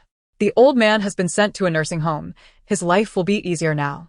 Yu Yao was deeply touched by his words. Tears streaming down her face as she replied, "Thank you, Fuyu. I was just so upset. I think what he said was wrong." Fuyu comforted her as one would a child, gently patting her back. "Do we really need to say thank you? What he said was indeed incorrect. You did nothing wrong, Yao. Yu Yao sniffled and nodded emphatically, "Yes, I was right." As she began to calm down, Fuyu cupped her face in his hands, teasing, "You look like a little stray cat when you cry." Yu Yao's mood lifted, returning to her lively self. Fuyu, having received his assistant's report on Lu Jia, decided to contact the tax bureau, considering it a good deed. The following morning, Yu Yao noticed trending news on Weibo, famous streamer accused of tax evasion, 200 million in taxes evaded. How unfortunate to offend Yu Yao. Fuyu, another day of doing good for the country. Yesterday, Yu Yao was incredibly imposing. Ladies, I saw Yu Yao providing food and clothes to a scavenger yesterday. I was terrified when I saw a crowd around him, only to discover he was being taken to a nursing home. Yao Jia has a sharp tongue, but a heart of gold. Concerned about Yu Yao's emotional state, Fuyu contacted Su Qingling, asking him to take Yu Yao out for the day. He had a crucial multinational meeting and could not afford any delays. On the other end, Su Qingling's nonchalant voice came through. "Aren't you afraid I'll lead Yu Yao astray? You both share similar interests. I recall Yu Yao was quite taken with racing when you took her out. Just ensure her safety," Fuyu cautioned, still worried. Though Su Qingling appeared unreliable, his upbringing prevented him from truly becoming such a person. Chapter 52. Second brother, I found someone even more useless than you. Yu Yao gradually awakened, seeing Fuyu approach after hanging up the phone, extending her arms for a hug. Fuyu bent down to lift her, observing her languid demeanor. "Soon, your second brother will take you out." Yu Yao leaned against him, yawning and replying slowly, "What about you?" "Don't worry about me. I have an important meeting today. I'll cover your expenses for the outing. Just enjoy yourself." Yu Yao slowly got up, put on her shoes, and headed to wash up. Halfway through brushing her teeth, she poked her head out of the bathroom, foam in her mouth. "You go to work first. Don't worry about me. I'll be fine." Fuyu nodded but waited for Yu Yao to finish before departing. "Why haven't you left for work yet? It's almost noon. Is being a boss a free pass for tardiness? You can't be developing a tummy like those characters in your novels," he teased. As they headed downstairs for lunch, passing the butler, they overheard him remark, "Madam truly has a special place in her heart for the young master. I've never seen him skip work for a woman before." Both paused and Fuyu sighed, "Uncle Wu, I'll be confiscating your novels shortly." Uncle Wu replied, "Go ahead, they're all on my phone now." After a moment, Fuyu added, "Just switch to a senior-friendly phone." "Uncle Wu, you should read less. It clouds your judgment." Yu Yao, humph. When Su Qingling arrived to pick up Yu Yao, Fu headed to the office. Noticing Yu Yao seemed unaffected by the previous day's events, he considered it a blessing that she remained carefree and happy. Stop looking, stop looking. You're too close to the car. Su Qingling waved his arms in front of Yu Yao. That arm is just an obstruction, she scoffed. What do you know? You single dog? Yu Yao, I'm your sister. Show me some respect. This struck a nerve with Su Qingling, who hadn't heard from Tang Wu in days. I'm really getting angry. Bum. Yu Yao quickly changed into a different outfit and followed Su Qingling to the racetrack. A casual voice rang out nearby. Oh, isn't that Linga? Haven't seen you in days. I thought you were off chasing girls. The speaker then appraised Yu Yao. Your taste is impressive. What a gem. As Su Qingling prepared to respond, Yu Yao interrupted, wrapping her arms around his, and sweetly exclaimed, Oh, brother. Su Qingling felt a shiver run down his spine, irritatedly pulling his arm away. However, Yu Yao clung to him again. What are you doing? This guy just said I'm a gem and you still look down on me, humph. Su Qingling, at his wit's end, barked, Yu Yao. Act normal. Oh. She immediately released him. The bystander looked utterly confused by the scene. Su Qingling growled at him. You went off chasing girls? Your whole family must be at it too. Tang Rui, unfazed by the insult, replied in his usual carefree tone. Hey, don't be so angry. I didn't know it was your girl. You should be said something earlier. He then turned to Yu Yao, while Su Qingling shielded her. Still looking? I'll gouge your eyes out and send them for display. Tang Rui chuckled nonchalantly. Linga is still so fiery. How about you join me, beautiful? Yu Yao inquired. Oh, money just falls into my lap? She smiled sweetly. Will you pay me? Tang Rui, aware that many women sought wealth, nodded. Sure. I can give you 20,000 a day. Upon hearing this, Yu Yao's expression soured. You're poorer than my second brother. She then turned to Su Qingling, saying, Second brother, I found someone even more useless than you. Su Qingling's lips twitched in disbelief. Who raised her to be so indifferent to 20,000? Deng Hui. Upon hearing Yu Yao call out second brother, was puzzled, as he did not recall Su Qingling having a sister. Approaching a modified racing car, Su Qingling proudly informed Yu Yao, This car, I just acquired today. Consider yourself fortunate to be the first to test drive it. Yu Yao caressed the car's body and settled into the driver's seat, nodding in approval at the impressive vehicle. Just as she was about to take it for a spin, a familiar voice interrupted. Beautiful lady, care for a race? Nonsense, she thought. I am but an amateur with no pretense of skill. Tang Rui attempted to stir Yu Yao's interest. Are you afraid to race me? He hesitated, bemused by her unorthodox response. As he opened his mouth to speak again, Yu Yao cut him off.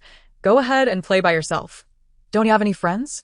With that, she revved the engine and sped away, leaving Tang Rui only the buzzing sound of the racing cars behind. A bystander gave Tang Rui a thumbs up, exclaiming, Impressive. You dare to flirt with Fuyi's woman? Tang Rui replied, bewildered. What are you talking about? What am I doing? He pulled out his phone to search for Yu Yao's information and was taken aback by her impressive record of insults, realizing she had shown restraint in their earlier exchange. Upon exiting the car, he caught Yu Yao's fiery gaze fixed on him, prompting her to halt her steps. Is he out of his mind? A day with second brother never bodes well. Suddenly, Tang Rui dashed toward her, wrapping his arms around her leg. Sister, my only sister, please forgive my earlier remarks. Yu Yao exclaimed. Wait, I'm being hugged by your leg. Initially indifferent to his antics, she dismissed him, but recalling his earlier offer of money, she inquired. Uncertain. Do you mean it about the money? Tang Rui eagerly nodded. Of course, I'll transfer you 1 million as an apology for my inappropriate words. Yu Yao thought. What a stroke of luck. It seems not all outings with second brother are without merit. Chapter 53. Watch your step, Qingling's brother. Yu Yao, elated, took out her phone, added Tang Rui as a friend, and sent him her bank details. What has her so jubilant? It's as if her mouth has grown as large as bald Chong's. Su Qingling removed her helmet and approached Yu Yao. Hearing Su Qingling's words, Yu Yao's smile vanished. Her expression shifted dramatically. After receiving the money, she patted Tang Rui's shoulder. Young man, your future is limitless. With protective gear donned, she took the car for several more laps. It had been a long time since she'd driven like this. Indeed, the passion of racing enthusiasts was not without reason. She planned to borrow her father's limited edition car upon returning. Yu Ji remarked, I can sense the countdown to the disappearance of one of my prized possessions has begun. After Su Qingling finished her race with friends, they would go out to eat. Yu Yao dialed Fuyu's number, and after a brief pause, he answered. I'll be home late. You all can eat without waiting for me. His warm voice enveloped Yu Yao's ears. She thought, my ears might just get pregnant. Aware of Fuyu's busy schedule, she refrained from prolonged conversation, hanging up to gaze at Su Qingling, who was far ahead of the others on the track. Yu Yao mused, when will I witness second brother and Tang Wu together? The author replied, I shall fulfill your wish. Su Qingling crossed the finish line first. Glancing at her watch, it was already past 8. It was late, and that little ancestor was likely hungry again. After neatly placing her racing suit, she gathered her belongings and addressed Yu Yao, who appeared lost in thought. Let us go eat. You're even greedier than Yi. Yi chimed in. Is someone speaking ill of me in my absence? Yu Yao retorted. Yi isn't greedy. You can say that about me. But don't speak ill of my little brother, who is the best. Yi responded. Yes, my considerate sister. Upon arriving at the restaurant, Su Qingling confidently entered her private room, while Yu Yao caught sight of a short-haired beauty in a qipao at the entrance. Yao gapet, dang u. Just as I wished. As she turned to alert her second brother, she noticed him transfixed at the entrance, his eyes unmoving. Yu Yao frowned. What a disappointment. She waved her arm. Tang Wu, over here. Su Qingling shot Yu Yao a glance but made no move to stop her. Tang Wu smiled at the two of them and gracefully approached. It was the first time Su Qingling had seen Tang Wu in a qipao, and it seemed even more flattering than her usual attire. Yu Yao thought, that curvaceous figure, that captivating smile, the elegantly high slits revealing glimpses of her flawless legs, what merit does second brother possess? A glance at Su Qingling revealed a dazed expression, leaving Yu Yao feeling embarrassed and convinced her second brother was unworthy of such a woman. Tang Wu greeted Yu Yao with a flirtatious tone. What a coincidence meeting here. Yu Yao replied. Indeed, what luck. Tang Wu's gaze shifted to Su Qingling, her tone teasing. Not quite. I specifically came to find him. Yu Yao interjected. Oh my? How intriguing. Why was her second brother silent? So rude. She wanted to discreetly prompt him, only to find him utterly captivated by Tang Wu. Yu Yao thought, now I understand what Fuyu meant about being unable to flirt. This isn't just flirting. He's completely spellbound. They proceeded into the dining area. Tang Wu casually brushed past Su Qingling, who felt a tingle as her hand brushed against his.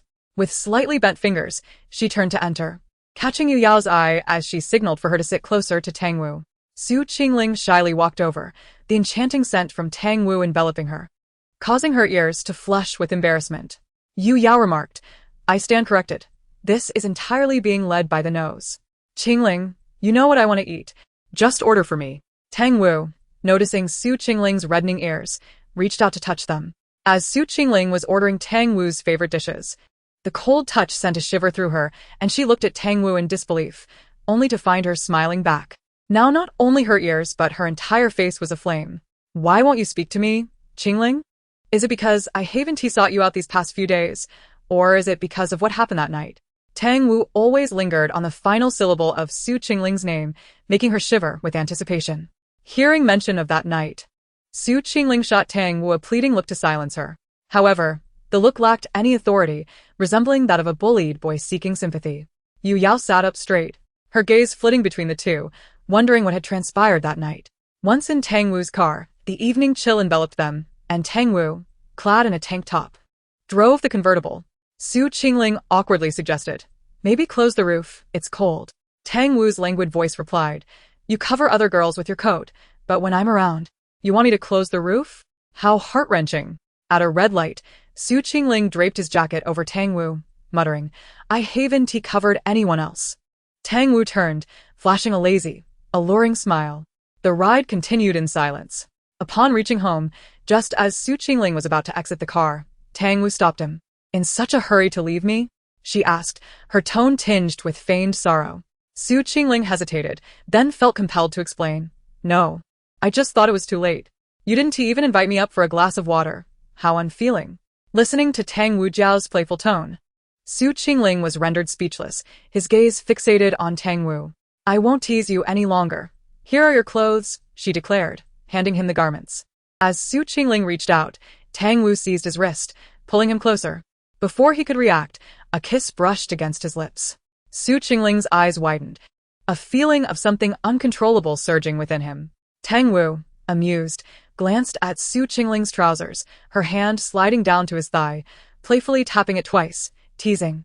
Youthful vigor is indeed abundant. Su Qingling felt a rush of heat, fearing he might embarrass himself, and hurriedly grabbed his coat to exit the vehicle. Observing him stumble slightly, Tang Wu chuckled, "Watch your step, Qingling." Upon reaching the upper floor, Su Qingling looked down, only to find that Tang Wu had already departed.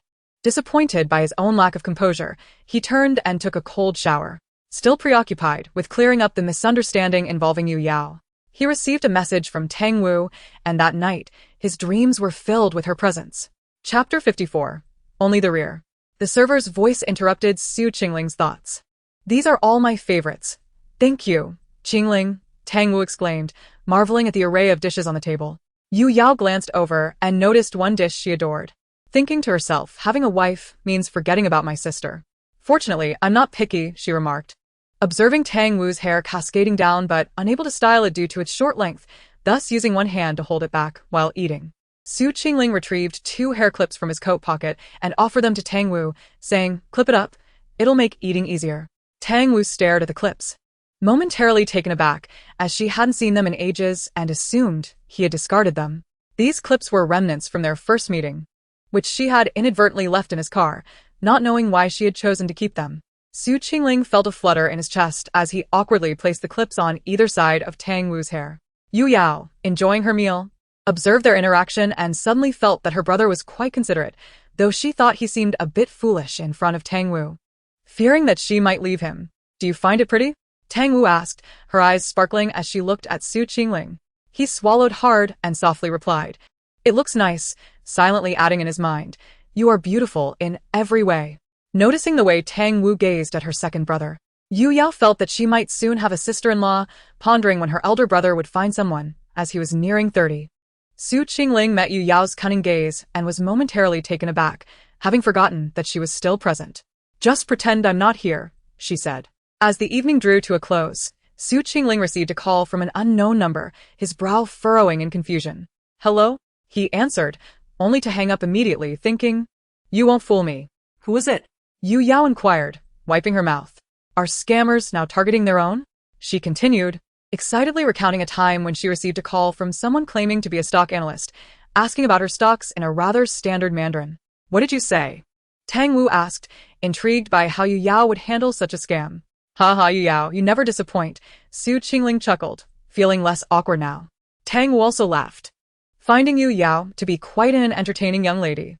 As Su Qingling opened a streaming app, he discovered a show that was trending, ranking second in popularity. "What's wrong? Second brother?" Yu Yao asked, noticing Su Qingling's dazed expression. He showed them his phone. "This director sounds exactly like the person who called me. Perhaps they're not a scammer after all." Yu Yao and Tang Wu exchanged amused glances.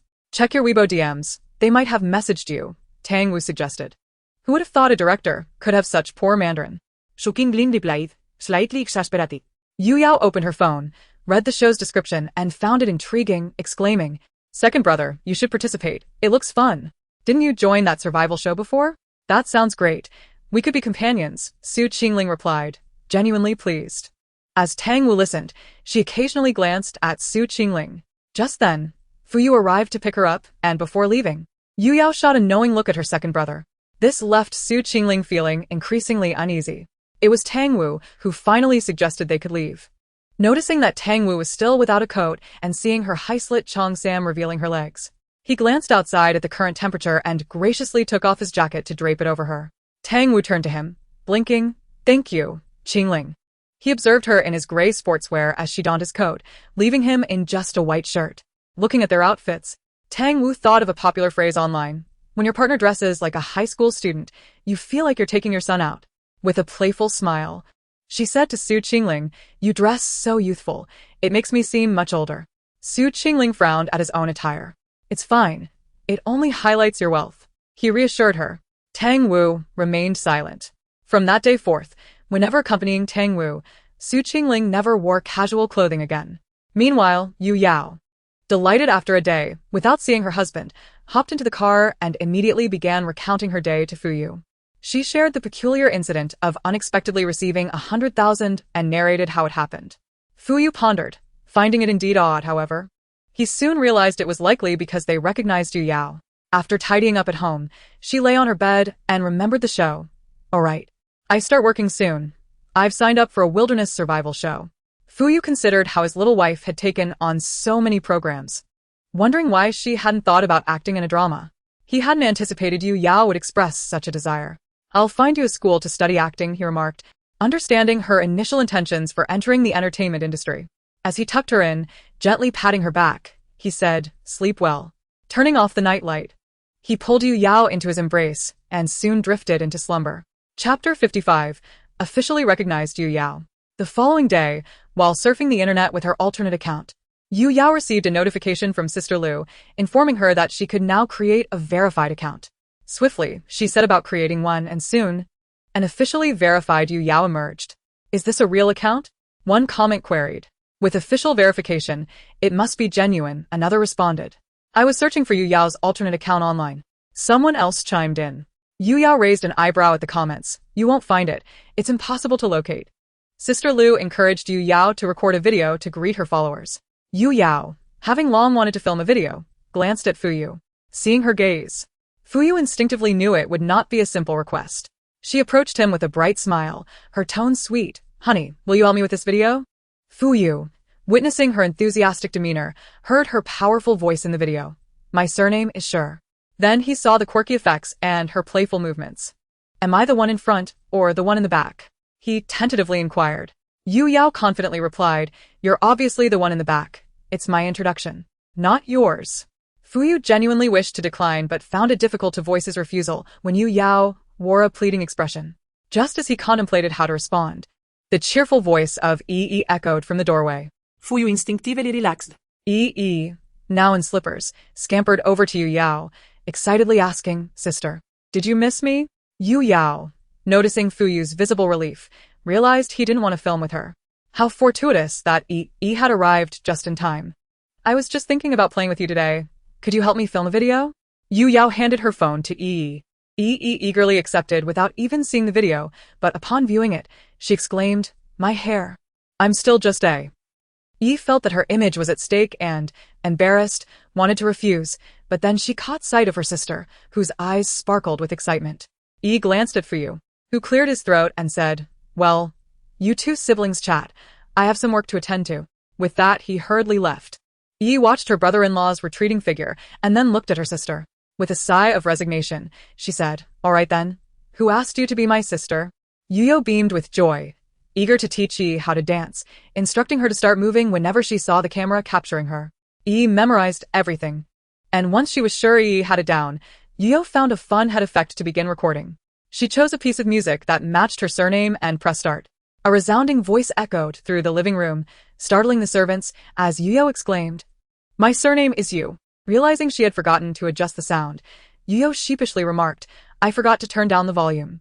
Fuyu, secretly observing from upstairs, noted Yi's awkwardness and silently apologized to her. Once the sound was adjusted, he asked Yi, "Are you ready?" "It's starting." Yi nodded. "My surname is Yu. A fish named Yu.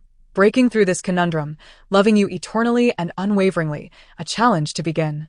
After the performance, Yu Yao glanced at the final product, feeling quite satisfied. After clicking publish, she sent a message to Sister Lu. Task completed.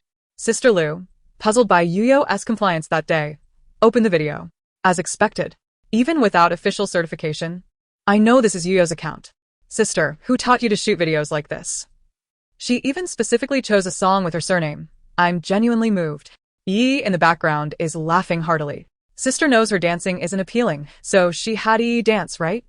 "I almost forgot how her dance moves looked. Now I remember." Yu Yao, still delighted, shared with Yi, "Look, so many likes, haha." Yi glanced at the comments. "Sister, but no one is praising how pretty it looks." Yu Yao, seeing Yi's earnest expression, paused for a moment. "That's because they don't understand."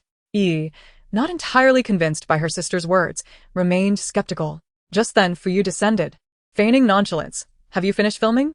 Yi replied, "Yes, you arrived late, brother-in-law." Fuyu replied, "Is it possible that I did it on purpose?"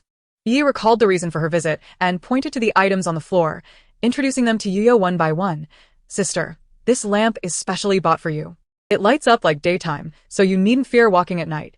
This is a tent. Well, it's a bit large. Let us give it to second brother. She chattered incessantly. Yu Yao felt warm inside. Thank you, E, but I can't carry that much. E's little face showed distress. What to do then? Let second brother take it, he's tall. Ha ha ha, E is truly considerate. Yu Yao didn't stop her. E used her smartwatch to call second brother. What us up? E. Second brother, could you come to sister's house? I have brought a lot of things. Shuking glinda gred. Half an hour later, he arrived in the living room, looking troubled at the sight of all the items. Do I need to take them all? E nodded. Yes, Mom and Dad instructed me. When Su Qingling saw the rice, he was speechless. He glanced at Fuyu. Say something. Fuyu replied, I think the little brother-in-law is right. Su Qingling retorted. So you are the family, and I'm the outsider, right? The production team arrived to pick them up, and after greeting everyone, they boarded the vehicle. As they drove further into the wilderness, the surroundings transformed from desolate lands to areas dotted with trees and small rivers. The driver announced, you will spend the next 7 days on that small island ahead, and you'll need to fend for yourselves. Leave your suitcases here. Clothing will be delivered daily. Just pack a hiking bag with essentials. Yu Yao asked. So just fill this hiking bag? The staff nodded. Yu Yao handed another hiking bag to Su Qingling. Start packing, second brother. They exchanged glances and began to pack discreetly where the driver couldn't see them. Just as they finished, they were ordered off the vehicle. The siblings looked at the departing car, feeling as if they had been abandoned. The wind whipped around them as they trudged forward, carrying a large bag. The siblings exclaimed, Wow, we just got off the car, and now we have to survive on our own? Insert a small image of the two being blown by the wind. Chapter 56, Fire by Friction. Indeed, Su Qingling felt a twinge of insecurity. From the moment they disembarked, hidden cameras began broadcasting live. Come watch Sister Yao's new variety show. Is this Yao's brother? What a good-looking family. Brother, so handsome. Do you have a partner? They're such a funny duo. Finally, they began to see other faces as everyone gradually arrived. Yu Yao teased, is this akin to the sound transmission scene in Cultivation Stories? Su Qingling replied, high-tech is great. We can transmit without any inner strength.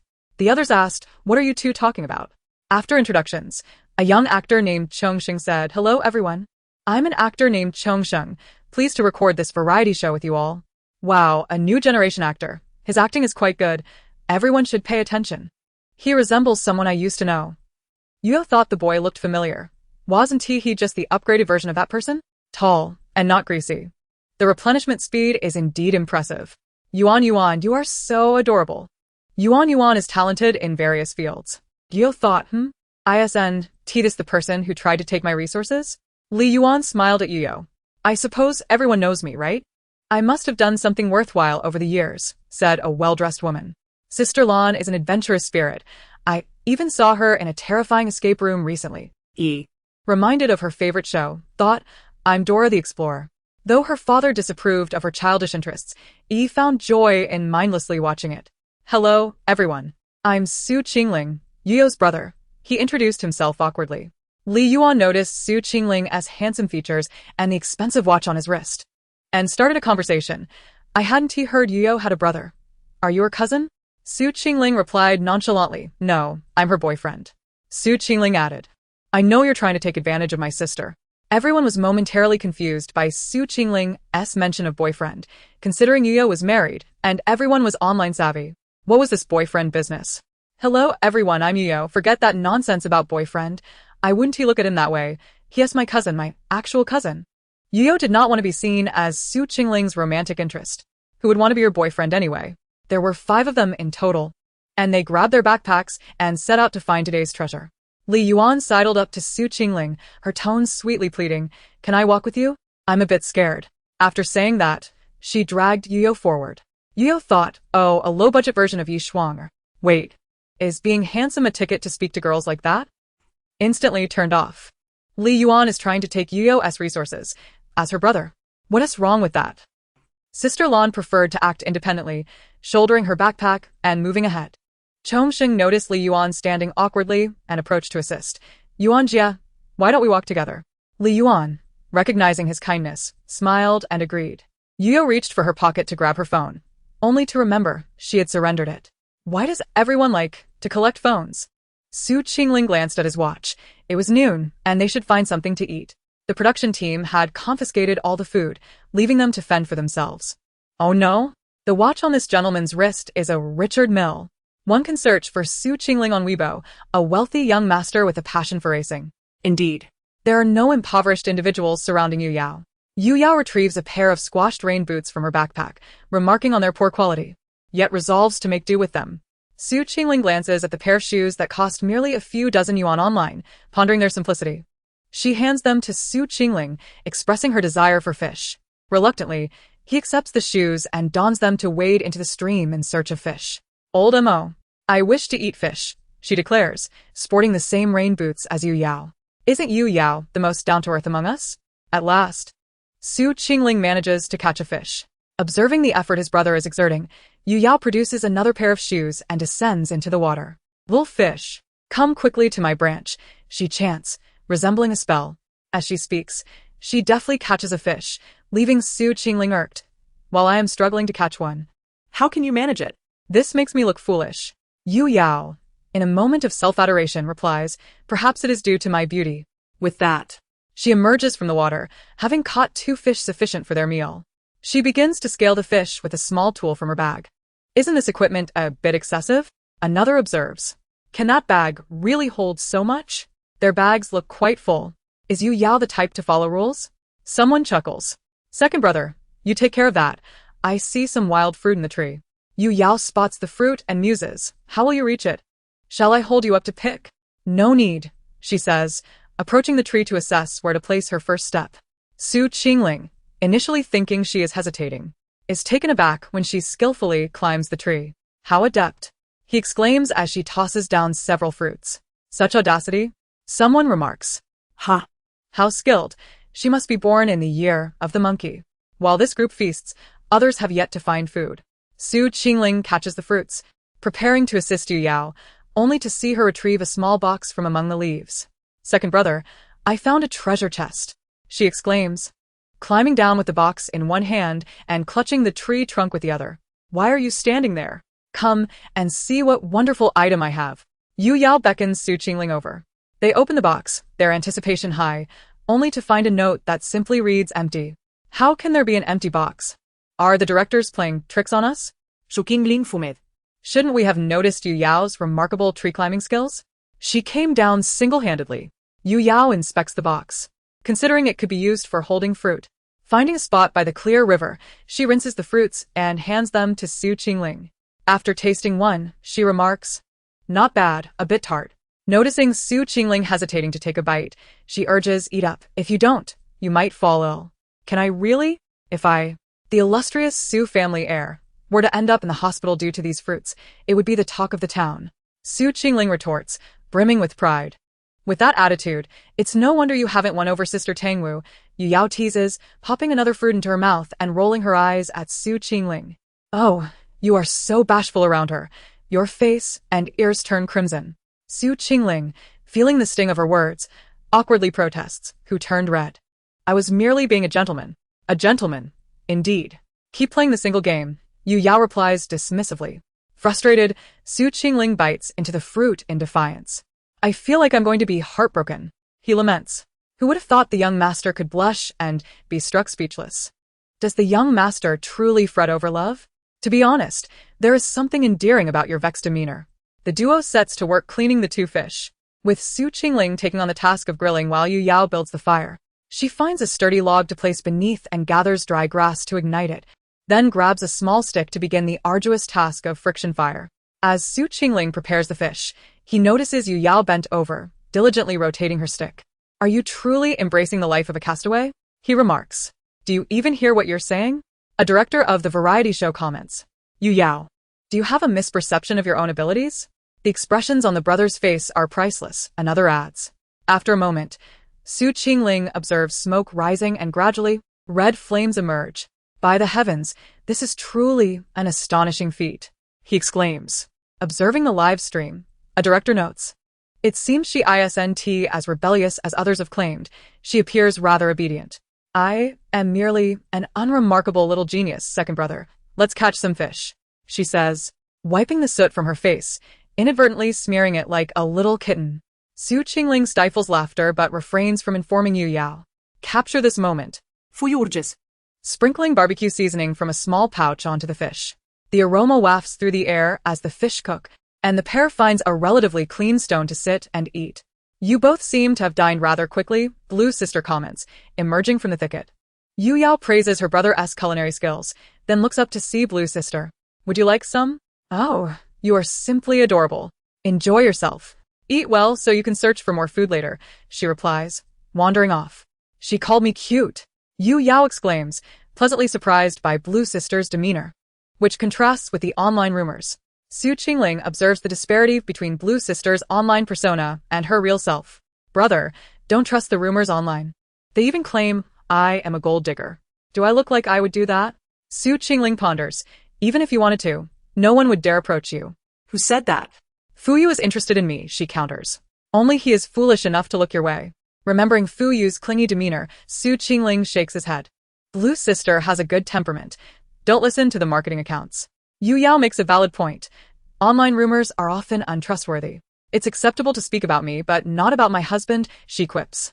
Who is Tang Wu, that our young master cannot forget her? After watching the live stream from Li Yuan's location, Yu Yao expresses her frustration. What a waste.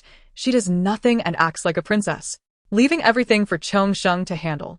Just as they enjoy their meal, a pretentious voice interrupts. You're all eating grilled fish? What a coincidence. Yu Yao, who found Yi Shuanger irritating, retorts. What is so coincidental? Only the fish are easy to catch. Otherwise, what else would we eat? That is not what I meant.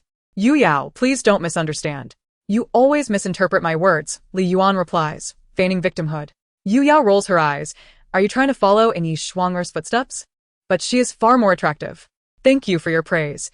It's because of you that the world is beautiful, Yi Shuanger responds, her tone audacious. Such boldness. Do you have a death wish? Someone laughs. Yu Yao, you're still more comforting than Yi Shuanger. Why is her tone so abrasive?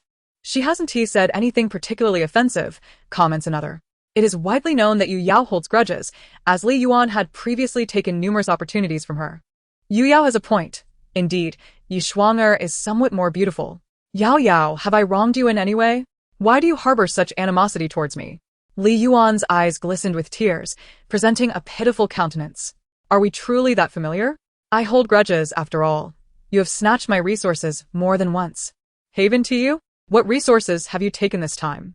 Yu Yao is not one to indulge her. Are you just going to stand there and accuse me in front of your sister? Li Yuan redirected her ire towards Su Qingling. Su Qingling, engrossed in the unfolding drama, was suddenly jolted by the remark. Are you addressing me? I don't even recognize you. Are you unwell? The way you speak makes it seem as if we share a history. Yu Yao quipped. It must be your second brother. A family trait of sharp tongues? Second brother, stay out of this. Chapter 58. What is morality?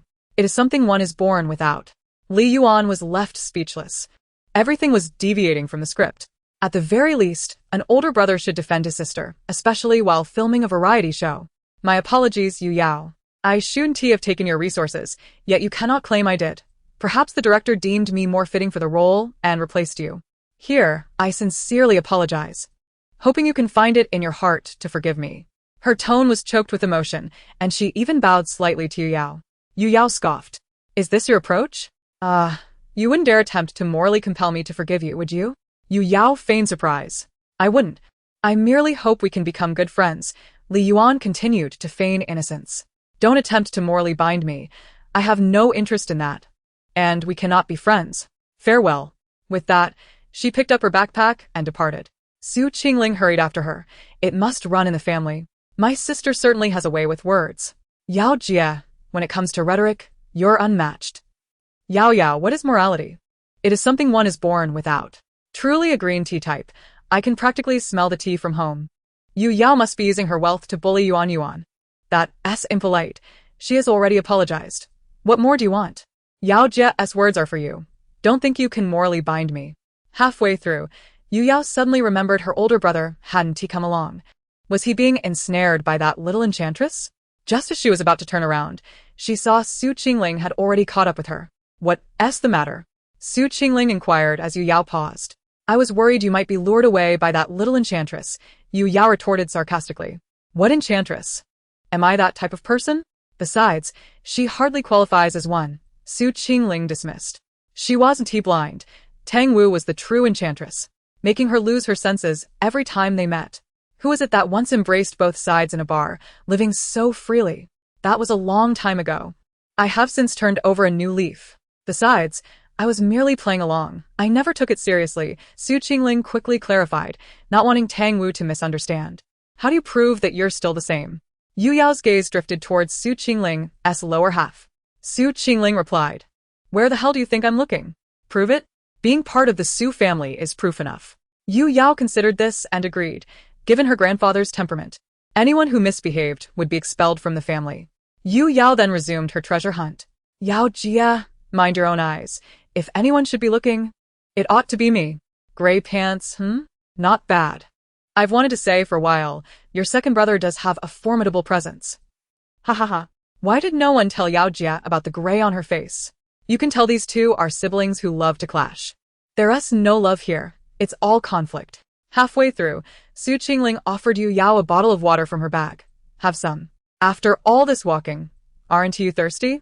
Yu Yao accepted the water and took a few sips. Indeed, she was parched. Where do you think the treasure box might be?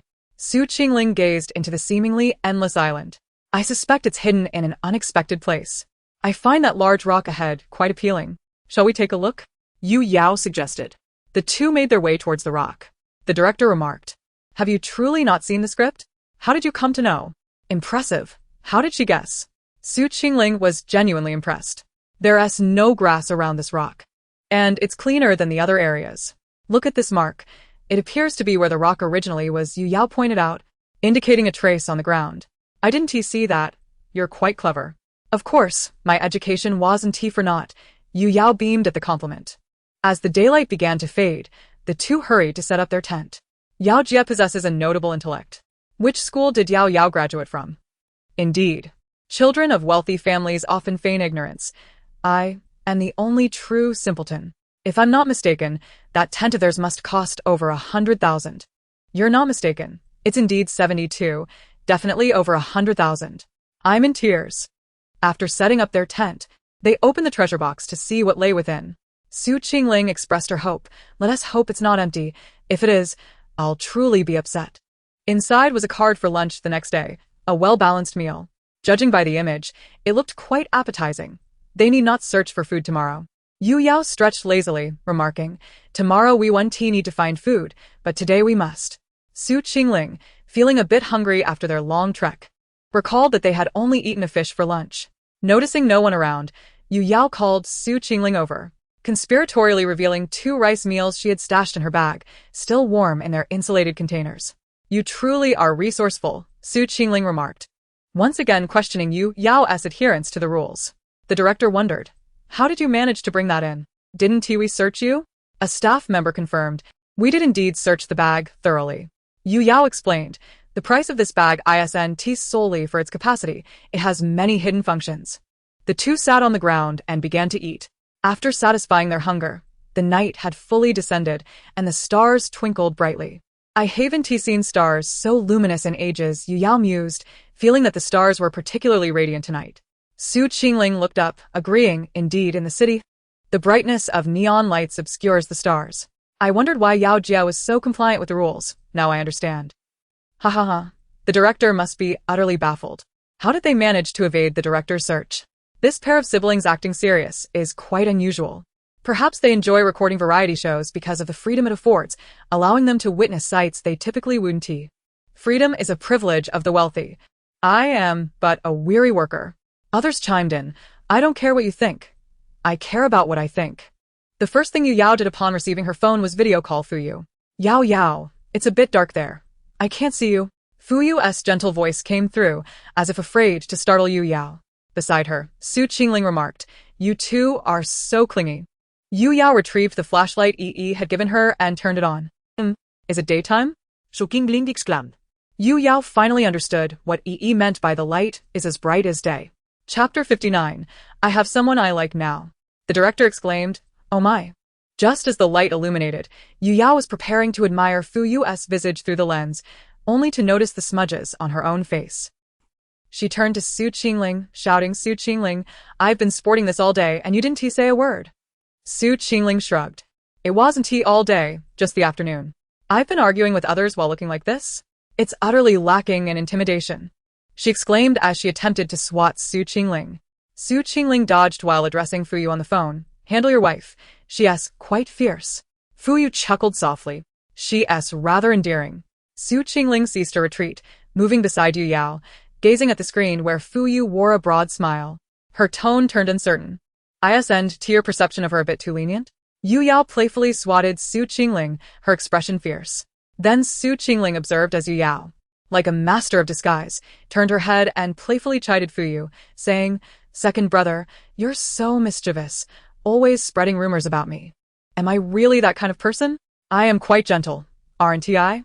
Fu Yu, ever the accomplice, replied, "Yao Yao is indeed very gentle." Su Qingling interjected, "So, I am part of your circle too? Some claim that marriages among the affluent lack affection, but if this is devoid of feelings, one can only imagine how intense their emotions must be if there were any. President Fu is truly enamored, and yet Yu Yao is undeniably adorable. Second brother, you're just taking advantage of my status as a single dog." President Fu's voice is so soothing, and he dotes on Sister Yao. "I'm in distress. My blood sugar is rising." Yu Yao recounted the events of the day to Fu Yu. "So much happened today. Second brother, and I almost thought we were deceived while fishing." As Yu Yao animatedly described the day's occurrences, Fu Yu listened quietly, occasionally responding with affirmations. Eventually, Yu Yao pondered aloud, "I wonder if I got this on my face while trying to start a fire by friction." Fu Yu confirmed, "That's when you got it." Yu Yao asked, "How do you know?"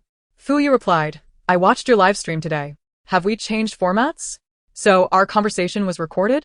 Su Qingling murmured. Suddenly recalling her bold declaration regarding Tang Wu. "I'm a pro," she added. Yu Yao teased Fu Yu, the illustrious president of the Fu family, slacking off at work. Setting a bad example. Fu Yu raised an eyebrow at Yu Yao, his tone nonchalant, as if watching a live stream at work was perfectly acceptable. Yu Yao felt struck by both his looks and demeanor. "Oh my, he is truly handsome, and I am utterly smitten." Su Qingling mimicked Fu Yu's tone, her expression playful. "How can watching your own wife be considered slacking off?" Su Qingling exclaimed, "Odir." After a brief, intimate conversation, Yu Yao ended the call and stood up to deliver a playful jab at Su Qingling. "So, you're the only one with a big mouth?" Su Qingling covered her head, lamenting Fu Yu's poor judgment. How is this not gentle at all? As the bright lights attracted others, they began to gather around. Sister Lon arrived first and, astonished by the brightness, exclaimed, "Is this flashlight really that bright?" Yu Yao proudly replied, "My brother brought it for me. Isn't it impressive?" Observing that Yu Yao was of a similar age to her own daughter, Sister Lon instinctively adopted a kind tone. "Truly impressive." Yu Yao responded with a playful hum, shaking her head from side to side. Yi chimed in, "Yes, sister needs to be taken care of." Yu Yao inquired, "Sister Lon, have you set up your tent yet?" Sister Lon shook her head. "I just had a bite to eat and am still searching for a suitable spot to pitch it." Yu Yao surveyed the surroundings. "If you don't mind, why not set up nearby with us? It's remote here, and having someone around is reassuring." Sister Lon, finding the environment acceptable, agreed and began to set up her tent. Yu Yao and Su Qingling joined to assist her. Sister Lon, noticing Su Qingling's handsome features and tall stature, smiled and asked, "Are you Yao Yao's second brother?" Su Qingling, behaving respectfully in front of the elder, nodded, "Yes. You can call me Qingling." Sister Lon nodded with a smile. After setting up the tent, the three sat down to chat. Sister Lon asked Su Qingling, "How old are you this year?" As expected, the next moment, Sister Lon inquired, "Do you have a significant other? If not, perhaps you could consider my daughter. She's also 25 this year." Saying this, she pulled out her phone to show a picture. Yu Yao glanced at the girl in the photo, who bore some resemblance to Sister Lon but appeared much gentler, a lovely young lady. "Haha, let us see how second brother handles this." Yao Yao is so well-behaved in front of Sister Lon. "Director, could we get a close-up of the photo? I want to see how beautiful Sister Lan's daughter is." Second brother is also quite well-mannered. Su Qingling glanced at the photo and said, "Sister Lon, I'm terribly sorry, but I already have someone I admire." Sister Lon felt a tinge of regret. He seemed like a fine young man, and her daughter was unlucky. Yu Yao added, "My second brother prefers the delicate beauty, like Tang Wu." She further remarked, "I like that type too." As the three were enjoying their lively conversation, Zhong Sheng and Li Yuan approached. Observing the harmonious scene, a flicker of jealousy crossed Li Yuan's eyes. Though it was fleeting, Su Qingling noticed. Having encountered many such situations in the business world, where cunning individuals were difficult to read, Su Qingling found Li Yuan to be a minor character unworthy of concern. Feigning surprise, Li Yuan exclaimed, "Everyone is here. What a coincidence." Yu Yao retorted, "I'm the brightest here, so it's obvious someone is around. How is that a coincidence?" Slightly embarrassed, Li Yuan turned to Zhongsheng, her tone softening. "This seems nice. Let us set up our tent here." Zhongsheng regretted his earlier decision to team up with Li Yuan when he had seen her pitiful state.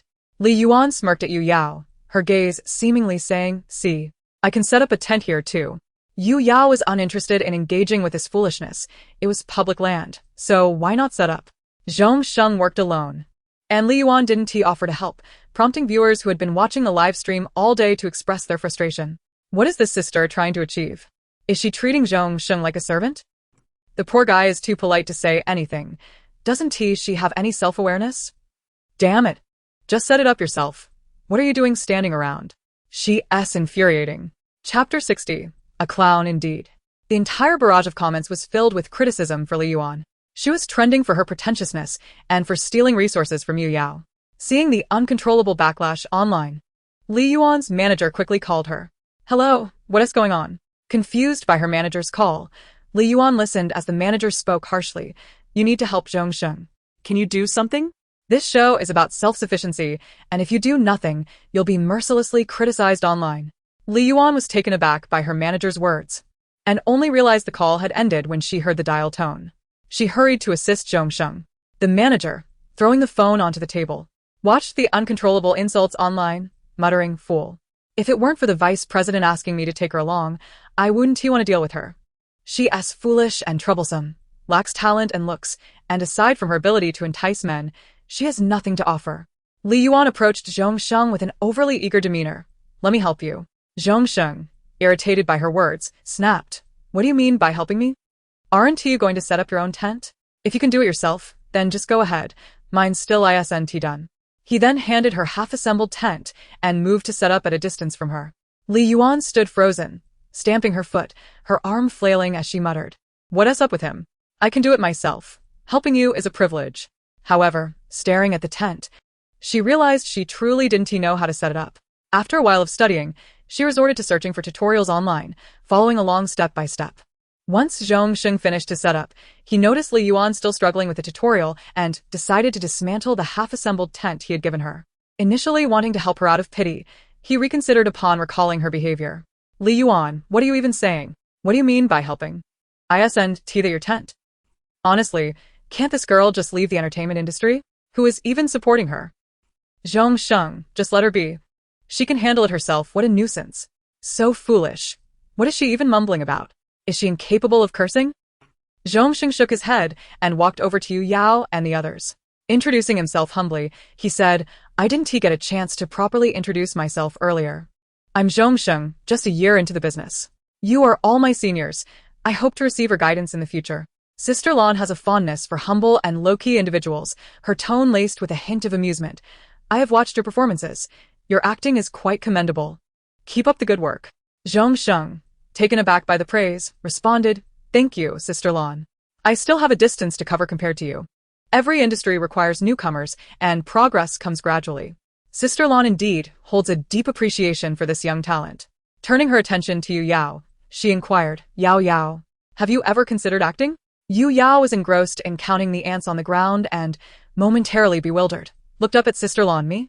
I have thought about it, but my acting skills are not up to par. I doubt I could even match Li Yuan's abilities."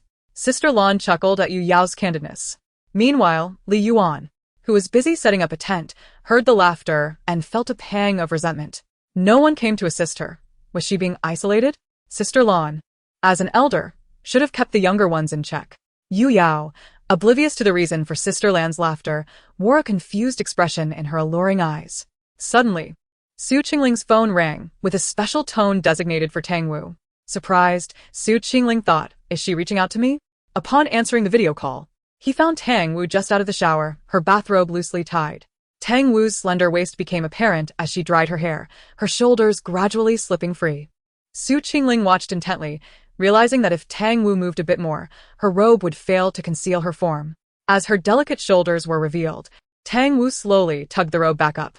Leaning closer to the camera, Su Qingling was struck by her beauty. Without makeup, Tang Wu appeared less seductive than usual, embodying a more innocent charm, yet her gaze still held an irresistible allure, a delightful contrast. Su Qingling felt his heart race, his throat dry. "What's wrong, Qingling?"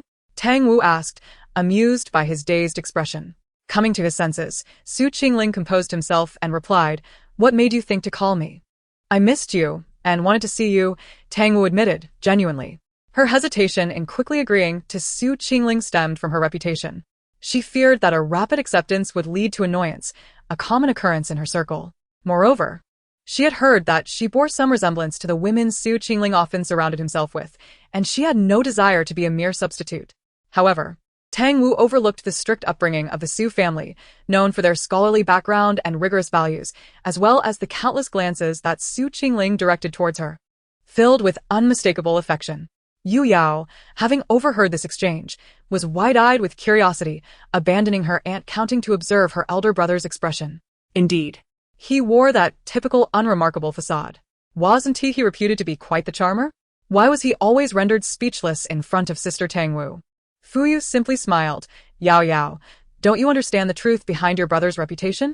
He is merely a rebellious romantic." Yu Yao countered, "But he has never expressed his feelings to Sister Tang Wu."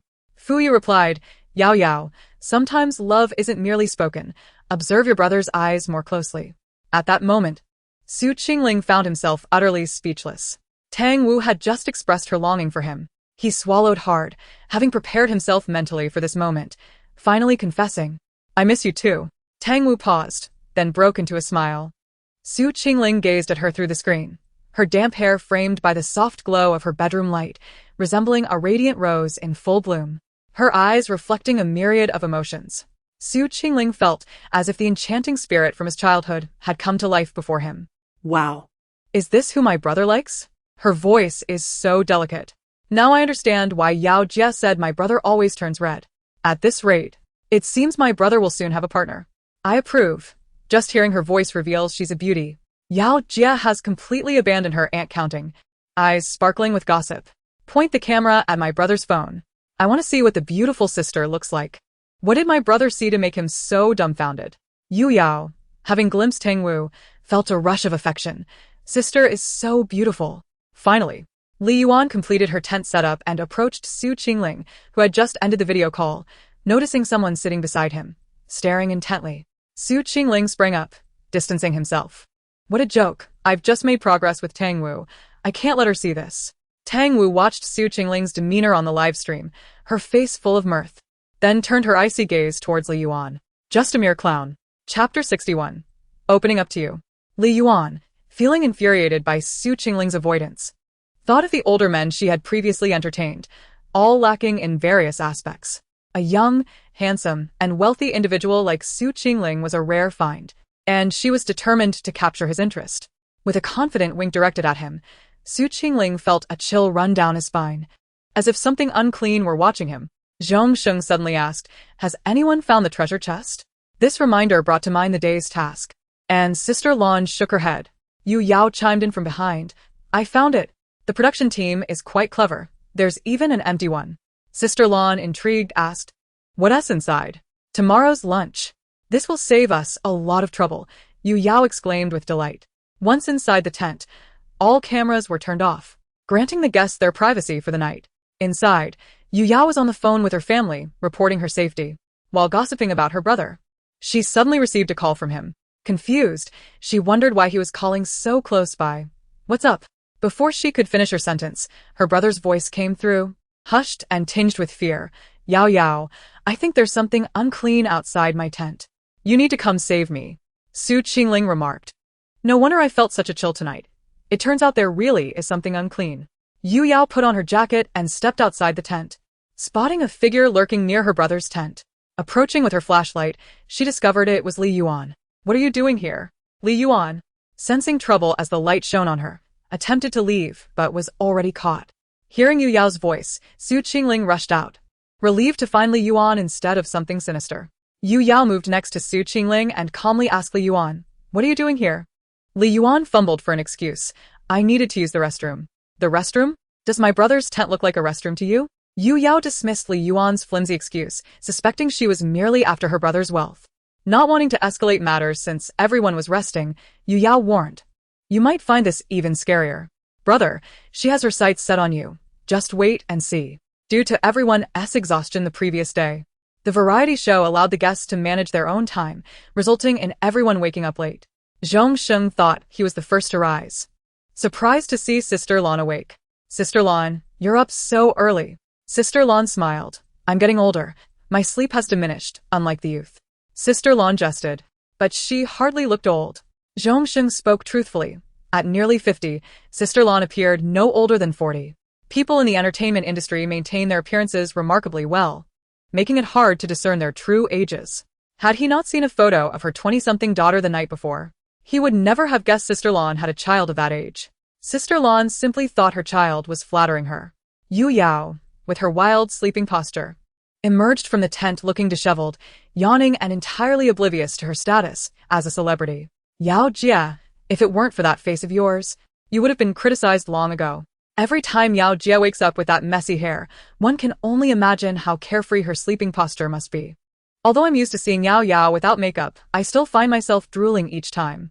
Su Qingling emerged from the tent, yawning and greeting everyone. Li Yuan was the last to exit, perfectly made up.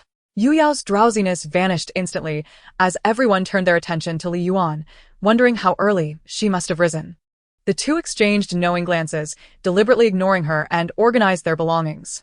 Yu Yao tidied her hair and headed off with Su Qingling in search of food. Unexpectedly, Li Yuan followed closely behind, trailing them wherever they went. Casting a glance at Su Qingling, she adopted a pitiful expression and said, "I wish to join you." Li Yuan's face paled at Su Qingling's words, tears welling up in her eyes. Yu Yao couldn't help but marvel at her acting skills. Those tears seemed to flow effortlessly. The two, uninterested in her performance, continued walking. Li Yuan, oblivious to social cues, inched closer to Su Qingling, who recoiled from her like one would from a plague. After a moment, she shifted to Yu Yao's side, enviously saying, "Yu Yao, I saw your posts online about your husband.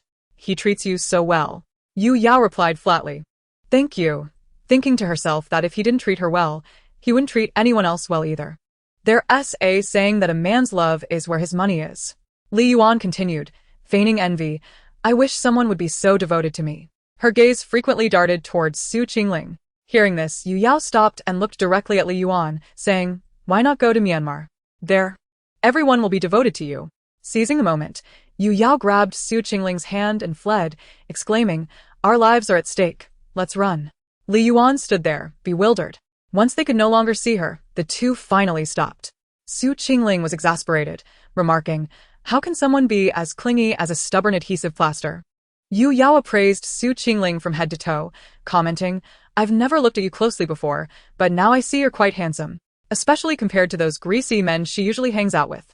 Su Qingling shivered at the compliment, retorting, "Is being handsome a fault?" Suddenly he shouted, "I haven't been with any other women." I jumped away immediately and said I have someone I like. He was unsure where the cameras were or if Tang Wu was watching, but he needed to clarify his stance quickly, fearing misunderstandings while being too proud to mention her name. Chapter 62. Is your throat stuck? Tang Wu, overhearing this, gazed at Su Qingling through the lens, her eyes nearly sparkling with intrigue. Fuyu had suggested that one should often look into the eyes of the second brother. Perhaps they should also pay attention to Tang Wu's eyes. Why are they always following him? Could it be that she truly has feelings for the second brother? The second brother is taken. Li Yuan, rat. It's still you, Yao Jia. Myanmar indeed has people who are devoted. The two kids are so scared they ran away. Is the second brother proclaiming his feelings from afar? I'm about to faint from the cuteness. If the second brother secures a relationship, he must announce it officially. We want to see what his sister looks like. The two continued their quest for breakfast and fortuitously encountered Sister Lan and Chongsheng approaching from opposite directions. Have you found anything to eat? Chongsheng lamented that he felt like he was starving. The others shook their heads. Yu Yao noticed something behind a tree and, driven by curiosity, approached to investigate. To her astonishment, she discovered a nest full of eggs. Indeed, fortune had smiled upon them. They had stumbled upon a treasure. Seeing no mother hen around, She eagerly took the nest, exclaiming, "Look, there are eggs. We have breakfast now." The three stared in amazement at the nest in Yu Yao's hands, their eyes sparkling as if they were gazing upon a lucky star. Chong Sheng, however, was troubled. "But how do we boil the eggs?" Yu Yao retrieved a small pot from her bag, saying, "Here's our cooking tool. How did you fit that in there?" Chong Sheng marveled at Yu Yao's knack for surprises. "A secret," she replied with a mysterious smile. Sister Lan quickly produced a lighter from her bag and handed it to Yu Yao. "Yao Yao, use this." Yu Yao gratefully accepted it. "This makes things easier." The four gathered around, waiting for the eggs to cook. Ha, Yu Yao's luck is truly remarkable. Isn't it a bit unethical to isolate Li Yuan? Don't say that. It was a coincidence. Li Yuan just lacks fortune. Where's the unethical part? For all these years, Yu Yao has always been this way. Sometimes one should reflect on themselves. Has Li Yuan truly been acting well? Has her emotional intelligence improved? It hasn't been easy for Yu Yao and the others either. You've truly figured out the internet. What? You ask why Yu Yao and Su Qingling Haven Tea separated. Of course, it's for the money.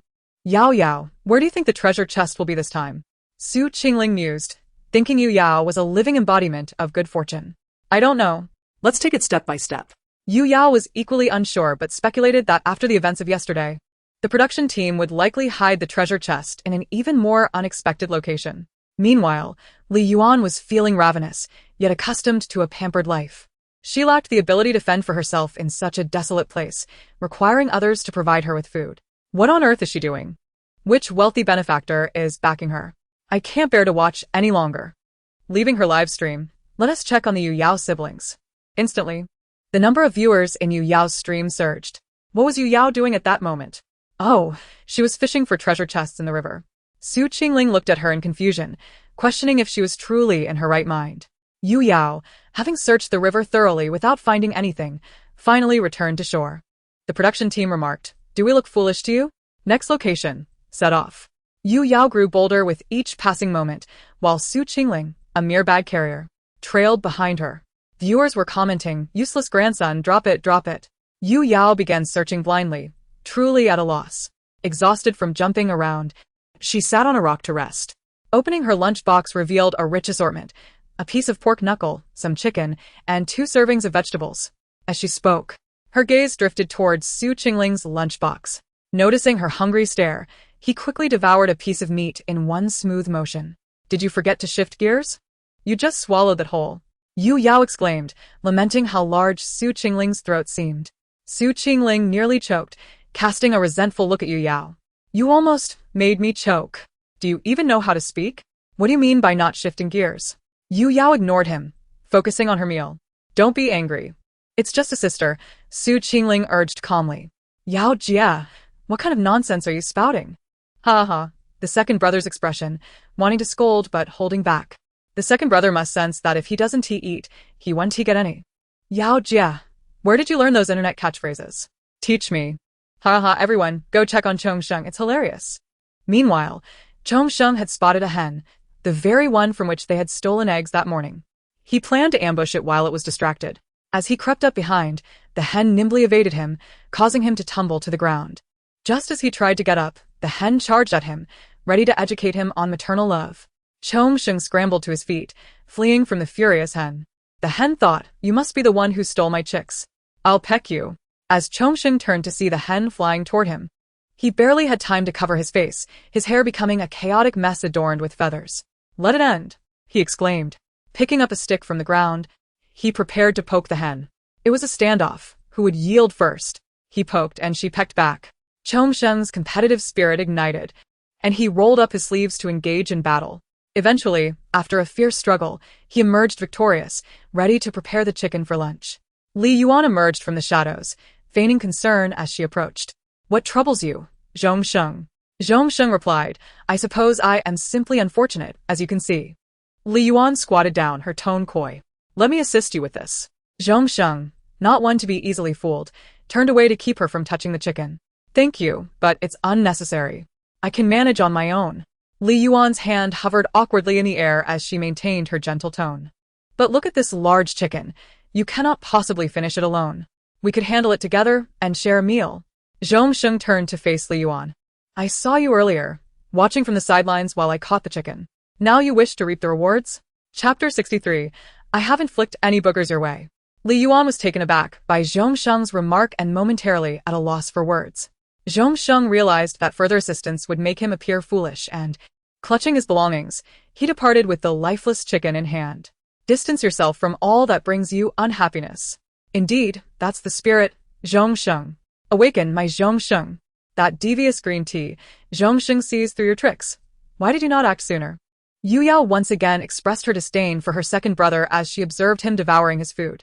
Second brother, could you not eat with a bit more decorum? Su Qingling found the remark oddly familiar and looked up at Yu Yao. And who, pray tell, is that happy goat? Why, that must be my husband, Yu Yao declared. Thinking her second brother rather foolish, she, after all, was the beautiful goat, so it followed that happy goat was her husband. Yu Yao scanned Su Qingling from head to toe. Apart from your face being worthy of Sister Tang Wu's beauty, you are utterly lacking. Su Qingling leaned in closer to Yu Yao, her mind swirling with questions. I haven't done anything to you. Why the animosity? Yu Yao sighed, wishing she could cry out to the heavens, but settled for saying it's fine. As long as someone doesn't dislike you, that suffices. The two continued their treasure-hunting journey, and soon the enticing aroma wafted through the air. Following the scent, they discovered Sister Lan roasting something, only to find it was a snake.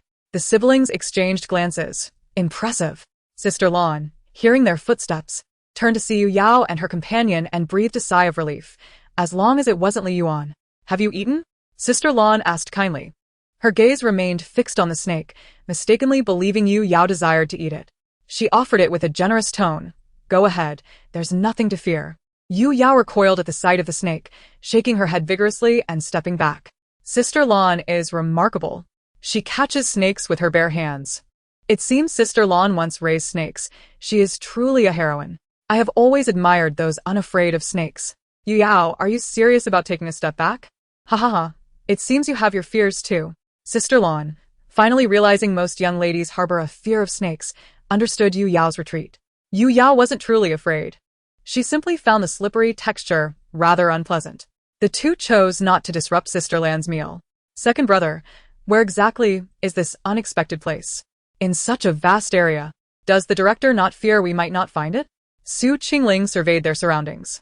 If I'm not mistaken, the director's team must have placed markers in every spot we are bound to stop at, and likely more than one, to guide our search. Bound to stop? Yes. Like areas with live creatures that we can eat, or places where we feel we can rest. But what if we can't find them?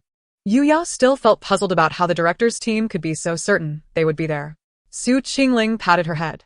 Do you think the director's team is as dim-witted as you? At the very least, they could be discreetly placing them where we cannot see, perhaps with someone following us. Upon hearing this, Yu Yao glanced behind her, but saw nothing.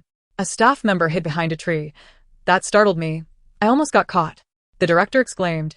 Could you not possess some skills in concealment? Su Qingling sensed someone had been following them for the past 2 days, likely a member of the director's team. Perhaps worried they would struggle to find the treasure box and thus strategically placed another in plain sight. Considering Su Qingling's background and education, it was no wonder. From a family of scholars, how could they possibly raise a fool? My word, second brother, I didn't realize you were so clever. He's just pretending to be foolish. Unlike me, I am genuinely dim. Such perceptiveness. I must once again commend you. Second brother, you are truly charming. Second brother's family is a long-established scholarly lineage. It seems they only began trading with his father. Yu Yao knew her brother was astute. In other words, anyone meticulously nurtured by their family was far from foolish. The truly foolish merely played the part of the pig to eat the tiger. As Yu Yao contemplated the areas they would explore today, she felt certain that the river they had visited in the morning held something of significance. Being a doer, Yu Yao dragged her brother toward the river they had visited earlier. Su Qingling watched Yu Yao don her rain boots and descend into the river once more. She stood by the riverbank, firmly believing in the adage that a woman's intuition is remarkably accurate. After some contemplation, Yu Yao retraced her steps through the area they had previously searched. Only something buried in the earth would remain in place, and she scrutinized the soil. Noting a patch that seemed recently disturbed, the flowing river obscured her view, and her eyes blurred with emotion. In a fit of frustration, she considered submerging her head. Su Qingling, quick to react, pulled her back. Are you out of your mind? Su Qingling managed to drag Yu Yao up, fearing she might attempt something astonishing again. Stepping into the dampness herself, She carefully examined the spot Yu Yao had found peculiar. Testing the area with her hands, she felt something solid beneath the mud and began to dig it out. At last, she uncovered a box. Emerging from the waterlogged bank, she handed the box to Yu Yao. Yu Yao did not take it but tugged Su Qingling toward their tent. Since Su Qingling had not worn boots, her calves were soaked, and with the weather turning cold, Yu Yao feared for her friend's health. Second brother, forget the box for now, let's change clothes first.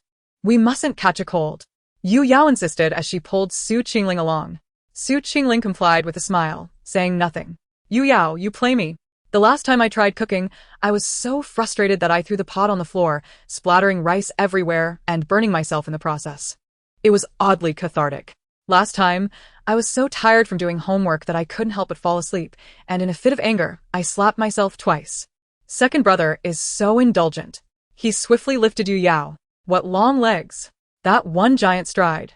Even though we often seem indifferent to one another, we genuinely care. Proof that the wealthy siblings are indeed a pair of fools. Second brother is smiling. It seems he is a hidden sister-con. Su Qingling retorted. Who is a sister-con? I am not. While second brother changed clothes inside, Yu Yao opened the box, hoping it wasn't empty, for that would truly vex her. Yu Yao gazed at the treasure chest, noting its waterproof quality, unlike the one from yesterday. Chapter 64. My fate is dictated by capital, not by me. When Su Qingling emerged, Yu Yao showed him the card.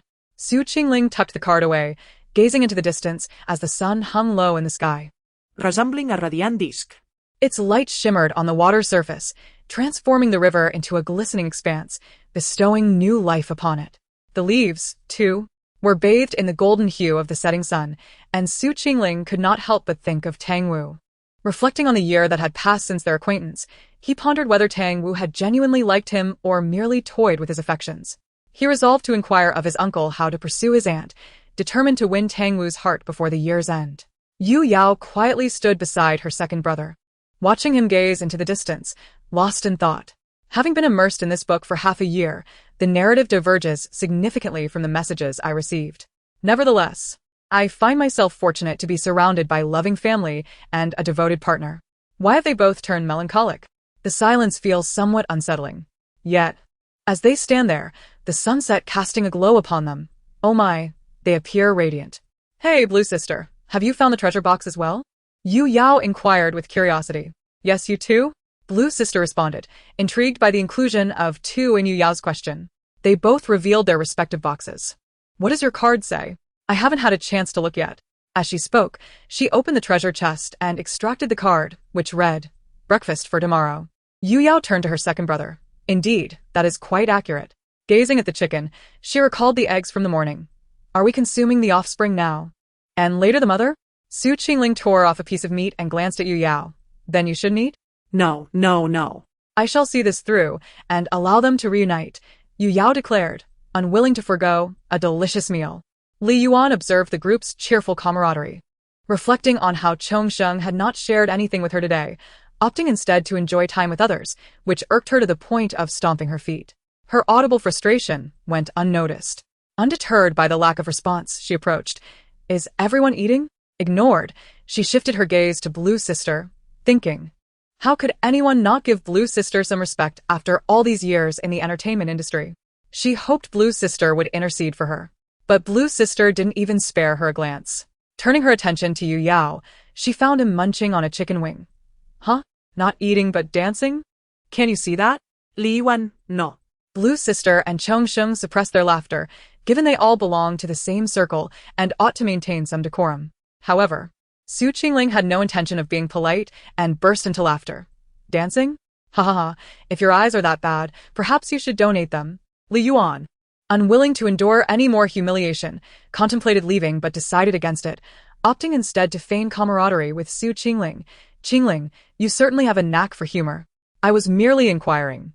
Su Qingling, no longer adopting her usual carefree demeanor, cast a sharp gaze at Li Yuan. Can you even address me as Qingling? Li Yuan was taken aback by Su Qingling's intensity. She had always seemed approachable, unlike others from wealthy backgrounds who exuded a sense of intimidation. Having researched Su Qingling's reputation as a playful spirit, she wondered why he seemed oblivious to her insinuations. What is the sister doing? Director, can you replace her? Agreed. This variety show is driving me insane. Stop fixating on the second brother. He hasn't even won her heart yet. Don't provoke the future sister-in-law. The director, witnessing the barrage of comments, felt equally frustrated, wishing he could replace her as well. Yet, she was the financier's representative for this episode, rendering any replacement unfeasible. The director lamented, "My fate is dictated by capital, not by my own will." Li Yuan, still somewhat shameless, edged closer to Su Qingling. He promptly distanced himself and allowed Yu Yao to sit beside him. Yu Yao, with an innocent smile, addressed Li Yuan, delivering a startling suggestion. "Why don't you try to entice me instead? I should be considered wealthy too." Li Yuan remained silent, opting to sit beside Yu Yao without leaving. Her gaze occasionally flickered towards Su Qingling, whose temper was notoriously volatile. He snapped, "What are you staring at? I am not wealthy." At that moment, Tang Wu called Su Qingling. He stiffened momentarily, fearing she might have witnessed his live stream and would be upset with him. With a mixture of anxiety, he answered the video call, immediately clarifying, "I wasn't speaking to her. I was far away." I pushed Yao Yao toward her. Yu Yao watched her brother's pitiful reaction, amused at how thoroughly he was ensnared. Tang Wu had no reason to be angry with Su Qingling, yet she found delight in his eager attempts to absolve himself. As she observed Tang Wu's radiant smile on the screen, Su Qingling, unable to decipher her thoughts, nudged Yu Yao, seeking her insight. "Yu Yao, oh? You want me to converse with the beautiful lady?" Leaning closer to Su Qingling, she greeted Tang Wu on the screen. "Wow, the beauty is in a strappy dress. So alluring and fair, she looks utterly delightful." Yu Yao remarked 3. "Hello, Sister Tang. I can attest that my second brother loves only you. He gazed at the sunset this afternoon, likely lost in thoughts of you." In her bid to expedite the arrival of a stunning sister-in-law, Yu Yao endeavored to speak favorably of Su Qingling. As Yu Yao's words reached Su Qingling's ears, he felt his cheeks flush. Tang Wu stifled a giggle, her delicate hand brushing aside her hair, casting a languid look at Su Qingling, her sultry gaze ensnaring him. Su Qingling felt his heart race at the prospect of receiving such attention from Tang Wu. Tang Wu seemed to anticipate Su Qingling's forthcoming words, her smile brightening. "All right. I will wait for you." After ending the call, Tang Wu intended to contact someone to have Li Yuan removed, but reconsidered, knowing Su Qingling was capable enough to handle the situation himself. Moreover, she was not the only one who found Li Yuan intolerable. Yu Yao's family member probably felt the same urgency. Chapter 65. How about I propose to the Tang family tomorrow? Indeed, as Tang Wu suggested, Fuyi was concerned for Yu Yao but wanted to understand her feelings, respecting her thoughts above all. Yu Yao reassured him, "No need to worry about me. When will we see the sister's stunning beauty?" Seeing Yao Yao smile so effortlessly indicates she's undoubtedly a great beauty. Look how anxious our second brother is, fearing his wife might abandon him. It's clear, our second brother shall become a devoted husband. Family, I have some bad news. The live stream ends in 1 minute. Su Qingling feared Li Yuan would seek her out again that evening, sensing she hadn't yet given up.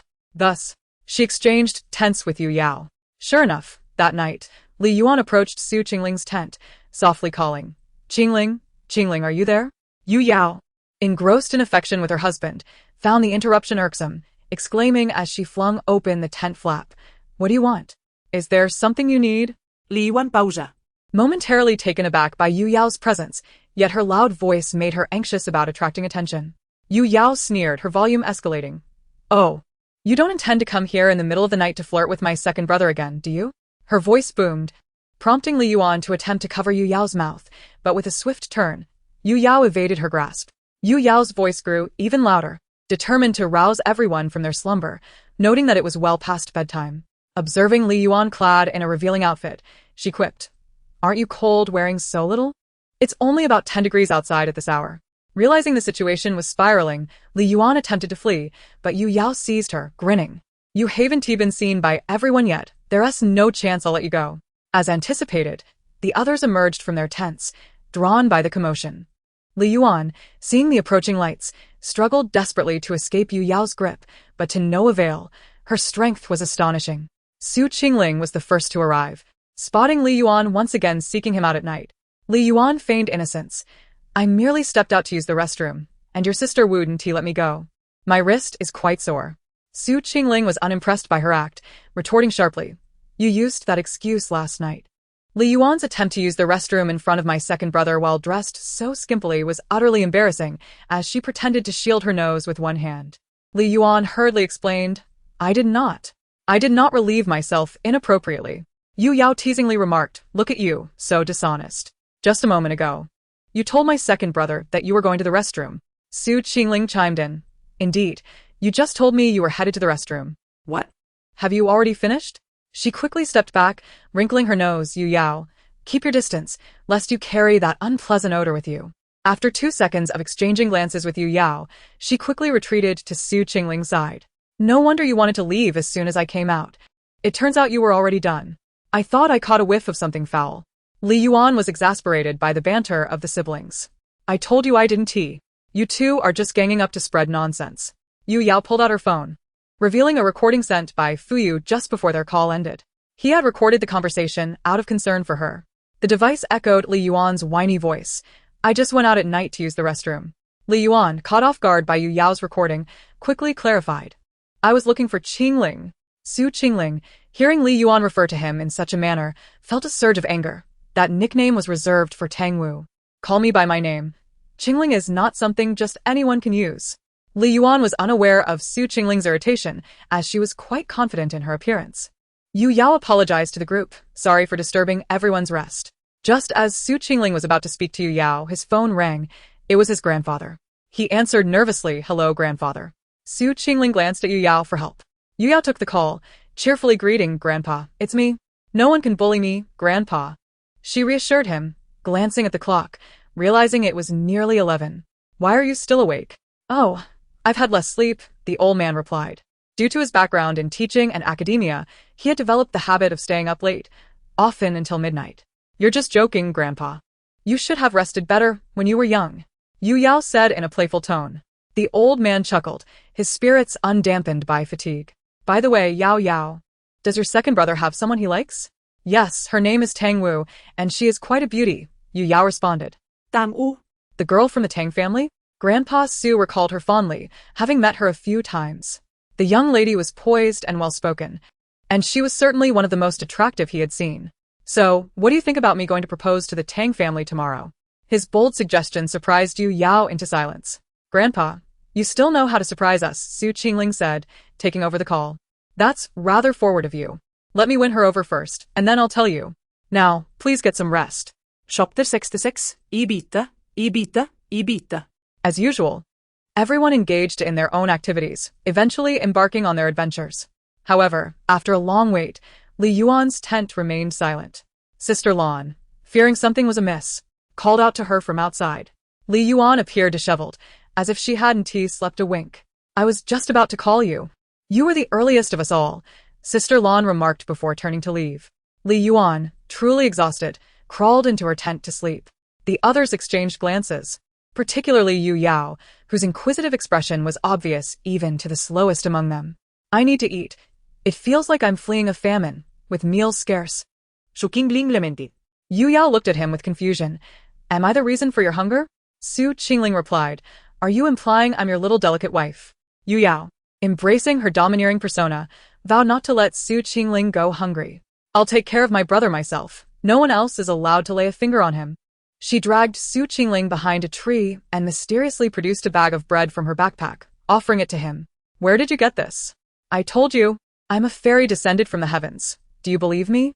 Go back to sleep if you haven't awakened yet. You're acting quite bizarre. It's odd how such genes emerged from our family. The director interjected. Aren't you afraid of choking? I even prepared yogurt for you. This revelation made the director fully trust the child variety show director's words. Yu Yao, your attempt to cover up your blunders is quite foolish, huh? I believe you are indeed a fairy. I wonder what the director's expression is right now. Is no one curious about Li Yuan's state? I'm curious. But it's probably just a minor issue. Isn't there an ocean nearby? Yu Yao pondered, having spent 2 days here without discovering any sea. After all, survival on a deserted island is often depicted as occurring by the shore. Yu Yao mused, I miss my husband. Now that you mention it, I haven't been to the beach in ages. I find myself longing for it. Upon hearing the mention of the sea, a line popped into Yu Yao's mind. You love the ocean, while I have loved you. Are you out of your mind? Su Qingling retorted. As they walked, They spotted a treasure chest atop a distant tree. Yu Yao, filled with excitement, dashed over, but the tree was quite tall, and climbing it seemed perilous. The trunk appeared too slender for her to support herself. Su Qingling searched the vicinity for something to assist in retrieving it, but found nothing suitable. Just then, a loud cracking sound echoed as Yu Yao kicked the tree. "Is this something a young, slender girl can accomplish?" Su Qingling exclaimed, unable to articulate his astonishment, opting instead to send an expressive emoji. Yu Yao approached and triumphantly held up the treasure box, boasting, "Got it. Just took one kick." Family members are shocked. The tree just fell on its own. First, there was Lu Zhishan uprooting willows. Now there's Yu Yao kicking down half a tree. Yu Yao. Your boyfriend power is off the charts. Isn't there a misunderstanding about the boyfriend power? Yu Yao is simply a girl with extraordinary strength. Actually, it's not that impressive. The tree is quite thin. A guy could kick it a few times to break it, but Yu Yao looks to weigh only about 90 pounds, right? How did you break it? Su Qingling still found it hard to believe. Yu Yao pointed to the broken spot, explaining, "This part is thinner. And when I touched it earlier, it felt hollow. It didn't seem like solid wood." Only then did she realize her second brother was impressed by her strength. What? "You don't think I'm a strong girl, do you? I'm just a delicate, beautiful actress," she added hastily. "I wouldn't do anything to tarnish my image as a star." Su Qingling regarded her with a peculiar expression. "Do you even believe that?" the director asked. "Who placed the treasure chest in such an obvious spot?" A staff member timidly raised their hand. "I did, but my intention was for everyone to exert more effort, so they wouldn't climb." The director frowned. "Can you think like a normal person and consider Yu Yao?" The two looked at the unusually large treasure chest, and upon opening it, they found not the usual small cards, but a complete fishing kit inside. Joy illuminated their faces. The river here was teeming with aquatic life, albeit difficult to catch. With fishing tools now in hand, it would be much easier. "Let us go try it out. Perhaps we can enjoy a good meal today," Su Qingling said excitedly, pulling Yu Yao along to fish. Su Qingling had little fishing experience. His grandfather enjoyed it, and he had accompanied him a few times but lacked the patience to continue. After a long wait without a catch, his patience was wearing thin. Yu Yao took over, settling down to wait for a bite. "You seem unlikely to catch anything like that," she observed, noticing he hadn't even baited the hook. Yu Yao mysteriously closed her eyes, leisurely declaring, "You, the beautiful lady, fishes. Only those willing will bite." Su Qingling was at a loss for words. I am hooked. I am a fish. I bite the hook. I bite. I pondered why I would wish to be a fish in someone else's pond, only to discover that it was Yu Yao fishing. Step aside, for I am a carefree little fish. One day, I came across a particularly alluring hook and could not resist biting it. Upon surfacing, I was greeted by the visage of a stunning beauty. I wondered who it was that made me willing to be caught, and, to my surprise, it was Yu Yao. No, Yu Yao's fans are easily distinguishable. The most fervent among them are the true ones. As a result of this fishing scene, Yu Yao's fans were bestowed with a title. Su Qingling accompanied Yu Yao, awaiting the catch. Just when Su Qingling felt all hope was lost, suddenly, Yu Yao's rod stirred. Yu Yao quickly reeled in a large, plump fish. "Do you know why I was able to catch a fish?" "Why?" "Because you are beautiful. Beauty is merely a minor detail. It is because my surname is Yu. I was just summoning them, saying come here, hurry up, and they truly came." Su Qingling touched Yu Yao's forehead. "You don't have a fever, do you? Why are you speaking nonsense in broad daylight?" "I just needed to vent a little." Chapter 67. The Peril of Excessive Flattery. It is undoubtedly the peril of excessive flattery. Su Qingling could not bear to look at Yu Yao, always feeling that her mind was not quite right. "I fish, and catch in abundance. Ah. But I shall not share with anyone. I will merely display them." "Second brother, there are crayfish here," Yu Yao exclaimed, astonished to find a delectable creature crawling about. Su Qingling dropped the fish she was holding and rushed over. The fish, half-scaled and barely alive, lamented. "So, love can indeed vanish?" "Love does not vanish. It merely shifts. But there's only one. That won't suffice." Su Qingling found only a solitary crayfish. Yu Yao coolly remarked, "What is there to fear? Just follow it. We shall catch them all." "Who? Follow whom? Are you joking?" Watching the crayfish begin to move, Yu Yao beckoned Su Qingling to follow. The two tiptoed silently behind it. The fish lamented, "Truly, no one cares about my survival. I am dying." Indeed, they soon spotted a group of crayfish. Yu Yao exclaimed in delight. Did I not say they are social creatures? They are easily found.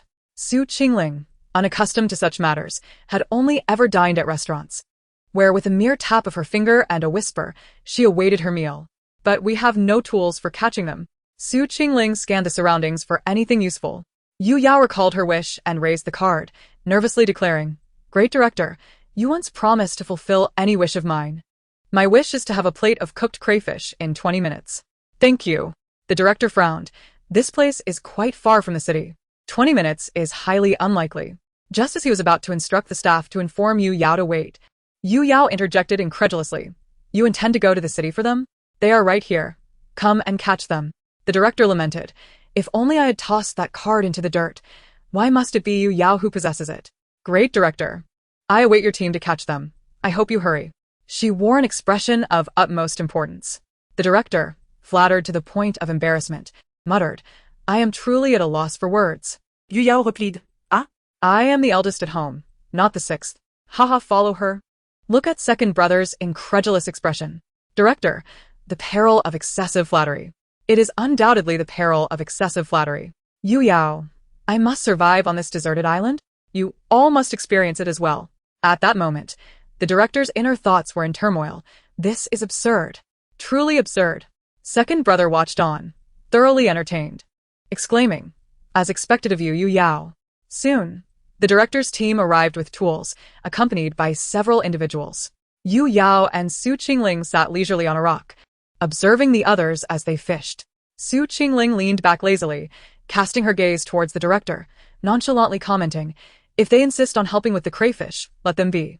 After all, one cannot refuse kindness.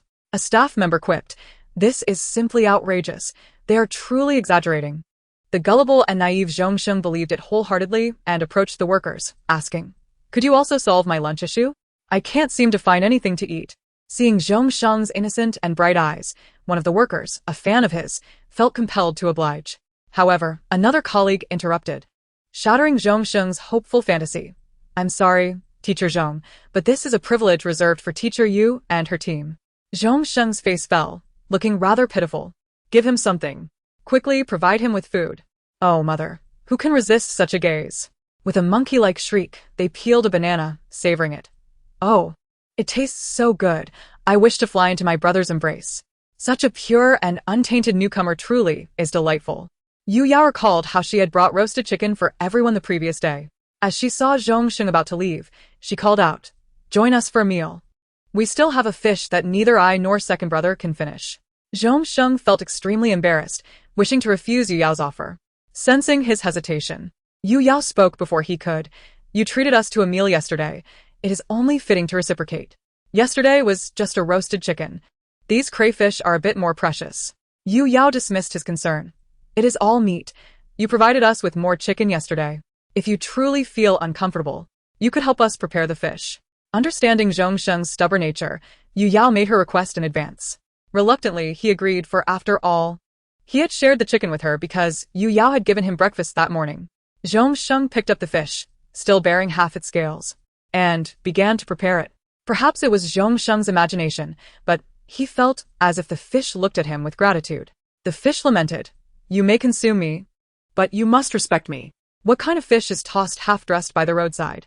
It is truly shameful, unworthy to face my ancestors. This is why there is strength in numbers. Soon the director's team had filled a large basket and began processing the crayfish, preparing to cook them. Before long, an enticing aroma wafted towards Yu Yao. Rising, she approached to oversee the preparations, advising, Yes, add more chili.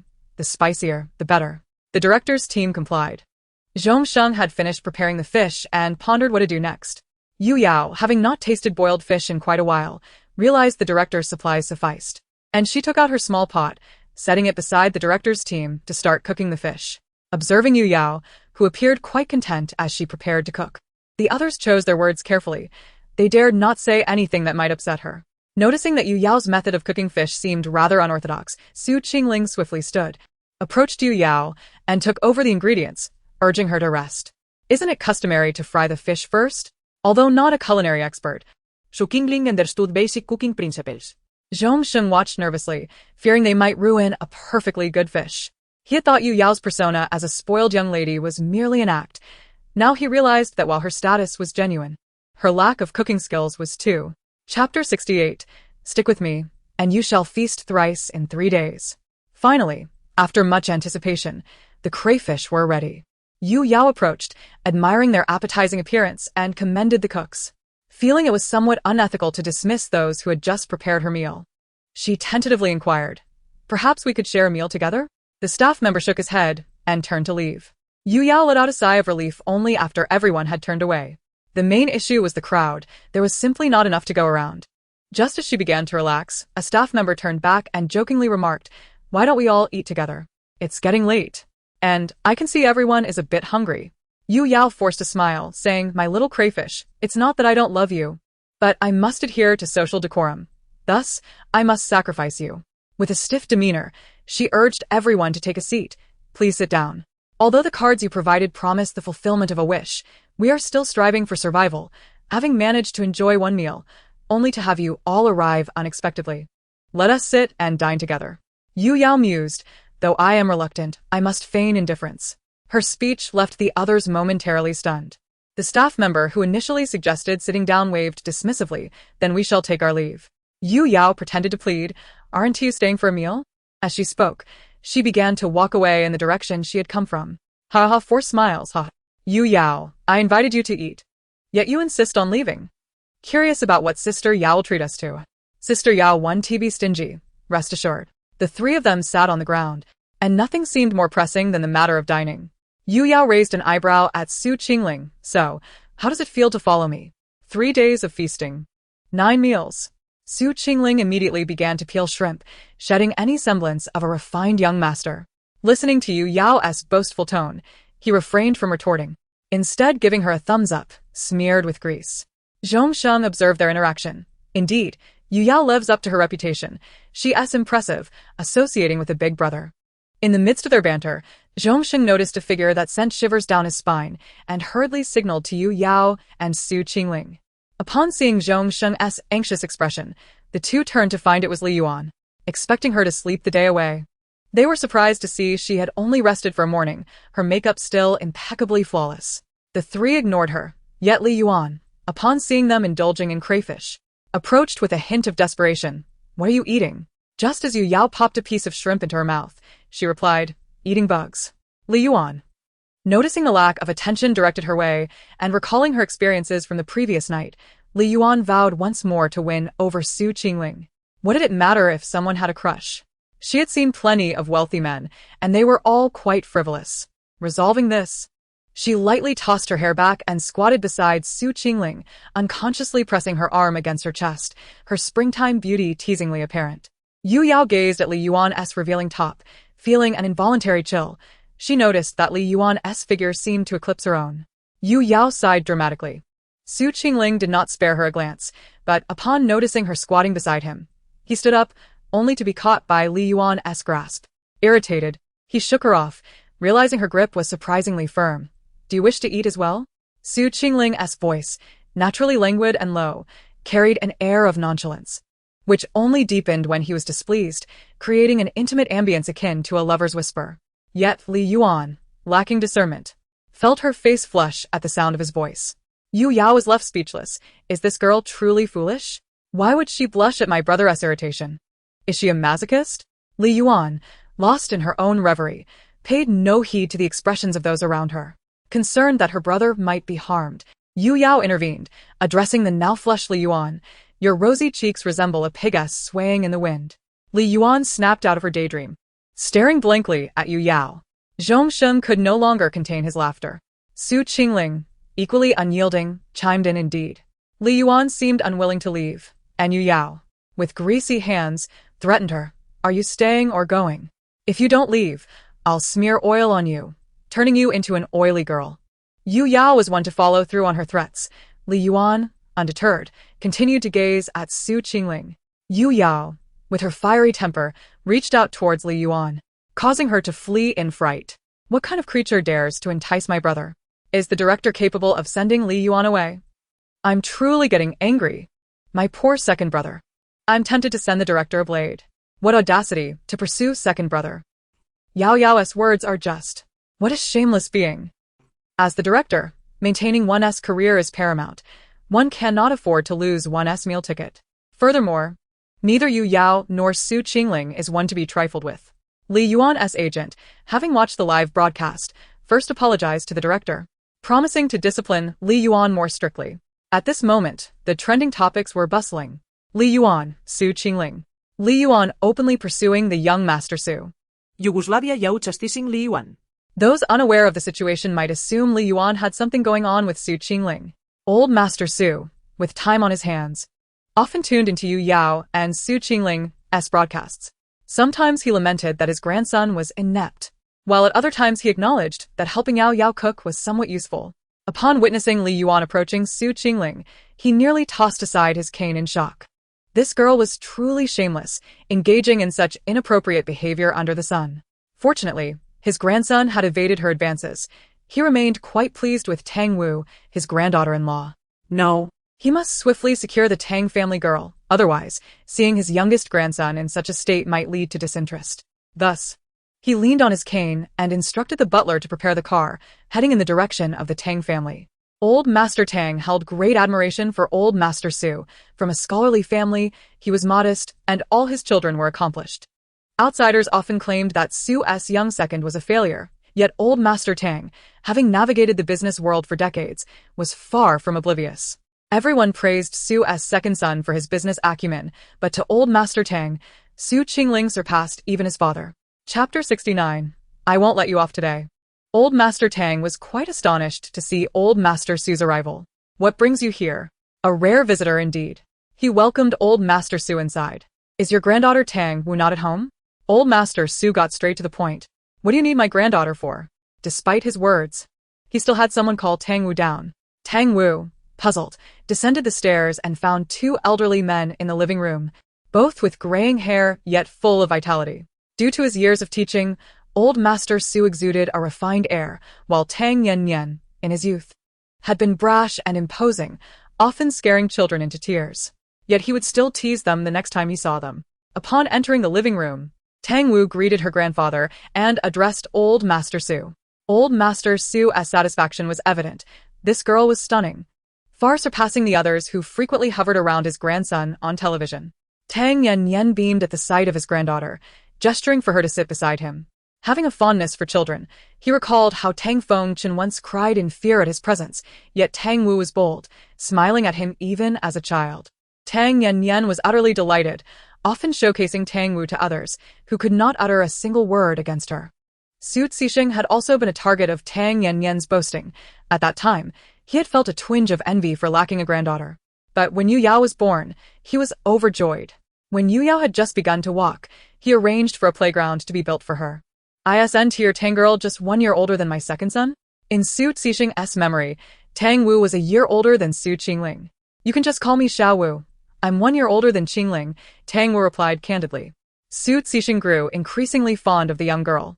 And contemplating his rather disappointing grandson, he tentatively inquired, Xiao Wu, what are your thoughts on my grandson ailing?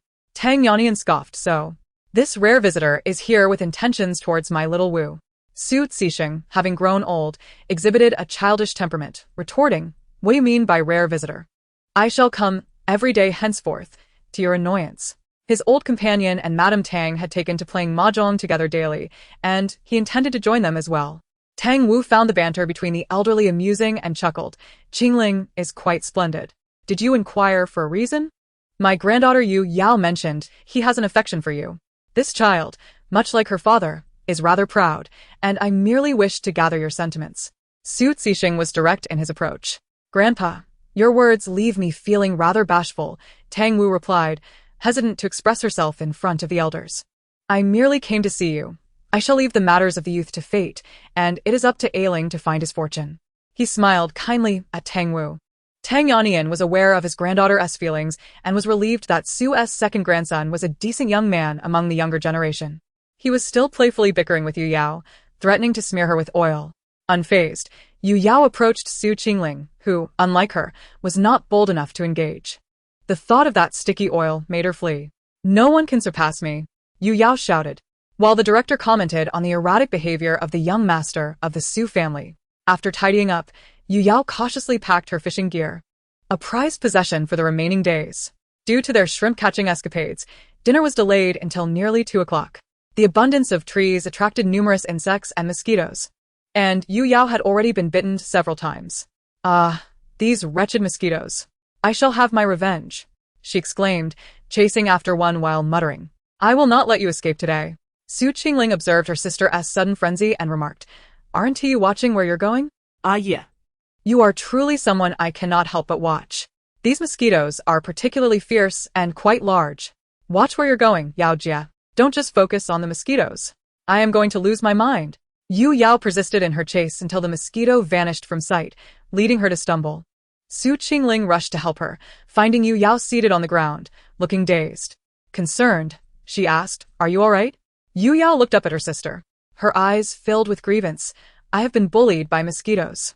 It's so frustrating. Don't be like that. Oh dear, don't tell Grandpa. Would you like me to grant you a wish? The thought of her grandfather's favoritism made Su Qingling uneasy. Yu Yao considered the offer. Encountering Sister Lan on the road, she noticed Yu Yao's swollen face and asked, What happened to you? Mosquito bites. They are terribly itchy, Yu Yao replied, scratching at her skin. Sister Lan gently stopped her hand, retrieving a small bottle from her bag to apply some ointment on Yu Yao's face. Don't scratch. It will leave scars. This will relieve the itch. Just bear with it for a moment. Yu Yao felt a refreshing sensation and nodded obediently at Sister Lan's advice. Su Qingling observed her sister's compliant demeanor, thinking, She's quite the actress. It infuriates me. Fuyu had just finished a meeting and opened a live stream to find the young girl with noticeable swelling on her face. Yu Yao, fair-skinned and appearing youthful without makeup, looked pitiful as Sister Lan treated her wounds. Fuyu found her endearing and took a screenshot, contemplating creating an emoticon from her photo. After a while, Yu Yao felt much better, and Sister Lan handed her a box of ointment, speaking softly, Here, Yao Yao. I brought several boxes. Yu Yao cheerfully accepted it, thanking her brightly. Sister Lan, seeing the playful nature of Yu Yao, felt a maternal instinct to care for her. Su Qingling noted the interaction, thinking, indeed, her beauty is not lost on others. Meanwhile, Li Yuan, out of the camera's view, received a call from her manager, who angrily admonished her to tone down her antics around the Su family's young master. Li Yuan listened silently to the manager's tirade, who expressed frustration over her unpredictable nature, which had drawn unwanted attention. Once the manager finished, Li Yuan quickly declared, I was wrong. I will apologize to Yu Yao and her friends right away. Please don't be upset. Her manager, with good intentions, warned her that failing to earn their forgiveness could jeopardize her career. Li Yuan outwardly agreed, but inwardly harbored resentment, recalling how she had previously utilized similar tactics on her manager, who, uninterested in women, held her in disdain. After hanging up, Li Yuan plotted to apologize to Yu Yao publicly, hoping to garner sympathy from the audience and compel Yu Yao to forgive her, fearing the backlash of being deemed unkind. Eventually, she found Yu Yao and Su Qingling near a small hill. Finally, I found you, she gasped, her tone insincere. Yu Yao, sensing her feigned breathlessness, exchanged glances with Su Qingling, who coldly inquired, What do you want? Li Yuan composed herself, stating, I am here to apologize for my previous actions. Yu Yao replied coolly, Indeed, it was quite presumptuous. I sincerely apologize and hope you can forgive me, Li Yuan said, looking earnestly at Yu Yao. What if I choose not to? Yu Yao countered, sensing that someone had likely advised Li Yuan to approach her. I truly regret it. If you don't forgive me, I will continue to apologize. She insisted sincerely. Noticing their silence, she added, I hope we can coexist peacefully. Yu Yao's tone shifted abruptly. Don't feign sincerity with me. I see right through you. Li Yuan was taken aback, and Su Qingling remarked, I knew she wouldn't maintain her composure for long. Li Yuan incredulously asked, Are you saying you refuse to forgive me? Yu Yao feigned shock. Is that not apparent? Shall I book you an appointment with an ophthalmologist? Here she goes again. She dares to attempt to morally bind Yu Yao? Why choose to bind someone as morally unyielding as Yu Yao? Yu Yao's tone is hilarious. Li Yuan struggled to respond. Yu Yao, I must admit you are quite brave. In an industry obsessed with personas, Yu Yao unabashedly displayed her refusal to be morally shackled. Yu Yao shook her head. It's not bravery. Li Yuan, puzzled, gazed at Yu Yao, as if seeking clarification. Slowly, Yu Yao articulated its wealth, and began to playfully gesture at Li Yuan, reveling in her own cleverness. Li Yuan found it increasingly difficult to remain in the vicinity and turned away to leave. Yu Yao cast a smug glance at Su Qingling, as if to say, "What else would you expect from me?" The two continued to debate the topic they had just discussed. Both Su Qingling and Yu Yao gazed at the mound of earth that had been pushed up high, firmly believing that something lay beneath. However, their opinions diverged. Yu Yao thought it was shallow enough to be dug out by hand, while Su Qingling was convinced that the production team had buried it deeply and preferred to use tools. Ultimately, they could not arrive at a conclusion and resorted to the fairest method, rock, paper, scissors.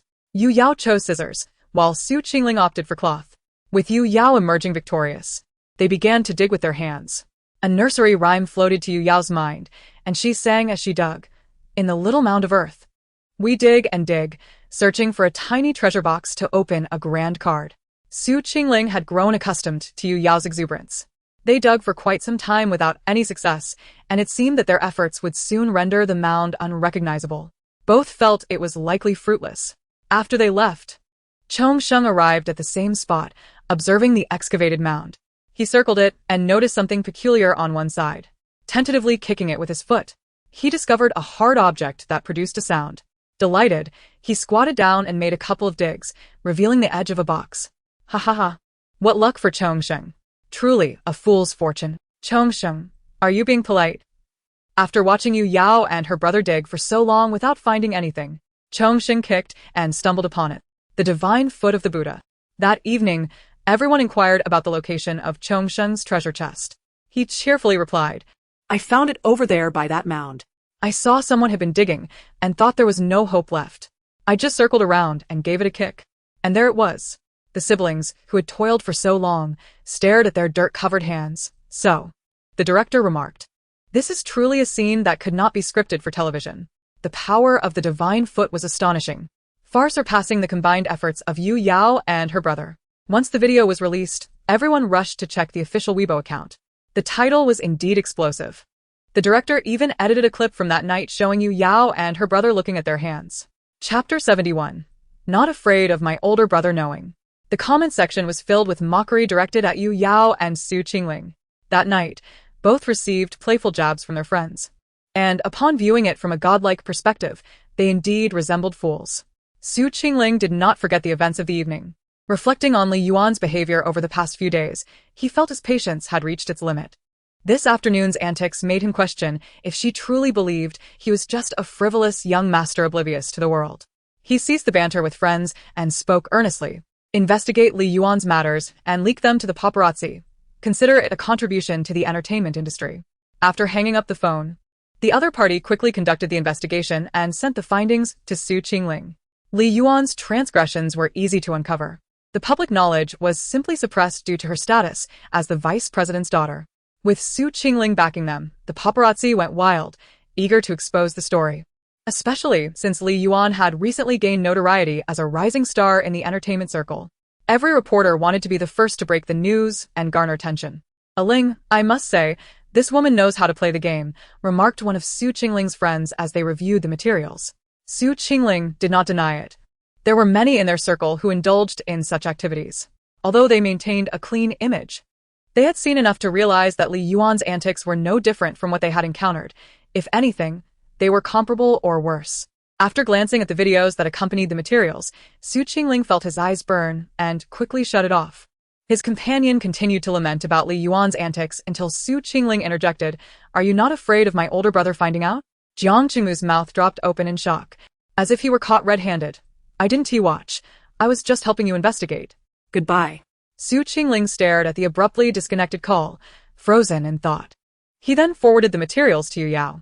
Curious, Yu Yao clicked on one of the videos and let out a startled scream, quickly silencing the sound.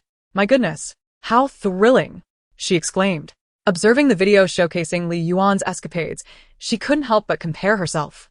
Watching the string of greasy men in the videos, including some young ones who were far from handsome, she finally understood why Li Yuan was constantly gravitating toward the second brother. Compared to those men, the second brother was a veritable celestial being. In an instant, the internet was inundated with scandalous revelations, and Li Yuan was thoroughly discredited. Public relations efforts were futile. While the videos couldn't be posted on the platform, they circulated privately. Li Yuan's Weibo was under siege, and her manager was in a frenzy, anxious and restless. At that moment, Li Yuan was still pondering how to approach Su Qingling when she received a call from her manager. Rolling her eyes, she answered slowly. "What is it?" The manager, infuriated, shouted, "I told you not to provoke the young master of the Su family, but you wouldn't listen. Do you really think anyone would look your way? We had been suppressing these rumors out of respect for your father's position, but now they are all out in the open because of Su Qingling. I never expected you to be this reckless. Handle this yourself. I can't deal with it." Li Yuan quickly opened Weibo and was horrified to see her indiscretions had spread like wildfire. Frantically attempting to call her manager, she realized the line was busy. She knew she had been blocked. The vice president was indifferent to such matters, unwilling to offend the Su family, but Li Yuan remained his plaything. Moments later. The production team arrived to urge Li Yuan to leave. Hearing the commotion outside, everyone emerged to witness Li Yuan with her luggage, the production team dismantling her tent, accompanied by several individuals who appeared to be bodyguards sent by others. Given Li Yuan's current reputation, it was likely that trouble awaited her outside. Fans could be unpredictable. And to protect his plaything, the vice president reluctantly dispatched bodyguards to escort her. As they left, Li Yuan shot a venomous glare at Yu Yao, who was utterly bewildered. Su Qingling stepped in front of her, his words laced with menace. "Mind your eyes. While you still have someone to protect you, it's best you leave." At that moment, Li Yuan finally understood the depths of Su Qingling's ruthlessness. Yu Yao might only insult with words, but Su Qingling took decisive action, leaving no room for retreat. Reluctantly, she followed the bodyguards into the vehicle. Lan Jie and Chongsheng were aware of Li Yuan's situation and knew of her underhanded dealings. But the method of exposure was shocking. Fearfully, they watched the people outside as the faces of their companions appeared particularly ominous under the dim light. Once Li Yuan departed, they exchanged glances, unsure of what to say. Finally, Lan Jie suggested, "It's getting late. Let us all get some rest." Fu Yu quietly listened without speaking, his eyes sparkling as he watched Yu Yao chatter on. Upon hearing her mention that she had viewed all the videos, Fu Yu's expression shifted slightly. "You watched them all?" Yu Yao, thinking he and heard correctly, reiterated, "Yes, none were appealing, just a bunch of greasy men with potbellies." Noticing Fu Yu's prolonged silence, she suddenly realized she might have misspoken and quickly added, "Of course, my husband has the best physique. I barely paid any attention to those videos. I just glanced through them." Fu Yu was not overly controlling but felt it necessary to steer his little wife's perspective. With a sigh, he said, "I'm not angry, but you should watch less. It's not good for your eyes." Yu Yao nodded eagerly, her eyes sparkling. Fu Yu gazed at the radiant Yu Yao on the screen. "Yao Yao, I miss you. I'll be finished in a few days. But you can't come to find me. There's south no place to sleep here." In Fu Yu's eyes, his longing seemed almost articulate, causing Yu Yao to blush and her heart to race. She mumbled, "Why are you so clingy?" Fu Yu chuckled softly, his tone unyielding. "Is it wrong for me to cling to my own wife?" Chapter 72. The Ant's Black Tooth. Yu Yao could not withstand Fu Yu's alluring demeanor and stammered as she ended the video call. She patted her flushed cheeks, muttering to herself, "Yu Yao, how can you be so weak? After all this time, you are still infatuated with his charms. Like a bashful girl in love." She twisted and turned for a while before finally drifting off to sleep. The next day, the news about Li Yuan spread among netizens, and the comments flooded in with congratulations. "Director, I won't send you any more sharp objects." Finally left. Of all people to provoke, why her? Did everyone see the video? It was explosive. No. Send it to me. I want to see too. I'm curious about how explosive it really was. If you want to see it, just DM me. It's free. By the way, how will it air without a guest? Everyone prepared for today's treasure hunt. The director communicated from afar. "Hello, everyone. Today we have a surprise guest. Absolutely delightful." The four of them were puzzled, curious about who could possibly be such a surprise. Suddenly, a graceful figure approached, short hair, red lips, and flirtatious eyes, smiling as she greeted everyone. "Hello, I am Tang Wu." The director smirked. "I had to spend a fortune to invite her."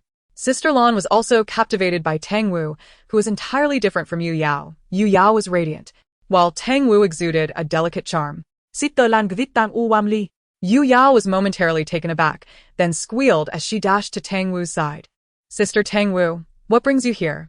"Sister is truly enchanting," she exclaimed. "Your arms are so soft."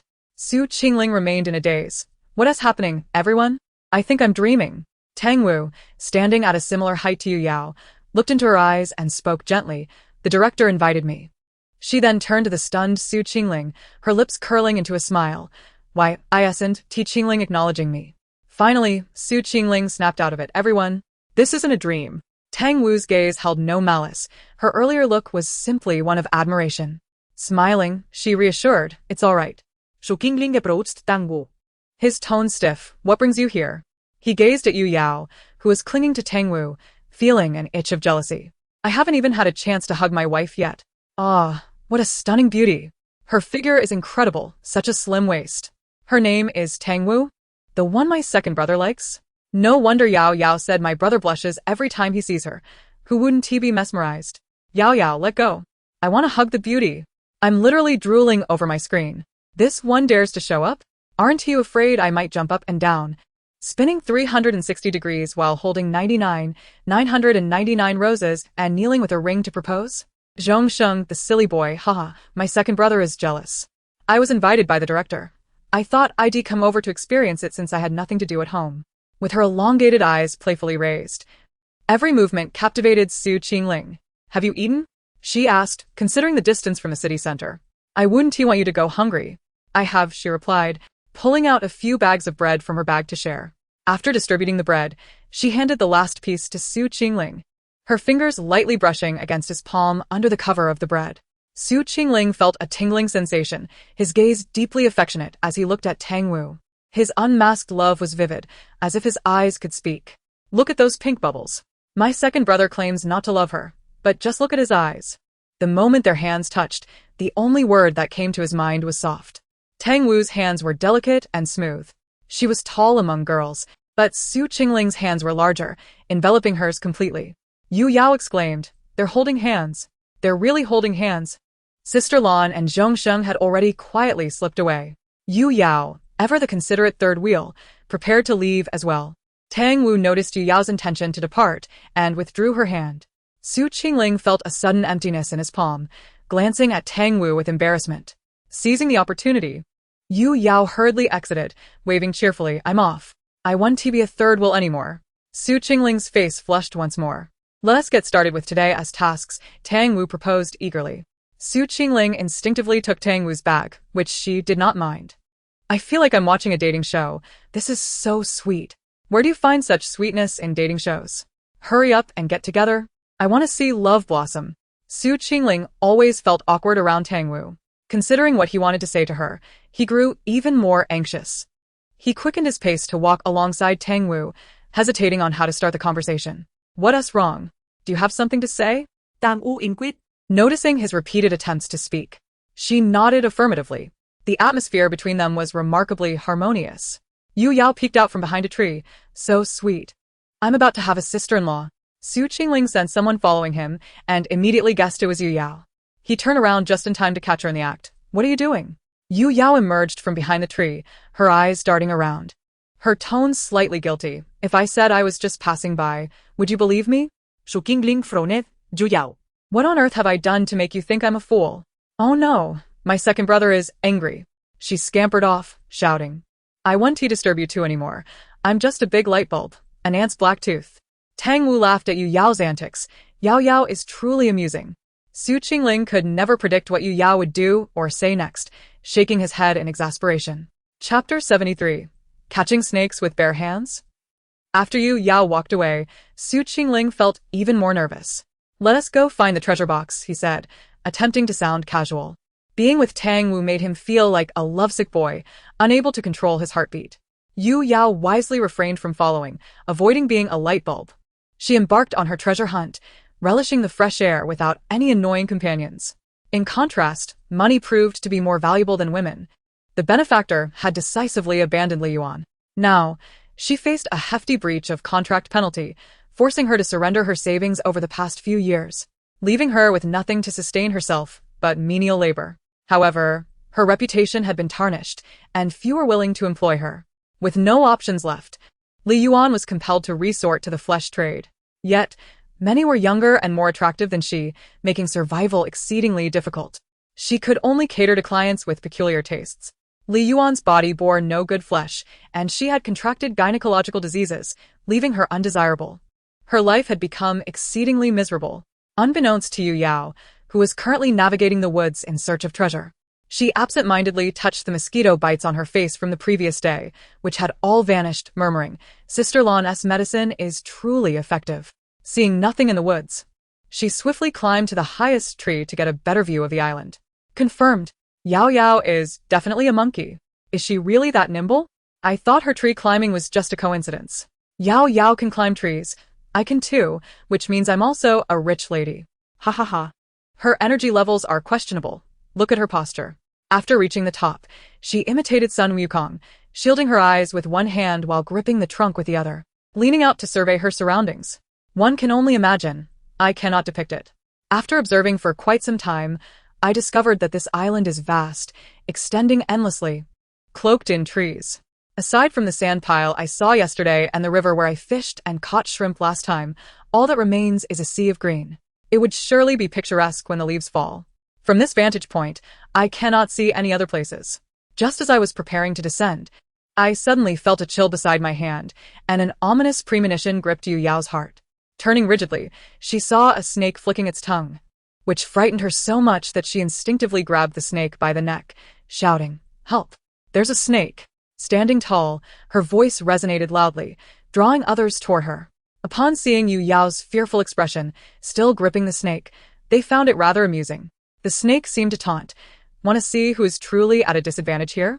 Su Qingling looked up at Yu Yao, who was perched at the top, and called out, "Why don't you let it go first?" Sister Lan had some knowledge about snakes, but she couldn't clearly see the one in Yu Yao's hands. She inquired, "Yao Yao, what does the snake look like?" Yu Yao briefly locked eyes with the snake before hastily averting her gaze. "It resembles a cobra, but it isn't one. It's a non-venomous rat snake." "Don't worry, Yao Yao," Sister Lan reassured her. With a woeful expression, Yu Yao lamented, "How am I supposed to get down? Should I let it go?" The production team, witnessing the scene, promptly dispatched professionals. Gathering her courage, Yu Yao negotiated with the snake. "Oh great snake, if I let you go, will you refrain from biting me? If you agree, just flick your tongue once." The snake seemed to understand, flicking its tongue in response, indicating its consent. True to her word, Yu Yao released her grip, and the rat snake slithered away. The snake mused, "Snakes understand each other. I nearly lost my life. Did it work?" Even through the screen, I felt terrified. Fortunately, it's non-venomous. Many people keep such snakes, and encountering one in the wild is quite rare. Yao Yao's tone when negotiating made me laugh. She is always full of surprises.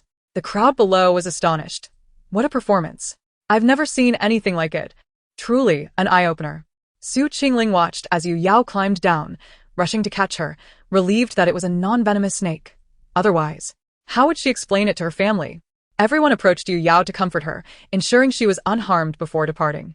Su Qingling, still worried about Yu Yao's safety in the wilderness, insisted that she accompany her. Yu Yao, however, expressed that everyone could act independently and that she had nothing to fear.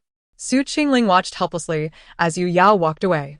Tang Wu, recognizing Su Qingling's concern for Yu Yao, suggested, "Let us follow Yao Yao."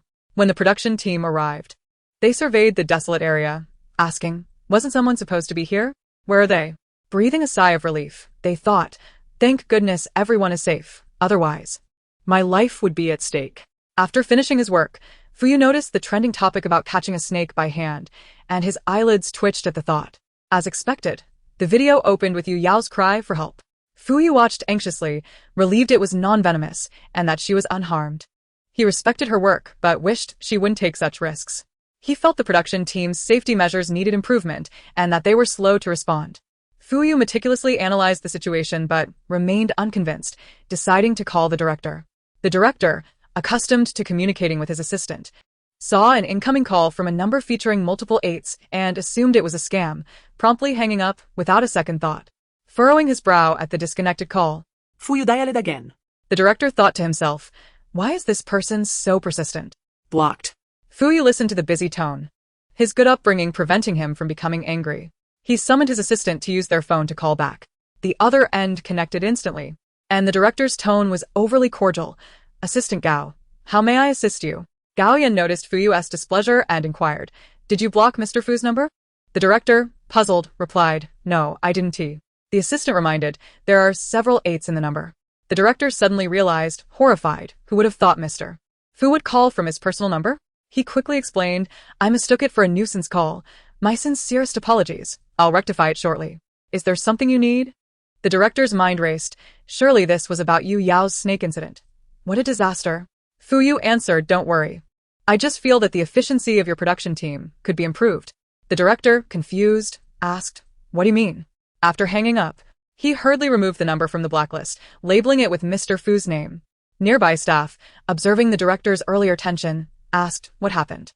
The director, having noted the new label, turned to reply. Mr. Fu just called me. He is Yu Yao's husband. He playfully slapped the staff member's head, admonishing, what were you thinking? Don't be too hopeful. Mr. Fu merely pointed out some areas for improvement. The staff member ceased their howling, gazing earnestly at the director. Is that true? The director regarded the recent graduate, still naive and startled, remembering his own past. We've all been there. Let us give him some grace. The recent graduate remarked, I thought capitalists were always oppressive. The director arranged for professionals to be stationed near the guests, ensuring they could respond promptly in case of danger. Fu Yu was right. The wilderness harbors countless unpredictable threats, and everyone's safety must be paramount. Tang Wu followed Su Qingling back to the earlier location, noting it was indeed a stunning view. In the distance, the towering mountains loomed, and the sound of cascading waterfalls suggested a nearby attraction. This was Tang Wu's first intimate encounter with nature. Previously, she had only camped, and this was her first venture into an untouched environment. Su Qingling watched as Tang Wu closed her eyes, savoring the gentle breeze. This was the first time he gazed openly at her, unafraid of being caught. The wind tousled Tang Wu's hair. Her captivating eyes were now shut, revealing only her delicate lashes. Her profile was exquisite. The chin and lips that often teased Su Qingling were slightly upturned, and a beam of sunlight illuminated her face, rendering Tang Wu serene and beautiful. Su Qingling cautiously moved closer, gently intertwining his pinky with hers. Tang Wu opened her eyes in confusion, asking, what's up? Su Qingling, flustered, averted his gaze, his ears reddening. He bit his lip and leaned close to her ear, whispering, I like you.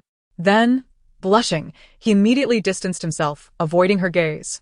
Kicking a pebble as if indifferent, Tang Wu felt a tickling sensation from Su Qingling's breath and realized he had swiftly departed. Did he just confess to her? She observed Su Qingling playing with the stones, a genuine smile blossoming on her face, shedding her usual allure. In that moment, Tang Wu's laughter was radiant and unrestrained, captivating the attention of all around her. Oh my goodness, sister is absolutely stunning. What did Su Er say? His face is so red. Report. I saw Su Er secretly holding the beautiful sister's hand. Oh my, whispering near her ear and blushing. Could it be a confession? I think so too. Look at how he pretends to be nonchalant, focusing on the stones as if they were flowers. Hearing Tang Wu's laughter, Su Qingling turned to see her approaching. His heart raced, nearly unable to speak. What if she rejects him? Was he too impulsive, merely uttering a confession without any follow-up? What should he do? Tang Wu mirrored Su Qingling's method of confession, whispering in his ear, I like you too. Su Qingling gazed at Tang Wu in disbelief, his throat constricting slightly. And soon his eyes sparkled with joy. Is what you said true? Su Qingling's heart raced, still not having calmed down, his fists clenched as he stumbled over his words. Tang Wu nodded affirmatively. However, seeing Tang Wu's radiant smile made him unable to resist, so he thought, why not take a look? Wrapped in Su Qingling's scent, Tang Wu sensed his nervousness and gently patted his back in reassurance. The scene was filled with the sweetness of their moment. The audience couldn't help but comment, look at Su Qingling's trembling hands. The director, upon hearing Su Qingling's declaration of affection, promptly muted their microphones, maintaining a sense of decorum. Yao Yao, curious, approached, joined by Sister Lan and Chong Sheng, who observed Yu Yao crouched, unsure of what she was doing. Sister Lan lightly tapped her shoulder. Yu Yao gestured towards Su Qingling and Tang Wu, signaling for silence. The number of onlookers had now increased to 3, all eager to indulge in the gossip. As Su Qingling looked up, he spotted 3 heads peeking from behind a tree. Could you all hide a little better? Surely. A tree as thin as a leg won't conceal the 3 of you. The trio, caught in the act, sheepishly emerged, exchanging awkward smiles. Sister Lan, feeling the embarrassment of an elder, exclaimed, what should we do? I've never felt this awkward in my entire entertainment career. Chapter 75. I heard the mysterious call. Tang Wu released Su Qingling and greeted the others. Su Qingling had wished to hold on a bit longer, but their arrival disrupted the moment. Do you all have nothing better to do? He asked. Sister Lan, being the elder, felt the embarrassment of being caught eavesdropping. I wish you both a lifetime of happiness. I have things to attend to, so I'll take my leave. After offering her well wishes, she hurried away. Chong Sheng, feeling similarly uncomfortable, said, I'll go check on Sister Lan, turning away as he walked ahead. Once the two had departed, Yu Yao muttered, traitors. Turning around, she found Su Qingling and Tang Wu smiling at her, but Su Qingling's smile seemed to harbor mischief. Yu Yao fidgeted, feeling the heat of embarrassment. What a mortifying situation, she exclaimed, rubbing her hands together to ease the awkwardness. What should I do to alleviate this tension? Should I just laugh it off? She flashed a wide grin at Su Qingling and Tang Wu. Hey, stop laughing, you've got food stuck in your teeth, Su Qingling pointed out, causing her to clamp her mouth shut in sudden mortification. Seeing Yu Yao's foolishness made Su Qingling laugh until tears nearly streamed down his face, while Tang Wu stifled a giggle behind his hand. Yu Yao, sensing the ridicule, pouted. What is so funny? Tang Wu, with a gentle tone, said, Come on, let us go eat. Suddenly, Yu Yao felt deflated.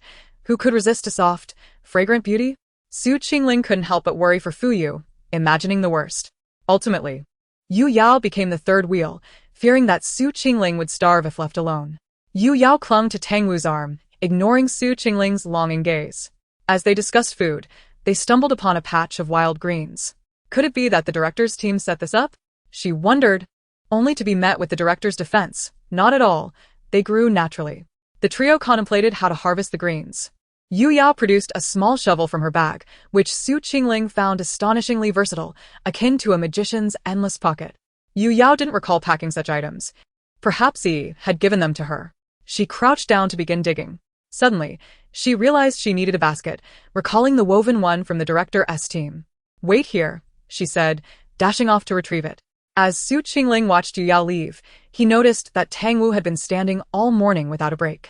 He took off his jacket and offered it to her. Tang Wu looked at him in confusion. Just sit for a moment. You've been on your feet all morning. I'm not that delicate, Tang Wu replied, feeling misunderstood. It's not about that. I just want you to rest. I'm concerned you might tire. After some mutual understanding, Tang Wu accepted the offer and sat down without further hesitation. Brother, you truly are the best.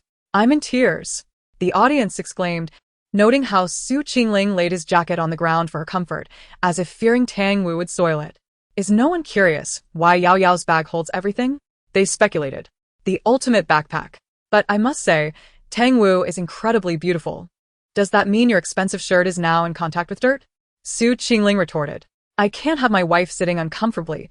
My clothes may get dirty, but she must remain pristine. Yu Yao, holding a woven basket and her shovel, began digging for wild greens, likening herself to a character from a drama, aspiring to emulate a certain figure. I want to clear this patch, just like her, she thought, realizing she needed a scarf to complete the look. Tang Wu, puzzled, asked, Who is this character you're talking about? Su Qingling voiced the question for Tang Wu. Yu Yao, now more adept, replied. It's just a show where a wealthy girl forsakes her status to marry a beggar, who later becomes a king in another land, while the girl spends 18 years digging for greens. Ah, it seems reminiscent of a popular modern drama, Tang Wu and Su Qingling mused, though they hadn't seen it. They were aware that in their circle, no one was naive. In the face of love, wealth, power, and status seemed trivial. Arranged marriages were indeed a common practice among the affluent. Su Qingling recalled an online comment about how the Yu family was less wealthy than the Fu family, making them ill-suited as a match. He thought, isn't it just a matter of proximity? The trio didn't gather too much. They only collected enough for their meal, mindful of not wasting food. Yu Yao retrieved her small pot, seasoning, and a small bag of rice, declaring, Let us try some wild vegetable porridge today. They began stacking stones to create a makeshift stove. Su Qingling took it upon himself to wash the vegetables, knowing the cold water could be harsh for the girls, especially in the outdoors. As Yu Yao lit the fire and Tang Wu helped by tearing the greens and tossing them in, they seasoned the mixture. To their surprise, it turned out quite delicious, though the greens were a bit tough to chew. They laughed together, sharing the joy of their meal. Meanwhile, Chong Sheng had left them to accompany Sister Lan, who, being somewhat directionally challenged, was concerned about finding their way back. They searched for a meal but struggled to decide on what to catch. They attempted to fish, but the fish were elusive, and lacking the proper tools made it even more challenging. Recalling Yu Yao's fishing technique from a previous evening, Sister Lan donned her rain boots and waded into the water. Mimicking Yu Yao's methods, calling, little fish, come to me." The onlookers were left in disbelief. Has Sister Lan been possessed? They wondered, taken aback by her unusual approach to fishing. As I was about to remind Sister Lan, I noticed a fish swimming towards her. Sister Lan glanced at Zhongsheng, and he understood her cue, tossing a stick to her with precision, swiftly impaling the fish. Zhongsheng exclaimed, "Is this some sort of incantation? I shall try it next time." Sister Lan thought they needed another fish for both of them to eat, and just as she was about to utter the spell, another fish approached. The fish seemed to respond, "I am the fish," drawn by the mysterious call. Chapter 76. Twirl, leap, I close my eyes. Sister Lan's words sound quite familiar. If I am not mistaken, it seems to echo what Yao said on her first day of fishing. Zhongsheng's expression mirrors mine. Sister Lan, your persona is no more. Personas are meant to crumble, and I sense that Sister Lan's disdain for certain individuals is genuine. Indeed. The hired waters are likely malicious. Sister Lan pays no heed to them. Sister Lan dispatched the fish that had responded to the mysterious incantation with another precise strike. She lifted the fish and handed it to Zhongsheng, who took it with admiration, gazing at her in awe. Sister Lan, you are truly impressive. Sister Lan felt the youth's sincerity reflected in his earnest gaze, marveling at the freshness of newcomers. With a smile, she waved her hand.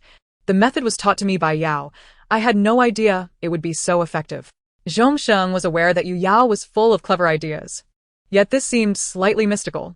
Was it perhaps due to her surname Yu? The five of them, having feasted and quenched their thirst, meandered leisurely, not uttering a word about seeking treasure chests. The director grew anxious. It was already afternoon, and if they didn't start searching, darkness would fall. The guests, however, cared little for the director's concerns, prioritizing their own comfort. As they passed a location known to harbor a treasure chest, Yu Yao halted, prompting the director to believe they were finally about to commence their search. In his frustration, he placed another chest near Sister Lan and her companions, but she paid it no mind. The sight of the staff hiding treasure chests made everyone chuckle internally, yet they refrained from searching.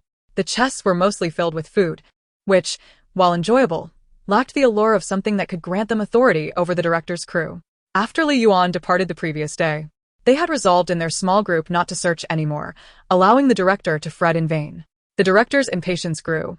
It was right at their feet. Why not just kick it and take it?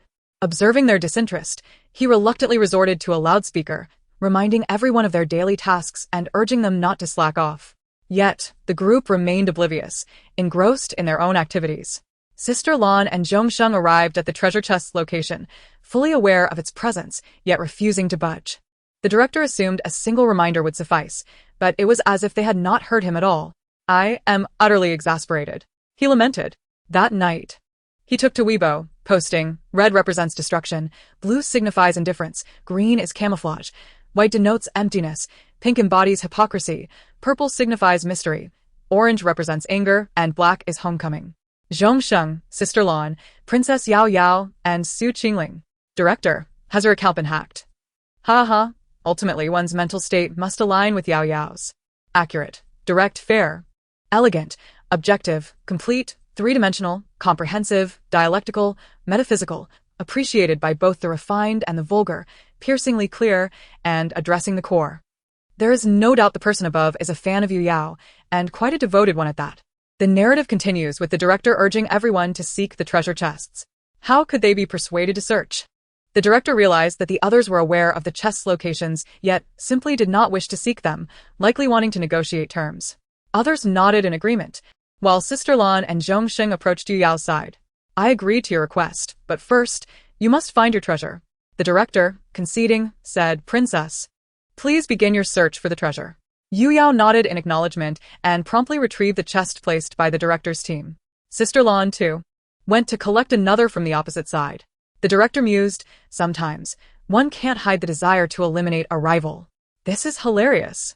I will eventually die laughing in Yao Yao's live stream. Last time, I told my dad to say, Princess, please get in the car, and he simply drove away, leaving me with a mouthful of exhaust. I experienced something similar, Yao Yao must be secretly scrolling through videos tonight. As expected, The card from the treasure chest revealed tomorrow's meal. Yu Yao spontaneously suggested, "How about I perform a dance for everyone?" The others recalled Yu Yao's viral dance moves and were at a loss for words, thinking, as long as you're happy. Yu Yao, having seen her own dance moves, noted their hesitant expressions and defended herself. "I've improved. Let me show you." With confidence, she began to dance, having secretly practiced. Twirl, leap, I close my eyes. The tumultuous world fades. Are you entranced? Snow White, summer night, I never cease. Su Qingling, unable to bear it any longer, stepped forward to halt Yu Yao's unfortunate performance. Yu Yao protested. "Why is everyone silent? Are you stunned by my brilliance? I told you, my secret practice is effective." Zhongshen couldn't contain his laughter, and soon everyone erupted into hearty guffaws. Yu Yao's dance, it seemed, revealed no progress whatsoever, even prompting her dance instructor to use her video as a negative example. Sister Lu remained silent for a long time before the live stream began, hesitant to act. Old Master Su, feeling slightly embarrassed, noted, "Yao Yao has become a bit too self-assured." Su Jinan, clutching her phone in Yu Ji's embrace, laughed uncontrollably. Yu Ji took a piece of paper. Accepting the grape skin that Su Jinan discarded, looking at her with a mixture of exasperation. It appeared she remained oblivious to her own dancing abilities. Recalling her initial reaction to it was quite difficult to articulate. Yu Yao's face was filled with grievance. All right, very well, I shall seek out my husband to weep." Without hesitation, she produced her phone and called Fuyu. "Darling, did you catch my live stream today? Having just signed a contract." Fuyu received Yu Yao's call without having had the chance to watch. "No. What's the matter?" he inquired. Acknowledging her call, he opened Weibo to find Yu Yao's video, sparing himself the need to search specifically. Observing her stiff arms and legs, yet seeing her confident demeanor, Fuyu was at a loss for words. After a brief silence, he managed to say, "You seem quite confident. That's commendable." Yu Yao recalled the delightful version of herself she had received today and eagerly sent it to Fuyu, her tone brimming with pride. "Isn't it adorable?" She expressed gratitude to the artist, who had captured her likeness beautifully. Fuyu, admiring the image, concurred, "Yes, it is indeed lovely." Chapter 77. You all shall reveal your true forms before me. Yu Yao, still proud, showed it to the others, raising it high. Unaware of where the camera was, she insisted, "Everyone must see this. Yao Yao, don't be too proud. Just wait until I start drawing. So cute, I'll nibble. Nibble, nibble. I'll lick, lick, lick. Ladies, I'm about to start sketching, goodbye." Tang Wu, present for only a day, had not brought many belongings and would sleep with Yu Yao, who had a larger tent, making it more comfortable. Though it was night, Su Qingling noticed Yu Yao's sparkling eyes and playfully tapped her head. "What are you gazing at, you dreamy-eyed one?" Su Qingling felt that he and Fuyu might be metaphorically wearing green hats tonight. Yu Yao covered the back of her head, glancing sideways at Su Qingling. "Mind your own business," before turning her gaze back to Tang Wu. "Does he even deserve my attention?" she retorted. Su Qingling added, "It's best to leave one eye open while you sleep, even if it's just for a sideways glance at me." Yu Yao diligently made the bed, urging, "Sister, come to sleep." Tang Wu observed Yu Yao, who possessed a strikingly aggressive appearance, yet her demeanor bore no resemblance to such aggression. As Yu Yao watched Tang Wu change into her nightclothes and lie down, she fixated on her like a lovesick admirer. "Sister, your figure is truly stunning. I feel like I might bleed from my nose." Yu Yao exclaimed, breathless. Upon changing, Tang Wu noticed Yu Yao already lying down, her eyes sparkling with curiosity, reminiscent of a well-behaved kitten. With a smile, Tang Wu lifted the covers and joined her. Late-night gossip was inevitable among girls. Tang Mu Ye. "Are you with my second brother?" Yu Yao inquired. "No, how could I? Just a mere eye like you is insufficient," Tang Wu replied patiently, 3 years Yu Yao's senior. Perhaps due to her affection for Su Qingling, Yu Yao found Tang Wu's words quite reasonable. "True, but what does your second brother say?" Tang Wu recalled Su Qingling's sincere embrace earlier that day. "I couldn't help but tell you today, but I won't make a hasty confession." She patted his back, signaling her understanding. "但我是my安在." Yu Yao wholeheartedly agreed with her second brother's sentiments and couldn't help but defend him. "Tang Mu Ye." "Please don't dismiss him just because of his reputation. I assure you, with my own funds, that he is still a virgin, thanks to the Su family's upbringing." No one expected Yu Yao to possess such a capricious nature. Tang Wu trusted her words. Seeing Tang Wu nod, Yu Yao felt relieved. and the two continued to chat about various topics until they gradually drifted into slumber. Though wealth was not a concern for them, Su Qingling aspired to provide the best for Tang Wu, believing she deserved nothing but the finest in the world. Suddenly, he questioned whether his finances were sufficient for her needs and began tallying his assets. He then contacted Jiang Qingmu to arrange a romantic confession venue and the necessary items. After much effort, Jiang Qingmu finally fell asleep, only for Su Mingyu to receive a call, ensuring he did not wake Jiang Qingmu. With a tone of warning, he said, "If he is asleep, don't call him this late again." Su Qingling retorted, "Big brother, you truly are impossible." Su Mingyu hung up without further ado, glancing at the softly murmuring Jiang Qingmu and gently patting his back. Su Qingling recalled the marks on Jiang Qingmu from their last encounter, lamenting once more about his brother's nature. Who would have guessed that the seemingly gentle university professor was, in fact, a cold-hearted individual? "I harbor no prejudice against any orientation. I only mean to say my brother is insufferable," Su Qingling mused, left to contemplate alone. Everyone assumed Su Mingyu simply did not like women, given his prolonged singlehood. Yet only Su Qingling and Fu Yu were privy to the truth. Fu Yu, a man of profound insight, could see through anyone's facade. None could outsmart him. Su Qingling suddenly felt like a naive rabbit entering a den of wolves. Yu Yao, reluctant to part ways, noticed that while Su Qingling did not overtly display his feelings, his eyes betrayed everything. Tang Wu bid farewell to everyone. "Oh no, the beautiful sister is leaving, how sad. Yao Jia is not worth much, ha ha ha. Isn't it true, second brother? Don't think we can't see how reluctant you are just because you're silent. Why not try closing your eyes? Does second brother not care about his dignity? Ha ha ha." Yu Yao observed for a while, questioning, "Aren't there any guests today?" That shouldn't be the case. The director said there would be guests every day for the remaining days. The director, perplexed, urged someone to contact the guests. From the other end, an anxious voice replied, "Sorry, the flight was delayed. We just got off the plane and will arrive shortly." The director frowned. He had previously instructed everyone to arrive a day early to avoid such situations. If a young lady like Tang Wu could make it, why couldn't these guests? "I see through everything. All of you must reveal your true selves before me." However, rumors circulated that she might be the girlfriend of the young master of the Su family, as the media had captured a photo of her dining with Su Mingyu, which he had never denied. Chapter 78. Individuals of the highest caliber. The director remained uncertain of the truth. What if the rumors were indeed accurate? He could not afford to offend her. When her agent contacted him, he had readily agreed. The director instructed everyone to wait momentarily, fearing they might grow hungry, and had breakfast distributed. The cast exchanged bewildered glances at the director's sudden change in demeanor. Subtly, they began to piece together the puzzle.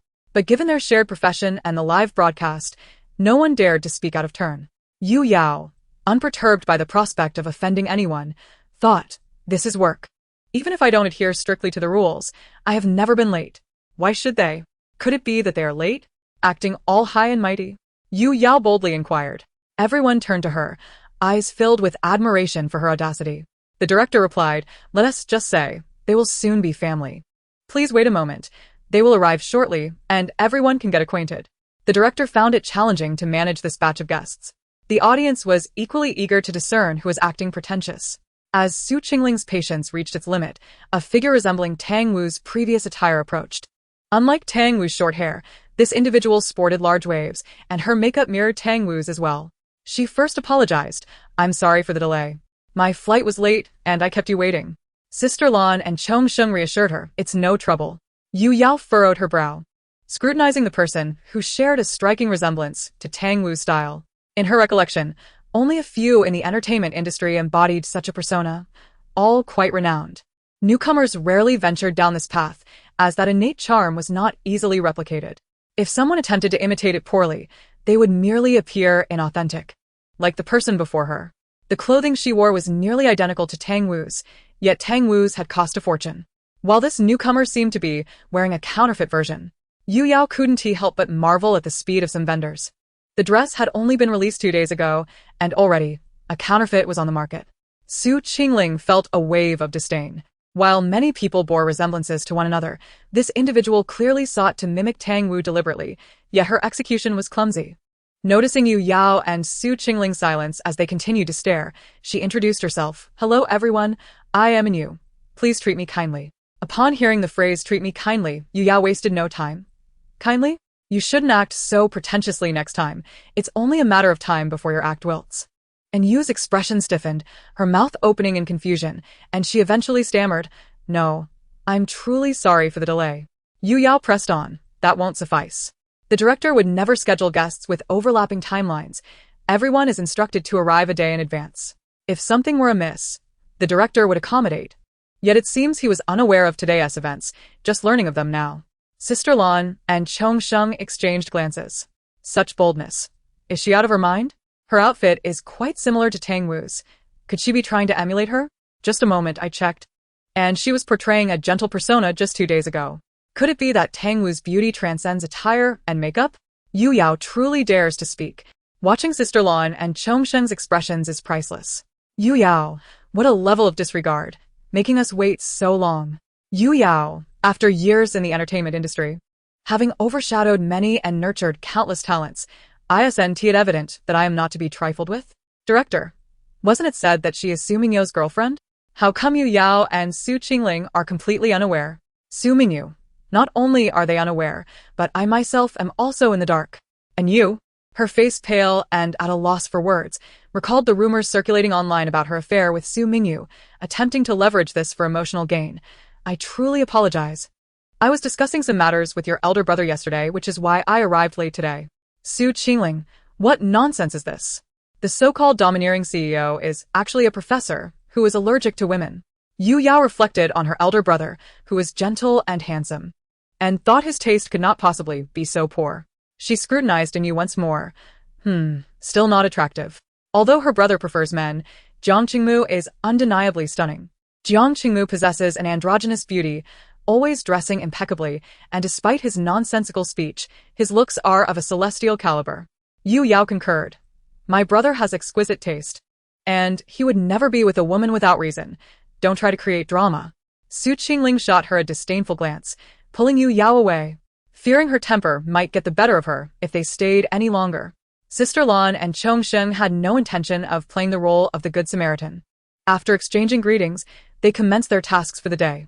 Sister Lan, I wonder what treasure box awaits us today. It truly is exciting. And you noticed everyone leaving without inviting her to join, her expression contorted in anger. She harbored a deep-seated resentment towards Yu Yao. What is there to be smug about? Sooner or later, I'll win over Su Mingyu.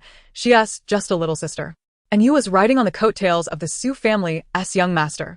Her desperation to gain fame evident. Yu Yao and Su Qingling were quick to dispel the rumors. Jiang Qingmu, feeling a bit fatigued from the previous night, was leisurely scrolling through Weibo when he stumbled upon the trending topics. Seeing the rumors of Su Mingyu being linked to a girl jolted him upright. He quickly found the gossip photo, took a screenshot of the trending topic, and sent it to Su Mingyu. Sneaking off behind my back? Upon seeing these messages after class, Su Mingyu was utterly perplexed. He had no recollection of who Yu was. Why didn't he clarify the situation immediately? The answer was simple. He didn't check Weibo and was unaware of having a rumored girlfriend. Su Mingyu responded to Jiang Qingmu's absurd comment.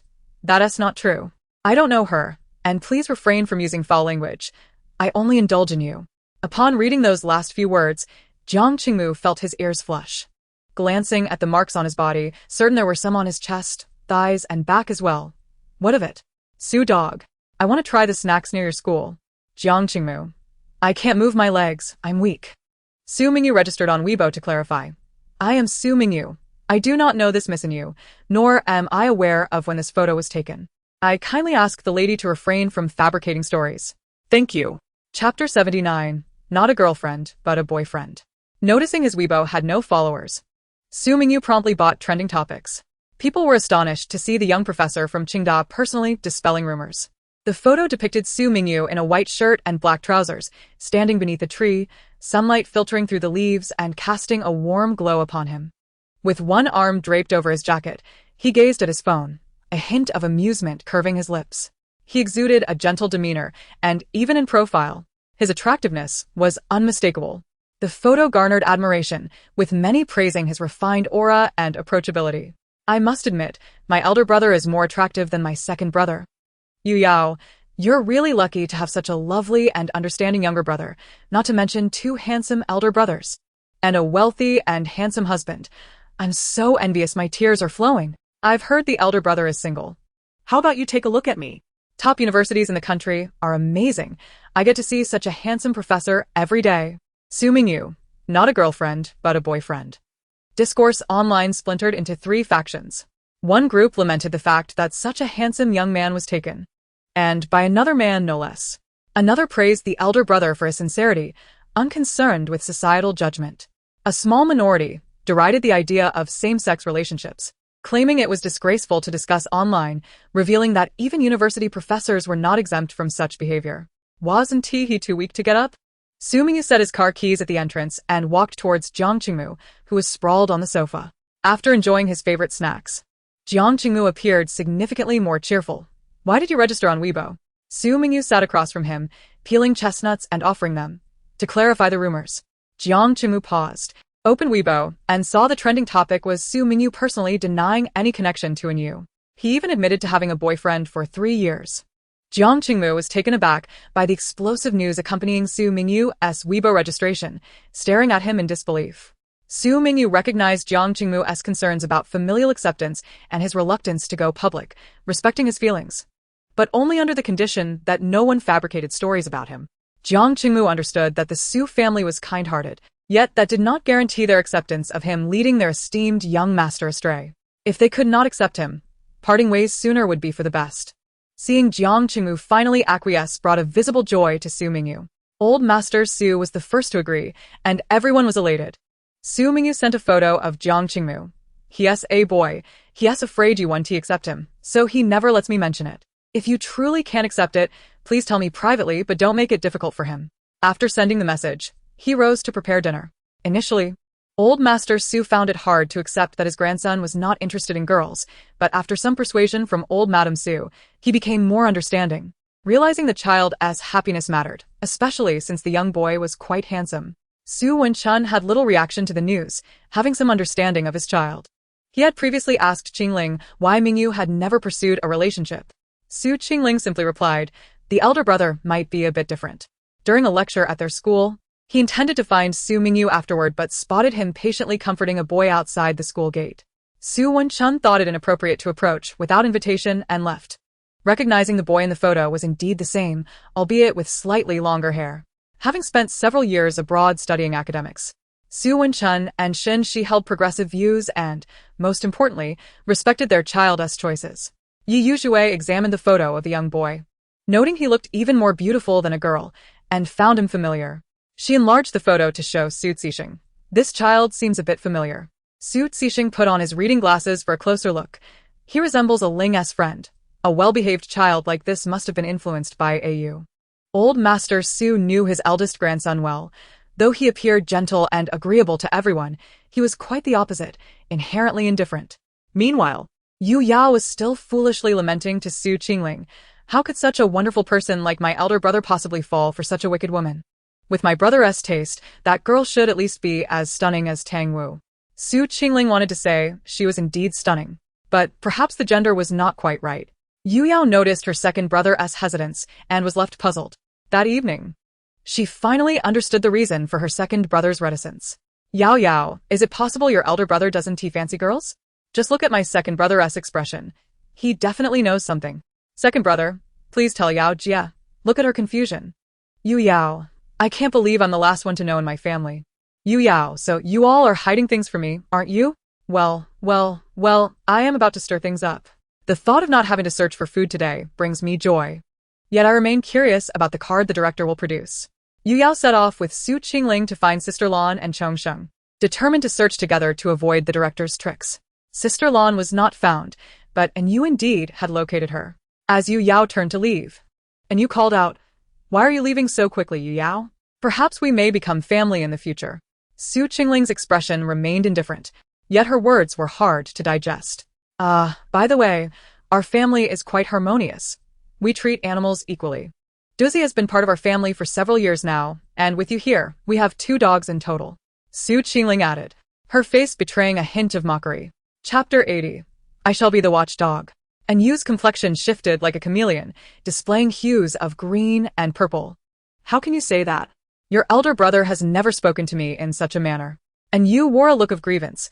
mentioning Su Mingyu. Her words laced with ambiguity. Su Qingling retorted, Su Qingling, make it clear. If you ever catch my elder brother's eye, I will gladly be the watchdog.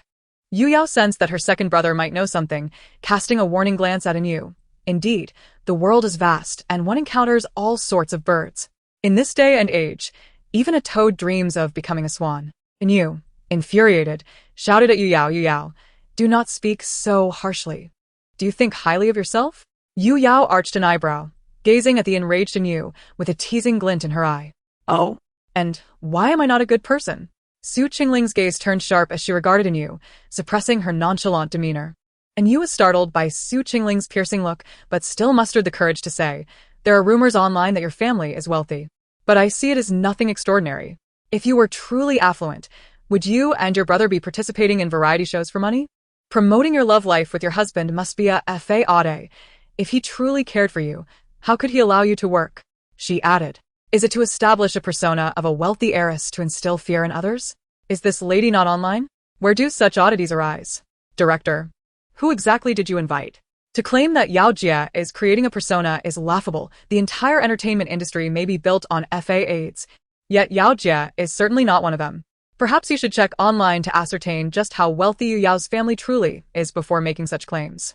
What do you mean by saying if her husband loved her, he wouldn't let her work? My dear, when the Qing dynasty fell, why weren't you taken away? In this modern era, who isn't an independent individual? Does marriage preclude one from working? Shouldn't love entail respect?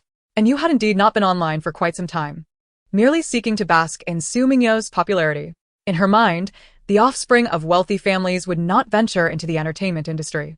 Aware of the Su family's affluence, she believed they were not among the elite, thus deeming it acceptable to latch onto the warmth of slightly wealthy individuals. Her subconscious refused to acknowledge that Yu Yao was superior to her, living in a self-constructed reality, without seeking any information. Yu's manager had previously advised her to research Yu Yao's background, yet her refusal stemmed from a narrow-minded belief that Yu Yao was merely moderately wealthy. Likely out of fear of jealousy, continuously brainwashing herself. Seeing Yu Yao and Su Qingling silent, Yu assumed she had struck a chord. It's fine. I do not mind your family lacking considerable wealth, she said, her tone forced, as if bestowing a great favor upon the Su family. Yu Yao replied. This is the first time I have heard that my family is lacking in wealth. Su Qingling added, in her eyes, my family has become impoverished. Perhaps you should cleanse your vision and research this matter online before discussing it further, Yu Yao kindly suggested, believing her eyes were clouded with ignorance, preventing her from seeing the truth. Before Yu could retort, Su Qingling interjected, I know you wish to speak, but please hold your tongue for a moment. There is a clause in the contract stipulating that artists must refrain from any illegal or immoral conduct during filming, otherwise, they would incur double the penalty for breach. However, Su Qingling found the situation rather dull, expecting it to pique her interest, only to discover it was a frog at the bottom of the well.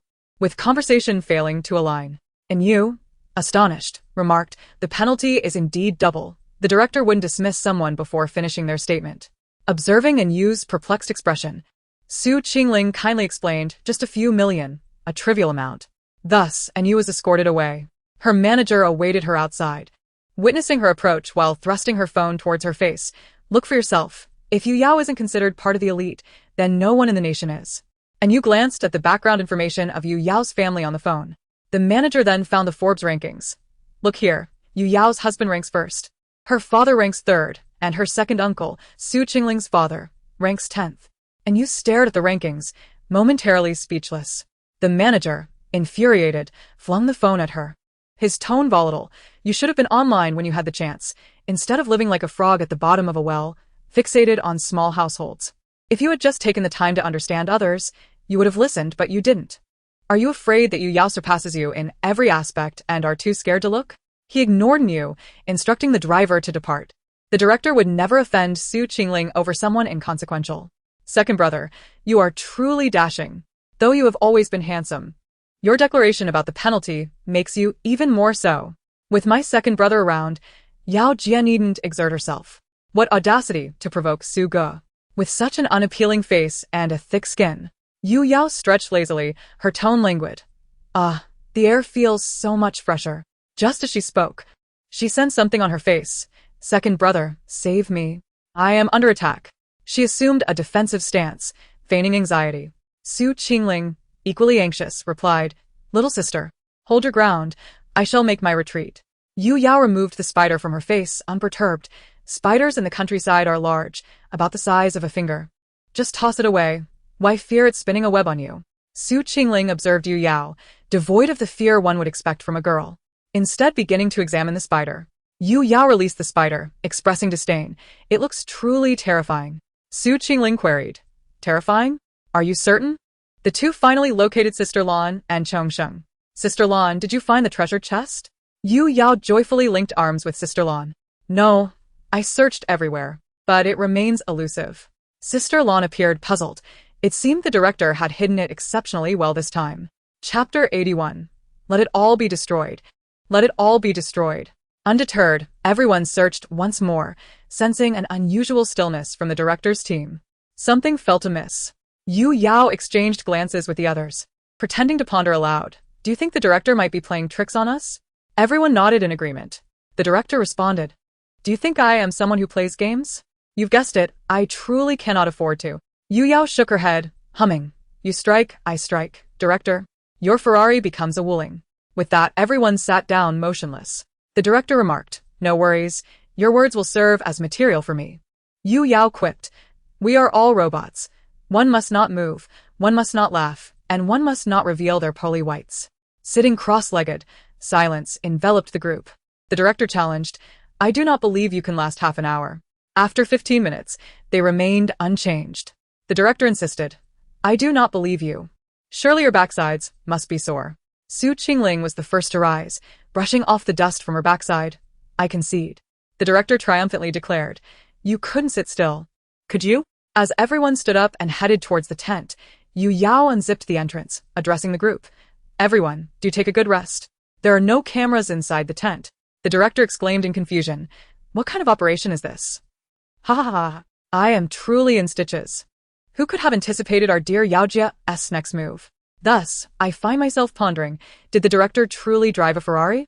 I am equally curious. Upon noticing the barrage of comments, the director revealed, "Actually, it was not a Ferrari but a Rolls-Royce, he. However, they have all entered the tent, and today's recording cannot conclude just yet." The director, softening his stance, urged, "Why hasn't anyone gone to search for the treasure chest?" No one responded. As a crow flew overhead, the director motivated himself. "The treasure chest has been placed. Everyone, hurry and seek it out."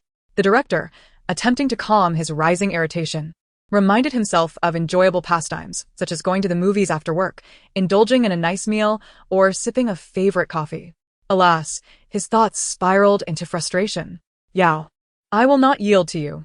You have vexed me greatly." In a fit of rage, he declared, "Let everything be destroyed."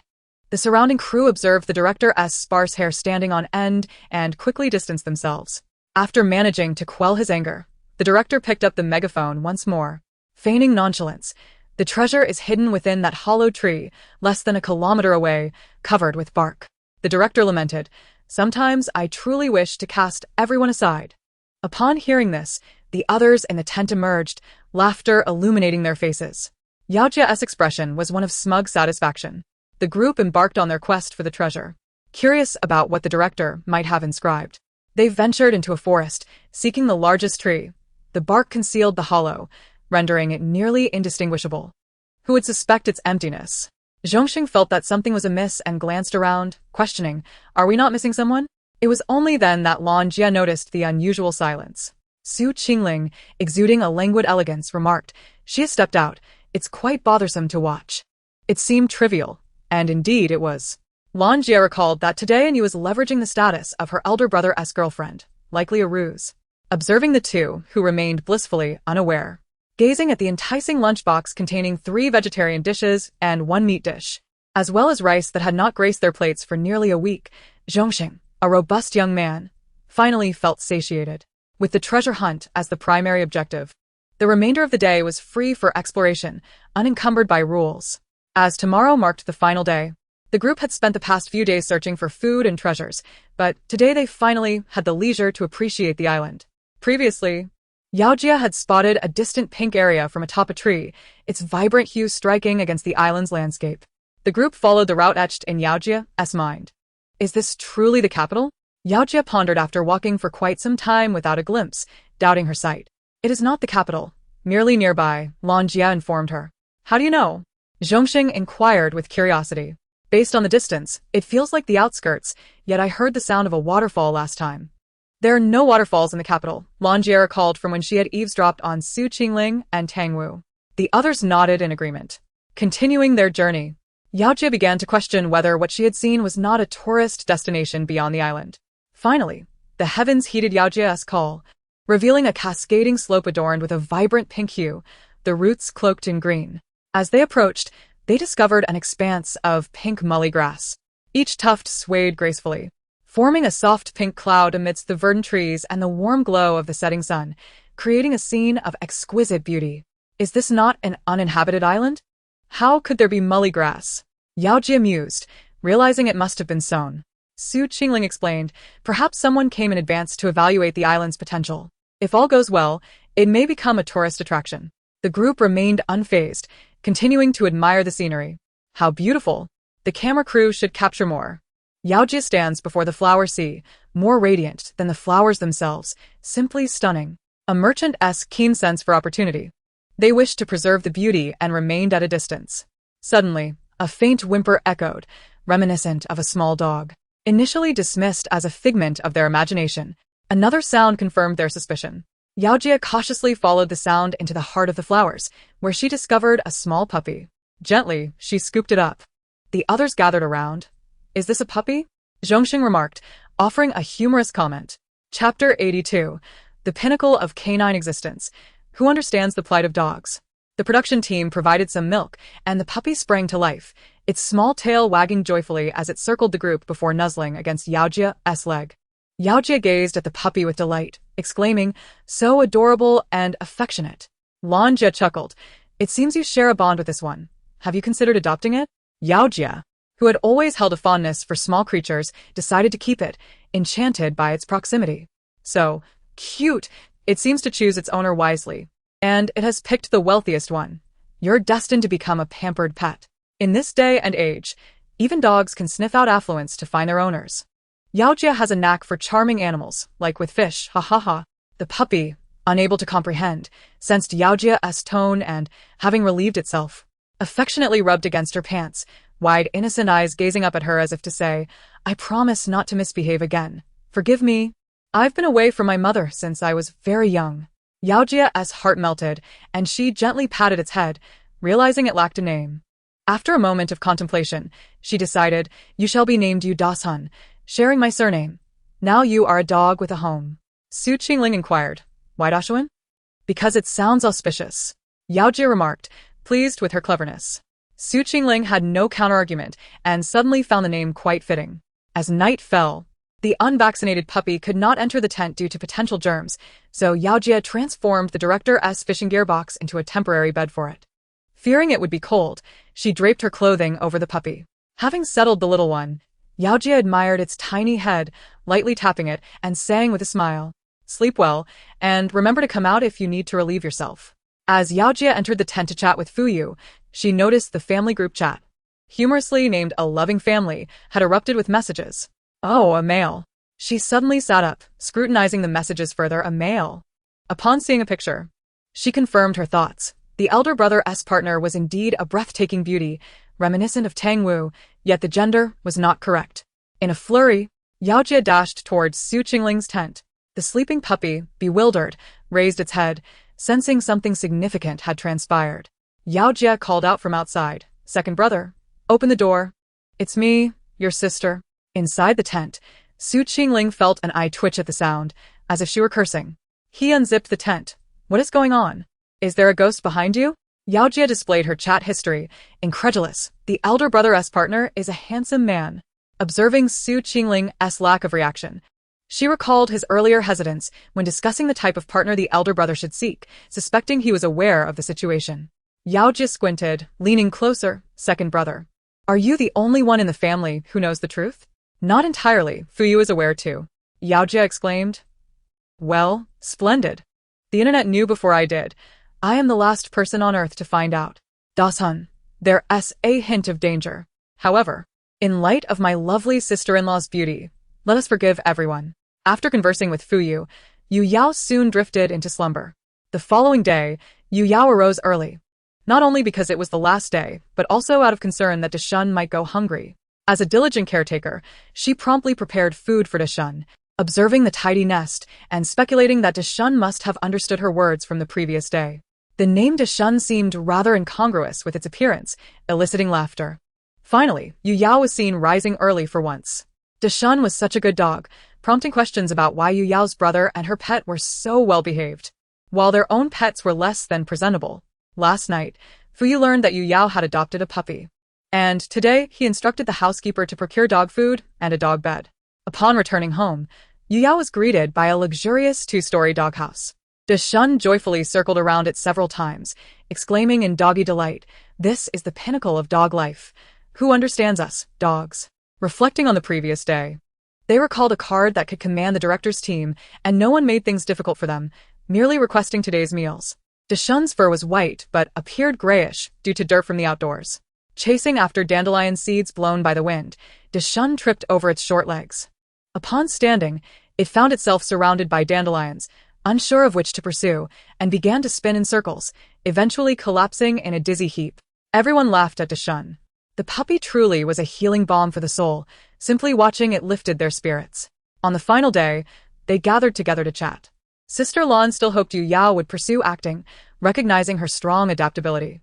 Sister Lan admired Yu Yao for her discernment, unlike a newcomer in her last production who could barely recite simple lines. Yu Yao felt elated. After all, Sister Lan had extensive connections in the entertainment industry, being a renowned instructor at a prestigious film academy and a first-class national actor. The director's team, aware that it was the last day, prepared a more sumptuous meal than usual.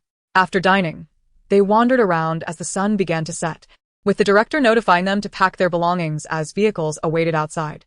The staff were pleasantly surprised. They had initially thought Yu Yao's remarks were mere pleasantries, but her tone was sincere. "Let us make it official. Please inform me before tomorrow morning." Following that, she exited the vehicle with Su Qingling. The staff relayed her words to the director, who pondered and ultimately decided to accept the invitation, aware that Yu Yao was not one to feign politeness. If he declined, she would surely be displeased. Recalling a conversation with the director of a children's variety show, he reflected on how, despite Yu Yao's playful demeanor, she was genuinely kind. Even when appearing indifferent, she had sent him precious supplements after his trending topic incident, visiting him multiple times. Though it seemed trivial, she insisted on taking him to the hospital for a thorough checkup to ease her worries. That evening, the director confirmed the details with Yu Yao, finalizing the number of attendees and the time. Yu Yao made hotel reservations in advance. Sister Lu initially intended to pick her up, but the boss insisted it was unnecessary. Yu Yao and Su Qingling alighted from the car to find Fuyu's vehicle waiting. Upon seeing Yu Yao, Fuyu exited his car, but halted as she rushed towards him, holding Deshun. Deshun looked up with round eyes, seemingly questioning why Fuyu did not embrace him. Yu Yao joyfully introduced Deshun to Fuyu, who couldn't help but smile at the little dog in her arms, thinking it quite well behaved. Fuyu took Deshun from Yu Yao, guiding her to the car, while Su Qingling dutifully occupied the passenger seat. After receiving Deshun, Yu Yao affectionately patted its head, praising it for not falling ill. Deshun appeared to comprehend the compliment, playfully sticking out its tongue and wagging its tail, as if laughing. Fuyu sensed a certain intelligence in the puppy and, seeing Yu Yao's affection for it, decided to keep it, as there was ample space at home. Upon arriving, Yu Yao discovered a new 2-story doghouse beside the garden, complete with air conditioning. "What is this?" she inquired, pointing at the miniature villa-like structure. "It's for Deshun," Fuyu replied nonchalantly. Understanding, Deshun wriggled free from Yu Yao's embrace and circled its new abode, barking joyously at Fuyu as if expressing gratitude. "Was it thanking me?" Su Qingling mused that the dog seemed almost magical. Deshun followed Yu Yao to the door but hesitated to enter, perhaps aware of its unclean state. Yu Yao bent down to stroke its head, speaking softly. "You poor thing, you can only come in after your bath." Deshun responded with a bark. "Woof, woof, all right." It then turned to frolic, as a servant handed it a bell. After washing her hands and tidying up, Yu Yao thought she should bring a gift for her sister-in-law. Reflecting on her second brother's friend, second brother, what is sister-in-law like? Su Qingling found the term sister-in-law rather odd, pondering whether she would also have to use it in the future. A brother turns into a sister-in-law. What a peculiar transformation. This individual had a penchant for beauty. After much contemplation, Su Qingling realized that aside from gossip, her greatest love was skincare products, her complexion as youthful as an 18-year-old. Yu Yao then inquired about Jiang Qingmu's skin type, retrieving a set of skincare products her mother had gifted her previously. After preparing, they set off to visit old Master Su. The three changed their shoes and greeted everyone upon entering. Su Qingling remarked, "Granddaughters are treasures, while grandsons are weeds." As Fuyu spotted old Madame Su approaching, he stepped forward to assist her, who smiled and patted his hand, saying, "Good boy, good boy." Yu Yao playfully whined to Su Cixing, "Grandfather, I haven't lost weight. Besides, being slim is good. It saves me from dieting." Su Cixing frowned at this, exclaiming, "Why diet? Nonsense. Your mother and your aunts are always talking about losing weight. None of you are even overweight. It's vexing." The three named individuals chuckled awkwardly, still being scolded at their age. Yu Yao scanned the room, asking, "Is E not here?" E has gone to golf class. The driver said she would be home shortly. Su Jinan replied, popping a grape into his mouth. Old Master Su, noticing this, huffed, "We're about to eat. How many fruits have you consumed? You won't have room for dinner. Stop eating. You need to eat more later. Being thin is just bones. Xiao Ji. Carrying you is no different than carrying a skeleton." He then turned to his two daughters-in-law, urging, "You two should eat more as well." Humph. Old Master Su, frustrated by the sight of the slender women in his family, felt compelled to encourage them to eat more, disapproving of the online diet trends. He believed a bit of extra weight was fortunate. Everyone laughed in agreement. Health is paramount. Moderation in dieting is key. As Chapter 84 unfolds, Yi's cheerful voice resonated at the door. She greeted her grandparents first, then proceeded to greet each person in turn, eliciting laughter from all who observed her spirited demeanor.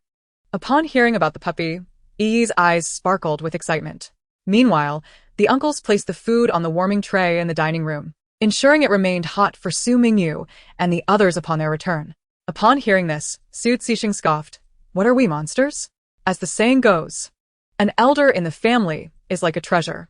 Mr. Su, a quintessential old child, had long lost the authoritative demeanor he once possessed as a teacher decades ago. To Su Qingling's surprise, her family's magnanimity was truly remarkable. She had anticipated some opposition to their acceptance. "Grandfather, I thought everyone might find it a bit hard to accept." At first, there was some hesitation, but children have their own fortunes, Su Cixing earnestly replied. "Your elder brother is a responsible person. Upbringing is not lost on him. Regardless of gender, responsibilities must be shouldered. As your grandmother says, both boys and girls need to eat." Did you understand, E? Yi nodded. Daddy told me there is only one orientation in the world, and that is the direction of the heart. Just then, voices were heard at the door, prompting everyone to rise in welcome. Jiang Qingmu had initially convinced himself to remain calm, but upon seeing so many faces, he felt a bit awkward. Nevertheless, he greeted everyone one by one and presented gifts. "These are a few presents for everyone." Jiang Qingmu's voice was clear and pleasant, comforting to hear. Yi Yurwei disapproved with a shake of her head. "What gifts? We're all family here." Jiang Qingmu looked quizzically at Su Mingyu. Su Mingyu spoke up. "Qingmu chose these after much deliberation, so don't say you don't like them. Just take them." He held Jiang Qingmu's hand tightly, offering both encouragement and security. Yu Yao handed over her carefully chosen gift, her eyes sparkling with joy. "I asked my second brother about your preferences. This is a token of our first meeting." Jiang Qingmu was pleasantly surprised to receive it. Although he was friends with Su Qingling, this was his first time visiting as Su Mingyu's partner, which made him feel somewhat uneasy.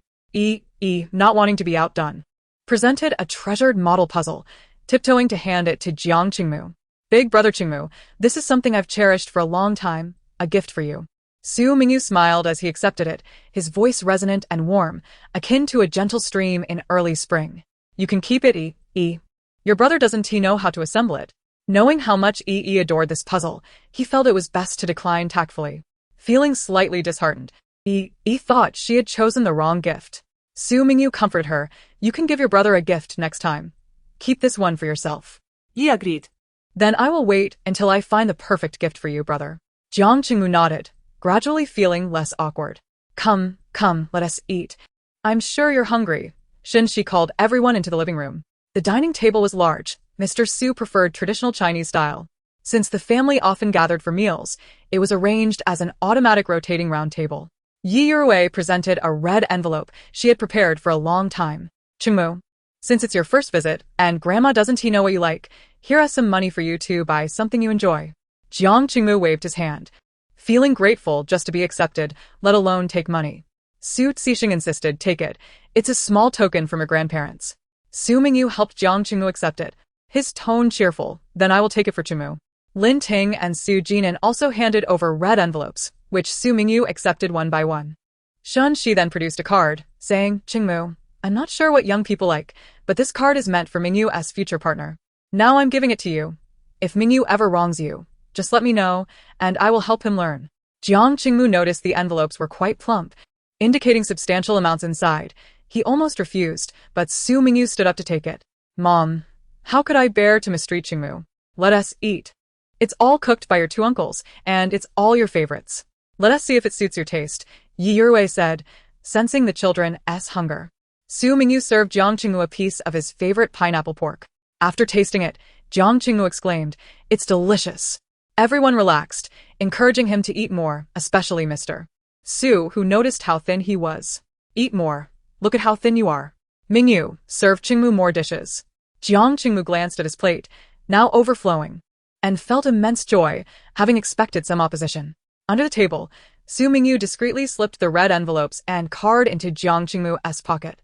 Jiang Chungmu shot him a glance, but Su Mingyu remained oblivious, smiling affectionately as he continued to serve him. Yu Yao observed how her elder brother seemed just as lovesick as her second brother. Fuyu peeled a shrimp for her, insisting, eat. Stop staring. Yu Yao stuffed the shrimp into her mouth, her eyes bright as she looked at Fuyu. Thank you, darling. He continued to peel shrimp for her, knowing how much she adored them. At that moment, Su Qingling watched everyone enjoying each other's company, and aside from Yi, who was engrossed in her meal, everyone seemed to be paired off, leaving her feeling like a solitary elder. I've been thinking about Tangwu for what feels like an eternity. After dinner, Mr.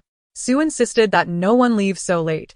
They could all stay the night, as there were rooms available for everyone. Su Qingling leaned closer to Jiang Chungmu. So, how do you feel? Not so nervous anymore?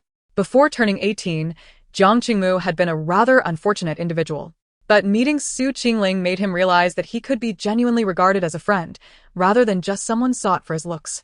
Meeting Su Mingyu had been transformative. He had cared for him deeply, compensating for the love he had lacked for many years. Jiang Chungmu felt fortunate to have encountered Su Qingling, Su Mingyu, and this wonderful family. Chapter 85. I am an orphan. I am unloved. Su Mingyu intended to take Jiang Chungmu to his room, but Shun Shi interjected, reproaching him. I prepared a room for Chungmu. You should be more considerate. Turning to Jiang Chungmu, her tone softened. Chungmu, I've arranged a new room for you. Let me show you. After Shun Shi left, Su Wenchun patted Su Mingyu on the shoulder. Though you're both boys, don't forget your manners. Always respect your partner. Su Mingyu recognized his impulsiveness. Chungmu, this is your room. You won't be sharing with that rascal Mingyu. Here are your new toothbrush and towel. Shun Shi explained as she guided Jiang Chungmu through the room's amenities. With slightly reddened eyes, Jiang Chungmu finally experienced the warmth of elder care, feeling a sense of comfort. Thank you, Auntie. He sincerely appreciated the Su family.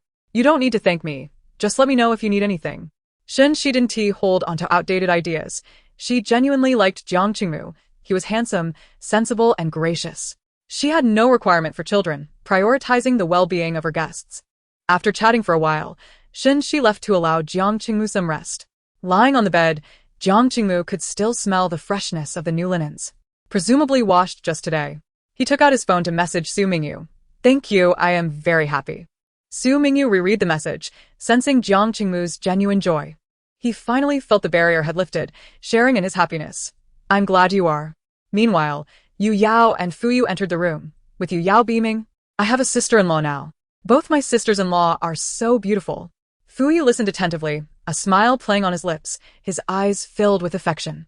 However, upon reflecting on the fact that same-sex marriage was not allowed in her country, Yu Yao's expression dimmed. Brother and Chungmu can't get married.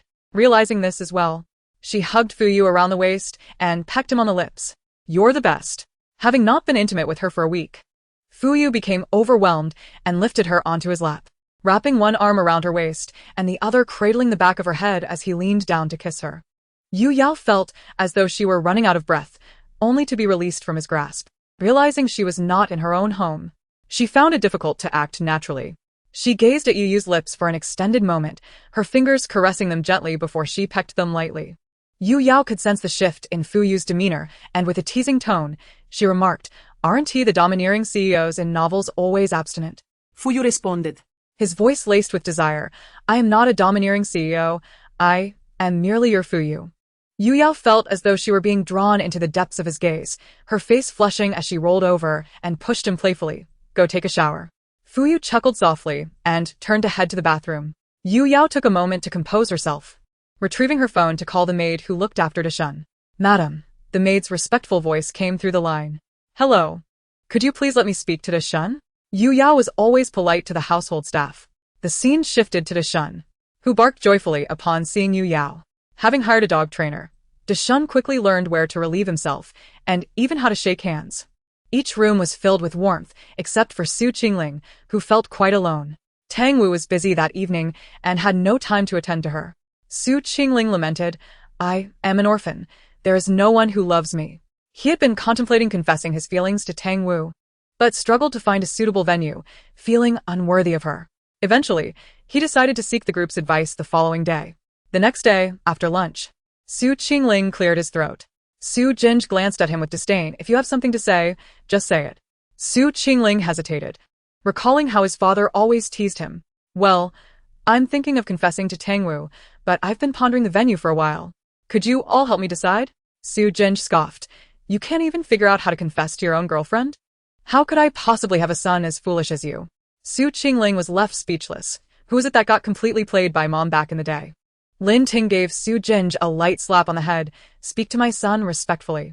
Then, in a gentle tone, she addressed Su Qingling. "Let me see what you have in mind." It took Su Zixing a moment to process Su Qingling's first words. "You want to confess to Tang's girl?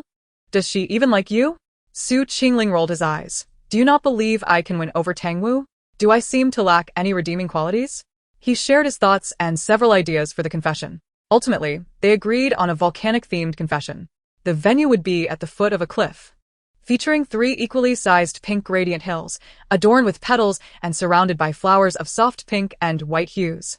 A path paved with fuchsia petals would lead the way. Instead of lava, the volcano would erupt with petals, colored smoke, and love. "I found this image online. It's truly stunning." They began to arrange the scene, estimating it would take about 3 days. Su Qingling felt that a ring was essential for the confession and started to look at rings and flowers, becoming increasingly anxious. The others chuckled at his lack of composure. Su Qingling planned to have Yu Yao bring Tang Wu to the venue, informing her it was for a confession and allowing her to see the setup. Slightly confused, asked, "Second brother? I've seen on TV that surprises are usually involved. Why aren't you doing it this way?" Su Qingling crouched down to ES level and explained. Telling her in advance can also be a surprise. It allows her to revel in the anticipation, and I want her to wear her most beautiful outfit for this occasion. Even if I trick her into thinking we're just going out for fun, I want her to wear something that fits the scene perfectly. So, she won't have any regrets.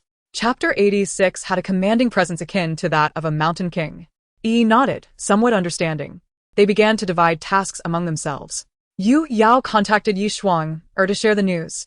"Little Yi, my second brother is going to confess to your future sister-in-law. We're almost family now."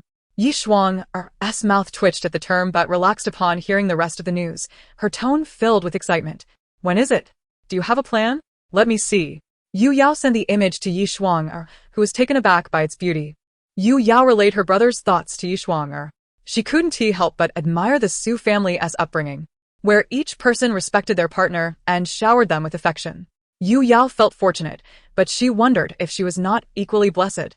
Glancing toward the kitchen where Tang Fengchen was preparing soup for her, the trajectory of her life was entirely different from the past, yet all she desired was to live well. Everything else was secondary.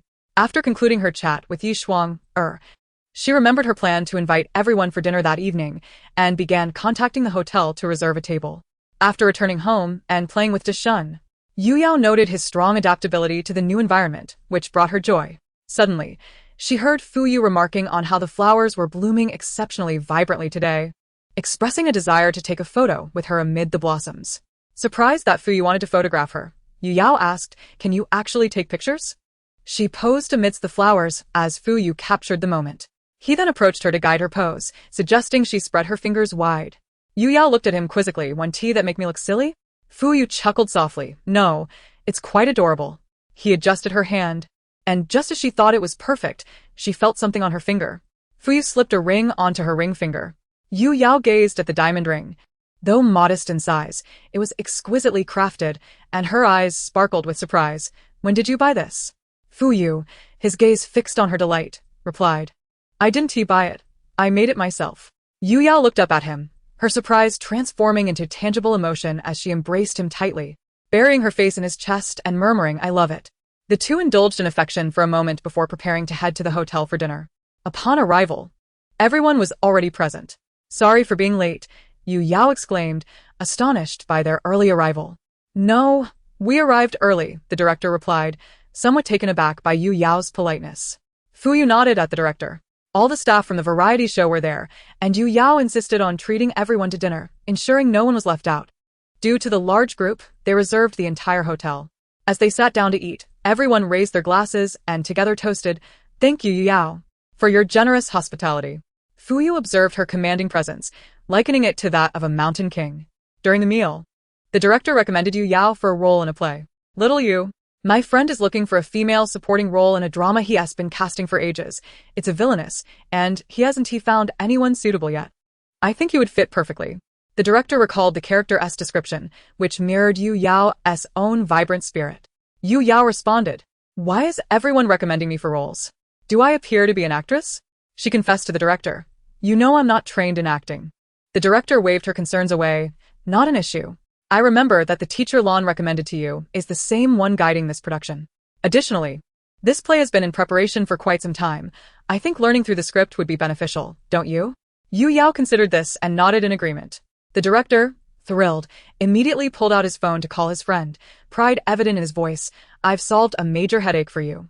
On the other end, the friend asked, "What's up?" The director replied, "You couldn't find a female supporting role, right? I've found one for you."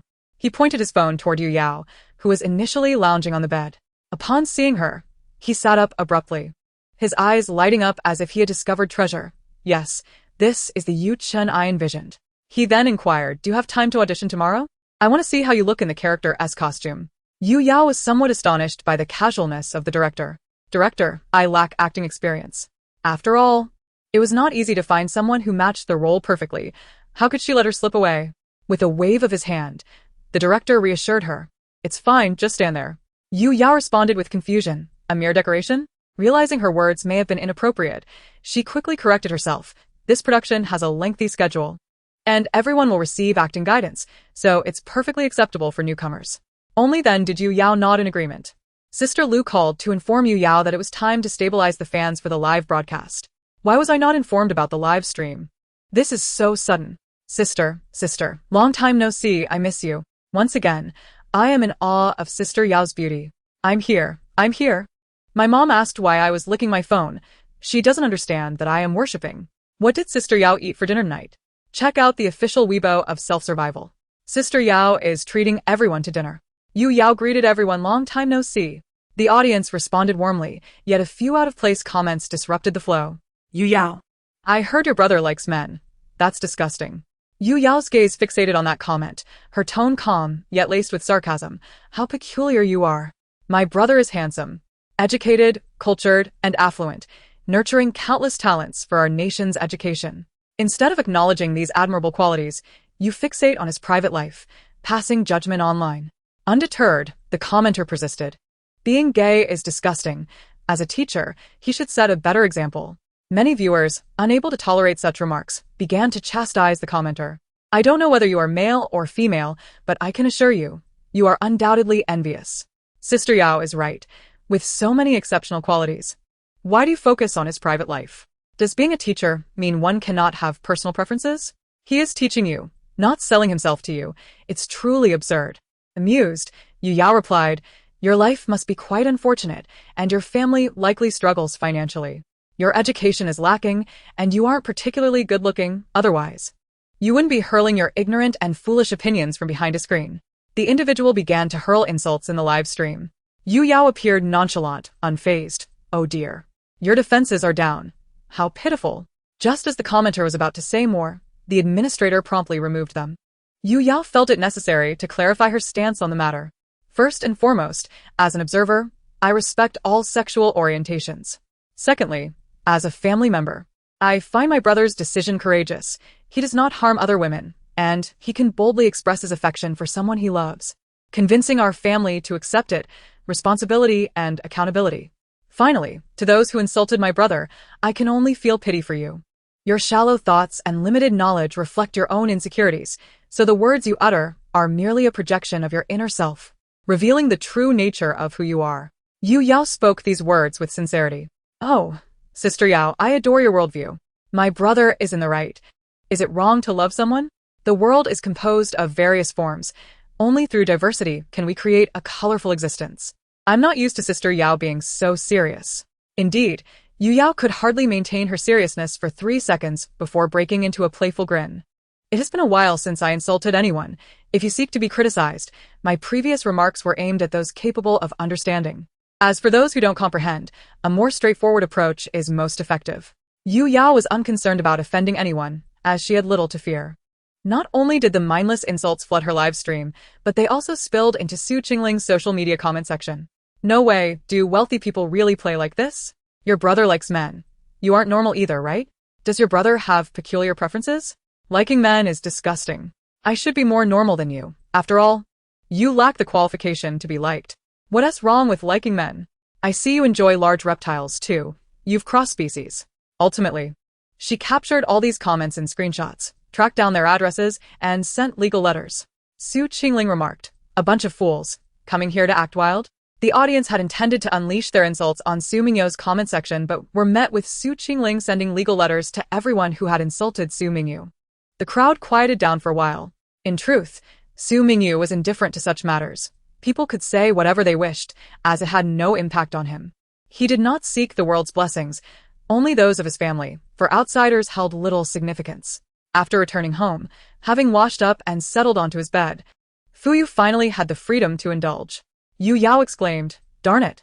The following day, Yu Yao had numerous tasks, attending auditions, checking on her second brother's confession scene, and taking Tang Wu to try on clothes. Yu Yao mused, a small body carries a great responsibility. She went to the audition barefaced, as makeup was required for the character. Upon arriving at the audition venue, it was a private session arranged solely for her, with no other candidates present.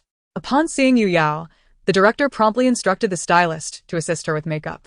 When she emerged, adorned in a striking red outfit, her beauty radiated with a boldness befitting the title of the most beautiful woman in the Yu Kingdom. The director circled around her several times before breaking into laughter. You are exactly what I envisioned for Yu Qin, the most stunning and audacious beauty of the Yu Kingdom. Orchestrating the imperial power while playing everyone like a puppet, this is the look I desire. The director's admiration grew, and he took several photos, announcing to the team that he had found his candidate, and there was no need to send anyone else.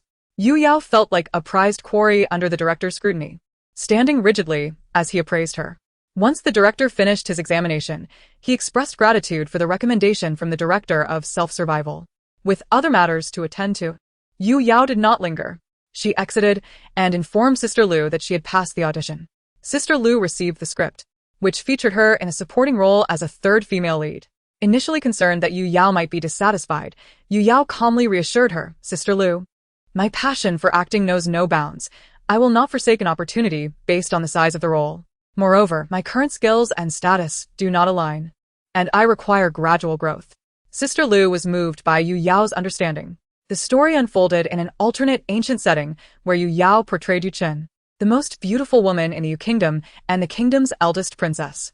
However, she was deeply ambitious and cunning, secretly manipulating the imperial power, turning the emperor into a mere puppet, with a deranged disposition that led to the indiscriminate slaughter of innocents, treating human lives with utter disregard.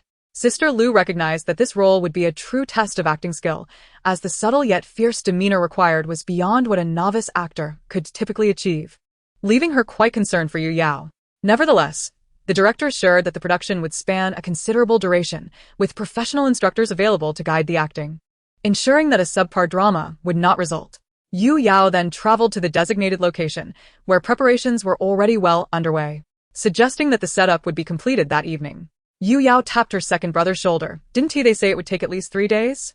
It's only been a day and a half. Su Qingling, with a knowing smile, replied, when the money is in place, everything is negotiable. Yu Yao nodded, acknowledging the lesson learned. After assessing the progress, she set off to find Tang Wu. Upon entering the Tang residence, she first greeted Old Master Tang and Old Madam Tang. Tang Yani took a moment to recognize her, exclaiming, "Oh my Yao Yao. It's been so many years, I almost didn't recognize you." Jiang Jingtan chimed in, "You've grown even more beautiful. I remember when your grandfather would proudly show you off, and I held you myself." Yu Yao experienced a sensation reminiscent of visiting relatives during the New Year. Grandfather and grandmother teasingly inquired, "Is there something on your mind, Yao Yao?" Tang Yani smiled and asked, "What brings you here?" Yu Yao recounted the moment Su Qingling had confessed to her, explaining that she had come to seek clothing for Tang Wu. The elders, upon hearing Su Qingling's heartfelt words, expressed their admiration, remarking, "Qingling is truly thoughtful. I have complete faith in your Su family." The two families resided in close proximity within the same villa community, fostering a sense of understanding. The Tang family had no need to engage in a marriage of convenience, for if Tang Wu were to enter such an arrangement, it would imply a deficiency in Tang Fengchen's capabilities, prompting the consideration of alternatives. Tang Fengchen humorously remarked, "My sister is of my own blood. I, however, was picked from a garbage bin."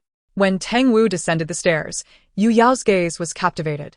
Indeed, the more I gaze upon beauty, the more enchanting it becomes. How I adore her. Chapter 88 unfolded swiftly, revealing the power of money.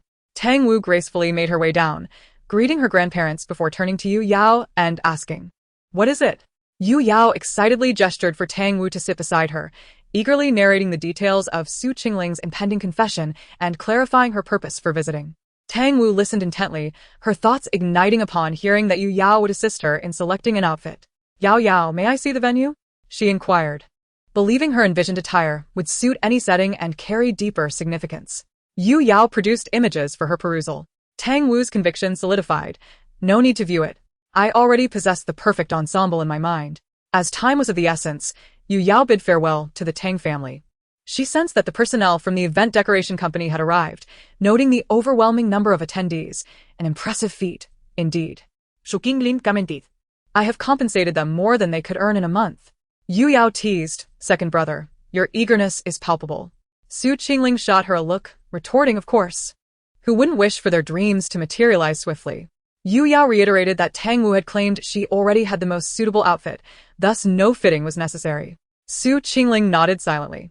To preserve the beauty of the flowers, Yu Yao circled the periphery, marveling at the staff's rehearsal of the colored smoke effects. "How stunning!" she exclaimed. Su Mingyu, standing beside her, gently remarked, "It truly is beautiful.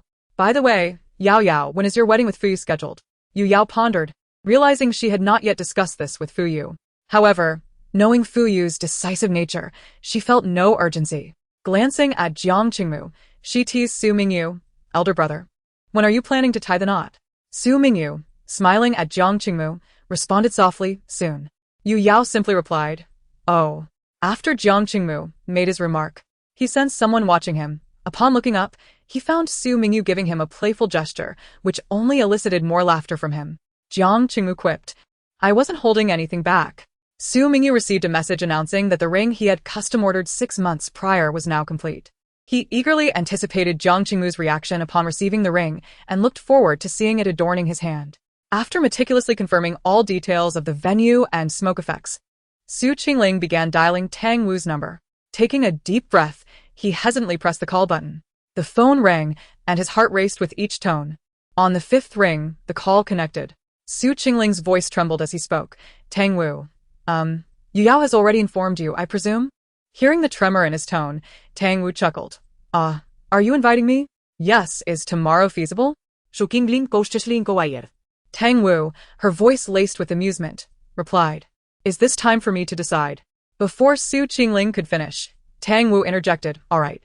Surprised, Su Qingling's smile widened. "Then we shall meet tomorrow." After ending the call, he turned to find everyone watching him expectantly. Remembering his earlier nervousness, he cleared his throat and announced, "Thank you all for your hard work today. Dinner is on me." As everyone piled into the car en route to the restaurant, Fu called Yu Yao for an update. She informed him of their dinner plans and relayed the address.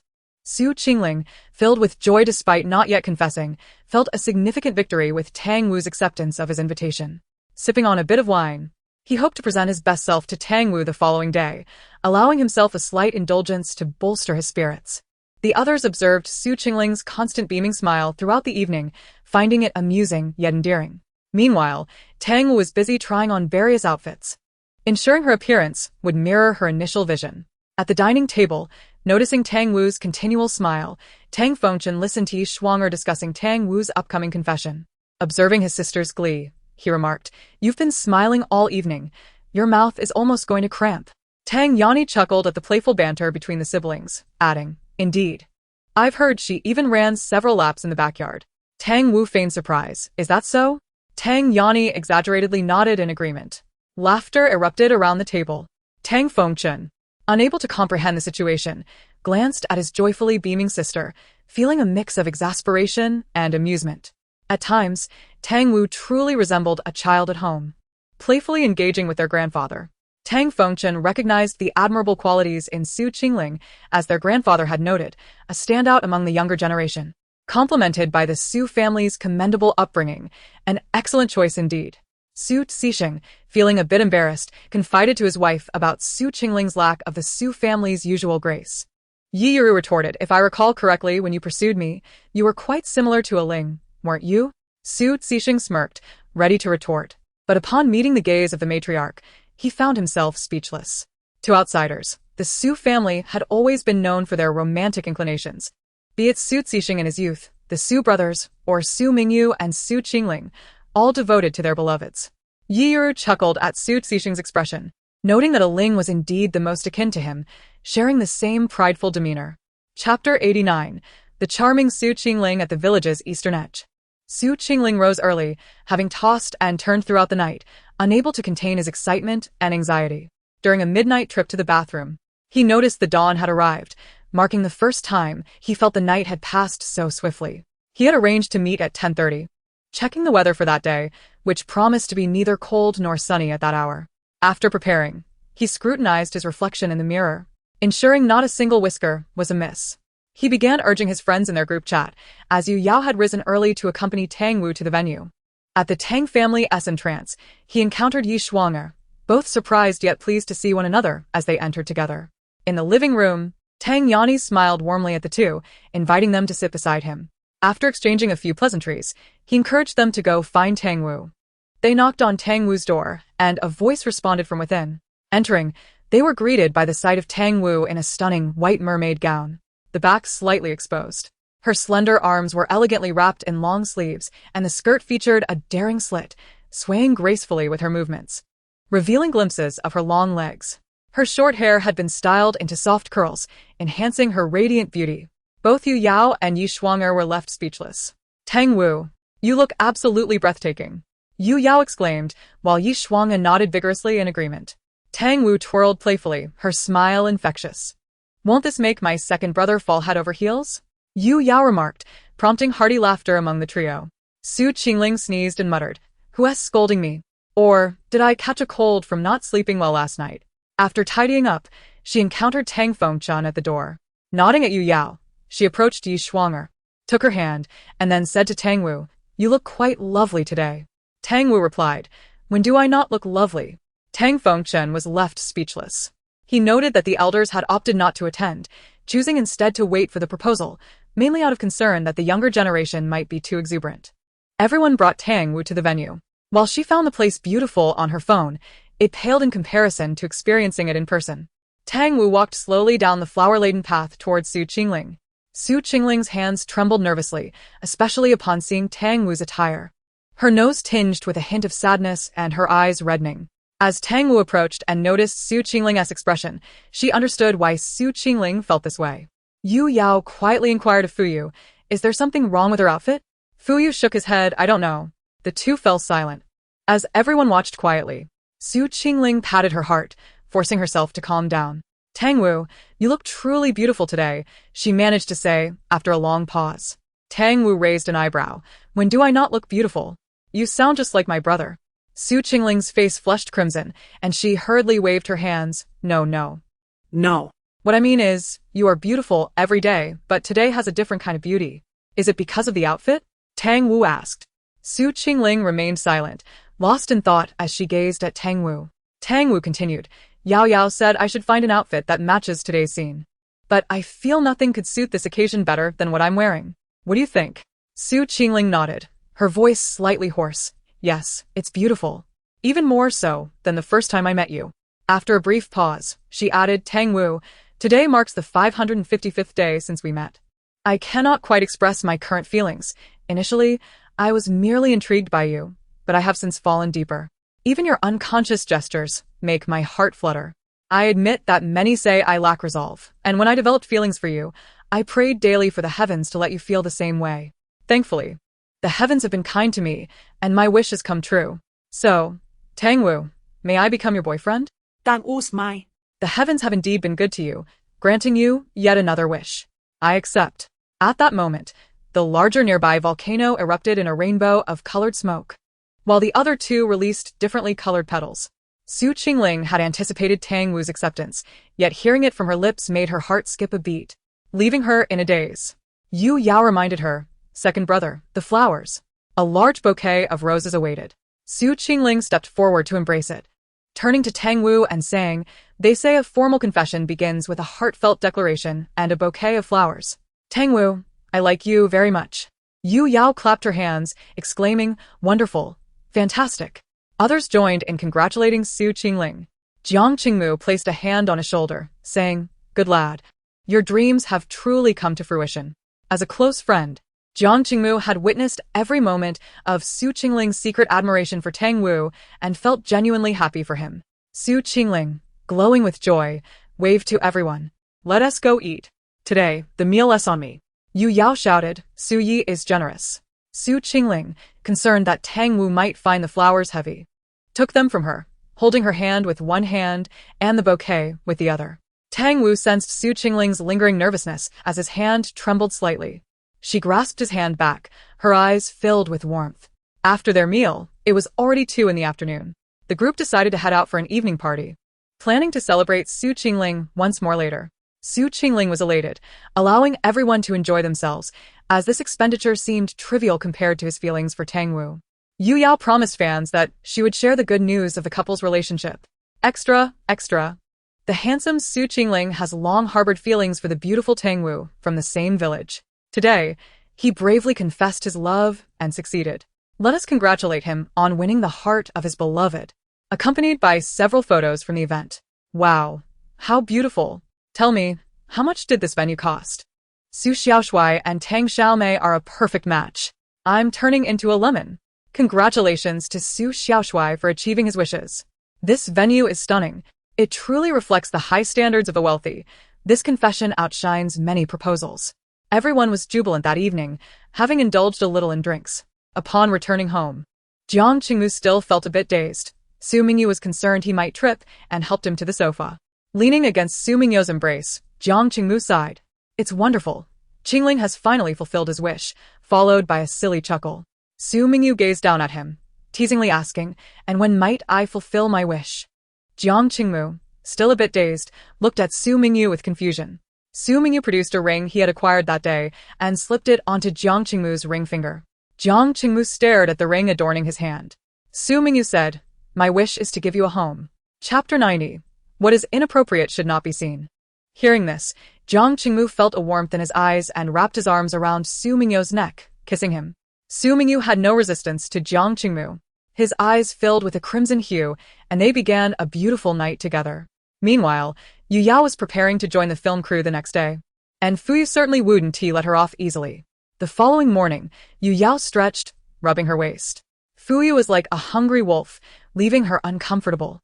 She posted a Weibo update to inform her fans. From today onwards, this princess shall retreat for some serious training, so please don't miss me. Where are you going? Yao Yao, are you abandoning us? Yao Jie, you're so wealthy, yet not acting like a diva. It really makes me want to cry. Looking forward to actress Yu Yao.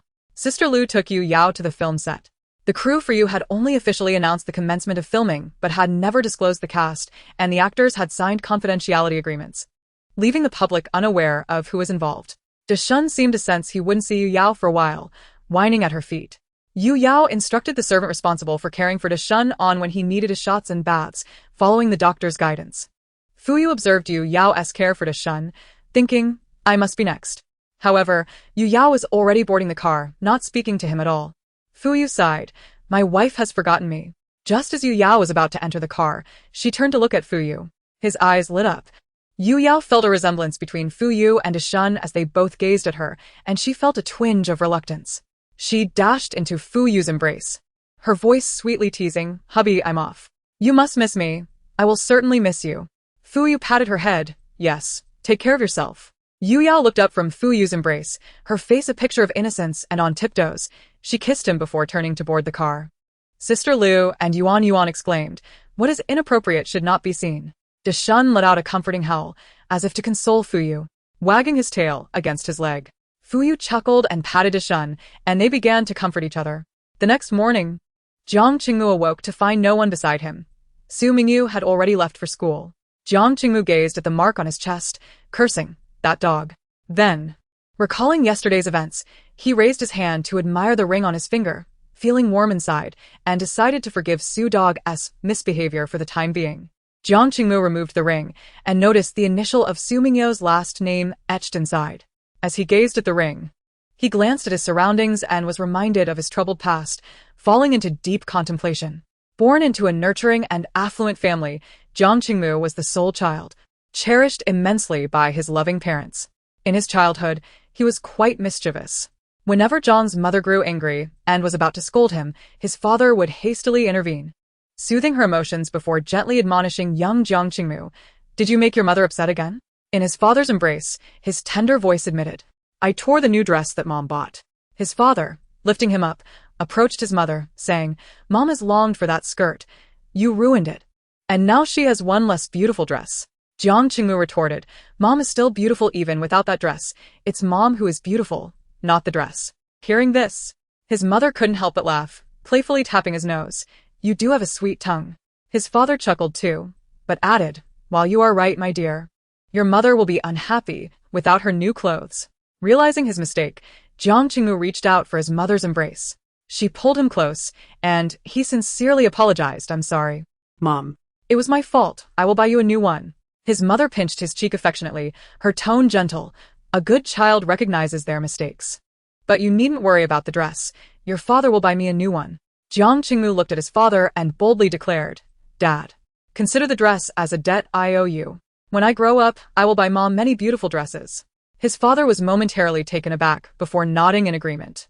After leaving kindergarten, Jiang Qingmu was confused when it was not his father who came to pick him up, but rather his uncle.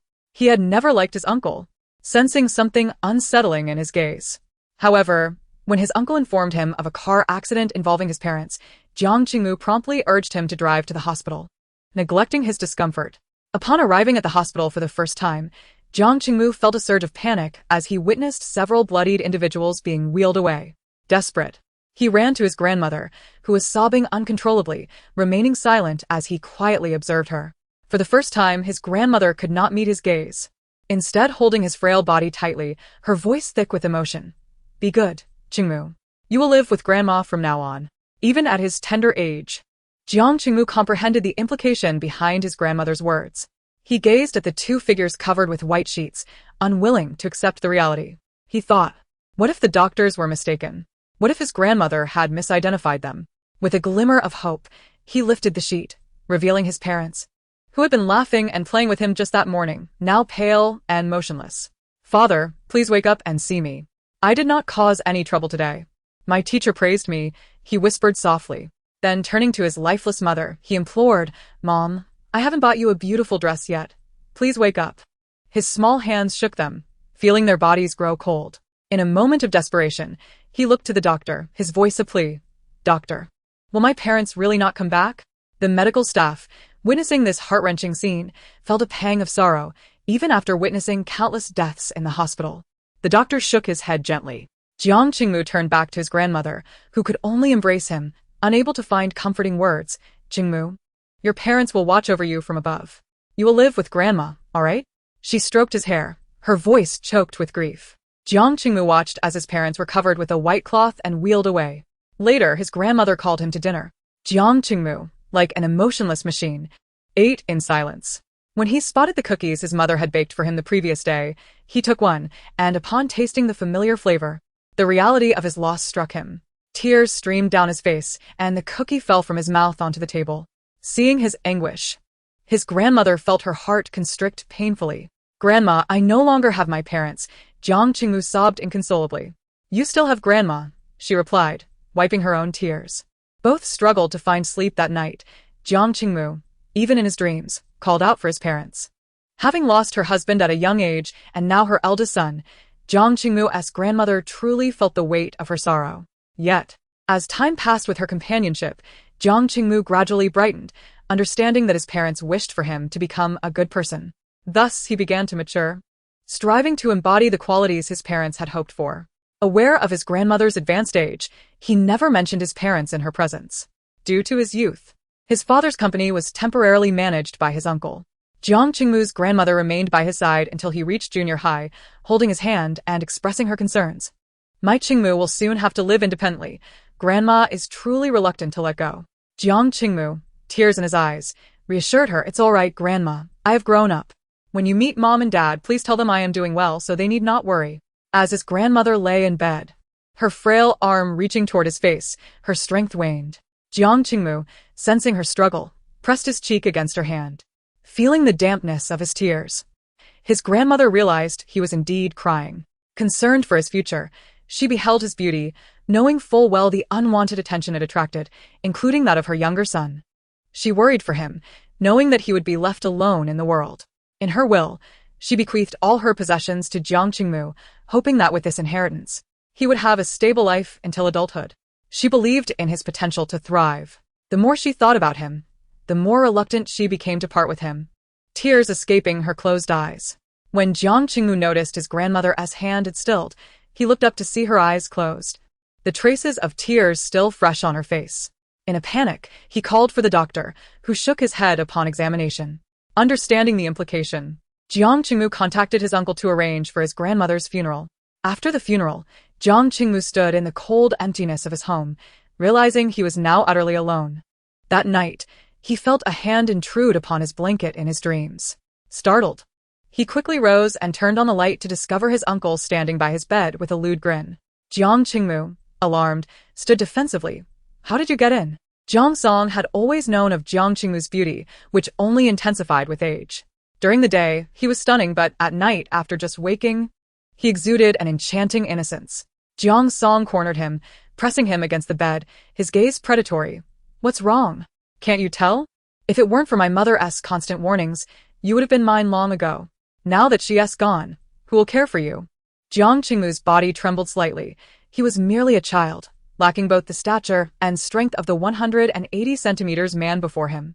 With no retreat available, he felt cornered as Jiang Song advanced. Suddenly, he recalled his grandmother's advice about placing scissors under his pillow to fend off nightmares. Swiftly, he seized the scissors and thrust them towards Jiang Song's abdomen. Jiang Song winced in pain and staggered back a couple of steps. Seizing the opportunity, Jiang Qingmu fled outside. And as he glanced back at the pursuing Jiang Song, he quickly called the police. Fortunately, his home was in close proximity to the police station. While running, he explained the situation to the officers, and just as Jiang Song was about to catch up, the police arrived. In a state of panic, Jiang Qingmu darted behind the officers, his eyes wide with fear as he gazed at Jiang Song. His voice trembled uncontrollably as he exclaimed, "Officer, he broke into my house at midnight and tried to molest me." The police, having dealt with similar cases before, observed the young and strikingly beautiful Jiang Qingmu and believed his account to be credible. They brought both individuals to the station for questioning. A female officer, noticing that Jiang Qingmu was underdressed for the chilly night, kindly offered him a jacket. Jiang Qingmu murmured a soft thank you. The officer looked at the middle school boy before her, feeling a pang of sympathy as she considered the circumstances he had just described. Upon returning home, Jiang Qingmu promptly changed the password to his house and locked all the windows, ensuring there were no other points of entry. He then retrieved a retractable knife from a drawer and kept it close at hand, spending a night riddled with anxiety. The following morning, he opened the door to find Jiang Song standing outside, still wearing the same clothes as the previous day, suggesting he had kept vigil all night. Jiang Qingmu stepped back cautiously, keeping a wary eye on him. Jiang Song merely smiled, his tone menacing. Quite clever of you to change the password. As Jiang Song advanced towards him, Jiang Qingmu brandished the knife he had tucked away, declaring, "Come at me. This place is under surveillance, and as a minor, even if I were to stab you, I would suffer no consequences." Jiang Song glanced at the distant camera and then back at the knife, realizing the determination in the child's eyes. Considering his own injuries from the previous day, he spat and turned to leave. Jiang Qingmu quickly concealed the knife and hurried to school. Upon arrival, he approached a teacher to request accommodation at the school. His institution was a prestigious junior high that provided dormitories for students from other areas. The female teacher, noticing Jiang Qingmu's perspiration and considering his background, felt a surge of concern for him. "What's wrong?" she asked, observing the slender and upright figure of the youth as he departed. After school, the teacher called her husband for assistance, recognizing her limitations as a single woman to protect Jiang Qingmu. She simply informed him that a student required help moving in. Her husband, familiar with her generous nature, readily agreed to assist. Jiang Song observed as two adults arrived in a car, glaring at Jiang Qingmu before turning away, internally cursing the clever child. The teacher felt relieved to have summoned her husband, realizing it was essential for Jiang Qingmu's safety. The trio quickly packed Jiang Qingmu's belongings and facilitated his check-in. He asked the teacher to help him rent an apartment nearby, as being a minor made it difficult for him to secure one himself. Though reluctant, she found a place close to her home and insisted on not accepting payment. But Jiang Qingmu insisted, "Please accept it. You have a family to support." The teacher, moved by his maturity, felt her eyes welling with tears, lamenting the unfairness of life. Jiang Qingmu had no friends. The boys in his class teased him for being more attractive than the girls, calling him effeminate. Unfazed, he focused solely on graduating. Thanks to his teacher's support, he achieved the top score in the city, gaining admission to a prestigious high school in the capital. At the cemetery, he tidied the weeds around the family gravestones before sitting down. Gazing at the photographs, his heart ached, and tears streamed down his face uncontrollably. After a moment he stood, wiped his tears, and bowed before the gravestones, promising, "I will return during my break." Turning, he spotted Jiang Song standing a short distance away, his disdain unmistakable as they brushed past each other. Jiang Song noted how Jiang Qingmu had grown taller, realizing his chances were slipping away. After washing the bedding, that night he inhaled the familiar scent of his mother's favorite laundry detergent. Perhaps due to his visit to the cemetery, he dreamt of his parents, who appeared young and tender, their voices filled with warmth. "I always knew our Moo was the best." His grandmother held his hand, her face aglow with kindness. "Moo has grown so handsome." In the dream, Jiang Qingmu conversed with them for what felt like an eternity, and just before waking, he heard his father say, "You have worked hard these years, Moo." He fought back tears, replying, "It hasn't been hard." As their figures began to fade, he knew it was time to awaken. Upon opening his eyes to the familiar room, he felt a profound emptiness, realizing the weight of his father's final words. His mother had once warned him that his mischievousness and lack of diligence would lead to hardship in adulthood. Yet his father would smile and embrace him. "It's all right. My Jiangbai's child will always be happy. If you suffer, it means I have failed as a father." His mother would roll her eyes. "Spoil him if you must."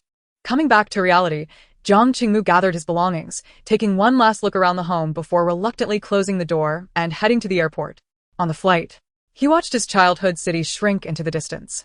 The atmosphere was vibrant at the school entrance, filled with parents accompanying their children, while Jiang Qingmu stood alone. As he listened to the advice being shared, he stepped into the school.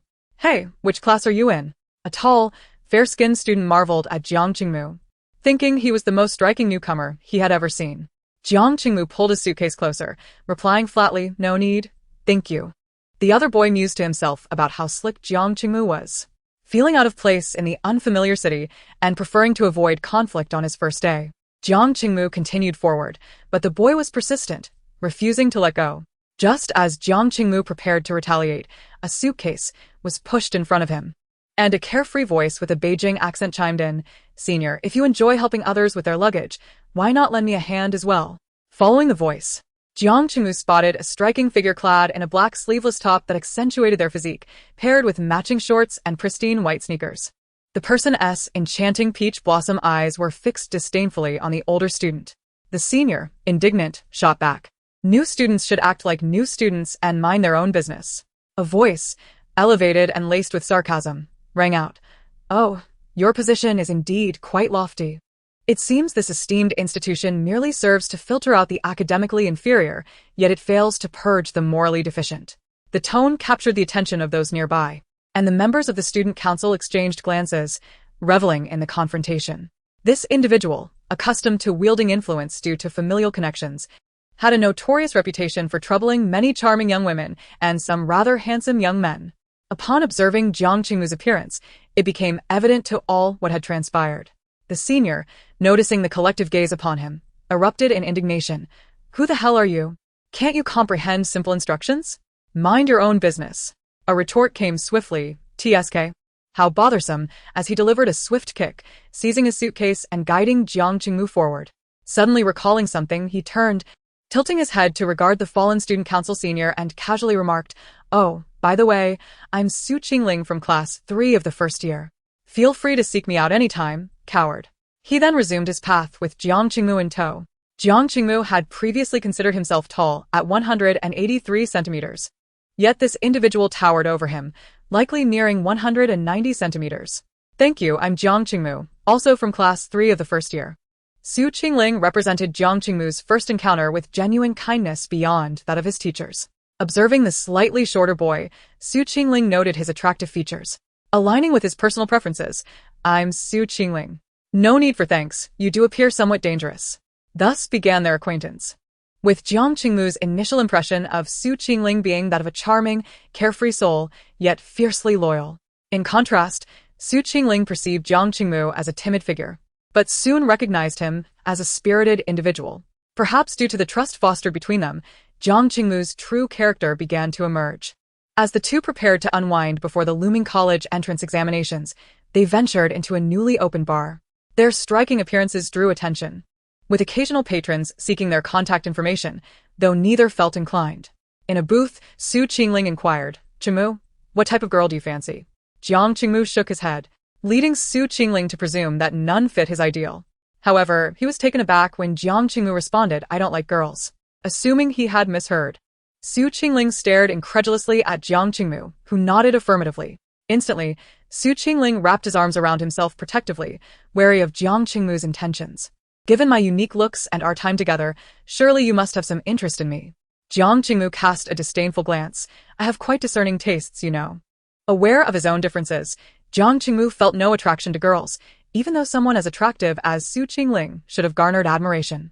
He couldn't determine if it was due to Su Qingling's playful demeanor. Su Qingling, relieved yet startled, exclaimed, Are you saying I'm not to your liking? I possess both looks and intellect, not to mention wealth. What could possibly displease you? Jiang Qingmu took a sip of his drink and replied slowly, What?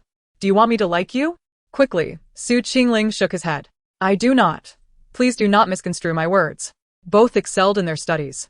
And when their examination results were revealed, they both secured places at Qing University. On the day of the results, Su Qingling's family was elated, eager to celebrate. Su Qingling proposed bringing Jiang Qingmu along, introducing him to his family. This is my classmate, Jiang Qingmu. Qingmu, meet my parents, my grandparents, and this is my older brother, who is quite accomplished at 22, already retained by Qing University as a faculty member. As he mentioned his brother, his voice diminished slightly. Jiang Qingmu greeted everyone, having been prepped by Su Qingling about his background. The Su family felt compassion for him, appreciating his politeness and academic prowess. Epan greeting Shumingyo. Jiang Qingmu sensed the older brother's gaze lingering on him. When their eyes met, Jiang Qingmu hastily averted his gaze, while Su Mingyo's lips curled into a subtle smile. The family enjoyed a celebratory meal, and after a few drinks, Jiang Qingmu found himself seated between Su Qingling and Su Mingyu. With a low tolerance for alcohol, his cheeks flushed after only a few sips. Su Qingling, meanwhile, was fervently assuring Su Zixing of his superiority over his older brother. Must you boast after a few drinks? No one asked you to surpass your brother. Happiness is what matters most, Su Zixing retorted. Jiang Qingmu felt a tightness in his throat, recalling similar sentiments from his own father. As the alcohol took effect, Jiang Qingmu's spirits waned. Su Mingyu, using serving chopsticks, offered him a piece of meat, gently encouraging. What's wrong? This is quite delicious. Do give it a try. Jiang Qingmu glanced at the meat, then back at Su Mingyu, who was smiling warmly at him. Su Mingyu's almond-shaped eyes mirrored those of Su Qingling, yet exuded a distinct charm that felt inviting and warm, almost intoxicating. Realizing he was lost in thought, Jiang Qingmu awkwardly murmured thanks and focused on his meal. He recalled a saying he had once encountered. Almond eyes can make even dogs appear affectionate. While he hadn't thought much of it with Su Qingling, he found it profoundly resonant when gazing at Su Mingyu. Su Mingyu's smile seemed to broaden as he caught Jiang Qingmu's flustered expression, and he continued to offer him food. Just as Jiang Qingmu contemplated declining, he heard Su Mingyu say, "I'll take him home." The family readily acquiesced, trusting Su Mingyu, and Jiang Qingmu felt it impolite to refuse. So, he climbed into the passenger seat. After sharing his address, a comfortable silence enveloped them during the drive. Jiang Qingmu sensed something peculiar in Su Mingyu's demeanor. Upon arriving at Jiang Qingmu's apartment complex, he unbuckled his seatbelt and softly expressed his gratitude. They entered the elevator side by side, where Jiang Qingmu noticed their reflections.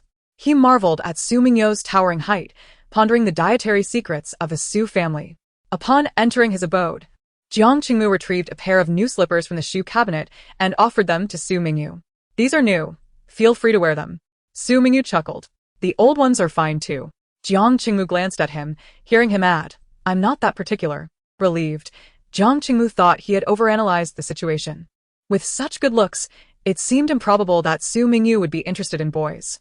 Su Mingyu settled onto the couch, surveying the modest yet tidy apartment. His gaze fell on Jiang Qingmu, who was pouring water for him, and he noticed their slippers were similar couples' designs. Wondering if Jiang Qingmu might have a girlfriend, he inquired, "Do you have a girlfriend?" Su Mingyu felt reassured when Jiang Qingmu shook his head, asking, "With looks like yours, that shouldn't be the case?" Jiang Qingmu, feeling bashful, replied, "Don't tease me. I'm a bit different. I don't like girls." After uttering those words, he hesitated to meet Su Mingyu's gaze, fearing a hint of disdain. What a coincidence. I don't like girls either. Jiang Qingmu's head snapped up, his expression one of astonishment. Su Mingyu set down his cup, amusement dancing in his eyes. Is that truly such a shock? Must a handsome man not be allowed to be beautiful? Jiang Qingmu nodded absent-mindedly. Be careful on the road. Su Mingyu approached the door, glancing at Jiang Qingmu, who remained stationary and raised an eyebrow. Aren't you going to see me off? Jiang Qingmu replied, oh, my apologies. He murmured to himself, pondering the meaning behind his words. With such good looks, he must have many admirers. Perhaps he simply finds himself amusing. Jiang Qingmu slapped his own face, headed to the bathroom for a shower, and, noticing the time, decided to retire for the night. Su Qingling had just emerged from the bathroom, a towel wrapped around his lower half. Water droplets trickled down his shoulders, disappearing into the towel. Su Mingyu lounged on the sofa, legs crossed, leaning back, his gaze appraising Su Qingling's physique.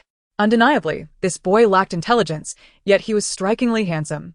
Having spent so much time with Jiang Qingmu, could it be that Jiang Qingmu harbored feelings for this lad? Noticing his brother's lingering gaze, Su Qingling, startled, covered himself with a towel and exclaimed, "Brother, why are you staring at me?" Seeing Su Qingling's reaction, Su Mingyu realized he had misjudged. This boy was quite naive. "I need to ask you something. First, put on a shirt." Su Qingling, sensing the urgency, changed into his sleepwear and sat across from Su Mingyu. "What is it?" Su Mingyu wasted no time, directly inquiring about Jiang Qingmu's family background and romantic history. Though puzzled, Su Qingling relayed what he knew, as their family only recognized Jiang Qingmu as an orphan, without further details. Su Mingyu's inquiry surely held significance. Upon hearing that Jiang Qingmu had nearly been molested by his uncle in childhood, a flicker of darkness passed through Su Mingyu's eyes, urging Su Qingling to continue. Su Qingling recounted everything he knew, and when discussing Jiang Qingmu's romantic inclinations, he laughed. "This kid isn't interested in girls. He prefers boys, but his standards are sky-high. Even someone as exceptional as me doesn't catch his eye." Su Mingyu looked at Su Qingling disdainfully, replying coolly, his eyes are not blind. "Su Qingling brisel, broter." "What do you mean? I'm quite the charmer at school. Many girls confess their feelings to me." Su Mingyu dismissed the matter, focusing solely on uncovering details about Jiang Qingmu. Chapter 95. If there's a cheat, use it. Amidst Su Qingling's rambling, a sudden realization struck him, and he gazed incredulously at his brother. "Brother, why are you asking this? Do you have feelings for boys? Su Mingyu shot him a glance, matter-of-factly stating, is that not permissible? Su Qingling shook his head vigorously, no. It's fine. It's just. He took a gulp from a water bottle, suddenly grasping his brother's interest in Jiang Qingmu. Brother? You can't possibly like Qingmu, right? After a moment of contemplation, Su Mingyu acknowledged it could be true. Although it was their first meeting, he found himself unconsciously drawn to him, sharing his thoughts with Su Qingling. Upon discerning the answer, Su Qingling teased, Brother, this is merely lust. Qingmu is exceptionally attractive. Even in high school, many boys subtly express their affections. You're not immune to temptation either, TSK. Su Mingyu rolled his eyes. I'm not a monk. What do I have to abstain from? Su Qingling was momentarily stumped, but then recalled how he had seen his brother reject several girls, despite his appealing looks. When he did so, his tone was frigid, a stark contrast to the gentle demeanor he portrayed externally. Having spent so much time with his brother, Su Qingling had come to understand his true nature. He appeared indifferent to everything, maintaining an air of a polite gentleman, yet upon closer inspection, his attitude remained consistent. The smile in his eyes, which always seemed to be cheerful, appeared disingenuous to Su Qingling, a fade concealing a predatory instinct. Reflecting on Jiang Qingmu's past, Su Mingyu realized he needed to be cautious, adopting a subtle approach without making Jiang Qingmu uncomfortable. In his dreams, Jiang Qingmu envisioned Su Mingyu confessing his feelings, and they experienced a series of extraordinary events. Upon waking, he realized his sleep shorts required washing. He scolded himself, thinking, I'm an adult now, and I'm having these unmentionable thoughts. After getting up and tidying himself, he remembered he had other matters to attend to. He pulled out his phone, dialing a number he had never contacted before. When the line connected, a middle-aged man's voice answered, Hello? Having matured, Jiang Qingmu viewed his childhood experiences not as shadows, but as mere obstacles on his path to growth. At that moment, he felt fortunate to be someone who easily forgets and who possesses an open mind. With a hint of sarcasm, he remarked, Uncle, your memory seems to have faded. It's been just a few years since we last met. Jiang Song was taken aback by Jiang Qingmu's voice, but then chuckled. Qingmu, what brings you to call your uncle? Is life outside too tough? Jiang Qingmu felt a chill run down his spine. Uncle, have you forgotten that the chair you're sitting on belongs to me? Have you forgotten that you're merely a guard dog? Now unafraid, Jiang Qingmu coldly declared, Fool, and hung up before the other party could respond. Infuriated, Jiang Song slammed his phone onto the table, cursing, Little brat. This matter would require careful consideration. After venting his frustrations towards Jiang Song, Jiang Qingmu felt invigorated and lazily stretched. He called Su Qingling to discuss their choice of location. The two had contemplated this idea since their second year in high school, initially creating small programs for sale online. Both possessed a keen sense of market direction and entrepreneurial spirit, gradually developing software that was not available on the market. After earning their first pot of gold, they decided to establish their own company. In their senior year, after creating a game beloved by audiences, they began hiring, and their company began to take shape. As their team grew, their original office space could no longer accommodate everyone, prompting them to consider relocating after the college entrance exams. Su Qingling arrived at the agreed-upon location, a downtown office building. They had decided to lease the 8th and 9th floors. While the number of people was considerable, it didn't warrant occupying an entire building. Accompanied by the person in charge, they reached the selected floor, where large floor-to-ceiling windows illuminated the office area, making it appear clean and bright. They decided to rent the space, and while negotiating the price, they unexpectedly encountered Su Mingyu. Brother, what are you doing here? Su Qingling asked, confused. Casting a glance at Jiang Qingmu, secretly wondering if his brother had come for him, Jiang Qingmu, still feeling embarrassed from the dream he had the previous night, found it difficult to meet Su Mingyu's gaze. With a smile, Su Mingyu replied, This building belongs to me. Su Qingling was astonished. He knew his brother was accomplished, admired by all their elders. Gazing at the property in the city center, he realized his brother was even more impressive than he had previously thought. The person in charge, sensing the familial connection, discreetly excused himself. Su Qingling promptly approached his brother, attempting to charm him. Brother, does this mean we can have rent-free space?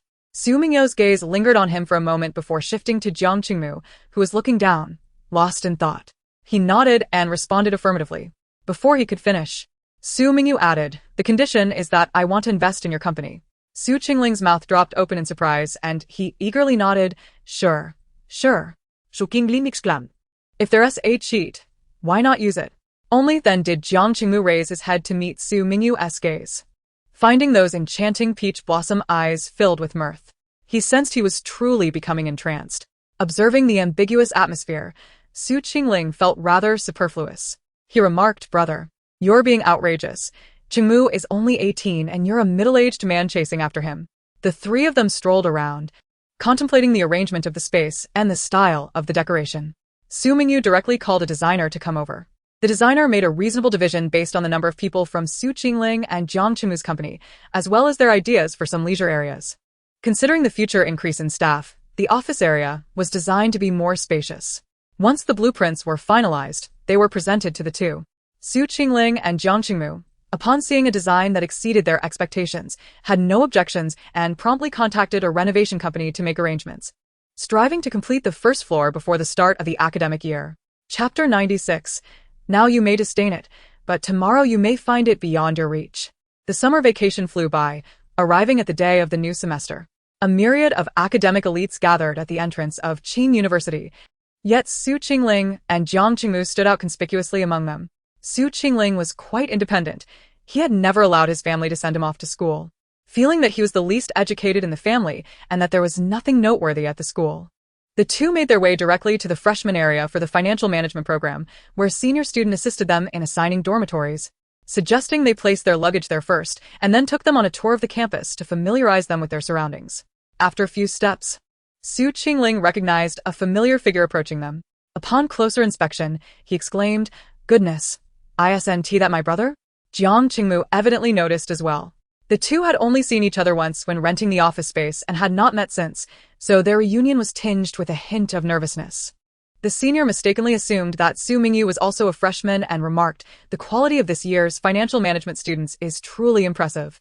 As Su Mingyu approached, the senior looked at the refined young man before her, feeling as if she might be falling for him. Her voice quivered slightly as she asked, "Are you a freshman in financial management too?"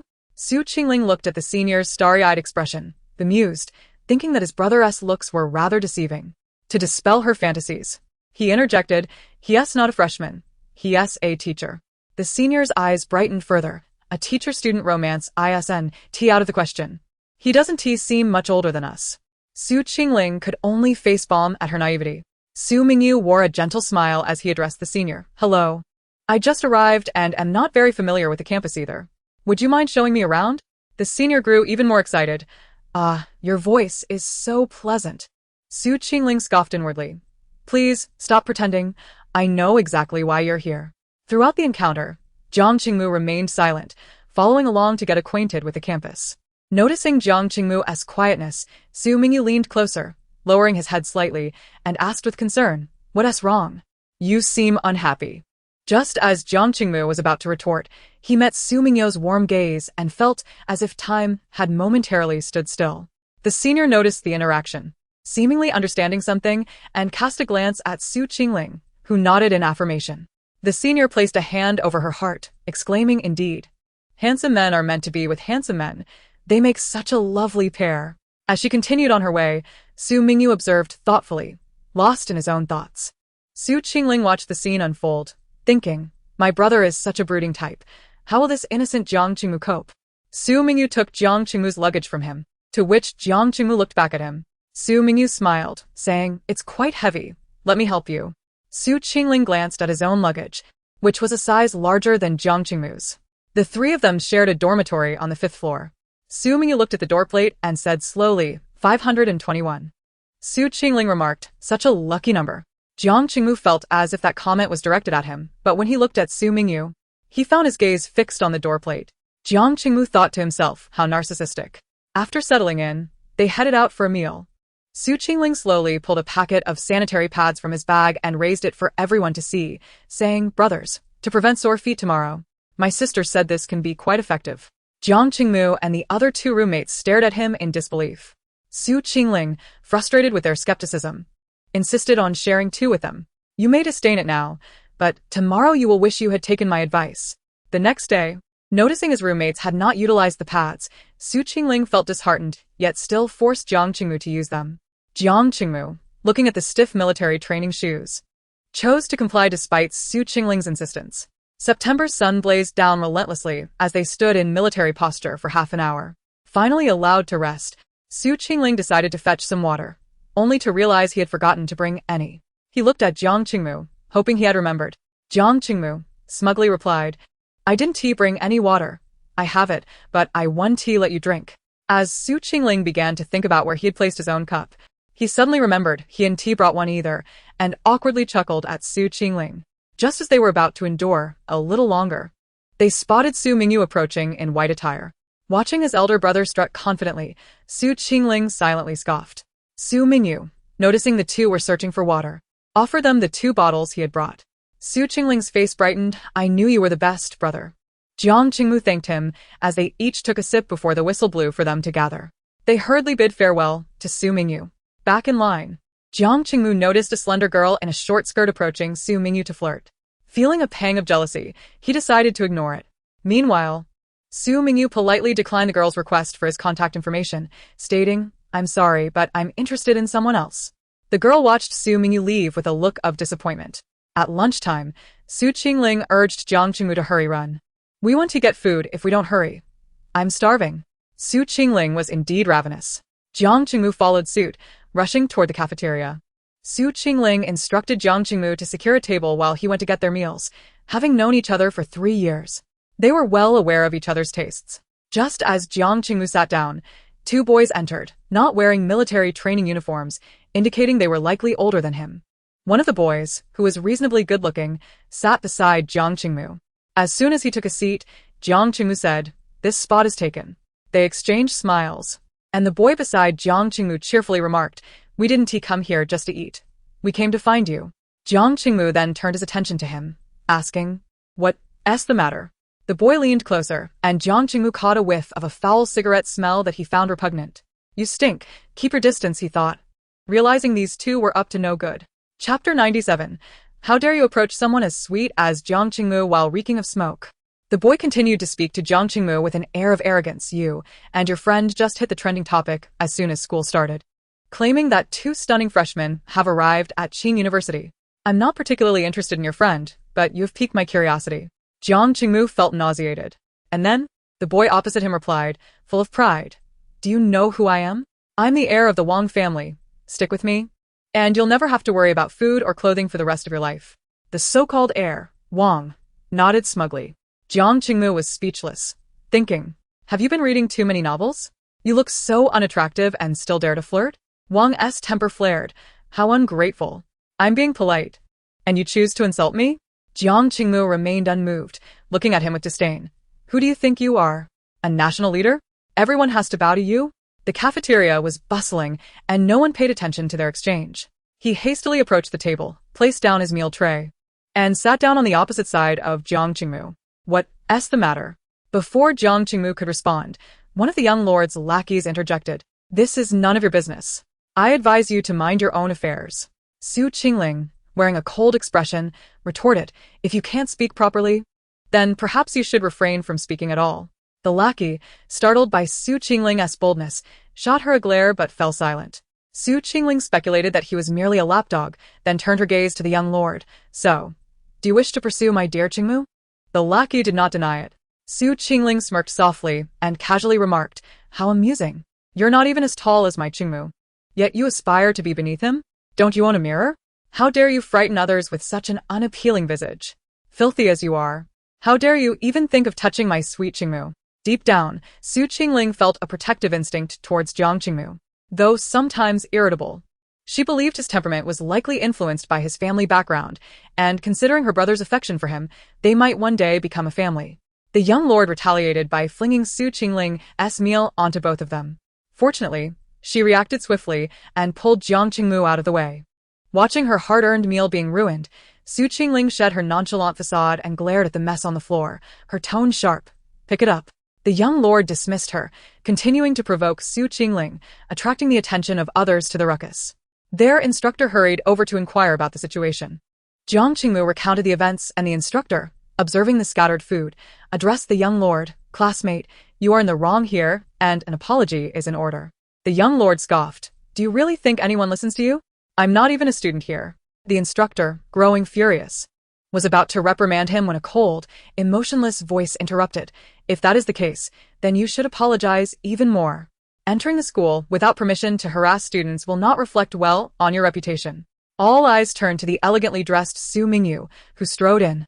A stark contrast to the camouflaged crowd. The young lord spat, another pretty boy. Su Mingyu approached the two, ensuring there was no further issue. Then turned to the defiant young lord, his tone devoid of its usual warmth. Apologize. With a smirk, the young lord, glancing at Jiang Qingmu with a flirtatious gaze, replied, "Hand him over to me, and I'll apologize." Su Mingyu's eyes darkened, and with a swift kick, he sent the young lord crashing to the ground. Su Mingyu, trained and powerful, sent the young man flying several meters away, leaving him unable to rise. His lackey rushed to assist him, but security personnel quickly arrived, recognizing that the two were not students and promptly escorted them out. "I told you, good students don't get into fights," a guard remarked. As the young lord was helped up, he passed by Su Mingyu, glaring menacingly. "Do you know who my father is?" The intruders left in disgrace.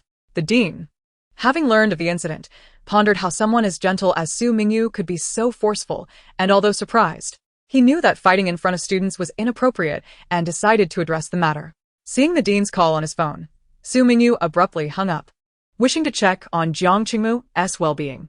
The dean, bewildered by the abrupt disconnection, muttered, "Rebellious." Jiang Qingmu, having witnessed the scene, suddenly found Su Mingyu's refined demeanor questionable, yet his concern for him seemed genuine. If Su Qingling had known his thoughts, she would have surely remarked, "His gentleness is merely a facade for protection." The cleaning staff swiftly cleared the mess to prevent any accidents. Once assured that Jiang Qingmu was unharmed, they turned their attention to their own brother. Observing his playful demeanor, it seemed he was fine. They prepared another meal for the two before heading to the dean's office. Su Mingyu anticipated a lecture and was not disappointed. Upon entering, he found the dean seated, sipping tea, with a serious expression. The dean earnestly advised, "Mingyu, you were rather impulsive this time. You cannot resort to violence in front of so many children. They have just reached adulthood. We must not leave them with a poor impression." Listening attentively to the dean, Su Mingyu smiled and replied, "I admit to being somewhat rash, but dean, outsiders cannot come into our school and bully our students. If we do not make a stand, they will think our school is easy prey, and the students will undoubtedly feel disheartened." The dean considered his words and nodded, allowing Su Mingyu to leave while he contemplated a resolution. After some time, he realized he might have been outmaneuvered by Su Mingyu. Emerging from the office, Su Mingyu's smile faded as he dialed a number. "I suggest issuing a warning to the Wong family. They've been rather unruly lately." If Su Qingling had known, he would have thought the weather is turning cold and the Wong family is in trouble. Lian Qi asked, "Does your foot hurt?" Su Qingling smilingly replied, "Oh, "Not at all. Some people just mistake kindness for weakness." Lian Qi and Zhang Yuan, feeling somewhat guilty, smiled ingratiatingly at Su Qingling. "Oh, Brother Ling, you're the best. Could you please give us 2 more? Su Qingling's pride swelled immensely as he handed out 4 pieces. "Here, I am magnanimous, and 1 tea hold it against you." Zhang Yuan received the treat. I knew Brother Ling was the best. They had also heard about the cafeteria incident, and Su Qingling explained the situation. As they gazed at Jiang Qingmu's striking appearance, they nodded in agreement. Indeed, he was beautiful. When they first arrived, they had thought he was a girl. A perfect match for Su Qingling, and had even commented on their strikingly good looks together.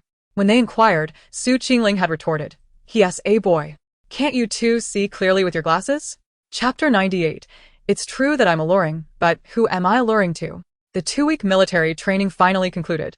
Su Qingling gazed at his reflection, noticing his sun-kissed complexion, then glanced at Jiang Qingmu, who remained fair-skinned, lamenting the injustice of fate. Today marked the first day of early classes, and Su Qingling was reluctant to rise from his warm bed. Sleepily, he complained, "Why must there be early classes in college?" Jiang Qingmu urged him to hurry, emphasizing the importance of punctuality on the first day. As a tall figure entered the room, both Su Qingling and Jiang Qingmu widened their eyes in surprise. "Wait a minute, you never mentioned you would be our instructor." "The thought of facing my brother for 4 years is quite intimidating," Su Qingling remarked. Hearing the murmurs behind them, "Such a young teacher. So handsome." Another chimed in, "Yes. So gentle, I really like him. It was worth all my efforts to get into this school." Su Qingling, overhearing the comments, internally scoffed at his brother for using his looks to deceive others. Jiang Qingmu felt uneasy, thinking his elder brother too exceptional, making him feel unworthy. Su Mingyu introduced himself and encouraged the students to introduce themselves as well. After everyone had shared their names, the lesson commenced. Due to Jiang Qingmu's photo circulating and the incident with the young lord, he quickly became a topic of conversation in the social circles during the latter half of his freshman year. Many sought to obtain his contact information, but Jiang Qingmu remained uninterested. Moreover, as Su Qingling had never dated and seldom interacted with girls, the two often found themselves together, leading others to believe they were a couple. Alarmed, Su Qingling quickly sought a decoy, hiring someone to pose as his girlfriend, choosing alluring types that he fancied, changing them weekly. Rumors evolved from Su Qingling and Jiang Qingmu being a couple to Su Qingling changing girlfriends as frequently as one changes clothes. Su Mingyu, employing a subtle approach, endeavored to court Jiang Qingmu. The innocent Jiang Qingmu, oblivious to Su Mingyu's intentions, found himself ensnared in a complex web of emotions, maintaining a unique atmosphere throughout their college years. At times, Su Qingling would play matchmaker, acting as a third wheel, illuminating their interactions like a flickering light bulb. During their university years, Su Qingling and Jiang Qingmu extensively broadened the scope of their project, and with the assistance of Su Mingyu, their company officially went public in their junior year. Lian Qi and Zhan Yuan had joined Su Qingling and Jiang Qingmu's company during their freshman year, and the four of them partnered to create a wildly popular mobile game in their sophomore year, which saw its market value soar. Elated, they decided to celebrate at a bar. Although Su Mingyu was not fond of noisy places, he accompanied them, motivated by Jiang Qingmu's excitement. As they settled in, an individual approached to chat. A girl clad in shorts draped her arm over Su Qingling's shoulder, raising her glass and alluringly asking, "Hey handsome, care to join me for a drink?" Su Qingling shrugged off her hand and shifted next to Zhan Yuan, his tone devoid of emotion as he replied, "Sorry, I'm allergic to alcohol." The girl had fixated on them the moment they entered, youthful and handsome, exuding a casual yet distinguished aura. She had a keen eye for such charm in a setting like this. Undeterred, she leaned closer to Su Qingling, revealing a tantalizing glimpse of skin and casting him a flirtatious glance. Su Qingling's expression turned to one of disdain, and he impatiently retorted, "Get lost, that's disgusting." Seeing his genuine anger, the girl reluctantly retreated. The group chuckled at Su Qingling's reaction, while he merely felt vexed. They were all in high spirits due to their company's success, sharing laughter and drinks. Jiang Qingmu, however, was less tolerant of alcohol. His face flushed, and his mind slightly foggy from the drinks. Due to their entrepreneurial endeavors, they had moved out of the school and rented an apartment together. While the others indulged, Su Mingyu abstained from alcohol, primarily because he had driven and also held a personal aversion to drinking, compounded by his negative impressions of bars, thus remaining vigilant throughout the evening. He supported the inebriated Jiang Qingmu as they stepped outside, while Su Qingling and Zhan Yuan maintained their composure and could walk normally. Jiang Qingmu, however, was unresponsive. With no other option, Su Mingyu picked Jiang Qingmu up, leading the way for the trio. Su Qingling nodded in resignation. Although they were not officially together, he felt it was only a matter of time. Zhan Yuan and Lian Qi were astonished, their jaws nearly dropping. Who would have imagined that their usually gentle teacher had no interest in women? They speculated that he had kept this under wraps for so long because he wanted to keep it private, and they vowed to remain tight-lipped. Su Mingyu, Knowing the password to Jiang Qingmu's home, entered without changing his shoes and gently placed Jiang Qingmu on the bed. As Jiang Qingmu settled, he slowly opened his eyes, a silly grin appearing as he mumbled, "Su Mingyu, what are you doing here?" Observing Jiang Qingmu's drunken state, Su Mingyu began to remove his shoes, soothingly saying, "You've had too much to drink. Let me help you change, and later, I'll get you some hangover soup. Otherwise, you'll have a headache tomorrow." Jiang Qingmu remained silent, merely smiling at Su Mingyu, and suddenly recalled that he spoke tenderly to other girls as well. Fueled by the alcohol, Jiang Qingmu declared, "Scum." Su Mingyu, taken aback, questioned, "How am I a scum?" Jiang Qingmu sensed something amiss in the way he said HM, and felt his heart skip a beat. Noticing Jiang Qingmu's unwavering gaze, Su Mingyu laughed softly and lifted him, coaxing, "How am I a scum? I haven't done anything." Jiang Qingmu pouted, accusingly stating, "You flirt with me? Then you flirt with others." Su Mingyu chuckled, genuinely amused. "Flirting with you is true, but where have I flirted with anyone else?" Jiang Qingmu, having caught him admitting to flirting, widened his eyes, saying, "You treat me the same as you treat others."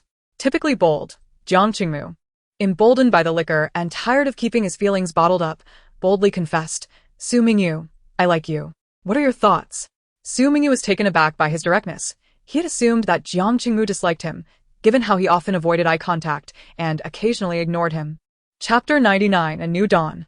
Jiang Qingmu, noticing Su Mingyu's silence, pressed on, I just confessed my feelings. You don't like me? His demeanor suggested that if Su Mingyu said he didn't, it would devastate him. Su Mingyu chuckled, looking earnestly at Jiang Qingmu. You're intoxicated. You won't remember what you said when you sober up. Unyielding, Jiang Qingmu fiddled with his phone. Observing this, Su Mingyu handed it to him. Jiang Qingmu opened the voice recorder, directing it at Su Mingyu. Speak up. I've recorded it and I want to forget tomorrow. Su Mingyu continued to coax. What if you wake up tomorrow and say this was never about us? Realizing the validity of this concern, Jiang Qingmu switched to video recording, turning the camera on himself.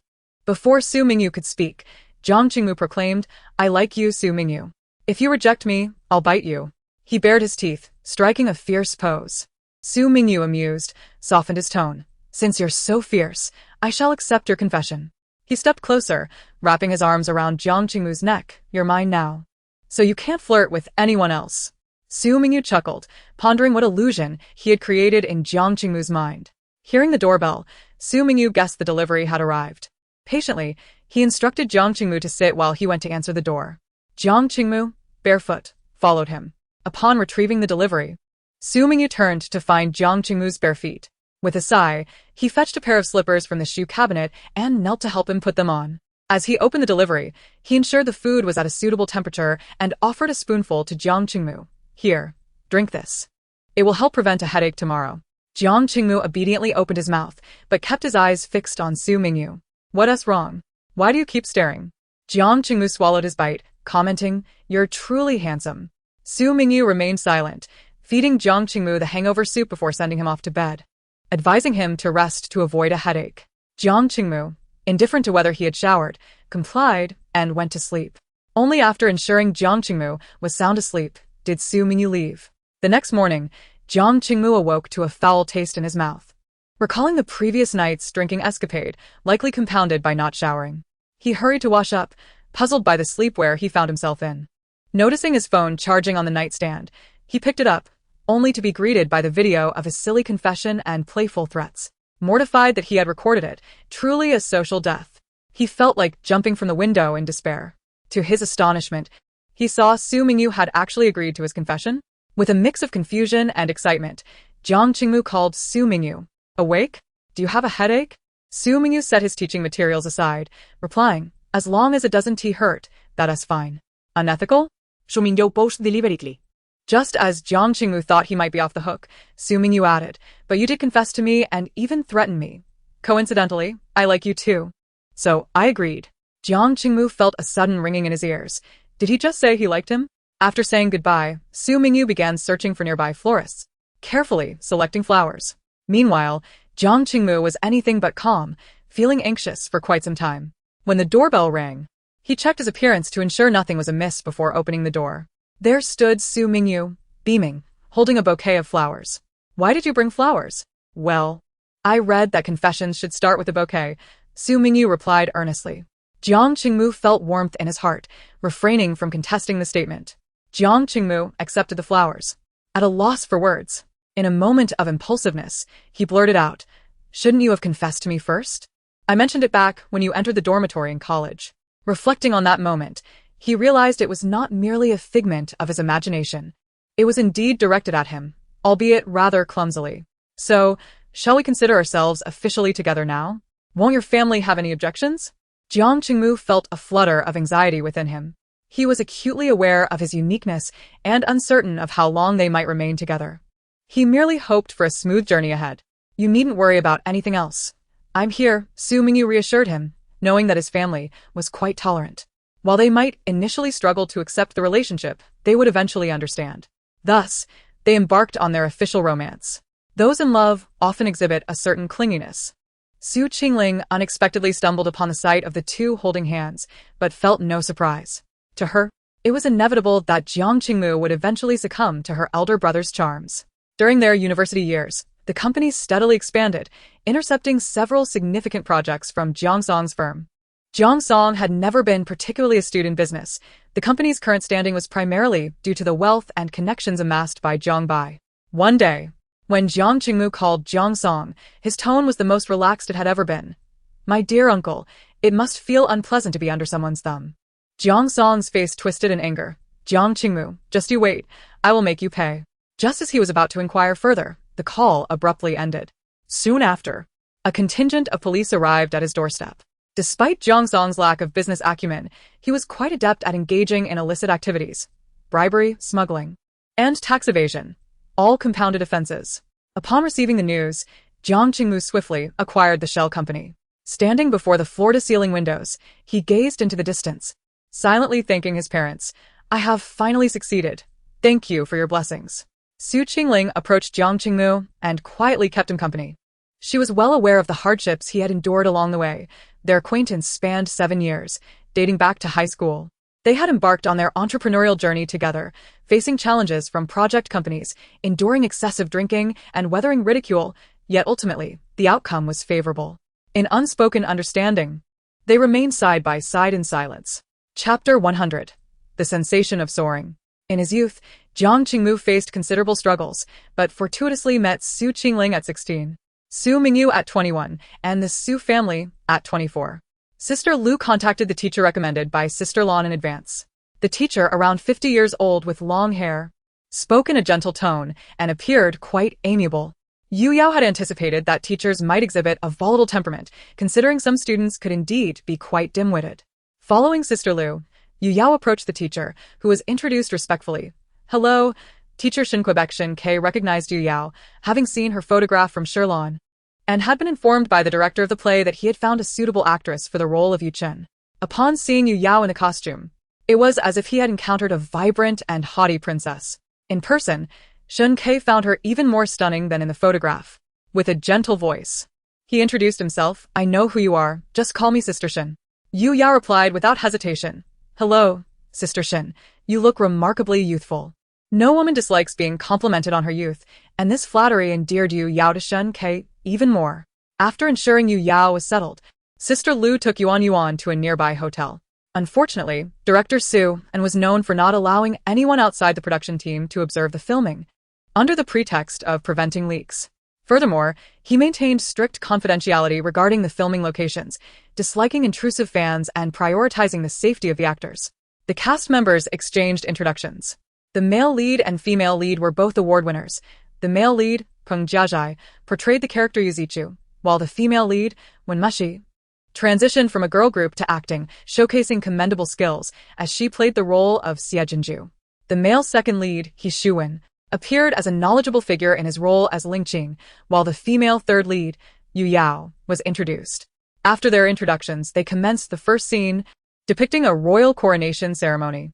As the voices of congratulations echoed through the court, Yu Chen, with an innocent demeanor, graciously congratulated her elder brother on securing a beautiful and virtuous sister-in-law. Yu Zichu gazed fondly at Yu Chen, feeling a surge of joy. After years of turmoil in the kingdom, following their father's death, the court clamored to establish the crown prince as the new emperor. Yet, Yu Zichu believed himself superior, more intelligent and better suited for the throne. As siblings sharing the same mother, Yu Chen naturally sought to alleviate her elder brother's burdens, secretly poisoning the crown prince and eliminating other royal contenders. Ultimately, only Yu Chen and her brother remained, and while everyone was aware of the unfolding drama, none dared to speak up, fearing for their lives. With the director's cue, the first rehearsal concluded. Gathering everyone together, Shun Ke highlighted individual shortcomings. Addressing Yu Yao regarding her suitability for the role, he spoke with newfound determination. "Yao Yao, your gaze lacks intensity. When you commit the act of murder, with no one else around, your eyes should reflect joy upon seeing the lifeless body rather than mere resolve. You must smile, let your madness shine through." Yu Yao attentively absorbed the feedback. That evening, Shun Ke elaborated on how to express emotional depth naturally. Yu Yao lingered after class to seek further guidance, reenacting her earlier performance to address her shortcomings. Shun Ke, impressed by her swift progress, recognized her as a gifted talent. She displayed remarkable aptitude, grasping the essence of emotional expression within a single afternoon. Yu Yao had never acted before, but witnessing the trust her peers placed in her, She felt a sense of responsibility not to disappoint them. Acting was her profession, and with a lucrative income came greater accountability. When Duan Lu encountered Yu Yao, she expressed mild surprise. "What brings you here? Is there something you need?" Duan Lu, an ardent lover of acting, relished the transformative experiences that different roles offered. Watching Yu Yao's figure depart, she mused that the entertainment industry indeed required fresh talent. Yao Yao was exceptional. Fuyi respected all of Yu Yao's decisions, believing that her happiness was paramount. Yu Yao felt elated. She cherished this invigorating and fulfilling sensation. After exchanging goodnights, they settled down for the night. The following morning, Yu Yao rose early, showing no signs of lingering in bed. Today's lesson focused on martial arts. Yu Yao had numerous fight scenes, so she began with the basics under the guidance of her martial arts instructor. Though her dancing was subpar, her flexibility was impressive, complemented by her long legs, enhancing the visual appeal of her action sequences. As she practiced, she accidentally slipped, but fortunately, the harness caught her, lifting her into the air. Startled, Yu Yao exclaimed, "What just happened?" A lyric floated through her mind, this feeling of soaring. Why wasn't she being lowered yet? Bewildered, she shouted, "Harness instructor, please lower the world's most adorable baby." The instructor, initially misunderstanding her delight as enjoyment, had thought to keep her suspended a while longer. Yu Yao then sang, "Thank you for being there, warming all seasons." Chapter 101. One's beauty surpasses that of flowers. The lesson focused on the action sequences from the first few episodes. Yu Yao had quite a few fight scenes, so she needed to take her time to ensure she remembered them all. The martial arts instructor requested that the actor playing the shadow guard engage in a scene with Yu Yao, with movements as fluid as water. Yu Yao executed a series of actions, ultimately resting her toe against her opponent's chin, thus concluding the duel.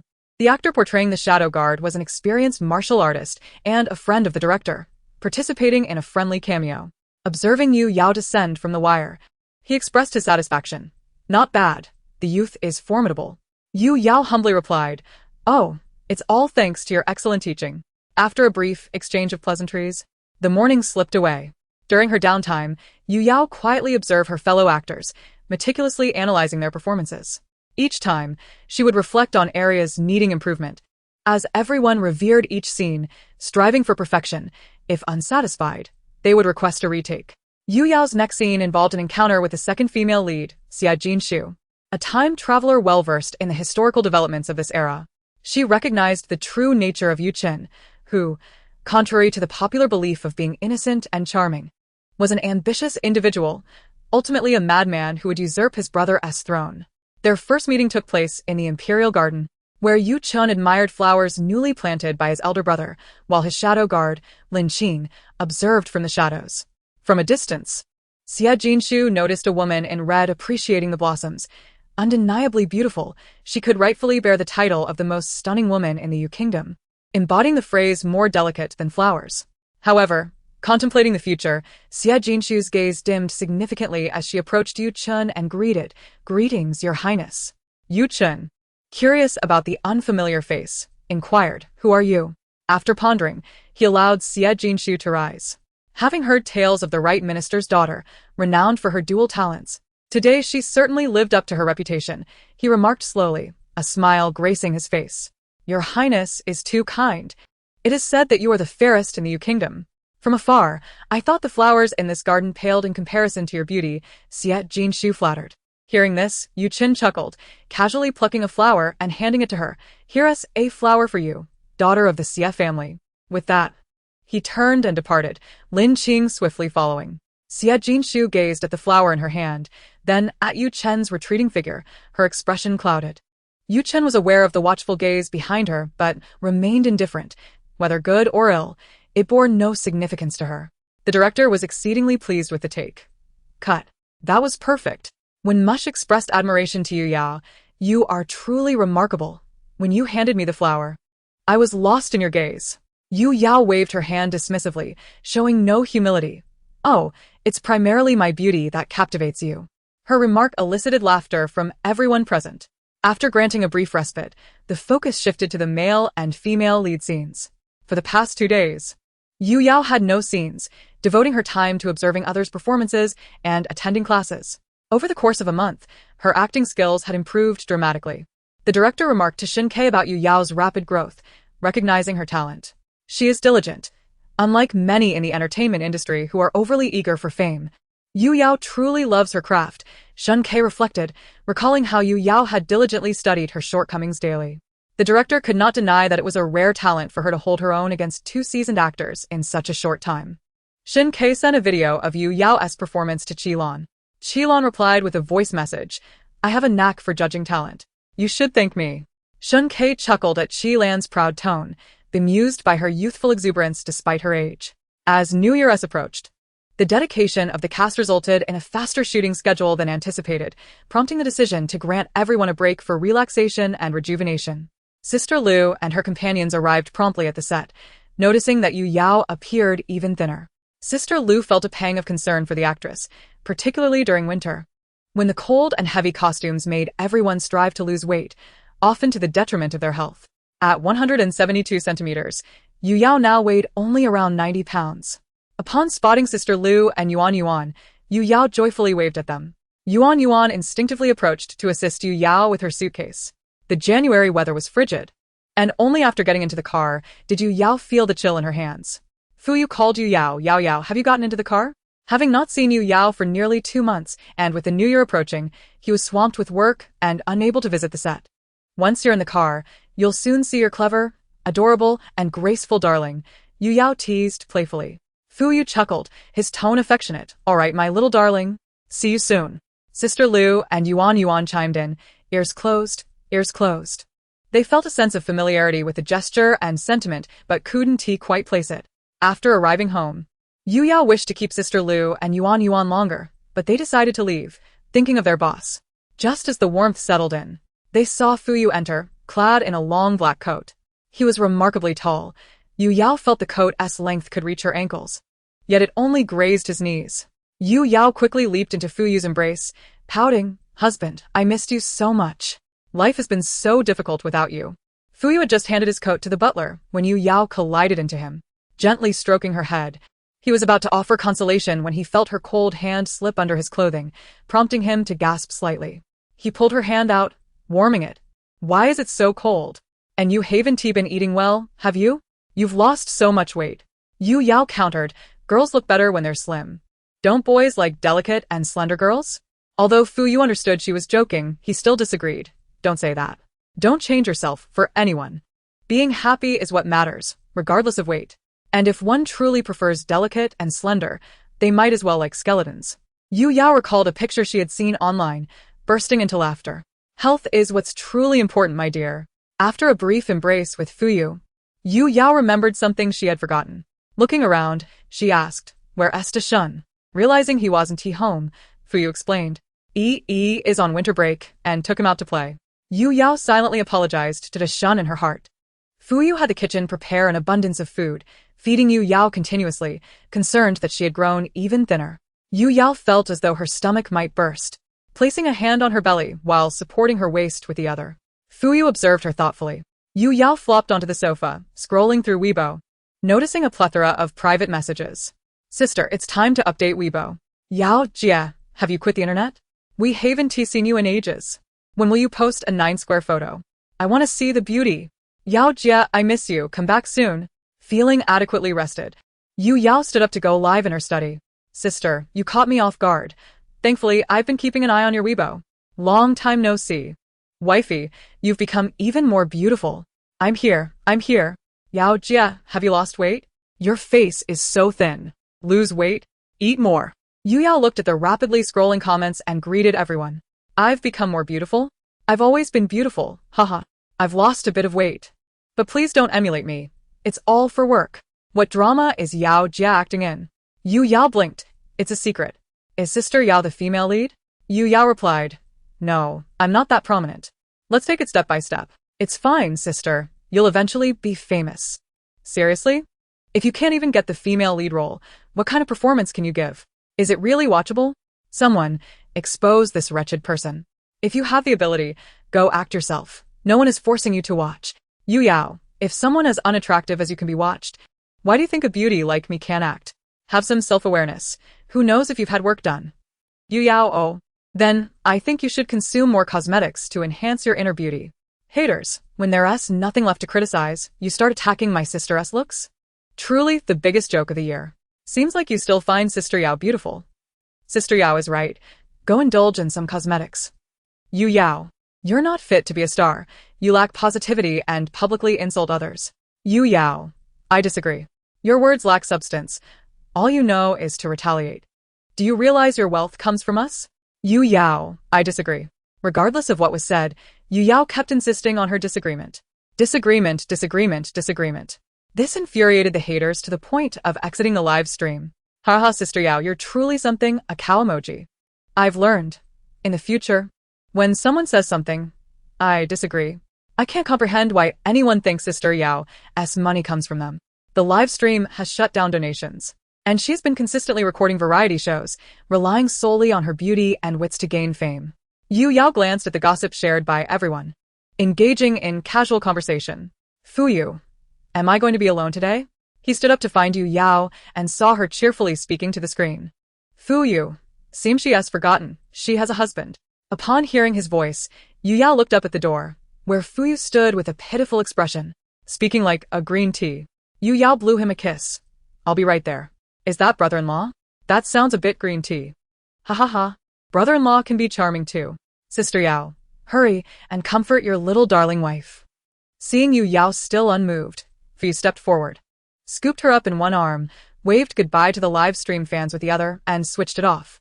The servants along the way kept their heads down, silently repeating, what shouldn't be seen, shouldn't be seen. Only the butler revealed a satisfied smile. It seems it won't be long before we have a little master in the house. Yu Yao knew the inevitable question would be, why not a princess? The butler replied, that's what butlers in novels say, I don't know why. Yu Yao mischievously slipped her hand under Fuyu's clothing, feeling his toned muscles with a rogue smile. You truly possess an exquisite appearance. Tonight, you shall attend to my needs. Fuyu allowed her playful antics, responding obediently, it's my utmost honor. He gently laid Yu Yao on the bed, ensuring the room was at a comfortable temperature, and slowly removed her clothing. A brief separation felt like a new marriage. The next day, Yu Yao rubbed her waist, glaring at Fuyu. Fuyu innocently said, wife, it's not my fault. I was quite restrained. Blame your slender waist. Yu Yao, where does he come up with such nonsense? Upon seeing her, Fuyu's mother approached affectionately. My dear daughter, it's been so long. Have you missed your mother? Yu Yao linked arms with her mother-in-law Mixue, saying, I've missed you. I've just been a bit busy lately, otherwise I would have come sooner. Mixue, aware of Yu Yao's filming schedule, noticed her thin face. She shot a disdainful glare at her son, implying, you can't even take care of a wife. Fuyu helplessly glanced at his father, Fu Yan, who patted his shoulder. Still not accustomed after all this time? Mixue had always longed for a daughter, but after giving birth to a son, she lamented that Fu Yan could not provide her with one. Fortunately, Fuyu was handsome, and Mixue would dress him like a girl when he was young to satisfy her desire for a daughter. However, when Fuyu turned 3, Mixue ceased dressing him as a girl, realizing that the child was becoming aware and she couldn't raise him incorrectly. Mixue had once encountered Yu Yao as a child, captivated by the delicate little creature nestled in her father's arms. Mixue had playfully teased her, imagining a future marriage, not realizing her wish would indeed come true. Chapter 103. I'm just an adult child. By the time they entered the house, most of the guests had already arrived. Yu Yao struggled to recognize anyone, so Fuyu introduced them one by one. Fuyu's grandfather, Fu Xiongnian, with kind eyes, waved to Yu Yao from the main seat. Yu Yao, with a sweet smile, sat beside Fu Xiongnian, her voice soft. How have you been, Grandpa? Fu Xiongnian chuckled, adding more wrinkles to his face. If you come to see me more often, I'll feel much better. Then I'll visit you whenever I have time, Yu Yao replied, endearing herself to the elderly gentleman. A discordant voice interrupted. Why abandon a wealthy lady's life to become an actress? The table fell silent at this remark. Yu Yao followed the voice and saw a beautiful woman resembling Fu Yan, but her sharp tongue had marred her features, making her face less appealing. Years ago, Fuyu's grandmother had attempted to persuade her not to have an abortion, but she refused, insisting on marrying a blonde man, which had infuriated Fuyu's grandmother to the point of being hospitalized. During that time, Fuyu's aunt had secretly run away to marry the man while everyone was at the hospital. By the time the family learned of it, it was too late. Fu Xiongnian was so angry that he refused to acknowledge her, while Fuyu's grandmother's health deteriorated. Fu Yu was already 17 then. And since his aunt was the youngest in the family, she had been pampered, ultimately turning into an ungrateful child. While everyone was at the hospital caring for Tan Shui, there was no time to search for Fu Xian, and by the time Tan Shui was discharged, Fu Xian had vanished. Fu Yan wanted to search for her, but Fu Xiongnian stopped him, feeling utterly heartbroken that the child he had cherished would abandon her mother during her hospitalization. Tan Shui had gone several days without seeing Fu Xian and was aware of what transpired. In the middle of the night, she wept quietly, unable to comprehend why her daughter had turned out this way. No one paid attention to the incident until one day, the blonde man's family came to cause trouble, hoping to extort money from the wealthy Fu family. The family was reluctant to intervene, and the security guards prevented them from entering. Fu Yu observed the sorrow etched on everyone's faces. Therefore, he took it upon himself to step outside. At 18, Fu Yu had matured into a formidable young man, exuding an air of nobility shaped by his upbringing, and his words carried an unspoken weight. Standing at the manor's entrance, he regarded the family's ugly demeanor with disdain. The blonde man's mother was causing a scene, shrieking, "As kin, can't you spare us something? Your family is so wealthy." The blonde man and his father chimed in, and Fu Yu glanced at his aunt, who was now disheveled and devoid of her once lavish clothing and jewelry. Fu Yu mocked, "No wonder it took you a year to come.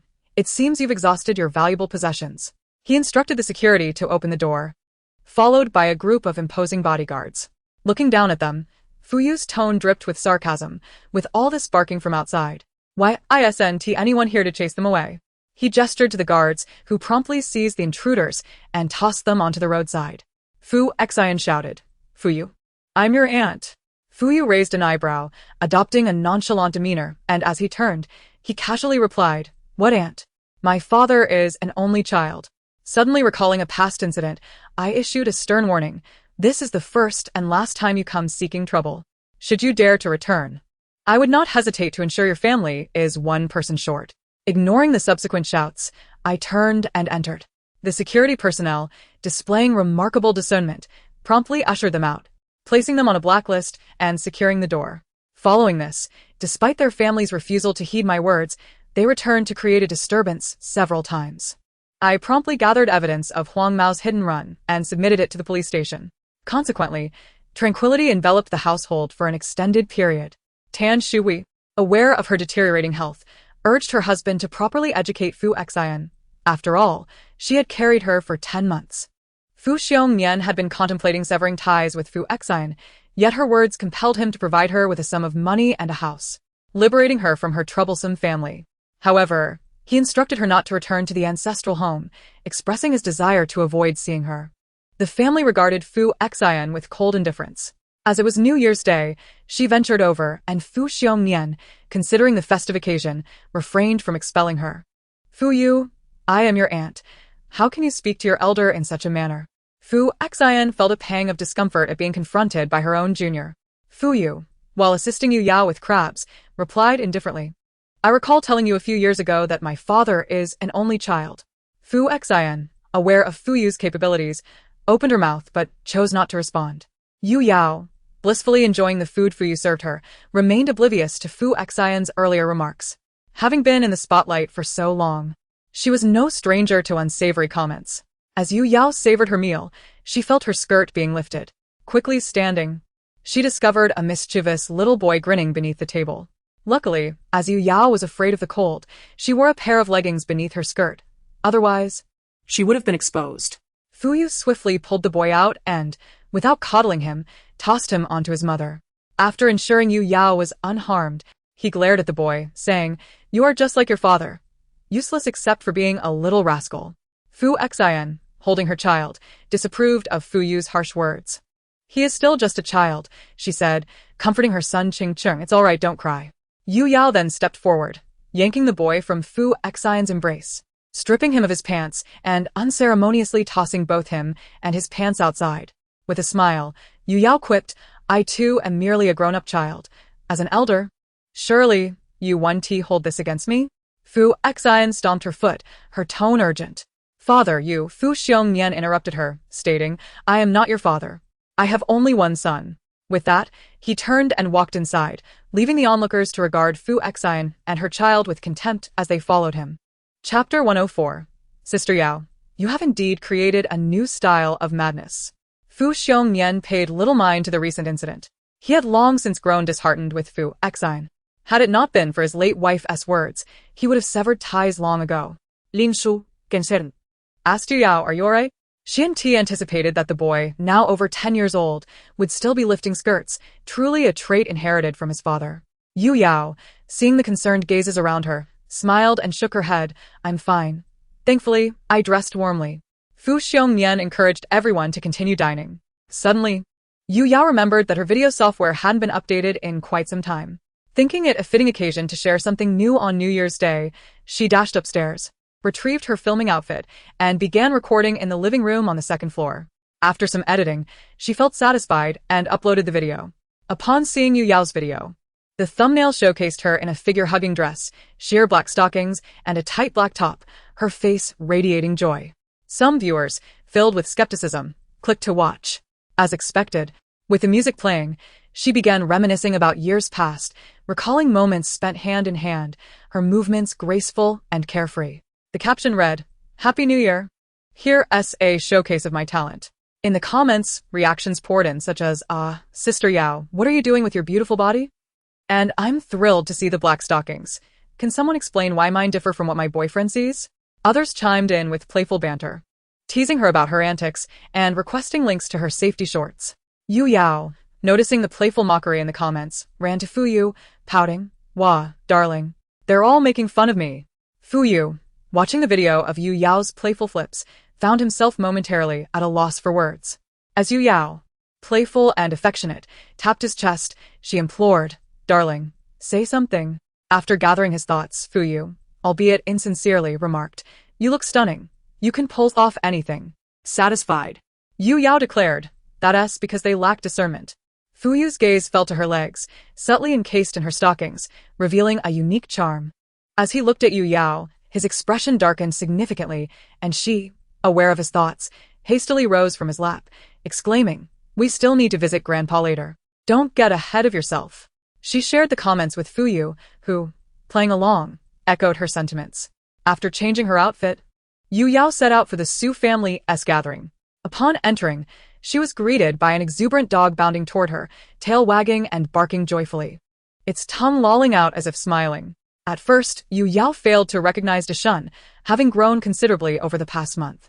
Instead of the small mutt she had expected, she was faced with a sizable dog that nearly knocked E over. Excuse me, is this your sister? E asked. Bemused. Yu Yao, patting Deshan's head, asked, Have you been a good boy? Da Shon glanced at Yi, seeking an explanation. Yi, catching on to Deshan's look, praised, Deshan is very well behaved and quite intelligent. Deshan turned back to Yu Yao, eyes sparkling, awaiting her praise. Recognizing Deshan's cleverness, Yu Yao exclaimed, You are the smartest dog I have ever met. After a playful time with Deshan, the group was called in for dinner. Yu Yao relished this feeling of eternal childhood. During the meal, E appeared rather downcast. Concerned, Yu Yao asked, What's wrong, E? With a forlorn expression, he replied, Sister, I'm the shortest in the family. Even Deshan is taller than me. This elicited laughter from the others. Yu Yao comforted him. You're still young. Soon, you'll be taller than even Dad. Seeking confirmation, E looked at Yu Ji, who nodded and offered him a serving of vegetables. Eat your greens. They're good for growth. Determined to grow taller, E overindulged at dinner, then approached the butler, asking sweetly, Grandpa Butler, could I have a measuring tape? I want to see how tall I am. The butler crouched down with a gentle smile, saying, We don't have a measuring tape at home, but you will definitely grow taller. Just look at your family. None of them are short. E considered this, reflecting on how his classmate had grown significantly since the last term, and felt a twinge of anxiety. Yu Yao and her husband chose not to stay overnight, as she was scheduled to return to filming the following afternoon. The two individuals wished to linger in their tender moments a while longer. Yu Yao, glancing at her video trending on social media, noticed a flood of imitations below. As she observed the various renditions of her performance, she murmured to herself, I still execute my flips more gracefully. My technique is unparalleled. Like a judge, Yu Yao critiqued each attempt, declaring, I concede that your flip is commendable. Yet I maintain that mine is the most flawless. While Yu Yao was engaged in this playful online banter, Fu Yu entered, presenting her with an item. his voice laced with temptation. Yao, how about wearing this tonight? Chapter 105 unfolds with Yu Yao deep in contemplation as she regarded the object in Fu Yu's hands, realizing that he had been awaiting her return not just during the day, but into the night as well. Feeling unprepared for such intimacy, she swiftly averted her gaze from Fu Yu. He, however, did not press the matter, his tone a mixture of disappointment and resignation. If you do not wish to, I shall not compel you. While others indulge in their affections, I can simply wait a few more months. I am patient. Stepping back, she took the stockings from Fu Yu's hands and playfully insisted, I will wear them. Is that not acceptable? You make it seem as though I am bullying you. At this, Fu Yu's expression brightened, and he lifted her into his arms with a jovial smile, exclaiming, let us go. A moment of passion is worth 1,000 gold coins.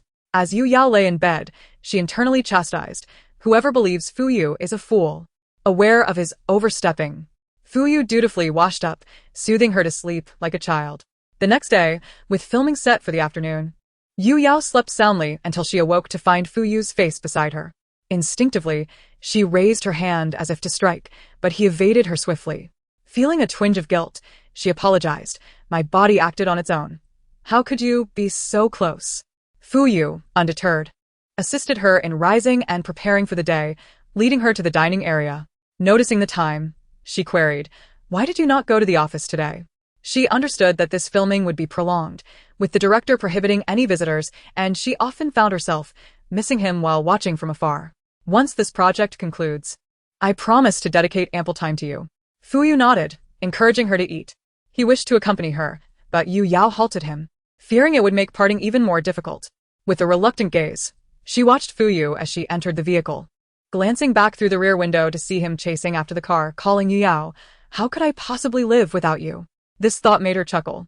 Lu Jie and Yuan, puzzled by her sudden laughter amidst the earlier somber atmosphere, exchanged glances, uncertain of what to make of it. Upon arriving at the set, Yu Yao bid farewell to Lu Jie and Yuan, dragging her suitcase inside. She greeted everyone and assured Fu Yu of her well-being. Her colleagues had seen the video she posted on New Year's Day. Duan Lu, holding his phone, earnestly asked, how do you execute such flawless flips? Yu Yao, her cheeks flushed with pride, performed a flip for them, though it did not go as planned.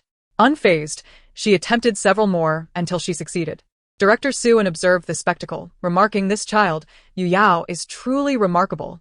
The team began preparing for the evening shoot, which involved a grand assembly of neighboring nations, followed by a covert operation orchestrated by Xie Jinshu to plant evidence against Yu Chun in the emperor's study.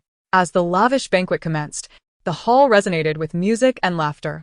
Yu Zichu, embracing Yun Nian, surveyed the diplomats from various nations, relishing their praises.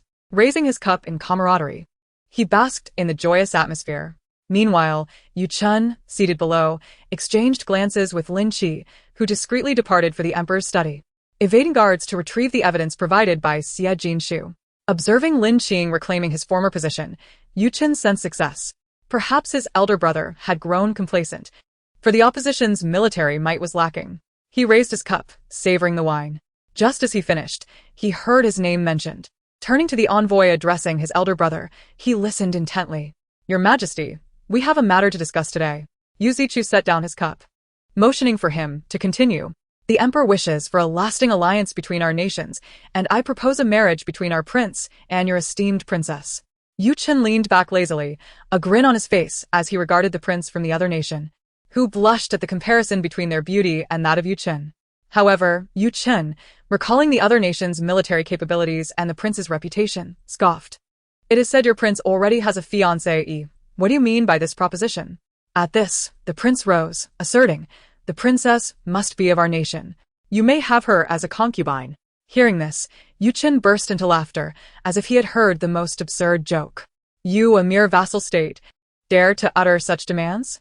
How shameless you are to suggest that I become a secondary consort. Do you not fear the ridicule of the world?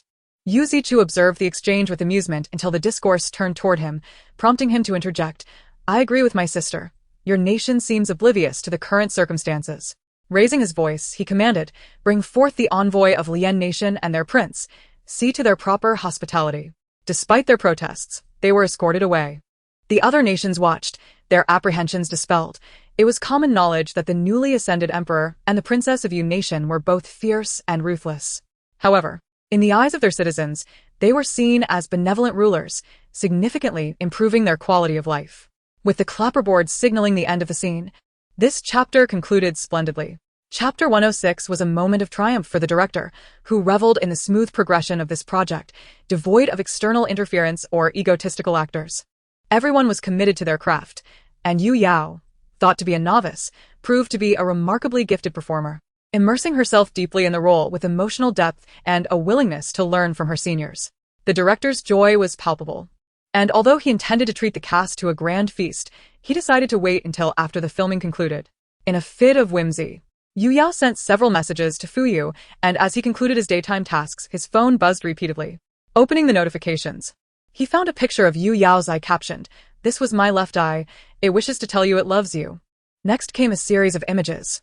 Her right ear, stating, "This is my right ear. It too wishes to convey its love for you." Then a picture of her nose appeared, declaring, "This is my little upturned nose. It also wishes to express its love for you." Finally, a photo of her pouting lips arrived, accompanied by the message, "As for my mouth, it has been incessantly saying, 'I love you, I love you, I love you.'"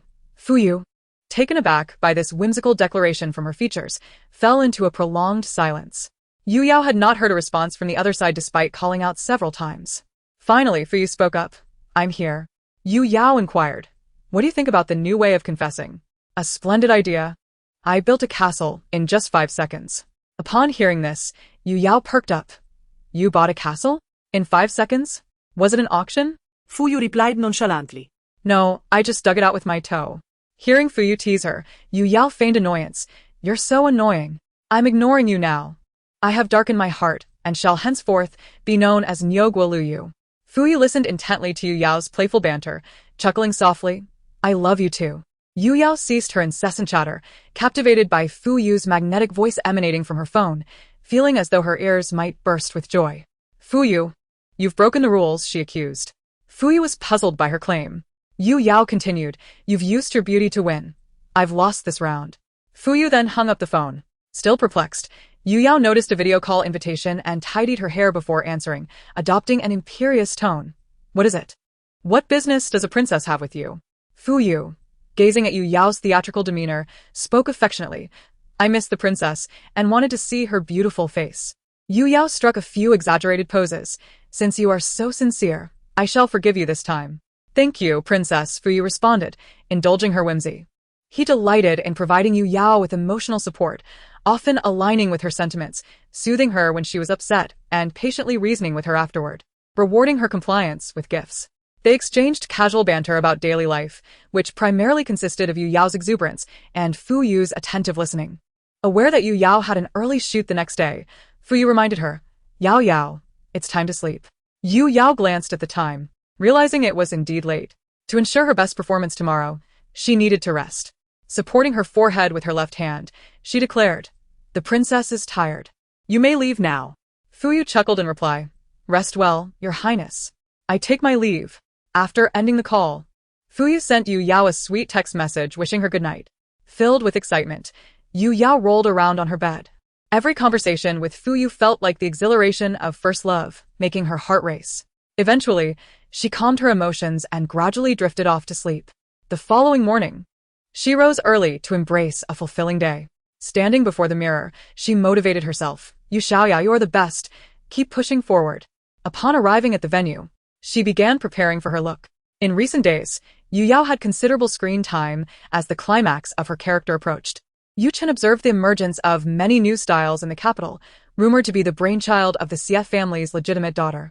Everyone praised her as not only possessing beauty and talent, but also a mind that devised more innovative ideas than others. Xie Jinshu advocated for the notion of equality among all, prompting only a serene smile from Yu Chen. In this era of absolute monarchy, the term equality seemed utterly absurd. Yu Chen entered a ready-to-wear boutique opened by Xie Jinshu. Observing the garments displayed and the layout of the store, she couldn't help but admire the creativity behind it, noting it was the first of its kind in the capital.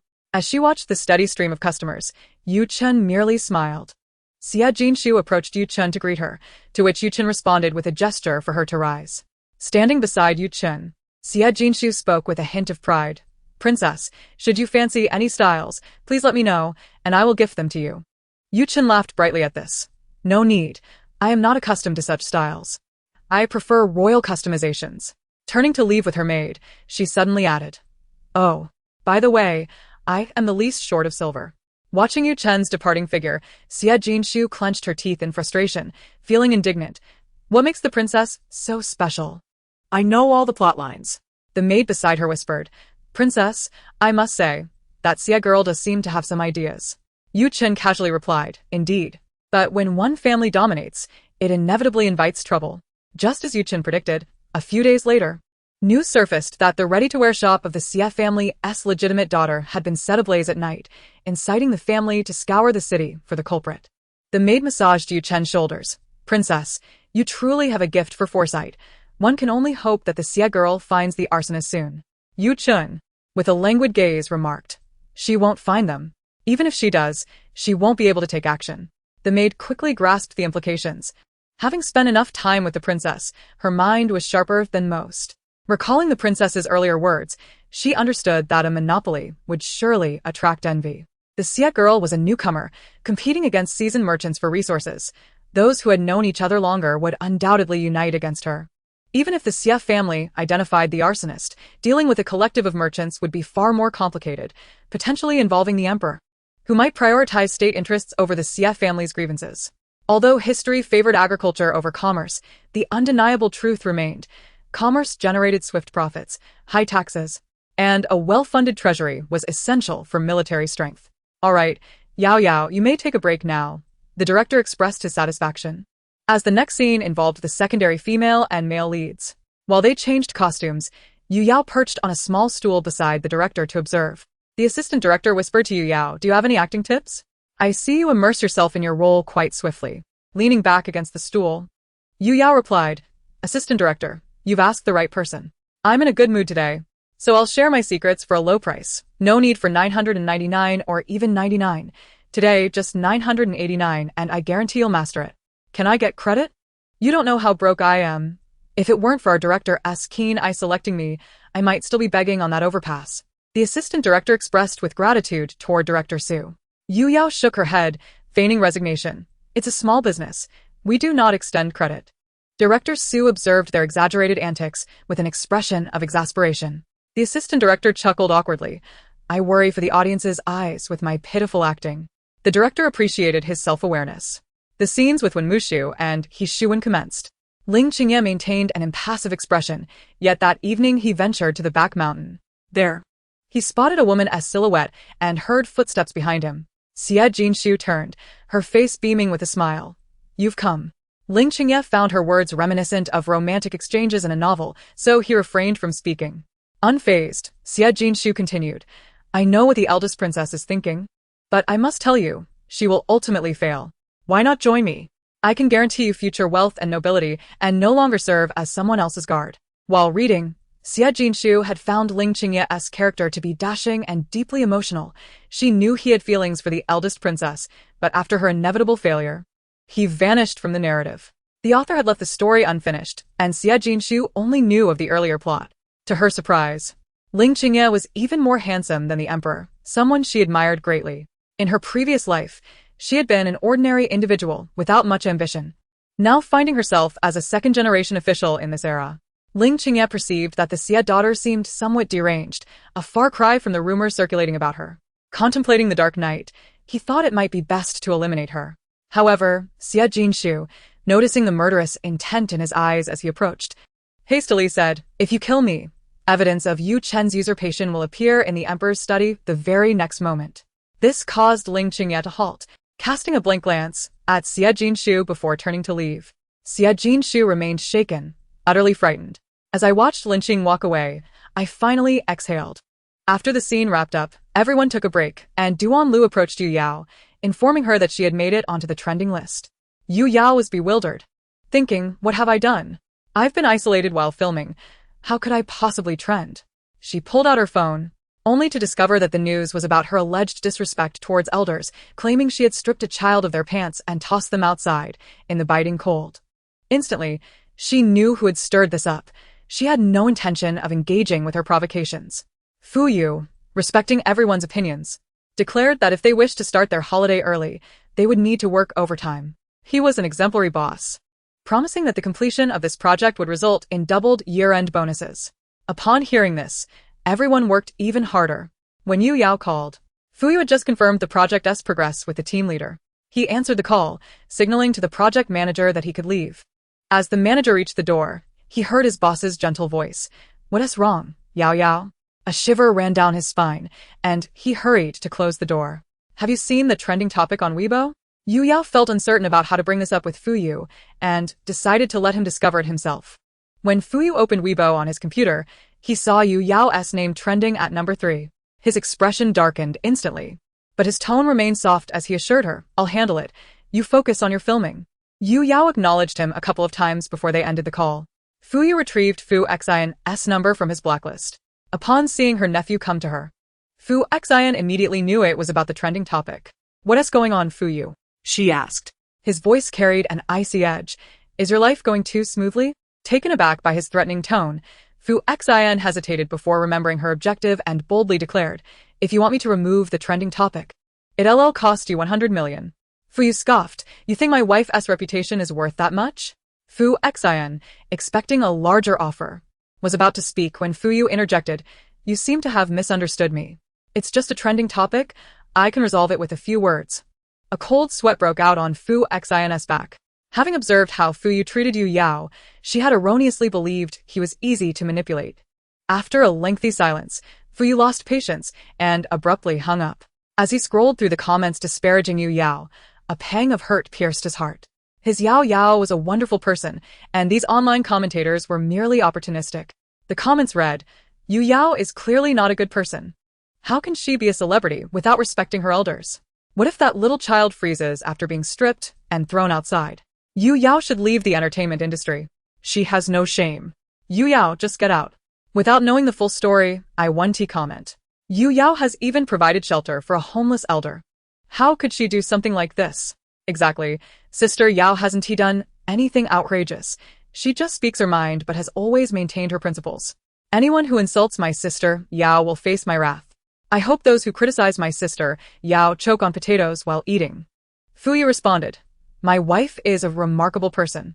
In this incident, she is the victim. The pants were thrown out because the child lifted her skirt first. As for your claims of disrespecting elders, respect should be earned. Being a celebrity is merely a profession. Personal matters should not be magnified online. Lastly, I thank everyone who has spoken up for Yao Yao."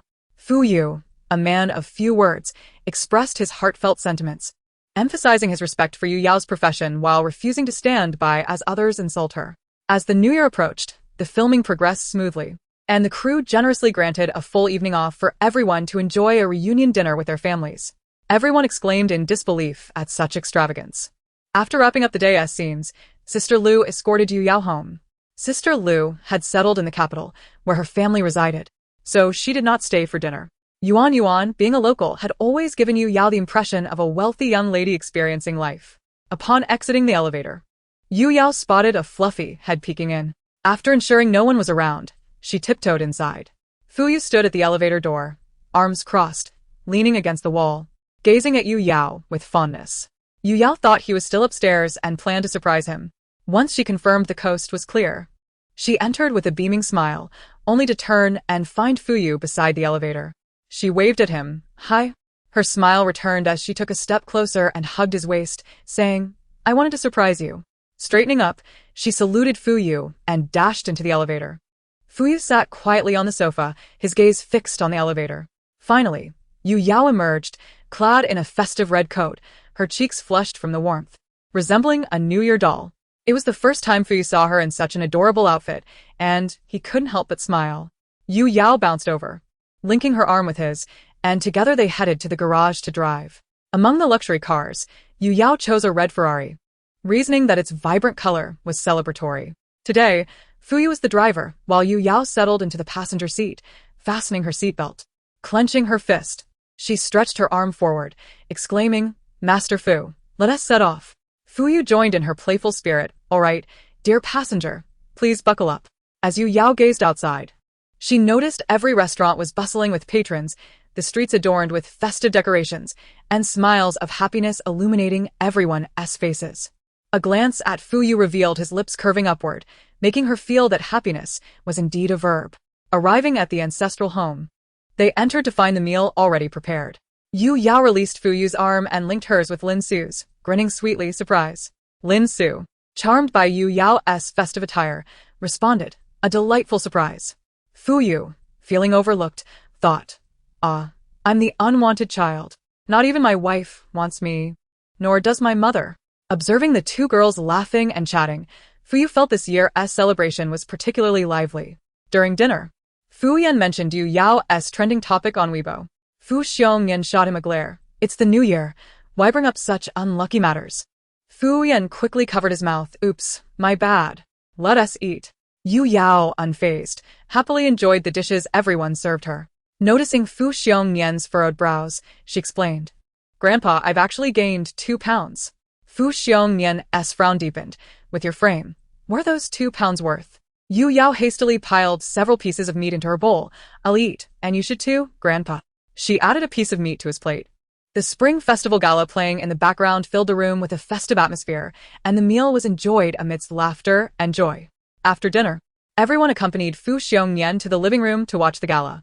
As the elderly man grew tired, he distributed red envelopes to the 4 young ones before retreating to his room. To him, Fu Yan and Lin Su were still children. The red envelopes symbolized warding off evil and ensuring safety, as he wished for the younger generation to remain secure and sound. Fu Yu assisted the elderly gentleman into the house to rest, conveniently leading him to the room located on the ground floor. Lin Su, with an air of mystery, produced a bag of items and presented it to Yu Yao, exclaiming, Look what I have.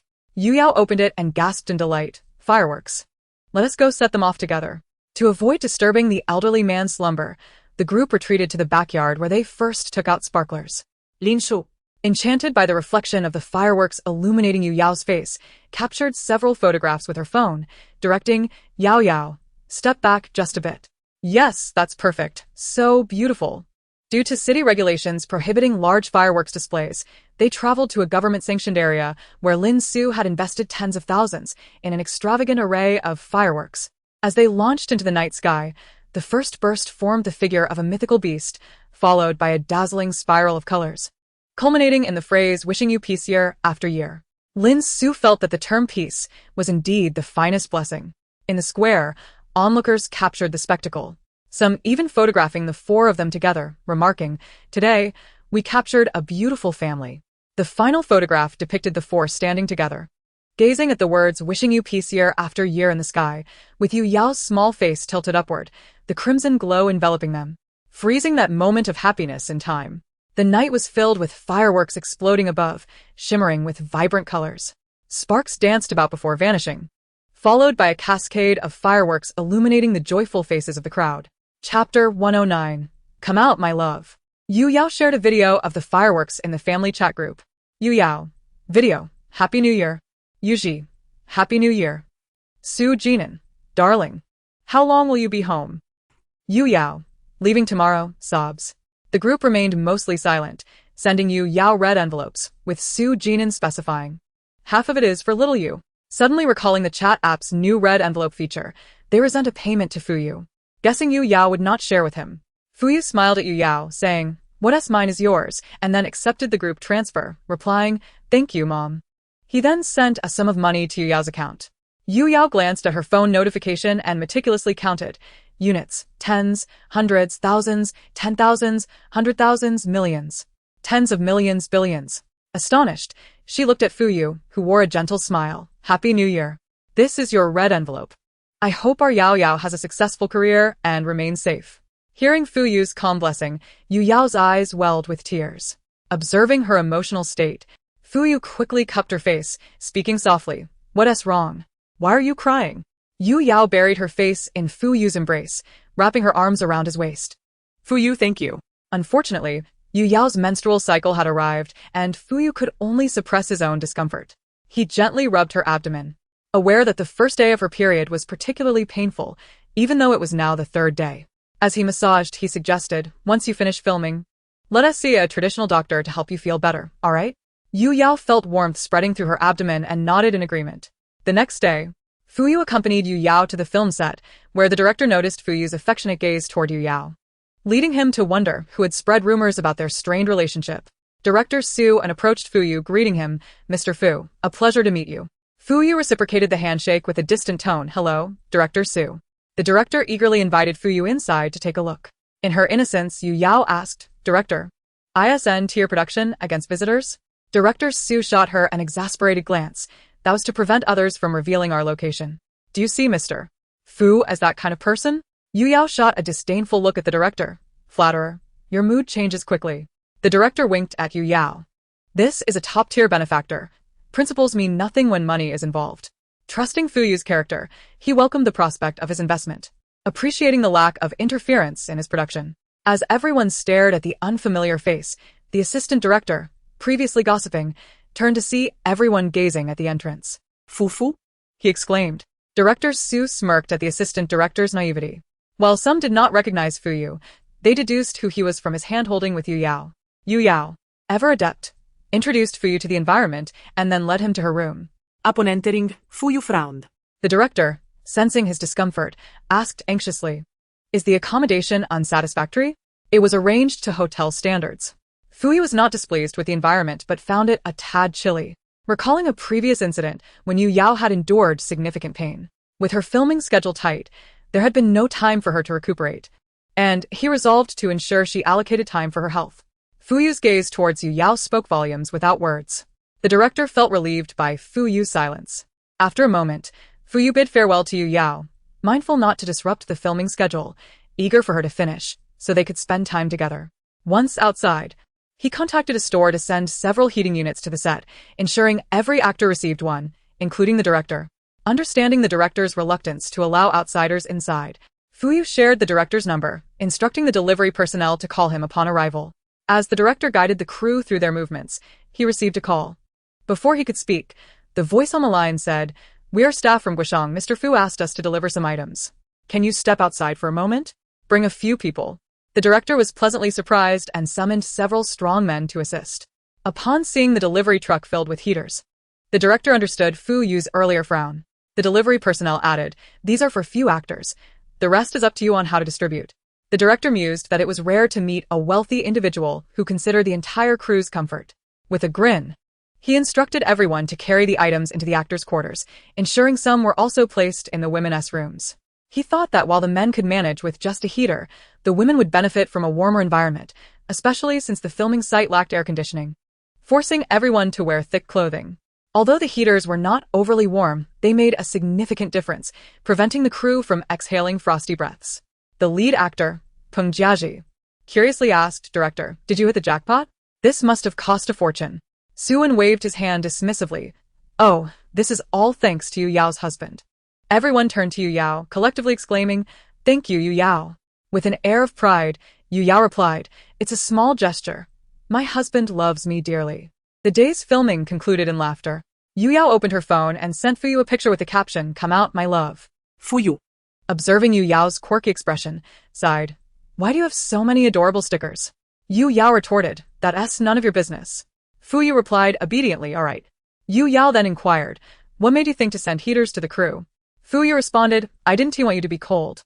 You always have such chilly feet. Last night, your icy feet were on me." Remembering her prank of slipping her cold feet into Fuyu's clothes, she chuckled as he shivered and warmed them. Yu Yao joked, "You don't mind the smell.